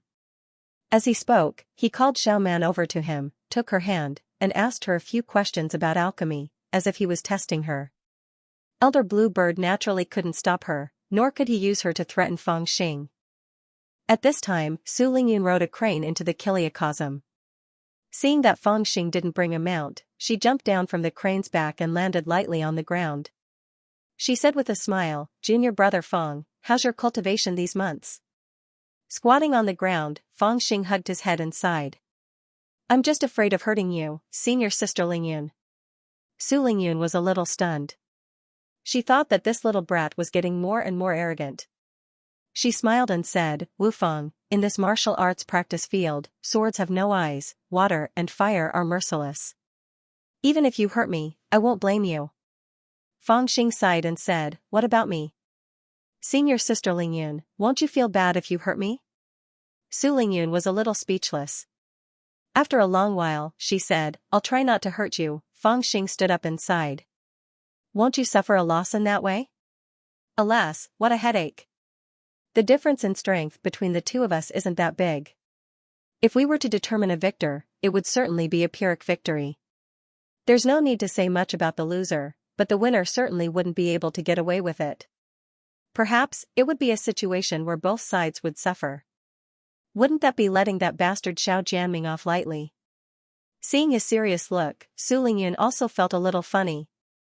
After thinking carefully, she said, "Junior brother Feng, I entered the sect 10 years earlier than you, and I've also cultivated for 10 years more than you. I've already taken a big advantage of you.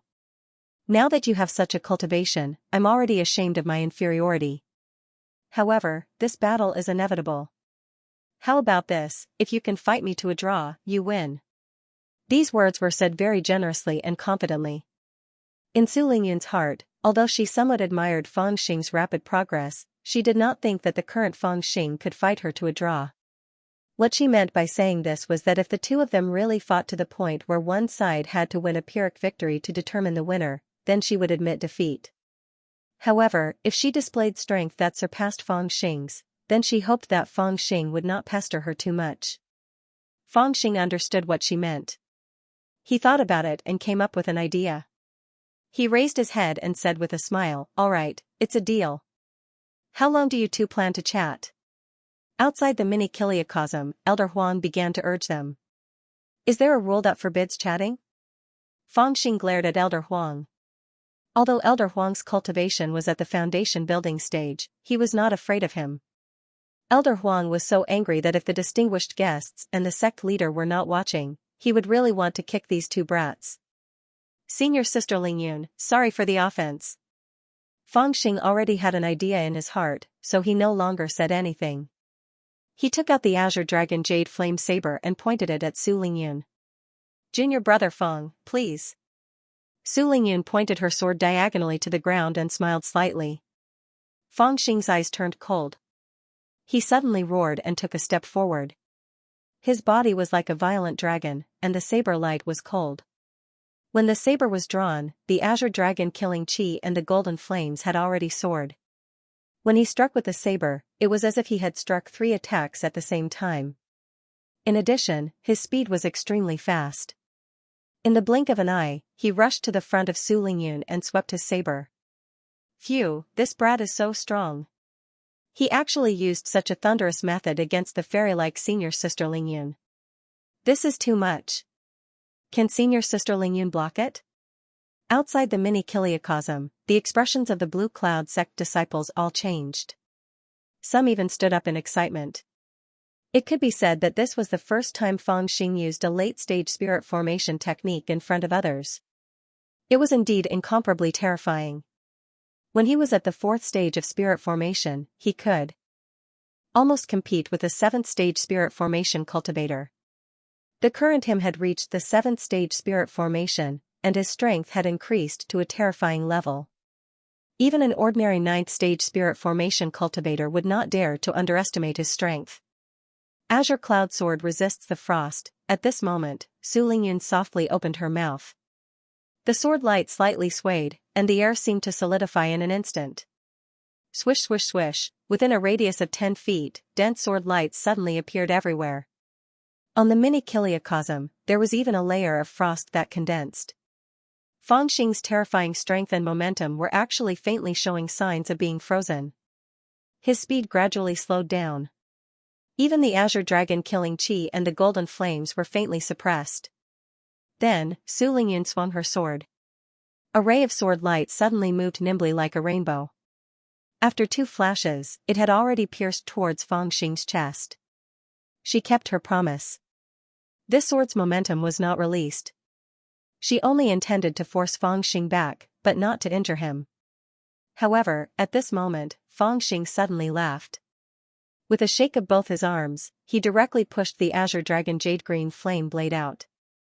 With a hoo sound, the 3,000-kilogram blade heavily smashed towards Su Lingyun with astonishing strength. However, this blade naturally could not injure Su Lingyun. The sword in her hand that was attacking the enemy retracted. With a light tap, it pressed on top of the blade and directly pressed it into the ground. With a loud bang, the stone fragments on the ground swirled and a pit was formed. Her brows slightly wrinkled. She did not understand the meaning behind Fang Xing's action. In the middle of a battle, he actually suddenly threw away his weapon. What kind of fighting method was this? Could it be that this brat wanted to directly admit defeat to her? A thought had yet to flash past her mind when suddenly, Fang Xing rolled on the ground, like a leopard cat, suddenly pouncing towards her. Su Lingyun was slightly alarmed. With a shake of her sword, she pointed towards Fang Xing's back from afar. However, she did not expect that Fang Xing actually ignored her and directly pounced over. Both his arms spread out, hugging onto Su Lingyun's thigh. After that, he sat on the ground and refused to let go. Su Lingyun's sword was already pointed at his back, but she did not stab down. Feeling her thigh being hugged in someone's embrace, Su Lingyun's face was a little red. Although there was still a layer of muslin separating them, the feeling was extremely strange. Especially that brat's hands seemed to not be well behaved. He actually even touched up and down twice. "Junior brother Feng, you've already lost. Quickly let go of me." Su Lingyun lowered her voice and shouted. "Not letting go." Feng Xing hugged tightly, his head shaking like a rattle drum. This is a martial arts practice. Why are you hugging my thigh?" Su Lingyun was simply going crazy. If it was someone else, she might really stab down with her sword. "I'd just like to hug you." Feng Xing giggled and hugged her a little tighter. In his heart, he thought, "Senior sister Lingyun's body smells so good." Su Lingyun was greatly embarrassed. Suddenly, she had an idea. She put away her sword and directly pulled Feng Xing's ear. She twisted it twice and pulled him up. She clenched her teeth and said hatefully, "I told you not to let go. I told you not to let go." Feng Xing's ear was pulled very long by her. Even his face was distorted, but he still hugged her tightly. "I won't let go." At this time, under the kiliocosm, it was already dead silent. How did the martial arts practice turn out to be like this? That hateful brat, why did he directly hug senior sister Lingyun's thigh? It was really hateful. She was the perfect fairy in the eyes of the disciples of Blue Cloud sect, but this brat actually, heavens, why wasn't I the one hugging her thigh? On the spectator stand, Xiao Man beside Xianxia also helplessly covered her eyes. Her young master was really too embarrassing. But, he looked so handsome when he was acting like a rascal. "Nonsense, Elder Huang, why haven't you announced the winner and dragged that brat out?" Elder Bluebird stood up angrily and shouted at Elder Huang, who presided over the martial arts practice. "Junior sister Bluebird, don't be anxious. It seems, that brat Feng Xing won." Sect Master Chen Xianhua suddenly spoke. His voice was filled with deep helplessness. He was extremely speechless. Nonsense. Impossible. It was clearly that brat who was acting like a rascal. How could it be that the Spirit Cloud Master lost? Elder Bluebird subconsciously wanted to scold him for speaking nonsense. She finally realized that the person she was talking to was the sect master, so she didn't say it out loud. However, she still didn't believe it. How could this situation be considered as Su Lingyun's loss? Xianxia suddenly covered her mouth and laughed. She said, "What a powerful brat. He really won." And? Hearing Xianxia say this, Elder Bluebird had no choice but to suppress her anger. She looked into the kiliocosm again. This time, she used the Dharma Eye technique. With one look, she was suddenly startled and somewhat depressed. She didn't expect that this brat actually won. Feng Xing was hugging Su Lingyun's thigh and his arms were behind her, so Su Lingyun naturally couldn't see what he was holding in his hands. However, if the people outside the many thousand rocks paid close attention, they would see a talisman on her butt. It was yellow with a hint of purple. At first glance, they could tell that it was not an ordinary talisman. Chen Baoyan, the imparting elder of Shuwen, was especially aware of the power of this talisman. "Lady, if the explosive purple thunder talisman of your Fuyao Palace were to explode, how powerful would it be?" Chen Xianhua, the sect leader, asked Lady Xian with a bitter smile. Lady Xian sighed and said, "At least half of the many thousand world would be blown up." Chen Xianhua immediately shut his mouth and didn't speak anymore. No one would have thought that Feng Xing would actually take out the explosive purple thunder talisman given to him by the Fuyao Palace. It should be known that this talisman was a battle talisman specially made by the Fuyao Palace. Its power was extremely shocking and it was incomparably precious. Even when he was fighting against Hua Hui, Feng Xing was not willing to use it. No one would have thought that he would actually take it out now. At such a close distance, once this talisman was detonated, even if Su Lingyun was a Foundation establishment cultivator, she would still be injured. This is not fair. Even if that little devil detonated it, he would still be injured because he is so close to Lingyun. Elder Bluebird was silent for a long time and said with hatred, somewhat unwilling. Xianxia, the sect leader, sighed and said, but Lingyun already said that if both of them were injured, she would lose. Elder Bluebird immediately stopped talking, but his face was already livid with anger. With their cultivation, they could naturally hear the conversation in the many thousand rocks. At that time, they didn't feel that there was anything wrong with it. Instead, they felt that Su Lingyun's proposal was very fair.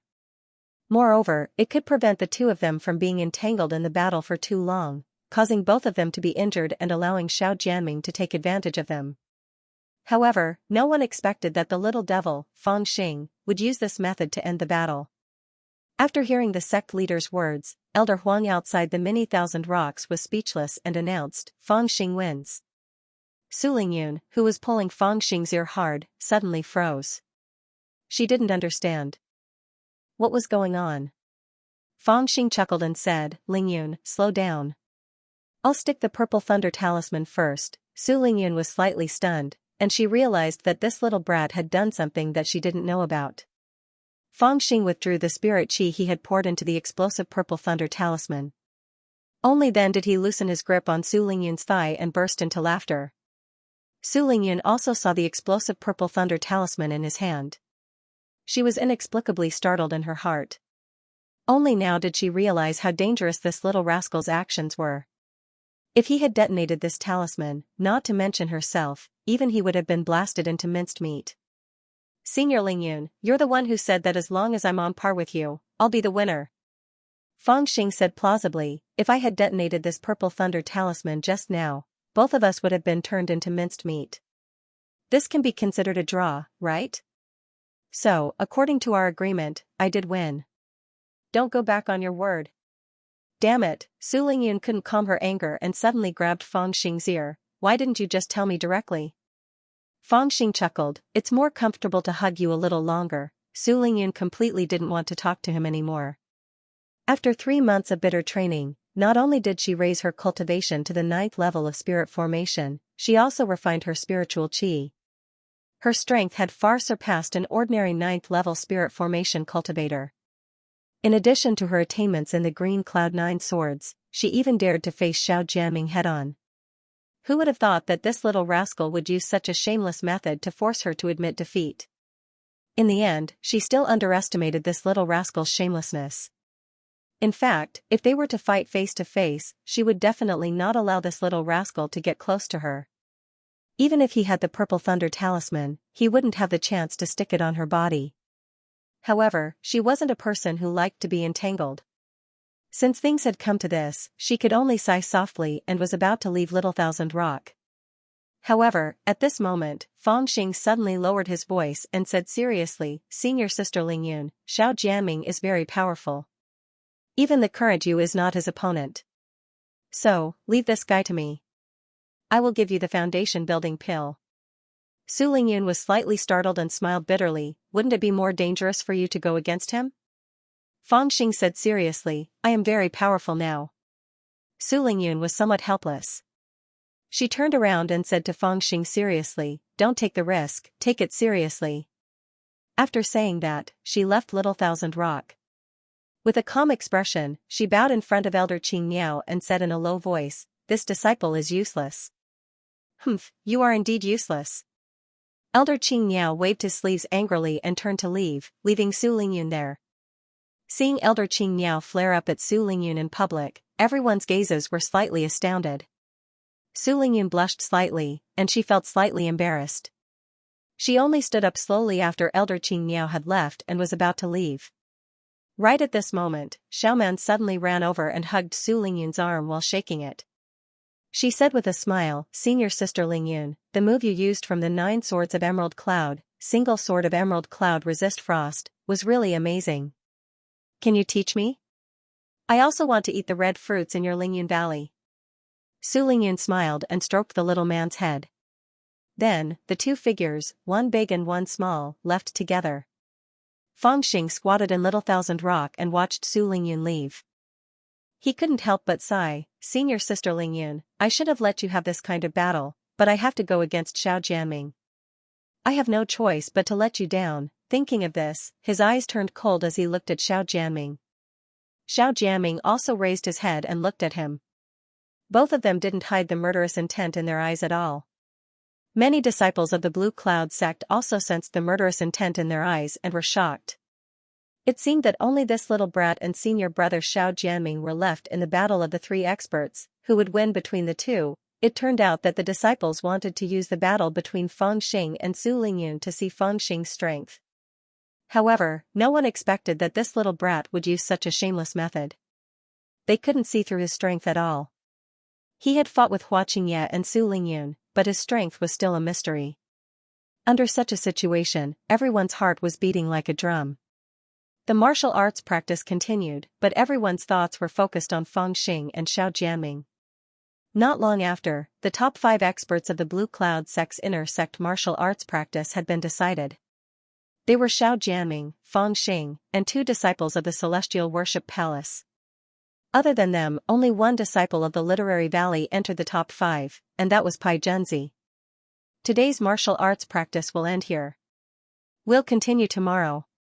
Elder Huang, who was outside the Kiliacosm, also announced the results of today's martial arts practice. However, seeing that night had already fallen, he decided to continue tomorrow.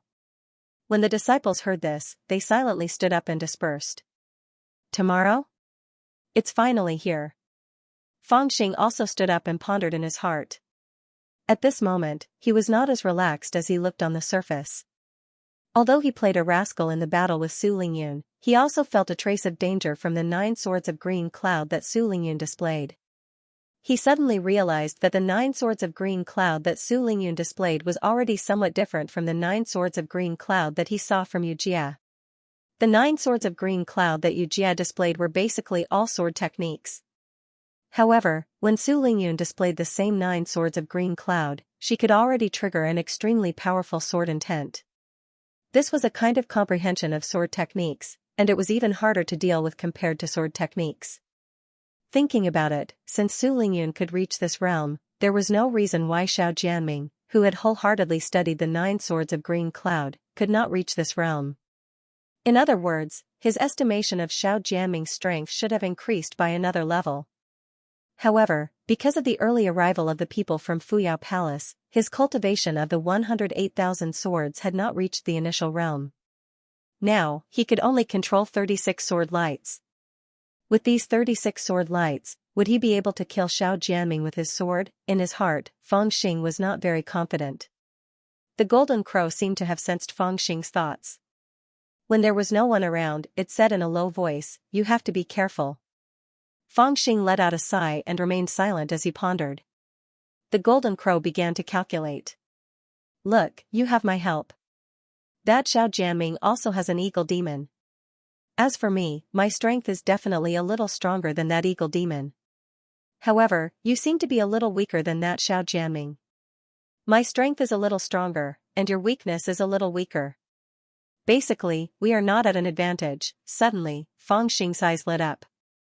He patted the golden crow's wings and said with a smile, "You're good, old golden." The golden crow was startled. It thought that this guy wanted to vent his anger on it again. It hurriedly jumped to the side and shouted, "Don't do it. If you dare to hit me, I will quit tomorrow. I will let you deal with the 2 of them by yourself." Feng Xing laughed and said, "Why would I hit you? I have to thank you properly." As he spoke, he pulled the golden crow over and whispered in its ear. The more the golden crow listened, the brighter its eyes became. It sighed and nodded. "Damn, you are too shameless. But I still like it. Very well, let's do it." Eagle Cry Valley, the place where the first successor disciple of Blue Cloud sect, Xiao Jianming, cultivated. At this time, Xiao Jianming was talking to his uncle in the valley. There was no one in Eagle Cry Valley. The Iron Eagle had flown back automatically and entered the forest near Eagle Cry Valley to hunt.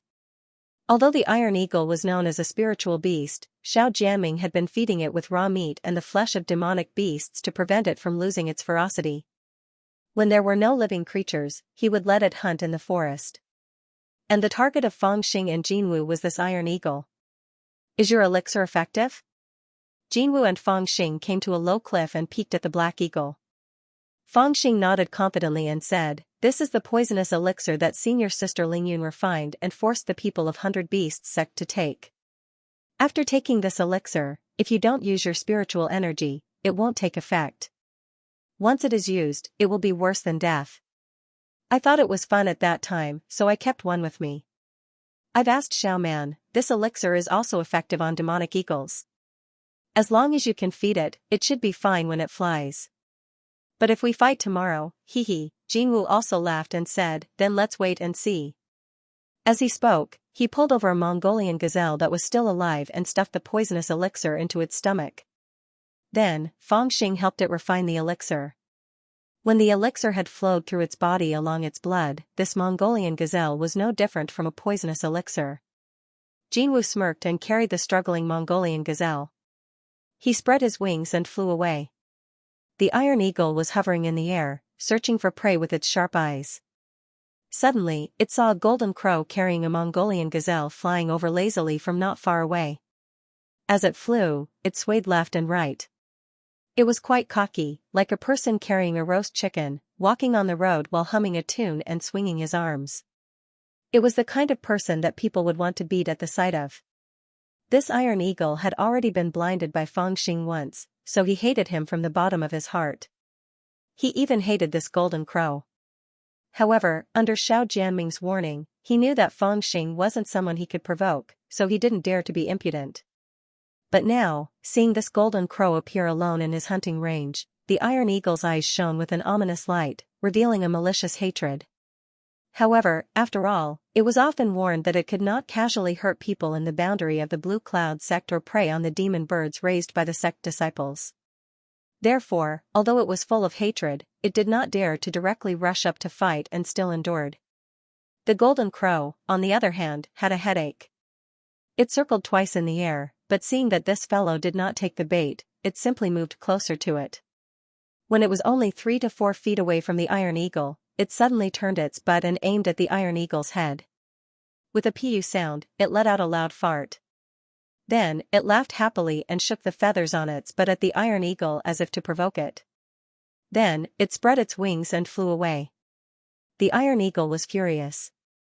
It immediately spread its wings and chased after it. One eagle and one crow, you chase and I run. The golden crow had now cultivated the secret technique of the rock race. With a flap of its wings, it had the strength of 10,000 feet. Its speed was not something that the iron eagle could catch up with. However, it was not in a hurry to escape.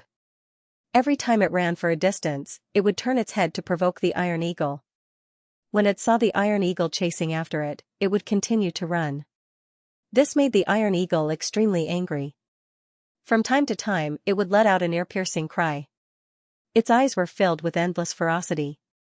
It wanted nothing more than to tear the golden crow into pieces. When it was almost done, the golden crow pretended to be careless. The gazelle in its claws suddenly loosened and fell from the sky. It seemed to be greatly shocked and hurriedly swooped down to snatch the gazelle. However, the iron eagle had already caught the struggling gazelle in its hand.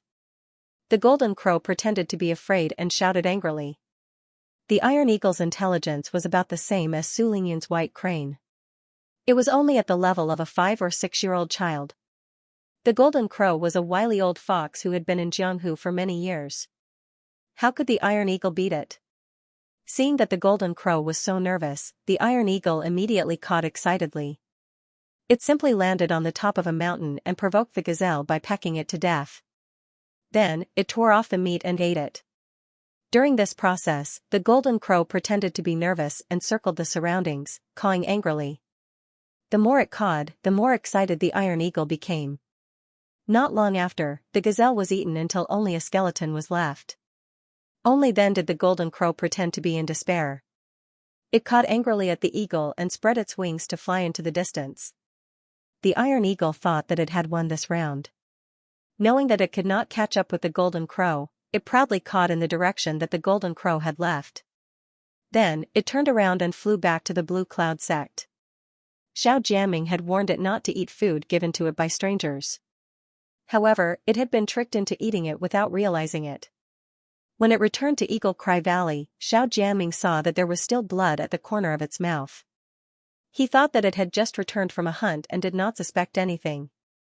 However, the Iron Eagle could not speak, so naturally, it could not tell him what had just happened. Old Gold, is it done? When the Golden Crow returned, Fangxing came over and asked nervously. The Golden Crow smiled proudly and said, "It's just tricking a retard. What's so difficult about it?" Fangxing was overjoyed. He hugged the Golden Crow's head and said with a smile, "Good brother, I'll roast a gazelle for you tonight." The Golden Crow said, "There has to be wine." Fangxing smiled and said, "All right, I'll specially brew a gourd for you." "How about that?" The Golden Crow was overjoyed. It flapped its wings on Fangxing's back and said with a smile, "That's a good brother." The man and the bird, the two scums, put their arms around each other's shoulders and went back to Hidden Dragon Valley to celebrate. "Lingyun, I'm really disappointed in you." In Vermilion Cloud Valley, Elder Blue Bird sat on a stone platform in her red robe with her hair tied up. Her eyes were cold. Su Lingyun stood in front of her with her head lowered and remained silent. "I picked you up from a pile of corpses when you were 5 and brought you to Blue Cloud Sect. It's been 14 years now. How have I treated you?" "Master, I'm indebted to you. You also know that kindness is as heavy as a mountain." Elder Blue Bird suddenly grabbed a small pill furnace beside his hand and smashed it heavily on the ground. He roared angrily, "Then I told you to do everything you could to get that Foundation Establishment pill. What did you do? Don't you know how important that Foundation Establishment pill is to me? The Foundation Establishment pill refined by Fuyao Palace's King of Elixirs has the power of heaven and earth. If I had it and studied it carefully, my attainment in pill refinement would definitely increase. I would even have a chance of forming a golden core. But what about you? You actually gave up this opportunity for nothing." Su Lingyun was shocked by the angry Elder Blue Bird, and she said in a low voice, "Master, I really lost today." Elder Blue Bird shouted coldly, "Lost? You admitted defeat so easily? Let me ask you, why didn't you stab him with your sword back then? Since that brat was close to you, what could you do even if you stabbed him with your sword? Could it be that he really dared to detonate the explosive Purple Thunder Talisman and perish together with you? I've already told you so many times, but you're still so soft-hearted. You're too useless." Su Lingyun lowered her head and remained silent. Even if she had to do it again, with her personality, why would she really stab him? Moreover, she also understood in her heart that that brat dared to rush toward her because he trusted her, right? Otherwise, with his craftiness and eccentricities, he probably had 100 ways to detonate the Purple Thunder Talisman without coming close to her. Seeing that Su Lingyun was silent, Elder Green Bird was even more furious. He was about to scold her again when he suddenly saw a little girl with a smile like a flower at the corner of the cave. Holding a cup of elixir tea that seemed to be very hot, she walked over carefully and raised it high above her head to hand it to Elder Green Bird. She said with a smile, "Master, I tried to make a cup of elixir tea just now. I want to show my respect to you, but I don't know if it tastes good." Seeing her, Elder Blue Bird restrained his anger and sighed. "Xiao Man, you're still the obedient one. In the future, remember not to learn from your senior sister who was born with a wooden head. No matter how talented such a person is, how will she stand in the cultivation world in the future?" As she spoke, she took the elixir tea and took a sip. Meanwhile, the Xiao Man came over to massage her legs obediently. Elder Blue Bird was even more satisfied. Staring at the Xiao Man, he suddenly had a thought. "Forget it, Lingyun.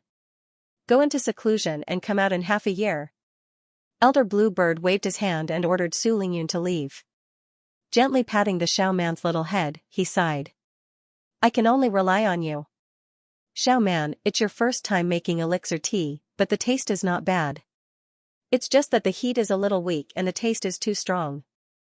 Instead, it lacks the aftertaste. I happen to have time tonight. How about I give you some pointers on the way of tea?" Elder Blue Bird placed the elixir tea in his hand and said with a smile. The Xiao Man, who wanted to sneak away after helping Su Lingyun out of trouble, naturally did not dare to reject. She could only smile and say, "Sure." Just as Elder Qing Miao was getting angry at Su Lingyun in Vermilion Cloud Valley, in Maxshan Valley, Iron-like Madness was also looking at Fangxing with a complicated expression. After a long time, he finally patted Fangxing's shoulder and said, "Little devil, I don't know what's gotten into you. You're so painstakingly determined to fight with Xiao Jianming. However, I don't need to say more about the dangers tomorrow. I hope you understand. Fang Xing tilted his head and said, what's the use of saying that? Do you have a powerful celestial device for me? Iron-like Madness was so angry that he raised his hand and wanted to slap him. However, he sighed and put it down. He took out a jade talisman and said, I prepared a celestial device for you, but it's not for you to use in a fight. To tell you the truth, even if I give you a powerful celestial device, it won't be of much use in a real fight. It's better to prepare a life-saving celestial device for you. Fang Xing was stunned. He took it and stared at it. He immediately understood its use. Iron-like Madness didn't know that he had the Yin-Yang Fiend God Mirror and could identify celestial devices in the world. He sighed and explained to him, this is a powerful defensive device of mine. It's called the 10 Miles Teleportation Talisman. I'll lend it to you for the time being. Tomorrow, when you fight with Xiao Jianming, if you can't win, you must immediately admit defeat. However, the father and son of the Xiao family are also full of hostility toward you. I'm afraid that even if you admit defeat, they won't let it go. If he wants to kill you, then you can activate this talisman. I've already infused enough spiritual energy into this talisman. It can be activated at any time. It can teleport 10 miles in an instant. That should be enough for you to escape from the Lesser Thousand Rocks. I hope it can save your life. As he spoke, he suddenly thought of something. He glared and said, this isn't for you. You have to return it to me after you're done using it. Fang Xing hurriedly put it away and said with a smile, am I the kind of person who doesn't return what I borrowed? Iron-like Madness was speechless. How was the immortal binding rope? Fang Xing chuckled and changed the topic. Looks like I didn't call you master for nothing. You're not a bad person. Little bastard, your mouth is sweet now. Go to sleep. Iron-like Madness kicked Fang Xing out. In the valley, Xiao Jianming and Xiao Shan he had a different reaction. Xiao Jianming had a smile on his face, and his face was filled with expectation. As for Xiao Shan he held a jade slip in his hand and stared at it silently for a long time. Even Xiao Jianming felt that it was a bit strange. Ever since his uncle had received the jade slip from the Ice Sound Palace an hour ago, he had been like this, as if he was greatly shocked and was making some sort of torturous decision in his heart. However, he didn't know whether he should ask or not, so he could only sit there quietly. He believed that since his uncle had called him over, he would definitely say something. Jianming, if it's for the sake of our Xiao clan's long history, is it worth it to take some risks? Risks? Xiao Jianming was startled and said, our Xiao clan's ancestral teachings, break the rules and rebel against the Marquis. You were the one who told me that. In other words, he supported taking risks. Because he knew his uncle well. Although he wasn't young anymore, he was fond of risky chess. Back then, he was afraid of Bai Qianzhong and didn't dare to kill Fang Xing. However, his uncle said that the possibility of Bai Qianzhong coming out of closed-door training to find trouble with them was less than 10%. He thought that he should take the risk and kill Fang Xing. This could be seen from this matter. Hearing this, the wrinkles on Xiao Shan he's face smoothed out and a glimmer of light flashed in his eyes. Not bad, not bad. Not long ago, I said that you were timid. Now, the timid one is me. The next day, the sun rose from the east, and the sky was filled with red light. Near the Lesser Thousand Rock, the disciples of the Blue Cloud sect had already arrived. They were in high spirits and were looking forward to the final result of the Inner Sanctum martial arts exhibition. This little brat racked his brains and won the last chance to fight against senior brother Xiao. What is he after? Does he really think that he has the chance to seize the foundation building pill? Sigh, I have a bad feeling. Perhaps there will be another dead soul under senior brother Xiao Jianming's sword, the disciples of the Azure Sky sect whispered to each other and discussed endlessly. It wasn't that everyone held hostility towards Fang Xing, but they inexplicably felt that he was overestimating his own ability by challenging Xiao Jianming. Perhaps the only one who was qualified to fight against Xiao Jianming was Su Lingyun, but she was tricked by this little brat and lost. And because Fang Xing's victory was too disgraceful, everyone did not have any expectations for him. Regarding the various complicated gazes of the disciples of the Blue Cloud sect, Fangxing turned a blind eye to them and sat cross-legged on the bluestone to meditate. Facing the most important battle of his life, he looked relaxed on the surface, but he did not dare to be careless in his heart. "Senior brother Fang," someone called out in a relaxed manner. When Fangxing opened his eyes, he saw Wu Shangtong and a group of disciples of the Maxin Valley standing in front of him. Fangxing smiled and said, "What's wrong? Why do you all look like you're dead?" The disciples of the Maxin Valley were a little speechless, thinking that this little bastard was unwilling to talk to him as soon as he opened his mouth. Wu Shangtong forced a smile and said, "Now someone in the sect has opened a bet. Everyone is betting that you'll lose." Fangxing raised his eyebrows and waited for him to continue. Wu Shangtong glanced at the disciple next to him, took a deep breath, and said, "But we all bet on you to win." The other disciples of the Maxin Valley also puffed out their chests. This was the only way they could support Fangxing. "I also bet on you to win," someone next to him said. Fangxing turned his head and saw a man and a woman slowly walking over. The woman's eyes were red like apricots, and her face was full of worry. The man also had a forced smile on his face. They were Qin Xing'er and Lu Heihu. "Haha, why are you all looking like you're dead? You're smart to bet on me to win." Fangxing smiled and said to Qin Xing'er, "Have you forgotten how we won back then?" Qin Xing'er forced a smile and said, "That is different after all." In the distance, a few blue clouds floated over. It was the people of Fuyao Palace, accompanied by sect leader Xianxia. The disciples of the Blue Cloud sect knew that their arrival meant that the final battle was about to begin. Their eyes were immediately filled with anticipation. Qin Xing'er, Wu Shangtong, and the others saw this and sighed deeply. They prepared to leave and let Fangxing have a good rest. The master of Fuyao Palace came to the grandstand. Sect leader Chen Xianhua and the others were already seated. Elder Huang, who was next to the small Kiliacosm, glanced over and was ready to announce the start of the final battle. However, at this moment, Elder Bluebird suddenly stood up and smiled at Lady Xian of Fuyao Palace. "Lady Xian, there's no hurry to watch the martial arts practice. My disciple has a request." Lady Xian was slightly startled. She smiled and said, "Is it the girl called Xiaoman from yesterday? What does she want?" Elder Greenbird said with a smile, "This girl is currently learning how to brew elixir tea, so her skills are a bit rusty. However, in gratitude for your kindness yesterday, she brewed a pot of elixir tea overnight and invited you to have a taste." Lady Xian smiled and said, "This is all thanks to her kindness. Bring it over and let me have a taste." Elder Bluebird nodded slightly and gestured to the disciple next to him. The disciple immediately went far away and called Xiaoman over. Today, Xiaoman had changed into a simple yet elegant light yellow robe. Her hair was combed into a cloud bun, making her look even more lively and adorable.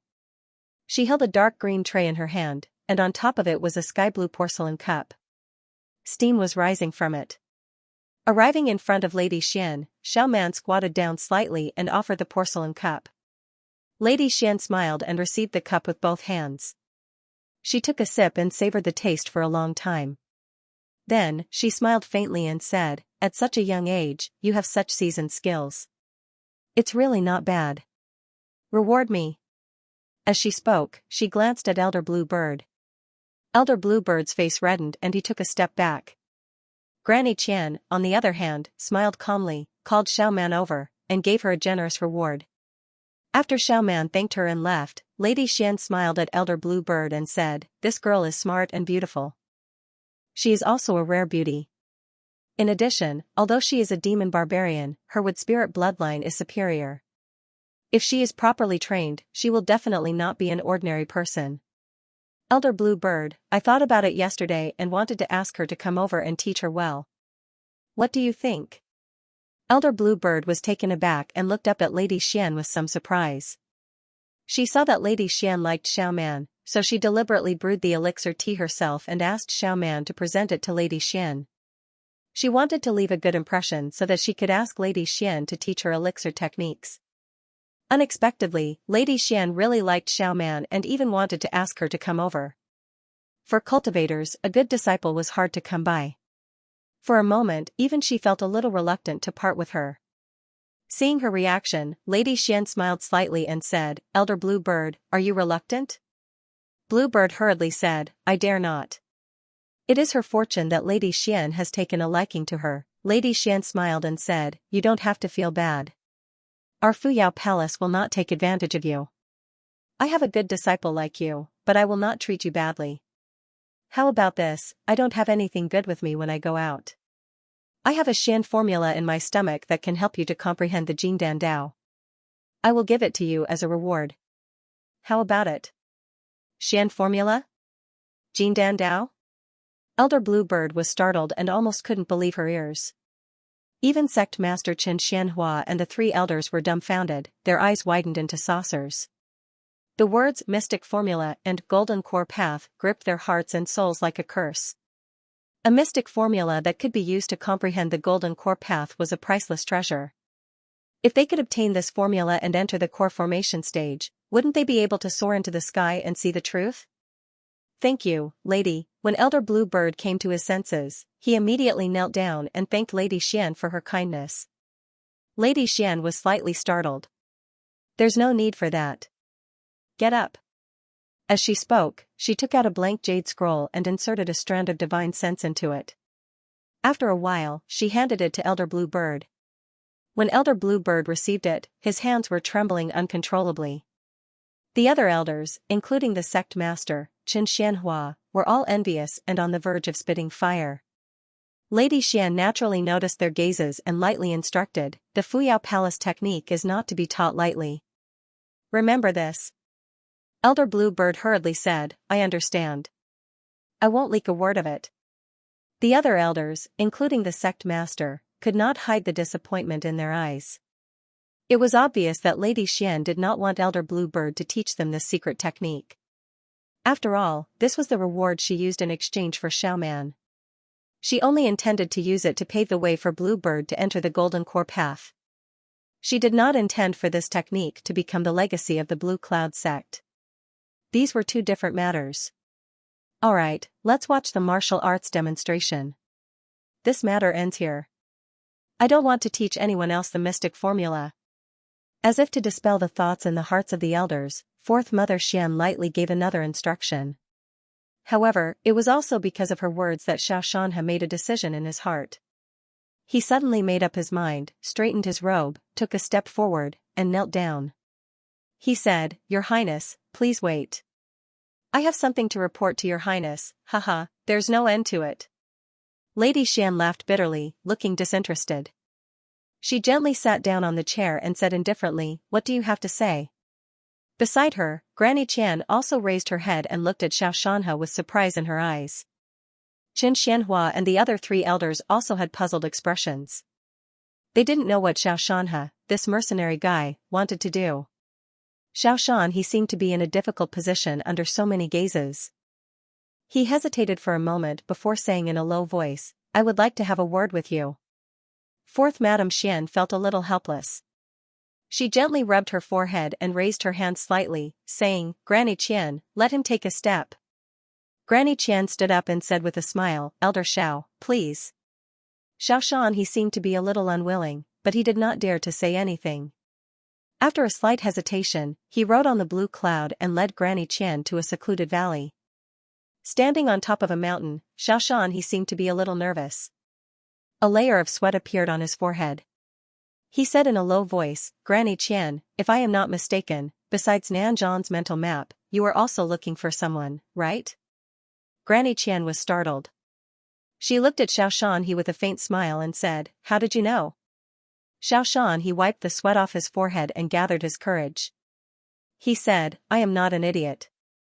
For the past few days, Granny Qian has been wandering around the mountains of the Blue Cloud sect. It seems like you are inspecting the defensive capabilities of the Blue Cloud sect, but in fact, it seems like you are looking for some clues. In addition, I have also asked a fellow cultivator from the Ice Sound Palace. I learned that Lady Xian had asked the palace master of the Ice Sound Palace about a person. Granny Qian's eyes seemed to flicker as she said in a deep voice, Elder Xiao is very thoughtful. After searching for so long, our intentions have actually faded, so we did not search with great fanfare. I didn't expect you to discover our goal from these clues. Very good, since you have already inquired about the Ice Tune Palace, you must also know that we once promised the old man of the Ice Tune Palace that as long as they can help us find this person, they will receive an inherited profound technique as a reward, right? Xiao Shan's breathing quickened. He thought for a moment and said in a low voice, I have heard of it. Granny Qian nodded lightly and said, then tell me what you know. Xiao Shan he looked hesitantly at fourth Madame Xian, who was not far away. Granny Qian smiled and said, you don't have to worry about the master. It is only a Xian technique. I can make the decision on this matter. Xiao Shan he took a deep breath. Suddenly, he gathered his courage and took out a jade talisman. He said in a low voice, if I may be so bold, I would like to ask Senior for a guarantee. Firstly, I would like to ask Granny to protect the safety of the Xiao clan. If that person causes any enmity, I do not wish for the Xiao clan to be involved. Secondly, the inherited Xian technique, can it help me reach the Golden Core realm? Grandma Qian looked at Xiao Shanha with some surprise. After a long while, she nodded slightly and said, you're very bold. You've even mentioned the Fuyao Palace as your condition. Xiao Shan he hurriedly lowered his head. However, he did not put down the jade talisman in his hand. Seeing this, Granny Qian took the jade talisman and said, I cannot make the decision on this matter. It is better for me to report to the master. As she said this, she wrote a cloud to fourth Madame Xian and whispered a few words in her ear. Fourth Madame Xian's expression changed. She flew to Xiao Shan he and said sternly, you have news of that person? Xiao Shan he lowered his head and said in a low voice, I have a close friend in the Ice Sound Palace. From him, I learned that the mistress is looking for a Golden Core Realm cultivator who came from the Dongxing Divine Continent 700 years ago. This person is most proficient in the art of sealing. His strength is profound and far exceeds that of an ordinary Golden Core Realm cultivator. In addition, that person is from the Jiang clan, right? In that case, he should be cultivating the Boundless Flood Sky technique. After listening to Xiao Shan he say so much, fourth Madame Xian's eyes also became solemn. She said in a low voice, can these conditions match? Xiao Shan he said in a low voice, I know of a person who appeared 500 years ago. His background is mysterious and no one knows him. This person is kind and rarely fights. However, 300 years ago, he once made a move. With a point of his finger, he sealed a Golden Core Realm late-stage Great Demon Beast from the various small sects in the Chu region. The sealing ability is obvious. However, this person's cultivation technique doesn't seem to be right. Seeing fourth Madame Xian's eyebrows raised, Xiao Shan he hurriedly said his guess, in fact, no one knows what kind of cultivation technique this person cultivates. However, he once revealed that it was the Divine Strategy Destruction technique. So at first, I thought it was a mistake. Later, I suddenly realized that what he said may not be the truth. It could be to confuse people. Fourth Madame Xian's expression became nervous. She also felt that what Xiao Shan he said made sense. She said in a low voice, where is this person now? Xiao Shan he was silent. Fourth Madame Xian understood what he was thinking. She smiled coldly and took the jade talisman. She sent her divine sense into it and said, I promise you that you will not be involved in any grudges. Your Xiao clan can live on in peace for thousands of years. In addition, I will also give you the Xian formula. Not only can you cultivate it, but you can also pass it on to your descendants. It will be the family's inheritance method. Xiao Shan he was extremely excited. His hands trembled as he received the jade talisman. He knelt down and said in a loud voice, thank you, Lady Xian, for your great kindness. Fourth Madame Xian said impatiently, where is he? Xiao Shan he raised his head and kept the jade talisman. He said, Lady Xian, please follow me. As he spoke, he took the lead and flew toward Flying Rock Peak. Fourth Madame Xian and the others immediately followed behind him. Seeing that Xiao Shan he and fourth Madame Xian were chatting about something and were heading straight for Blue Cloud Sect's Flying Rock Peak, Sect Master Qin Xianhua and the elders of Sunset Perching, Duanjin, and Shuwen Valleys immediately realized that something was wrong and hurriedly followed. Lady Xian, where are you going? Fourth Madame Xian looked at Qin Xianhua and said lightly, I want to visit an old friend. Sect Master, are you going to stop me? Seeing that her expression was not right, Qin Xianhua broke out in a cold sweat. He quickly said, I dare not. However, his gaze turned to Xianxia with a questioning look.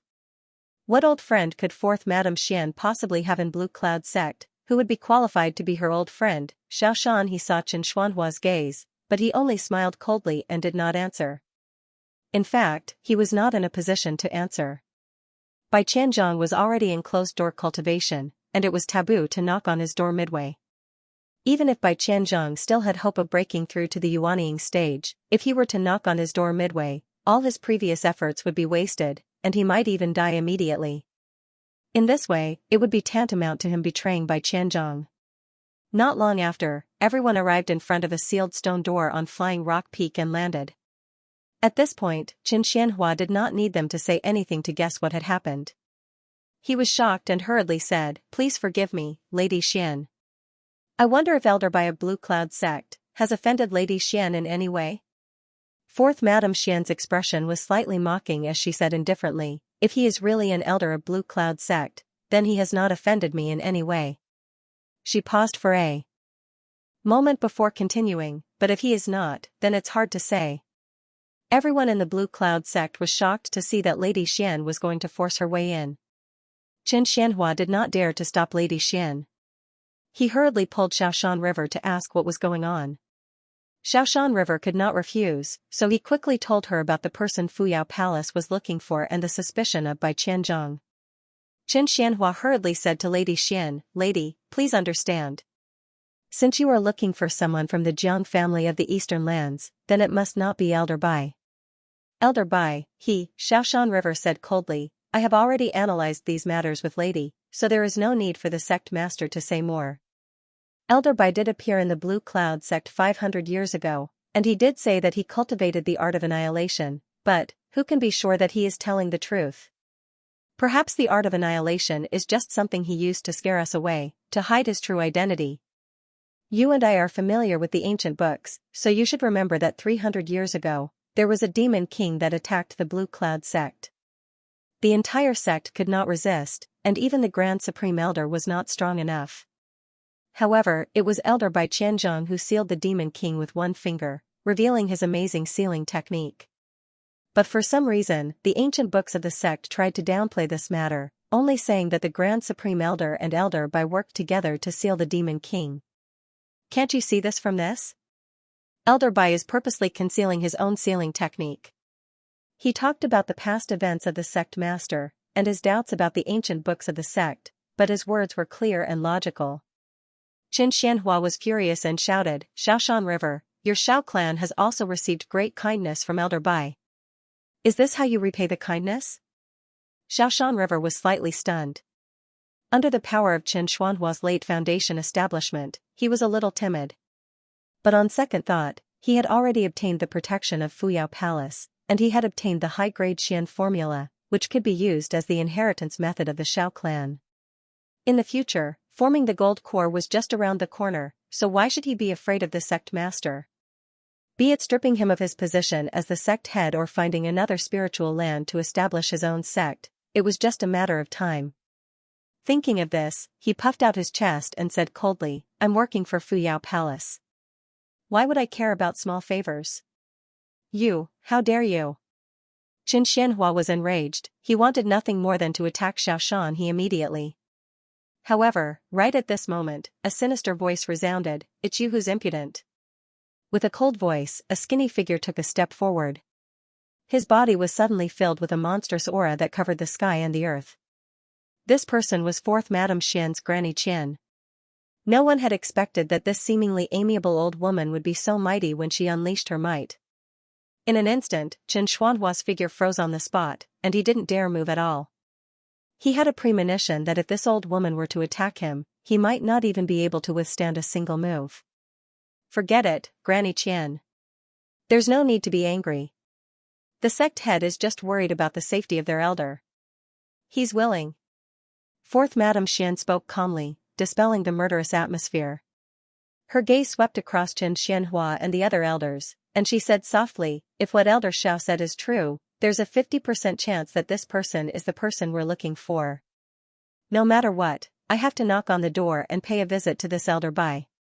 You can think about it carefully. Are you sure you want to stop me? There was no anger in her words, as if she was just talking about family matters, but her vast heavenly might was on full display. Elder Chen Baoyan of the Literature Valley and Elder Qing Niao of the Vermilion Cloud Valley immediately bowed respectfully, indicating that they had no intention of stopping her. Iron-like madness was close to Bai Qianzhong, but although he was an iron head, he was no fool. Seeing this, he sighed deeply, covered his eyes with one hand, and turned around. Sect head Qin Xianhua also stood stiffly on the spot, not daring to stop fourth Madame Xian. No one dared to stop her, even if they knew that knocking on the door halfway would destroy all hope of Bai Qianzhong, and even cause his death. No one dared to stop the people of Fuyao Palace. After all, no one could say for sure whether Bai Qianzhong was dead or not, and the so-called hope of forming a Yuanying was even slimmer. In addition, Fuyao Palace's attitude was clear, that they would definitely knock on the door. From sect head Qin Xianhua to the 4 elders of imparting, and the 3 elders of the board, no one was willing to offend Fuyao Palace's heavenly might for the sake of an elder who might already be dead. Fourth Madame Xian's face showed a hint of mockery, and she nodded at Granny Qian. The old woman smiled slightly, stepped forward, and pushed the stone door that had been sealed for half a year. Once the stone door opened, the place of death that was separated from the rest of the world could see the light of day again. And the person who was in death's seclusion inside had also lost his last hope of seeing the light of day again. Among the people of Blue Cloud sect, some were sad, some sighed, and some were secretly delighted, but no one dared to step forward to stop her. But it was not that there was no one. Just as Granny Qian was about to step forward and push the door open, suddenly a small figure jumped out, holding a 30-foot-long broadsword in his hand, blocking the stone door, and shouted at Granny Qian, "What do you want?" "Huh?" Everyone was slightly startled, and looked at the small figure. It was Fang Xing, who had popped out of nowhere, unexpectedly jumping out to block the way at this time. It turned out that Fang Xing was outside the 1,000 Rocks, waiting for the last round of martial arts practice with Xiao Jianming. However, after waiting for a long time, no order was issued. When he turned his head to look, he saw that the people of Fuyao Palace, the sect head, and the elders were all rushing in the direction of the flying stone peak. He faintly felt that something was wrong, so he hurriedly called the Golden Crow, and circled around from the back of the mountain, only to see the scene of Granny Qian knocking on the door. Bai Qianzhong had given him a new lease of life, so how could he watch others interrupt his quiet cultivation? For a moment, without thinking, he jumped out and blocked the way with his broadsword. "Huh? Haha, the masters are not moving, but a little monkey has come out to block the way." Seeing this, Granny Qian laughed, and the wrinkles on her face seemed to stretch out. Xian Xinyang also smiled, and said, "Little devil, I want to pay my respects to the old friend inside, please step aside." She had a good impression of Fang Xing, and did not want to hurt him, so she spoke to remind him. How could Fang Xing be willing to let her go? He shouted, "If you knock on the door, won't the person inside die? I won't let you go." Xian Xinyang sighed, and said, "Little devil, you have a lot of courage, but you are too stupid. What's the use of you blocking here? You can't stop me, aren't you afraid that I will kill you first, and then force my way in?" Although her tone was calm, what she said was the truth. When Fang Xing heard this, he could not help but swallow his saliva, and his heart beat wildly. In fact, he was not the stupid person that Xian Xinyang said, and he was very good at reading people's expressions. He also knew that with his own strength, he would not be able to stop these people. In fact, he jumped out to block the way just now because he did not think carefully about the consequences. But when he thought about how Bai Qianzhong might still be alive behind the stone door, and how these people wanted to forcefully cut off his way out, Fang Xing's heart could not help but twitch. Years ago in the Ghost Smoke Valley, when faced with Xiao Jianming's massacre, he chose to escape in the middle of the night, and chose to live. Now that a similar situation was placed in front of him, he knew that it was smart to step aside, but his legs did not listen to him. "Little devil, step aside." Seeing the change in his expression, Granny Qian knew that he was afraid, so she smiled faintly and walked towards the stone door again. However, at this moment, Fang Xing's eyes suddenly turned cold, and he slashed out with his knife. Granny Qian was slightly startled, and her body swayed slightly. The knife slashed past her, and she was not hurt at all. However, seeing that this little devil dared to attack her, her face did not look good, and she said coldly, "Do you really want to die?" Holding the knife, Fangxing forcefully spat on the ground, his little face was red, and he shouted, "Just now when you jumped out, I regretted it, I can't beat you." Seeing that Fangxing's words were true, Granny Qian's face showed a trace of a cold smile, but Fangxing's next words made her face change. "But, since I'm out, I won't go back. If you want to break in, you have to ask me first." As he said this, he held the knife horizontally, and his spiritual energy rose wildly, blocking in front of the stone door. This shout, rather than saying it for the people of Fuyao Palace, it was better to say that it was for him to hear. With these words, it could be said that he had strengthened his belief. Even if it was a mantis trying to stop a chariot, it would still stop him, no matter the result. At least he would not let down by Qianzhong inside, and he would not let down himself.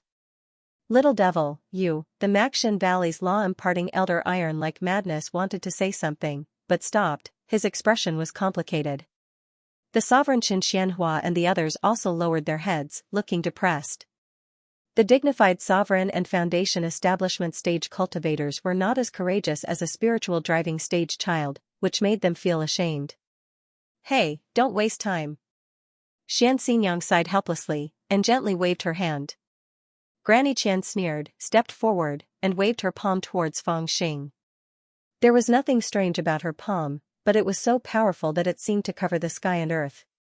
At this moment, Fangxing even felt that the sky was covered, as if the blue sky was pressing down on him. It was a kind of powerlessness that could not be resisted, could not be avoided, and could only resign himself to fate. "Break for me." At this moment, the remaining blood in Fangxing's body burned crazily. This blue sky intimidated his body, and even his spiritual energy could not intimidate his heart. He shouted with all his strength, waved his big sword, and slashed at the blue sky above his head. Even though he knew that he could not slash it open, he still wanted to slash it. He did not care about the result, did not care about success or failure, he just wanted to slash it open. Even if the blue sky really pressed down, he still wanted to slash it open. "If the blue sky wants to destroy me, I will slash the blue sky first." But, no matter how strong his anger was, he was powerless. Granny Qian's palm slammed down, and Fangxing's limbs were abruptly shaken to the point that he was powerless. His blade had not yet slashed out, but the momentum of his blade had already been suppressed, and the bones in his body crackled. Seeing that this palm slammed down, he would not be able to escape the fate of breaking his bones and tendons. Xianxia and the others had already turned their heads, and could not bear to see Fangxing's miserable end. Sigh, there are nearly 1,000 people in the Blue Cloud sect, but only a child dares to protect his own elder. Is the Nanzhong cultivation world so decadent? At this moment, a soft voice sounded. Following that sigh, a tall monk slowly walked in from outside the gate of Blue Cloud sect. He seemed to be walking very slowly, but his speed was incomparably fast. With a light step, he covered a distance of 100 feet. In the blink of an eye, he had passed through the gate, leaped over Hidden Cloud Peak, and headed straight for Flying Stone Peak. When the voice was first heard, it seemed that he was still outside the gate. When he finished speaking, he arrived. And in this entire process, Fuyao Palace's Granny Qian's palm that was slapping down also froze in midair. As those words rang out, an inexplicable and dense sense of danger tightly gripped her. It was like a spell, causing her to actually not dare to strike down with her palm, and she did not even dare to release the slightest bit of her power, because she knew that once she released her power, she would immediately die and her Tao would disappear. The other people in front of the cave residents also looked at the monk in surprise. They saw that he was more than 10 feet tall and had a broad body, but was shockingly thin. He was only a skin bag wrapped around his skeleton. His eyes were drooping, and his aura was calm. There was not an overly shocking aura coming from his body, but for a moment, no one dared to speak. Jiao. Jiao. Jiao Ro Divine Monk? After a long time, someone cried out in surprise, but immediately covered his mouth. The person who called out this name was Xiao Jianming. He had seen this monk once before. Before returning to the mountain, one of his close friends, Ho Guimen, had dragged him to Fengyue Nunnery to listen to the scriptures. At that time, he had listened to this Jiao Ro monk's lecture. In order to obtain the qualification to enter Fengyue Nunnery, he had even spent 100 mid-tier spirit stones. However, Why would such a mysterious and unfathomable monk appear here at this time? Xiao Jianming was full of doubts, but he did not dare to ask. Although he would occasionally boast that he had listened to the Jiao monk scriptures, no one would know who he was. Jiao monk, why are you here? A soft voice rang out. It was fourth Madame Xian. Her face was expressionless as she asked indifferently. As she spoke, she slowly took a step forward and stood between Monk Jiao and Grandma Qian. Immediately, Grandma Qian, who was frozen in place and didn't dare to move, let out a long sigh of relief. Her body almost slumped to the ground. After that, Feng Xing also struggled out of the illusion of heaven and earth collapsing. He turned his head and was slightly startled. Why is this bald donkey here? Did he save me? Noticing the change in the atmosphere, Feng Xing blinked his eyes. He didn't say anything and just watched quietly. The reason why fourth young lady came to Nanzhan is also the reason why I came here. Monk Jiao didn't look at anyone else.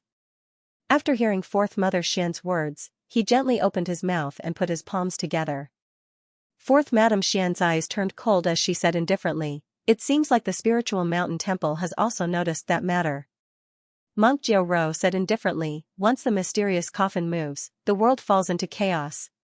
Fourth Madame Xian said coldly, "Indeed. I came to Blue Cloud sect, but you also happened to appear here. Are you trying to stop my Fuyao Palace from refining the Nanzhan mental map? Spiritual Mountain Temple, are you sure you want to go to war with Fuyao Palace?" Monk Jiao smiled bitterly and said, "Fourth young lady, you misunderstood. If Fuyao Palace wants to refine the Nanzhan mental map, then go ahead. If Spiritual Mountain Temple wants to refine the mental map, then we naturally won't delay it. However, you collect the mountain river map through various sects and forces, while I walk all over the mountains and rivers with my own two legs. Although the goal is the same, the method is different." Fourth Madame Xian was slightly startled when she saw his sincerity. "Then why did you come here?" Monk Jiao sighed and suddenly pointed from afar. "For him." His gaze was pointing in the distance. It was Feng Xing, who was standing in front of the stone door of Bai Qianzhang, picking his nose. When he saw Monk Jiao pointing at him, he quickly stood upright. Fourth Madame Xian looked in the direction he was pointing and was shocked. "You're here for this little brat?" Everyone in Blue Cloud sect was also shocked. Monk Jiao was famous in the world and was one of the few masters in the Tianzhan continent. Even the sect master Qin Xianhua was not qualified to be friends with him. How could such a person know this kid in the spiritual movement stage? Monk Jiao glanced at Feng Xing and sighed, "That's right, I came for him." Fourth Madame Xian was even more confused. "With your status, why are you looking for this kid?" Monk Jiao smiled bitterly. "To repay a debt." "Master, with your status, would you owe a debt to a kid?" Fourth Madame Xian sneered. Her eyes became cold again. This time, she was on guard again. Monk Jiao sighed and said, "I do owe him a debt. 3 days ago, I was crossing Taihang Mountain and was starving. Fortunately, this little friend invited me to eat meat and drink wine. He said that since he invited me, I should return the favor and give him a gift in return. I felt that what he said was reasonable. Unfortunately, I was penniless at that time and couldn't preach the Buddhist scriptures to repay the debt, so I could only flee." He honestly recounted what had happened at that time, causing fourth Mother Xian and the others to be greatly astonished. Many people looked at Feng Xing resentfully. Even Xiao Jianming was among them. He knew how rare it was to listen to the wine and meat monk's sermon. He had spent 100 mid-grade spirit stones to get a spot in the Wind Moon Nunnery. He was only able to listen to the wine and meat monk's sermon for a short while. However, this little demon had gotten such a great opportunity for free, but he was unwilling to listen. Feng Xing sensed everyone's gazes on him and glared back fiercely. However, he didn't say anything. His mind was quickly pondering if he could borrow the monk's strength to help him out. At this time, fourth Madame Xian pursed her lips and smiled. She asked, "Master, did you come here with money?" Monk Jiao sighed and said, "I didn't prepare any money, but when I passed by the Blue Cloud School, I saw that this young friend was in danger and had the idea to repay the debt. If I help him out of this predicament, I believe that this favor can be repaid." Lady Xian finally understood the hidden meaning behind Monk Jiurou's words. Her expression turned cold as she shouted, "You've been beating around the bush, so you still have ulterior motives. Monk, are you trying to stop me from knocking on the gate?" Monk Jiurou didn't answer and looked at Feng Xing. Feng Xing was overjoyed and shouted, "Great monk, help me this time and our debt will be written off." Monk Jiurou smiled and said to fourth Madame Xian, "Fourth young lady, did you hear that?"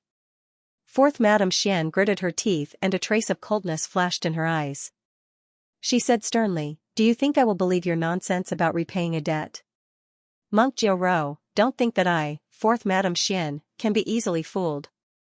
I know that your spiritual mountain temple has always been one that won't release the eagle without seeing the rabbit. You will go wherever there is profit. Let me ask you, what is your relationship with this person in isolation? Why do you want to stop me from knocking on the door?" Monk Jiurou shook his head and said, "I have nothing to do with the person in isolation. As I said before, I am here to repay a debt."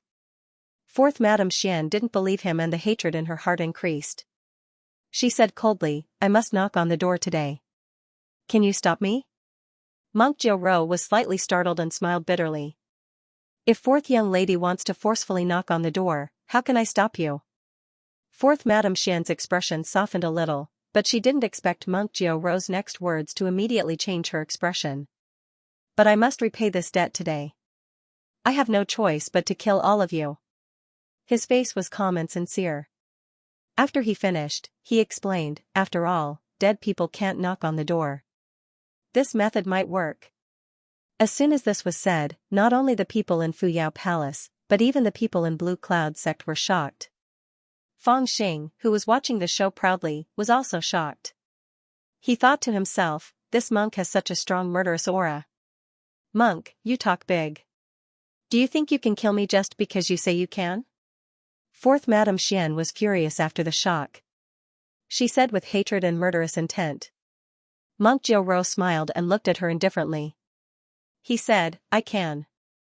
There was no murderous aura, no threat, and he didn't reveal any magical techniques to intimidate the opponent. Monk Jiurou only said one word, "I can," however, it was just one word, but it contained great confidence and certainty. Fourth Madame Xian's palm trembled slightly as if she couldn't bear it anymore and was about to make a move. However, at this moment, a hand suddenly reached over and grabbed her wrist. It was Grandma Qian. This old woman had already recovered from the state of being intimidated by Monk Jiurou. Her expression was gloomy as she gently shook her head, hinting to fourth Madame Xian not to make a move. Grandma Qian understood that fourth Madame Xian's strength was not weak, but she was still too inexperienced in front of this monk. "Hee, great monk, you are very good." After a long time, fourth Madame Xian coldly said, "Seeing how confident you are, have you already cultivated the diamond Dharma form?" Monk Jiurou didn't speak. He put his palms together and didn't say a word. But this was also a kind of attitude, a tacit agreement. Fourth Madame Xian's expression became even more unsightly. She pondered for a long time and said, "Fine. Anyway, this person is not someone my Fuyao Palace is looking for. If you want to protect this person, you will have to bear the anger of that family. I hope that when the Jiang family comes from the eastern lands, you can protect them. Fuyao Palace will help them find this person's whereabouts, and we will no longer be involved in this matter." After saying this, she waved her long sleeves and turned to leave. Everyone in the Blue Cloud sect had a gloomy expression. Under Monk Jiurou's threatening words, the high and mighty Fuyao Palace suddenly showed signs of backing down. "Sect Master." Fourth Madame Xian suddenly stopped and looked at Xianxia. Her voice was indifferent as she said, "I am tired of staying here and will return to the palace now. Prepare the mountain, river, and land map within a radius of 100,000 miles. 3 months later, Fuyao Palace will send someone to collect it." She paused and said in a cold voice, "It is best to prepare in detail. If anything goes wrong, the Blue Cloud sect will face the danger of destruction."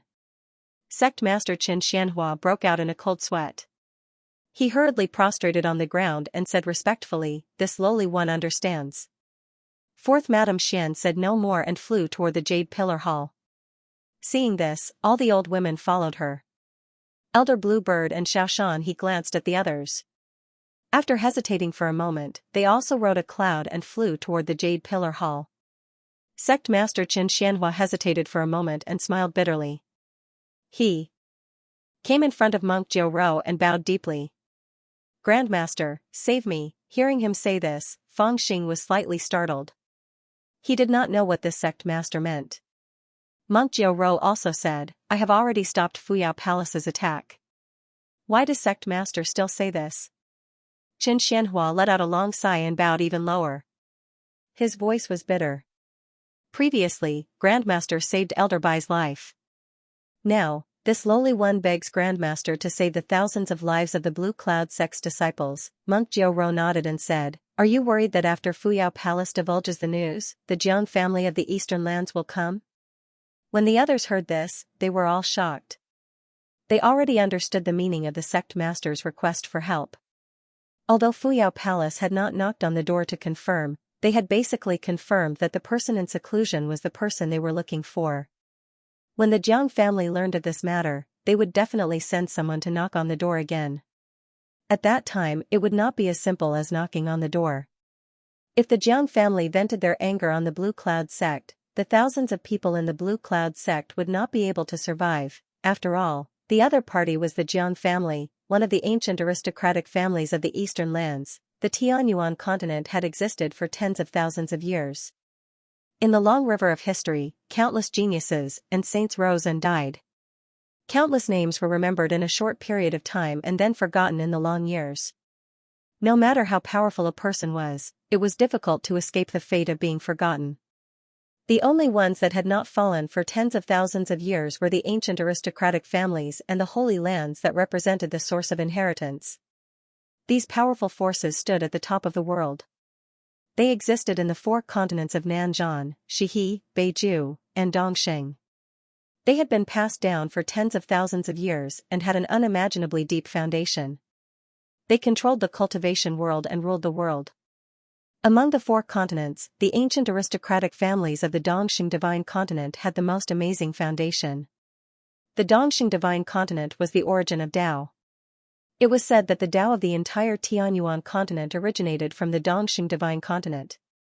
It was also because of this that the ancient aristocratic families of the Dongxing Divine Continent were even more distinguished. Every one of them was famous in the four continents. The Jiang family of the Dongxing Divine Continent mentioned by Fuyao Palace Lady Xian was one of the oldest and most distinguished surnames in the Eastern Lands. If the Jiang family of the Eastern Lands was a giant, then the Blue Cloud sect was a small ant. When an ant provoked a giant, no matter the reason, it was very likely that it would be trampled to death. Jiao Monk remained silent and did not speak. Qin Xianhua became worried and glanced at Feng Xing. The hint was obvious. Although no one knew if Jiao Monk really wanted to repay Feng Xing, the only person in the Blue Cloud sect who could talk to Jiao Monk was Feng Xing. Qin Xianhua was hinting at him to plead. Feng Xing saw that the dignified sovereign was looking at him with a pleading gaze. He felt a little helpless in his heart. He walked to Monk Jiao's side and said, Great monk, the sovereign has already said this to you. You have to give him face. Jiao Monk glanced at him and said, I have already repaid your debt. Jiao Monk said, Isn't there still interest? Feng Xing said, There is still interest? Monk Jiao was speechless. He sighed and said, Fine, if the Jiang family wants to send someone, then blame it all on me.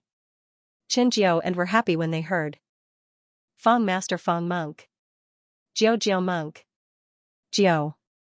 Qin Xianhua bowed and said, Thank you for your help, but I don't know what you will do. Jiao Monk smiled and said, The person in seclusion is no longer here, so there will be no more worries. As he spoke, he slowly pressed his palms together. Following this action, a great gust of wind rose from the mountain, sweeping up the rocks in the forest. It was incomparably terrifying. Qin Xianhua and the others were shocked and quickly flew up on their clouds, bringing all the disciples and Tao children with them into the air. They stared in horror at Monk Jiao at the bottom of the mountain. They didn't know what he was planning to do by suddenly using such a great divine ability. At the foot of the mountain, amidst the violent winds, there was suddenly a sacred and noble chanting sound. It was illusory, ethereal, and sincere. Then, there was a sudden flash of golden light in the mountain. Monk Jiaoro's body gradually grew from 10 feet tall to 100 feet tall, 10,000 feet tall. He turned into a giant that could support the heaven and earth. The golden light on his body was dazzling like a real Buddha. The monk turned around and bowed toward the main peak of the Blue Cloud sect where the Fuyao Palace was located. He then took out a Buddhist staff that also grew with the wind. It was as thick as a mountain ridge and more than 1,000 feet long. Jiaoro monk inserted one end of the staff into the flying stone peak whereby Qianzhong was in seclusion. He sensed for a moment and said in surprise, "Oh, there is still one more person." Then he inserted the other end into the hidden cloud peak. One end and one peak, Jiaoro monk directly lifted up the two mountains and strode toward the forest. Rumble. Smoke filled the air, the earth shook, and the wind and clouds changed colors. Out of the 7 peaks of the Blue Cloud sect, only 5 remained. This sect master Xianxia was both speechless and terrified. No one would have thought that the monk's method of saving the disciples of the Blue Cloud sect was to directly lift up the two mountains. Moreover, not only did he lift up the flying stone peak whereby Qianzhong was in seclusion, but even the hidden cloud peak where the great Supreme Elder was in seclusion was also lifted up. This method was somewhat comical, but under the power of this great magical power, no one dared to laugh. They only felt extreme fear. This method is indeed possible. Chen Baoguan, the elder of the Scripture Valley, was silent for a long time and sighed softly. Qin Xianhua also did not know what to say, but he also felt that it made sense. Even the mountains in seclusion had been lifted up. If the Jiang family of the eastern land came, they would naturally first look for Jiaoro monk to confirm whether the person in the mountains was the one they were looking for. In this way, before the Jiang family could confirm this problem, the Blue Cloud sect would be a lot safer. At least, there was no danger of destruction. Jiaoro monk carried the mountains and walked. His body was huge, but his speed was extremely fast. In addition, there were fine clouds lingering around him. In a few steps, he had already reached the horizon, and with another flash, he had already disappeared at the end of the horizon.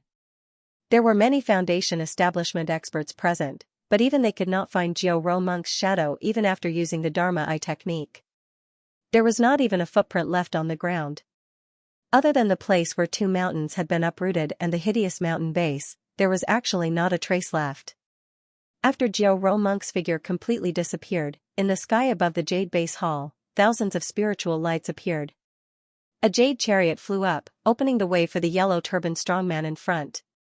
Behind the chariot were a few old women with unfathomable cultivation. It turned out that the people of Fuyao Palace were also leaving. Qin Xianhua and the others naturally did not dare to offend them. They all rushed into the air and kowtowed in the direction of the departure.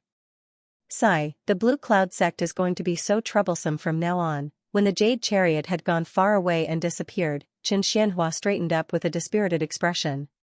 Iron like madness sighed. That's right, Xiaoshan. He did not hesitate to bite the hand that fed him and betrayed Elder by in exchange for the inheritance of Fuyao Palace's profound formula. He will definitely not be willing to be mediocre in the future. Elder Qing Miao also used her beloved disciple to exchange for a profound formula that can form the gold core. It's just that this inheritance is not allowed to be passed on to others. I wonder if she will be able to control Xiaoshan he in the future. Even if she can control him, I'm afraid Qing Miao won't. Sigh, let them be. Chen Xuanhua's expression was lonely. He said half a sentence and stopped there, as if he was unwilling to talk more. However, at this moment, iron-like madness's words suddenly attracted the attention of another person. Qing Miao used her beloved disciple to exchange for a profound formula? Which beloved disciple? Fang Xing was slightly startled and raised his head to ask. Iron-like madness said, who else in Vermilion Cloud Valley could be chosen by the people of Fuyao Palace? Naturally, it's that girl called Xiaoman. Xiaoman entered Fuyao Palace? Fang Xing stared blankly for a moment, then suddenly laughed heartily. He was very happy. Iron-like madness was speechless and said, "What are you so happy for?" Fang Xing said proudly, "Do you know who Xiaoman is? She's my servant girl. No matter what, she's always of one mind with me. She's learned great skills in Fuyao Palace. This young master will definitely benefit from it in the future, haha." How did Qing Miao's beloved disciple become your servant girl? Iron like madness muttered speechlessly, but then sighed and said, entering Fuyao Palace is equivalent to ascending to the heavens in a single step. This girl's future is naturally limitless. However, you better not speak of her as a servant girl in the future. 100 years later, this girl will at least have the status of a concubine of Fuyao Palace's great Sidu. Her status is indescribable. Don't let your mouth cause trouble. Concubine? What concubine? Fang Xing, who was originally full of smiles, was dumbfounded. He murmured and repeated himself. Iron like madness was also a little surprised by Fang Xing's reaction. He said, Fuyao Palace's great Situ's concubine. In Fuyao Palace, there are only 2 men. One is the current great Situ, and the other is the future great Situ. In the palace, other than the descendants of great Situ, the other female disciples, other than the next goddess, are all concubines of the next great Situ. This is something that everyone knows. I'll *CK him. Fang Xing suddenly shouted and jumped down. At this moment, he was still on the auspicious cloud that iron like madness had gathered. As he jumped down, he immediately flew into the air, as if he was committing suicide. He shouted, Old Gold, come here quickly. In the distance, a golden cloud swept over and caught him. It was the golden crow that was circling nearby. Standing on the golden crow's back, Fang Xing shouted anxiously, Quick, quick. Quick, quick. Take me there quickly. Although the golden crow was a little surprised, it still carried him directly to the main peak of Azure Sky Peak.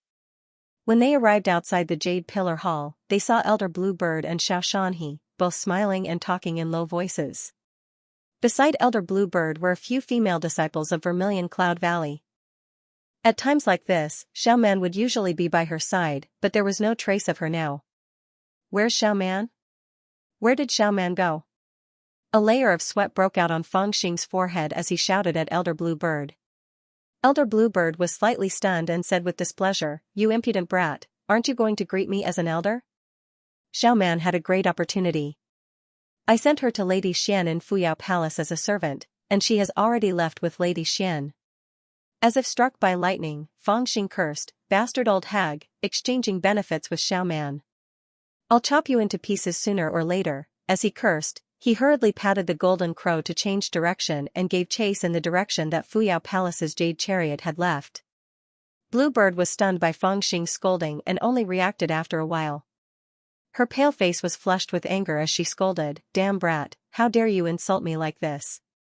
Do you think I don't dare to kill you? As she spoke, she gave chase on the cloud. However, at this moment, Sect Master Qin Xianhua and the others had already flown over.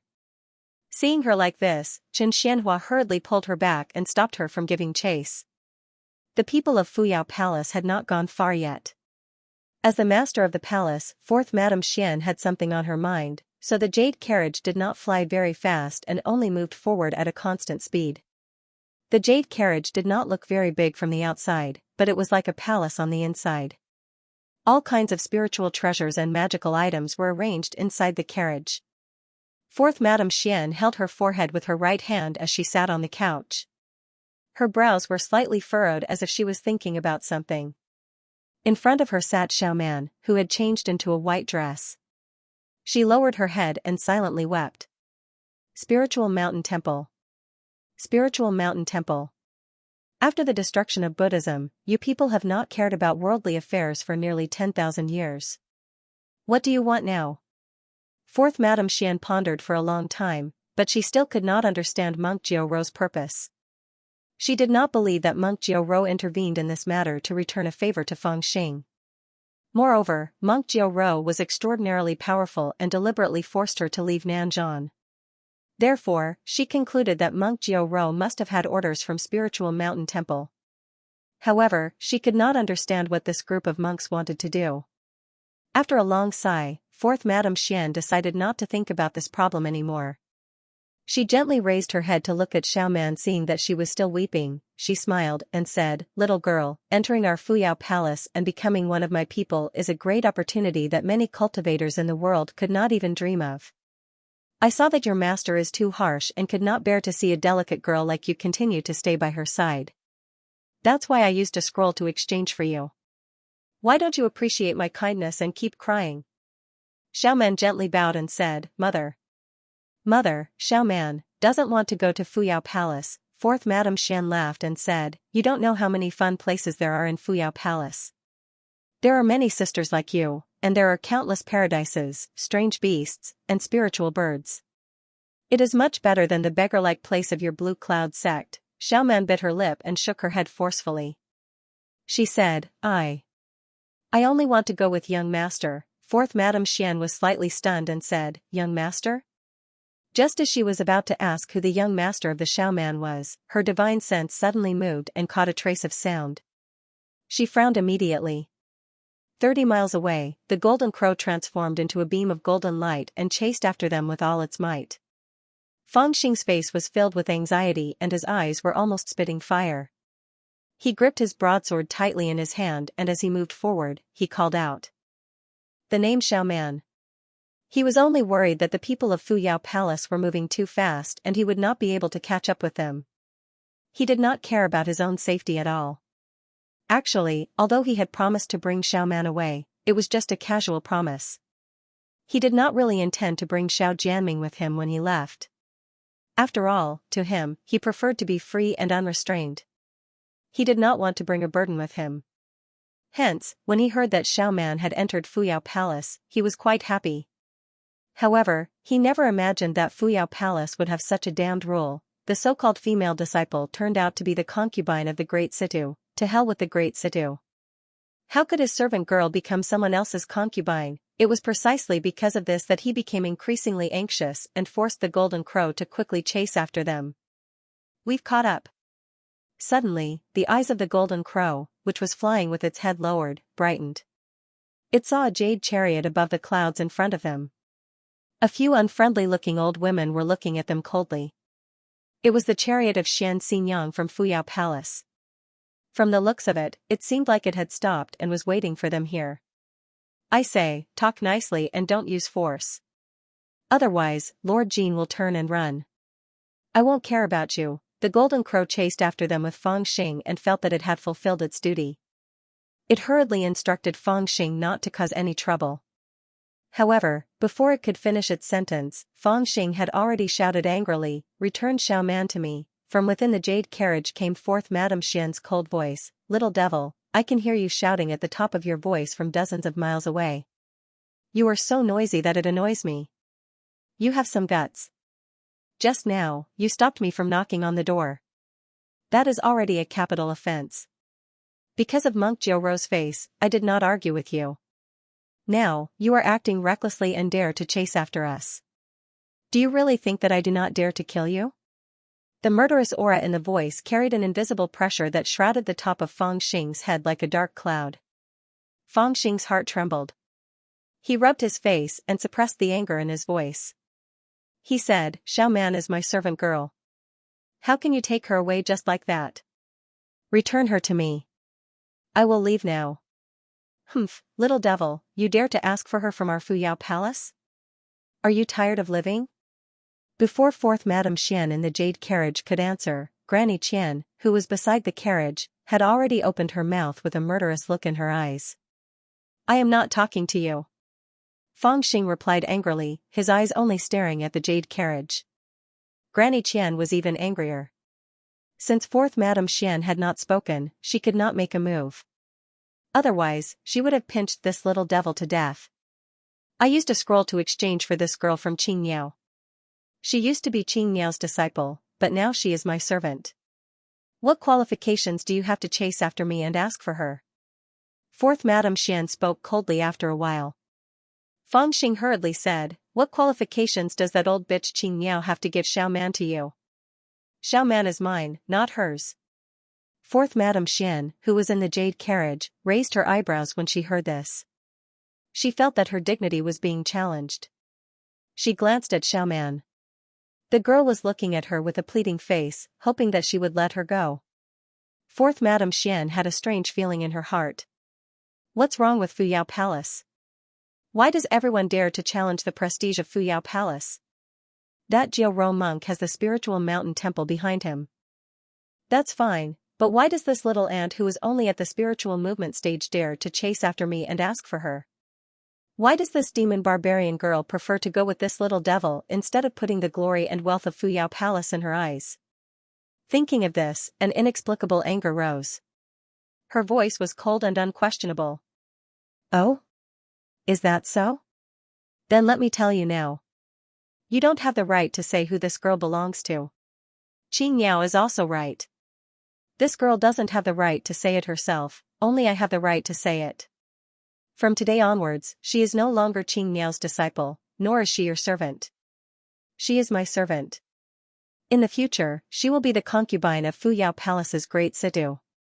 If she is lucky, she might even become a goddess. Fourth Madame Xian's voice was calm, but Fangxing was furious when he heard it. He shouted desperately, "Why?" "Because I am Fuyao Palace's fourth Madame Xian." That one sentence gave all the answers. The jade carriage turned and flew away with the wind. Suddenly, a low sobbing sound rang out from within the jade carriage.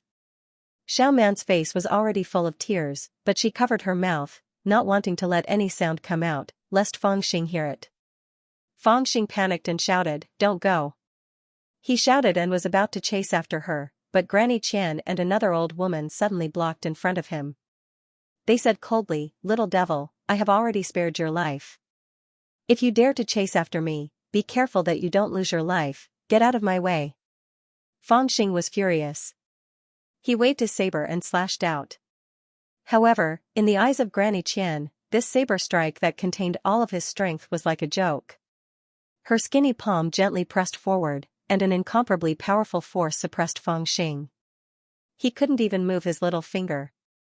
"What a brat who overestimates his own capabilities," Granny Qian laughed coldly. "His Majesty has just ordered to spare your life, but, crippling you doesn't seem to be violating the order." As she spoke, she increased the force in her hand and infused spiritual energy into Fangxing's dantian and meridians. Fangxing exerted all his strength, yet was unable to chop down with the large saber in his hand. He only felt his entire body being enveloped by a formidable force, and this force seemed to want to seep into his meridians, causing his entire body to split apart. His little face was already suffocated to the point it flushed red, and his bones even emitted cracking sounds that caused one's teeth to ache. He felt as if his body was about to explode. "Have mercy!" At this moment, a loud shout was heard. A black-robed old man flew over on a cloud. It was Iron like Madness. He rushed over hurriedly and directly knelt down on the cloud. He kowed out to Granny Qian and cried, "Senior is magnanimous, please spare this little devil's life. I will definitely teach him a lesson." Humph. Granny Qian didn't care about Iron like Madness and increased the force in her hand.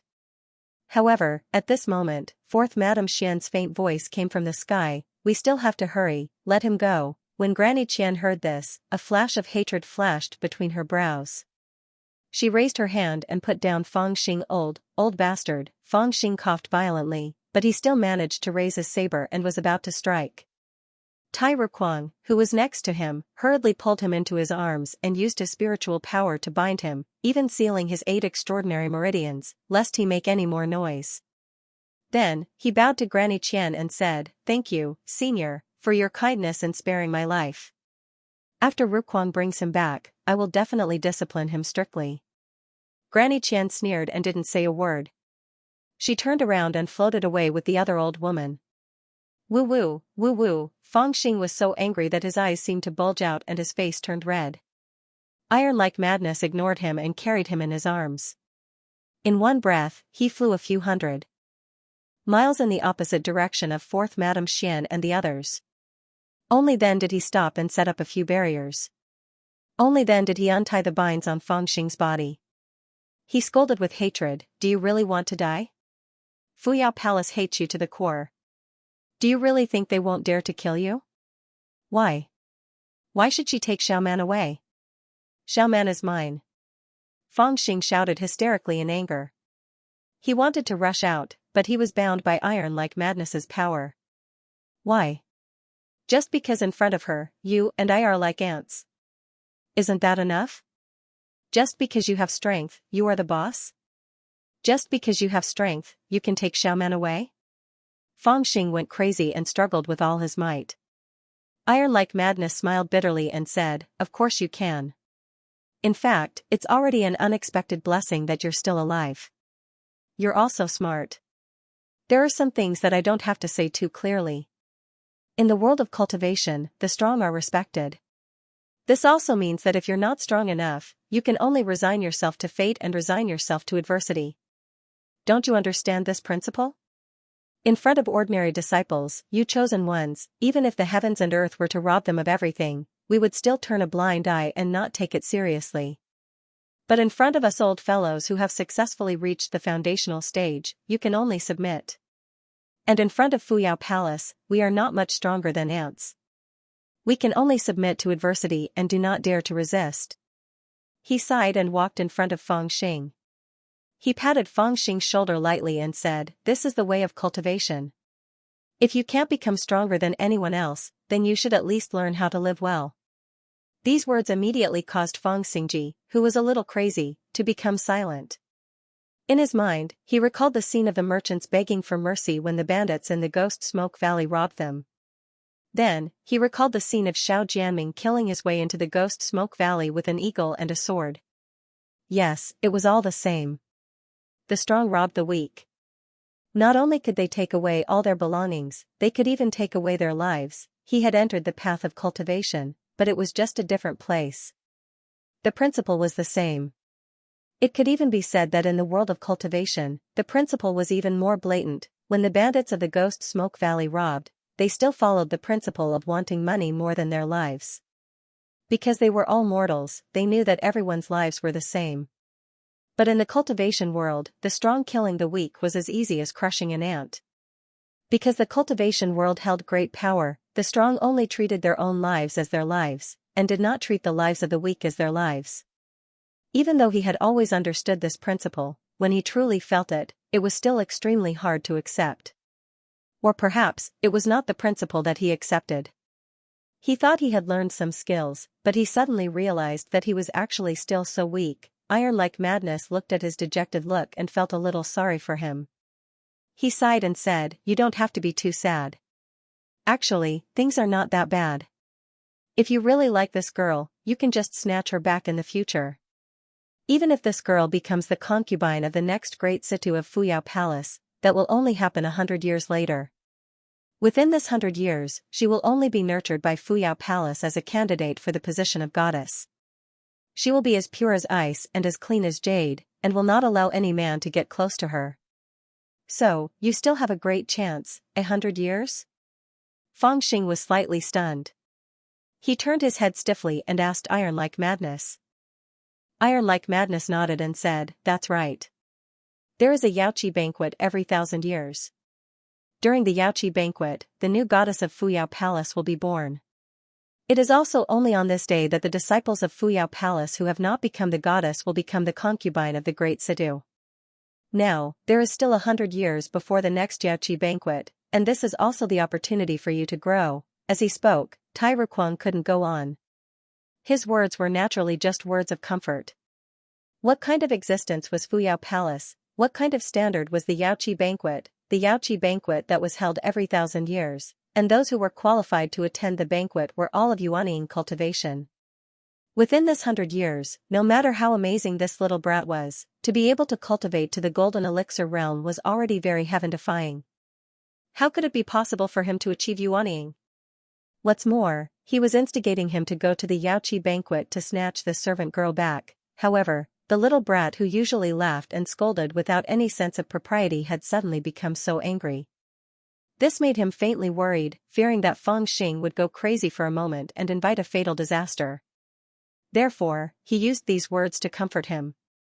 No matter what, if this little brat was determined to participate in the Yaoqi banquet within 100 years, then at least he would not continue to go crazy for now, and at least he would be able to live. 100 years. When Feng Xing heard this, he was silent for a long time and repeated the number again. He lowered his head and secretly gritted his teeth. After a while, he said softly, "Let me go." Seeing that he had calmed down, Iron like Madness nodded and released all the restraints. "Old man, you're right. This is the way of the world. Those who have a knife kill, those who don't have a knife get slaughtered. In fact, I've understood this since I was very young. Fang Xing did not rush out, but said very calmly. It's just that I can never learn to be submissive, so I can only be the strongest. A trace of ruthlessness flashed in his eyes. He stood up from the back of the Golden Crow, looked in the direction where Fuyao Palace had left, and said fiercely, I can only rob others, I will never let others rob me. Since this Fuyao Palace has taken my servant girl, I swear that I will fight my way to their door, tear down this broken palace, and take away all the good stuff. If I can't take away, I will smash it, and if I can't smash it, I will burn it. After making the vow, he then remembered that he had forgotten about Xiaoman, and added, I will also bring Xiaoman back. Iron-like Madness was a little speechless, and thought to himself, so this little bastard still wants to rob things, but after hearing the vow, he knew that his worries were unnecessary. This little bastard was originally an extremely smart person. Although he might be angry for a moment and not care about anything, he would calm down and understand the logic better than himself. He smiled bitterly and asked, the Shao clan has gained power. I'm afraid you can't continue to stay in the Blue Cloud sect in the future. What are your plans? Although Iron-like Madness's brain was made of iron, he could see things very clearly. Now that the Shao clan had gained power, the Blue Cloud sect could no longer stay. Even he had plans to leave the Blue Cloud sect, and this disciple of his had to leave. He could still return to the Blue Cloud sect to stay for a while and pack some things, but if this little bastard went back, he was afraid that he would soon be targeted by the Shao clan. Me? Go back first. There's still a duel to be done. Fang Xing said very seriously. Iron-like Madness frowned and said, you're still thinking about that duel at this time?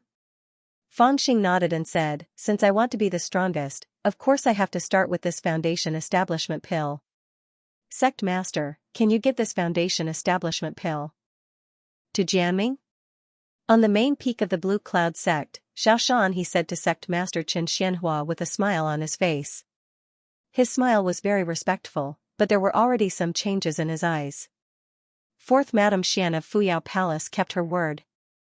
Even though she did not manage to knock on the door in the end, she still gave him the mystical incantation that she had promised him due to his contribution in snitching.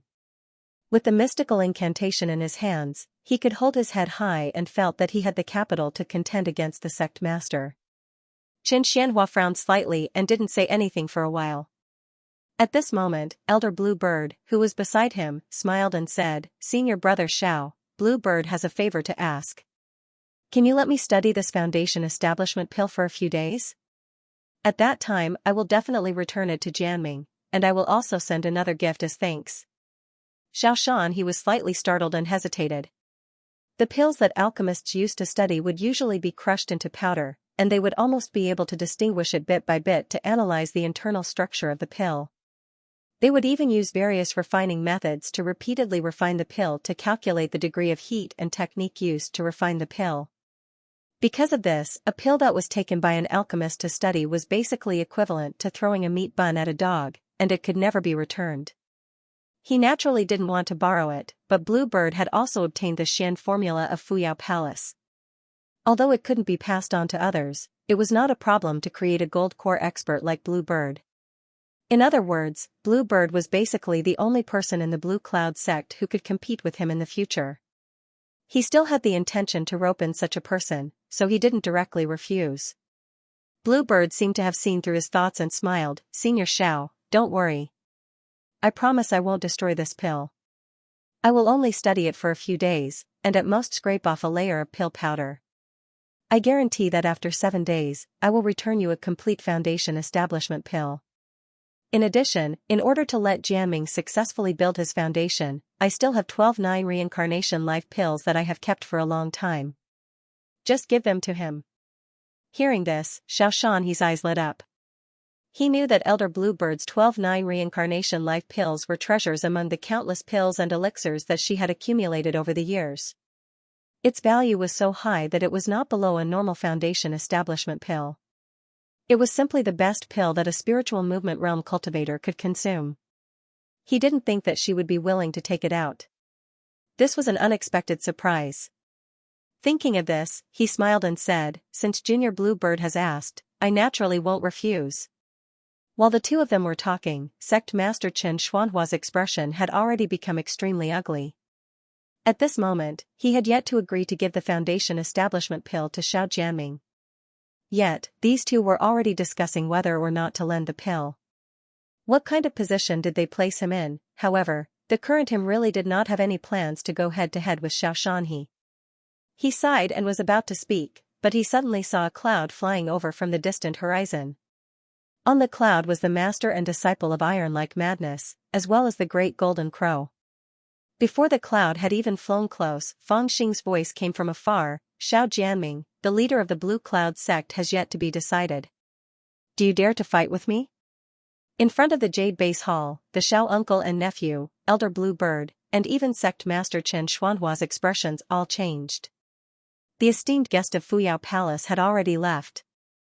The Xiao uncle and nephew had gained power and were about to rise, yet this little demon still wanted to challenge them. Was this little demon really not afraid of offending the Xiao uncle and nephew too much, or was he thinking that he would not be lucky sooner or later, so he deliberately went to the arena to seek death? Humph, I was worried that this little demon would run away, but I didn't expect that he would take the initiative to come to me. Xiao Shanhe's eyes turned cold, and he laughed coldly.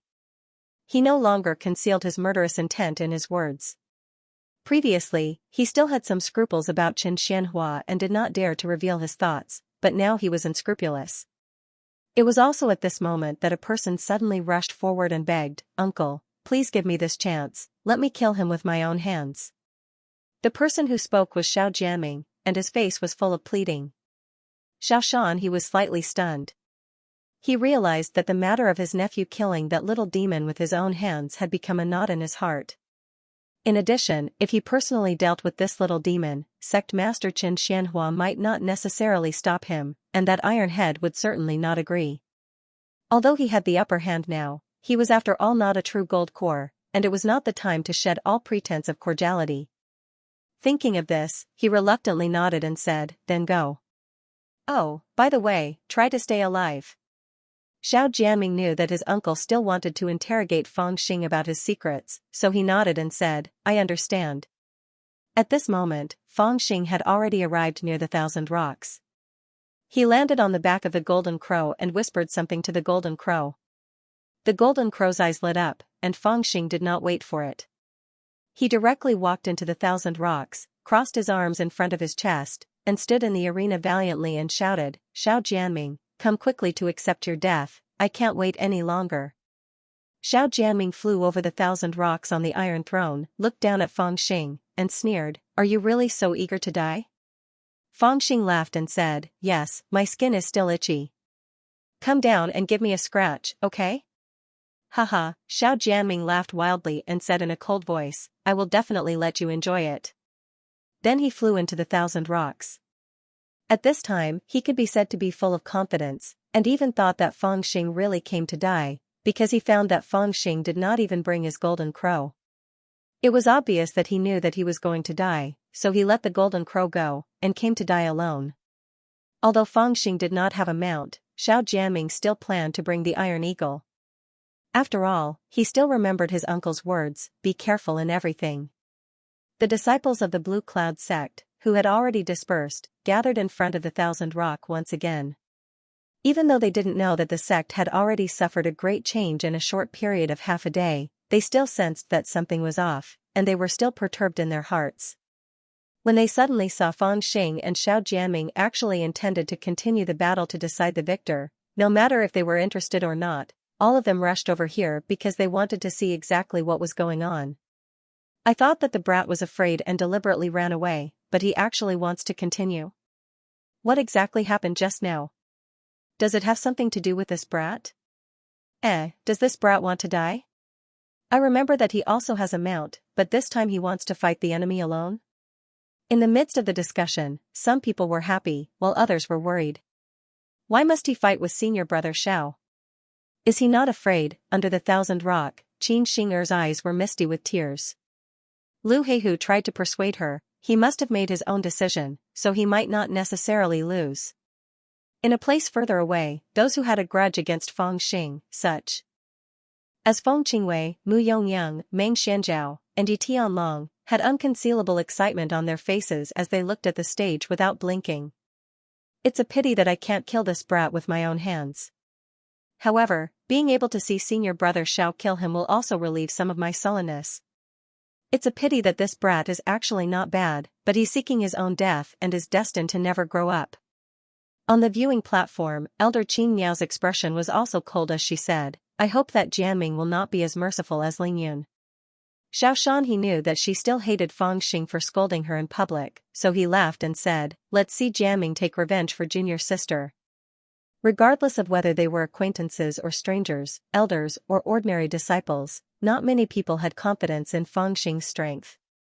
Ever since returning to the sect, Fang Xing's performance had always been very strong, far exceeding his own cultivation. However, his performance in this martial arts exhibition was too disappointing. He either used money to smash people or acted shamelessly. Even if he had reached the final battle and defeated the two great experts, Hua Qingya and Su Lingyun, others still did not recognize his strength. Those who looked highly upon him thought that he might have some trump cards up his sleeves, and those who looked down upon him even thought that he had relied purely on his own craftiness and luck to arrive at this stage of the duel with Xiao Jianming. Of course, money was also included. In addition, regardless of whether it was those who looked up to him or those who looked down on him, they all felt that he had no chance of winning against Xiao Jianming. After all, Xiao Jianming had been famous in the Blue Cloud sect for close to 10 years and had always been the strongest disciple. Even Su Lingyun, who was equally talented, could not take away any of his glory, let alone Fang Xing little brat. I rarely hate someone as much as I hate you. Xiao Jianming sat cross-legged on the back of the iron eagle with both his arms hugging the iron sword. His eyes shone brightly as he spoke in a deep voice. Fang Xing smiled coldly and said, that's because you can't do anything to me, right? Xiao Jianming was slightly startled. After a while, he slowly nodded and said, that's right, that's true. Within the Blue Cloud sect, no one has ever dared to be as disrespectful to me as you are. There's also no one who can live as carefree as you after offending me. That's why I hate you. I've always wanted to kill you. I'm lucky that I've been waiting for this moment. As he spoke, the murderous aura on Xiao Jianming's body rose. Fang Xing was not afraid at all. He raised his head and looked at Xiao Jianming. He smiled and said, I still have something to say. The corner of Xiao Jianming's mouth rose into a cold smile. He said lightly, say it. Perhaps this is your last chance. Fang Xing smiled and said very seriously, Xiao Jianming, I'll *CKU. Xiao Jianming was startled. A cold expression flashed across his face. With a clang sound, the iron sword was unsheathed by half an inch. Fang Xing suddenly jumped back. He put his hands on his waist and shouted, kill me if you can, kill me, little devil, you're about to die, and you're still talking nonsense. Xiao Jianming's anger rose all of a sudden. With a clang sound, the iron sword was unsheathed. It suddenly turned into a black rainbow and stabbed towards Fang Xing. When facing Fang Xing, he always felt that his patience was very limited. Clear Sky Sword resists frost, his voice was cold and fierce, and his sword was like frost. A black light burst out, and the sword light brought along layers of frost. With one stab, it had already sealed off all the space within a radius of 300 feet. Wherever the frost was, any movement would be slowed down. Only his sword was not affected. It seemed slow in the air, but it was actually very fast. It looked like it was still slowly stabbing out, but in reality, it had already reached a foot away from the center of Fang Xing's eyebrows. Fang Xing's expression suddenly turned cold. With a schwa sound, he spread out his 5 fingers, and the azure dragon jade flame saber appeared in his hand. Then, he tilted his body and brandished the saber. In an instant, the saber chi exploded. The azure dragon evil chi was like a real azure dragon. It roared and circled around his body. The dragon's body was surrounded by a golden flame. It was abnormally hot, and in an instant, it tore apart all the frost. Clang, the saber and the sword collided. The sound of metal rang out incessantly, and faintly spread out. Xiao Jianming's expression changed. The iron sword swayed, and like winding silk, it twisted 3 times. Only then did it dissolve the huge force coming from Fang Xing's saber. As for Feng Xing, he retreated 3 to 4 steps in an instant before stabilizing himself. His expression was somewhat dignified. "Little brat, I really underestimated you. You're obviously only at the 7th spirit formation layer, but your attack is already so strong," Xiao Jianming said coldly. The strength of Feng Xing's saber had shocked him. Feng Xing chuckled instead and said, "If it wasn't for that, how could I dare to spar with you?" Xiao Jianming's face revealed a touch of ridicule. "I have been practicing the Azure Cloud 9 Swords art for nearly 10 years. You really think that's all I have?" In the midst of his sneer, the iron sword once again pierced forward. Azure Cloud Sword Light, the sword chi was like a rainbow. Like the rising sun, it released endless rays of light. In a split second, a sun appeared in Xiao Jianming's hand, appearing from the darkness, emitting endless rays of light. At this moment, the iron sword in his hand seemed to transform into thousands of shadows. It was hard to distinguish which was real and which was fake. It covered the sky and earth as it pierced towards Feng Xing. Among these sword shadows, naturally, only one was real. However, even if it was a virtual light, it still contained a considerable amount of sword chi. It had the ability to injure the enemy. It covered the sky and earth, making it hard to distinguish which was real and which was fake. If one only cared about looking for the real sword chi, he would be surrounded by the sword chi and suffer heavy injuries. If one only cared about blocking the sword chi and the real sword chi arrived in front of him, he would definitely suffer from the sword chi and his life would be in danger. "Little brat, let me see how you're going to block this sword." Xiao Jianming's face revealed a cold smile.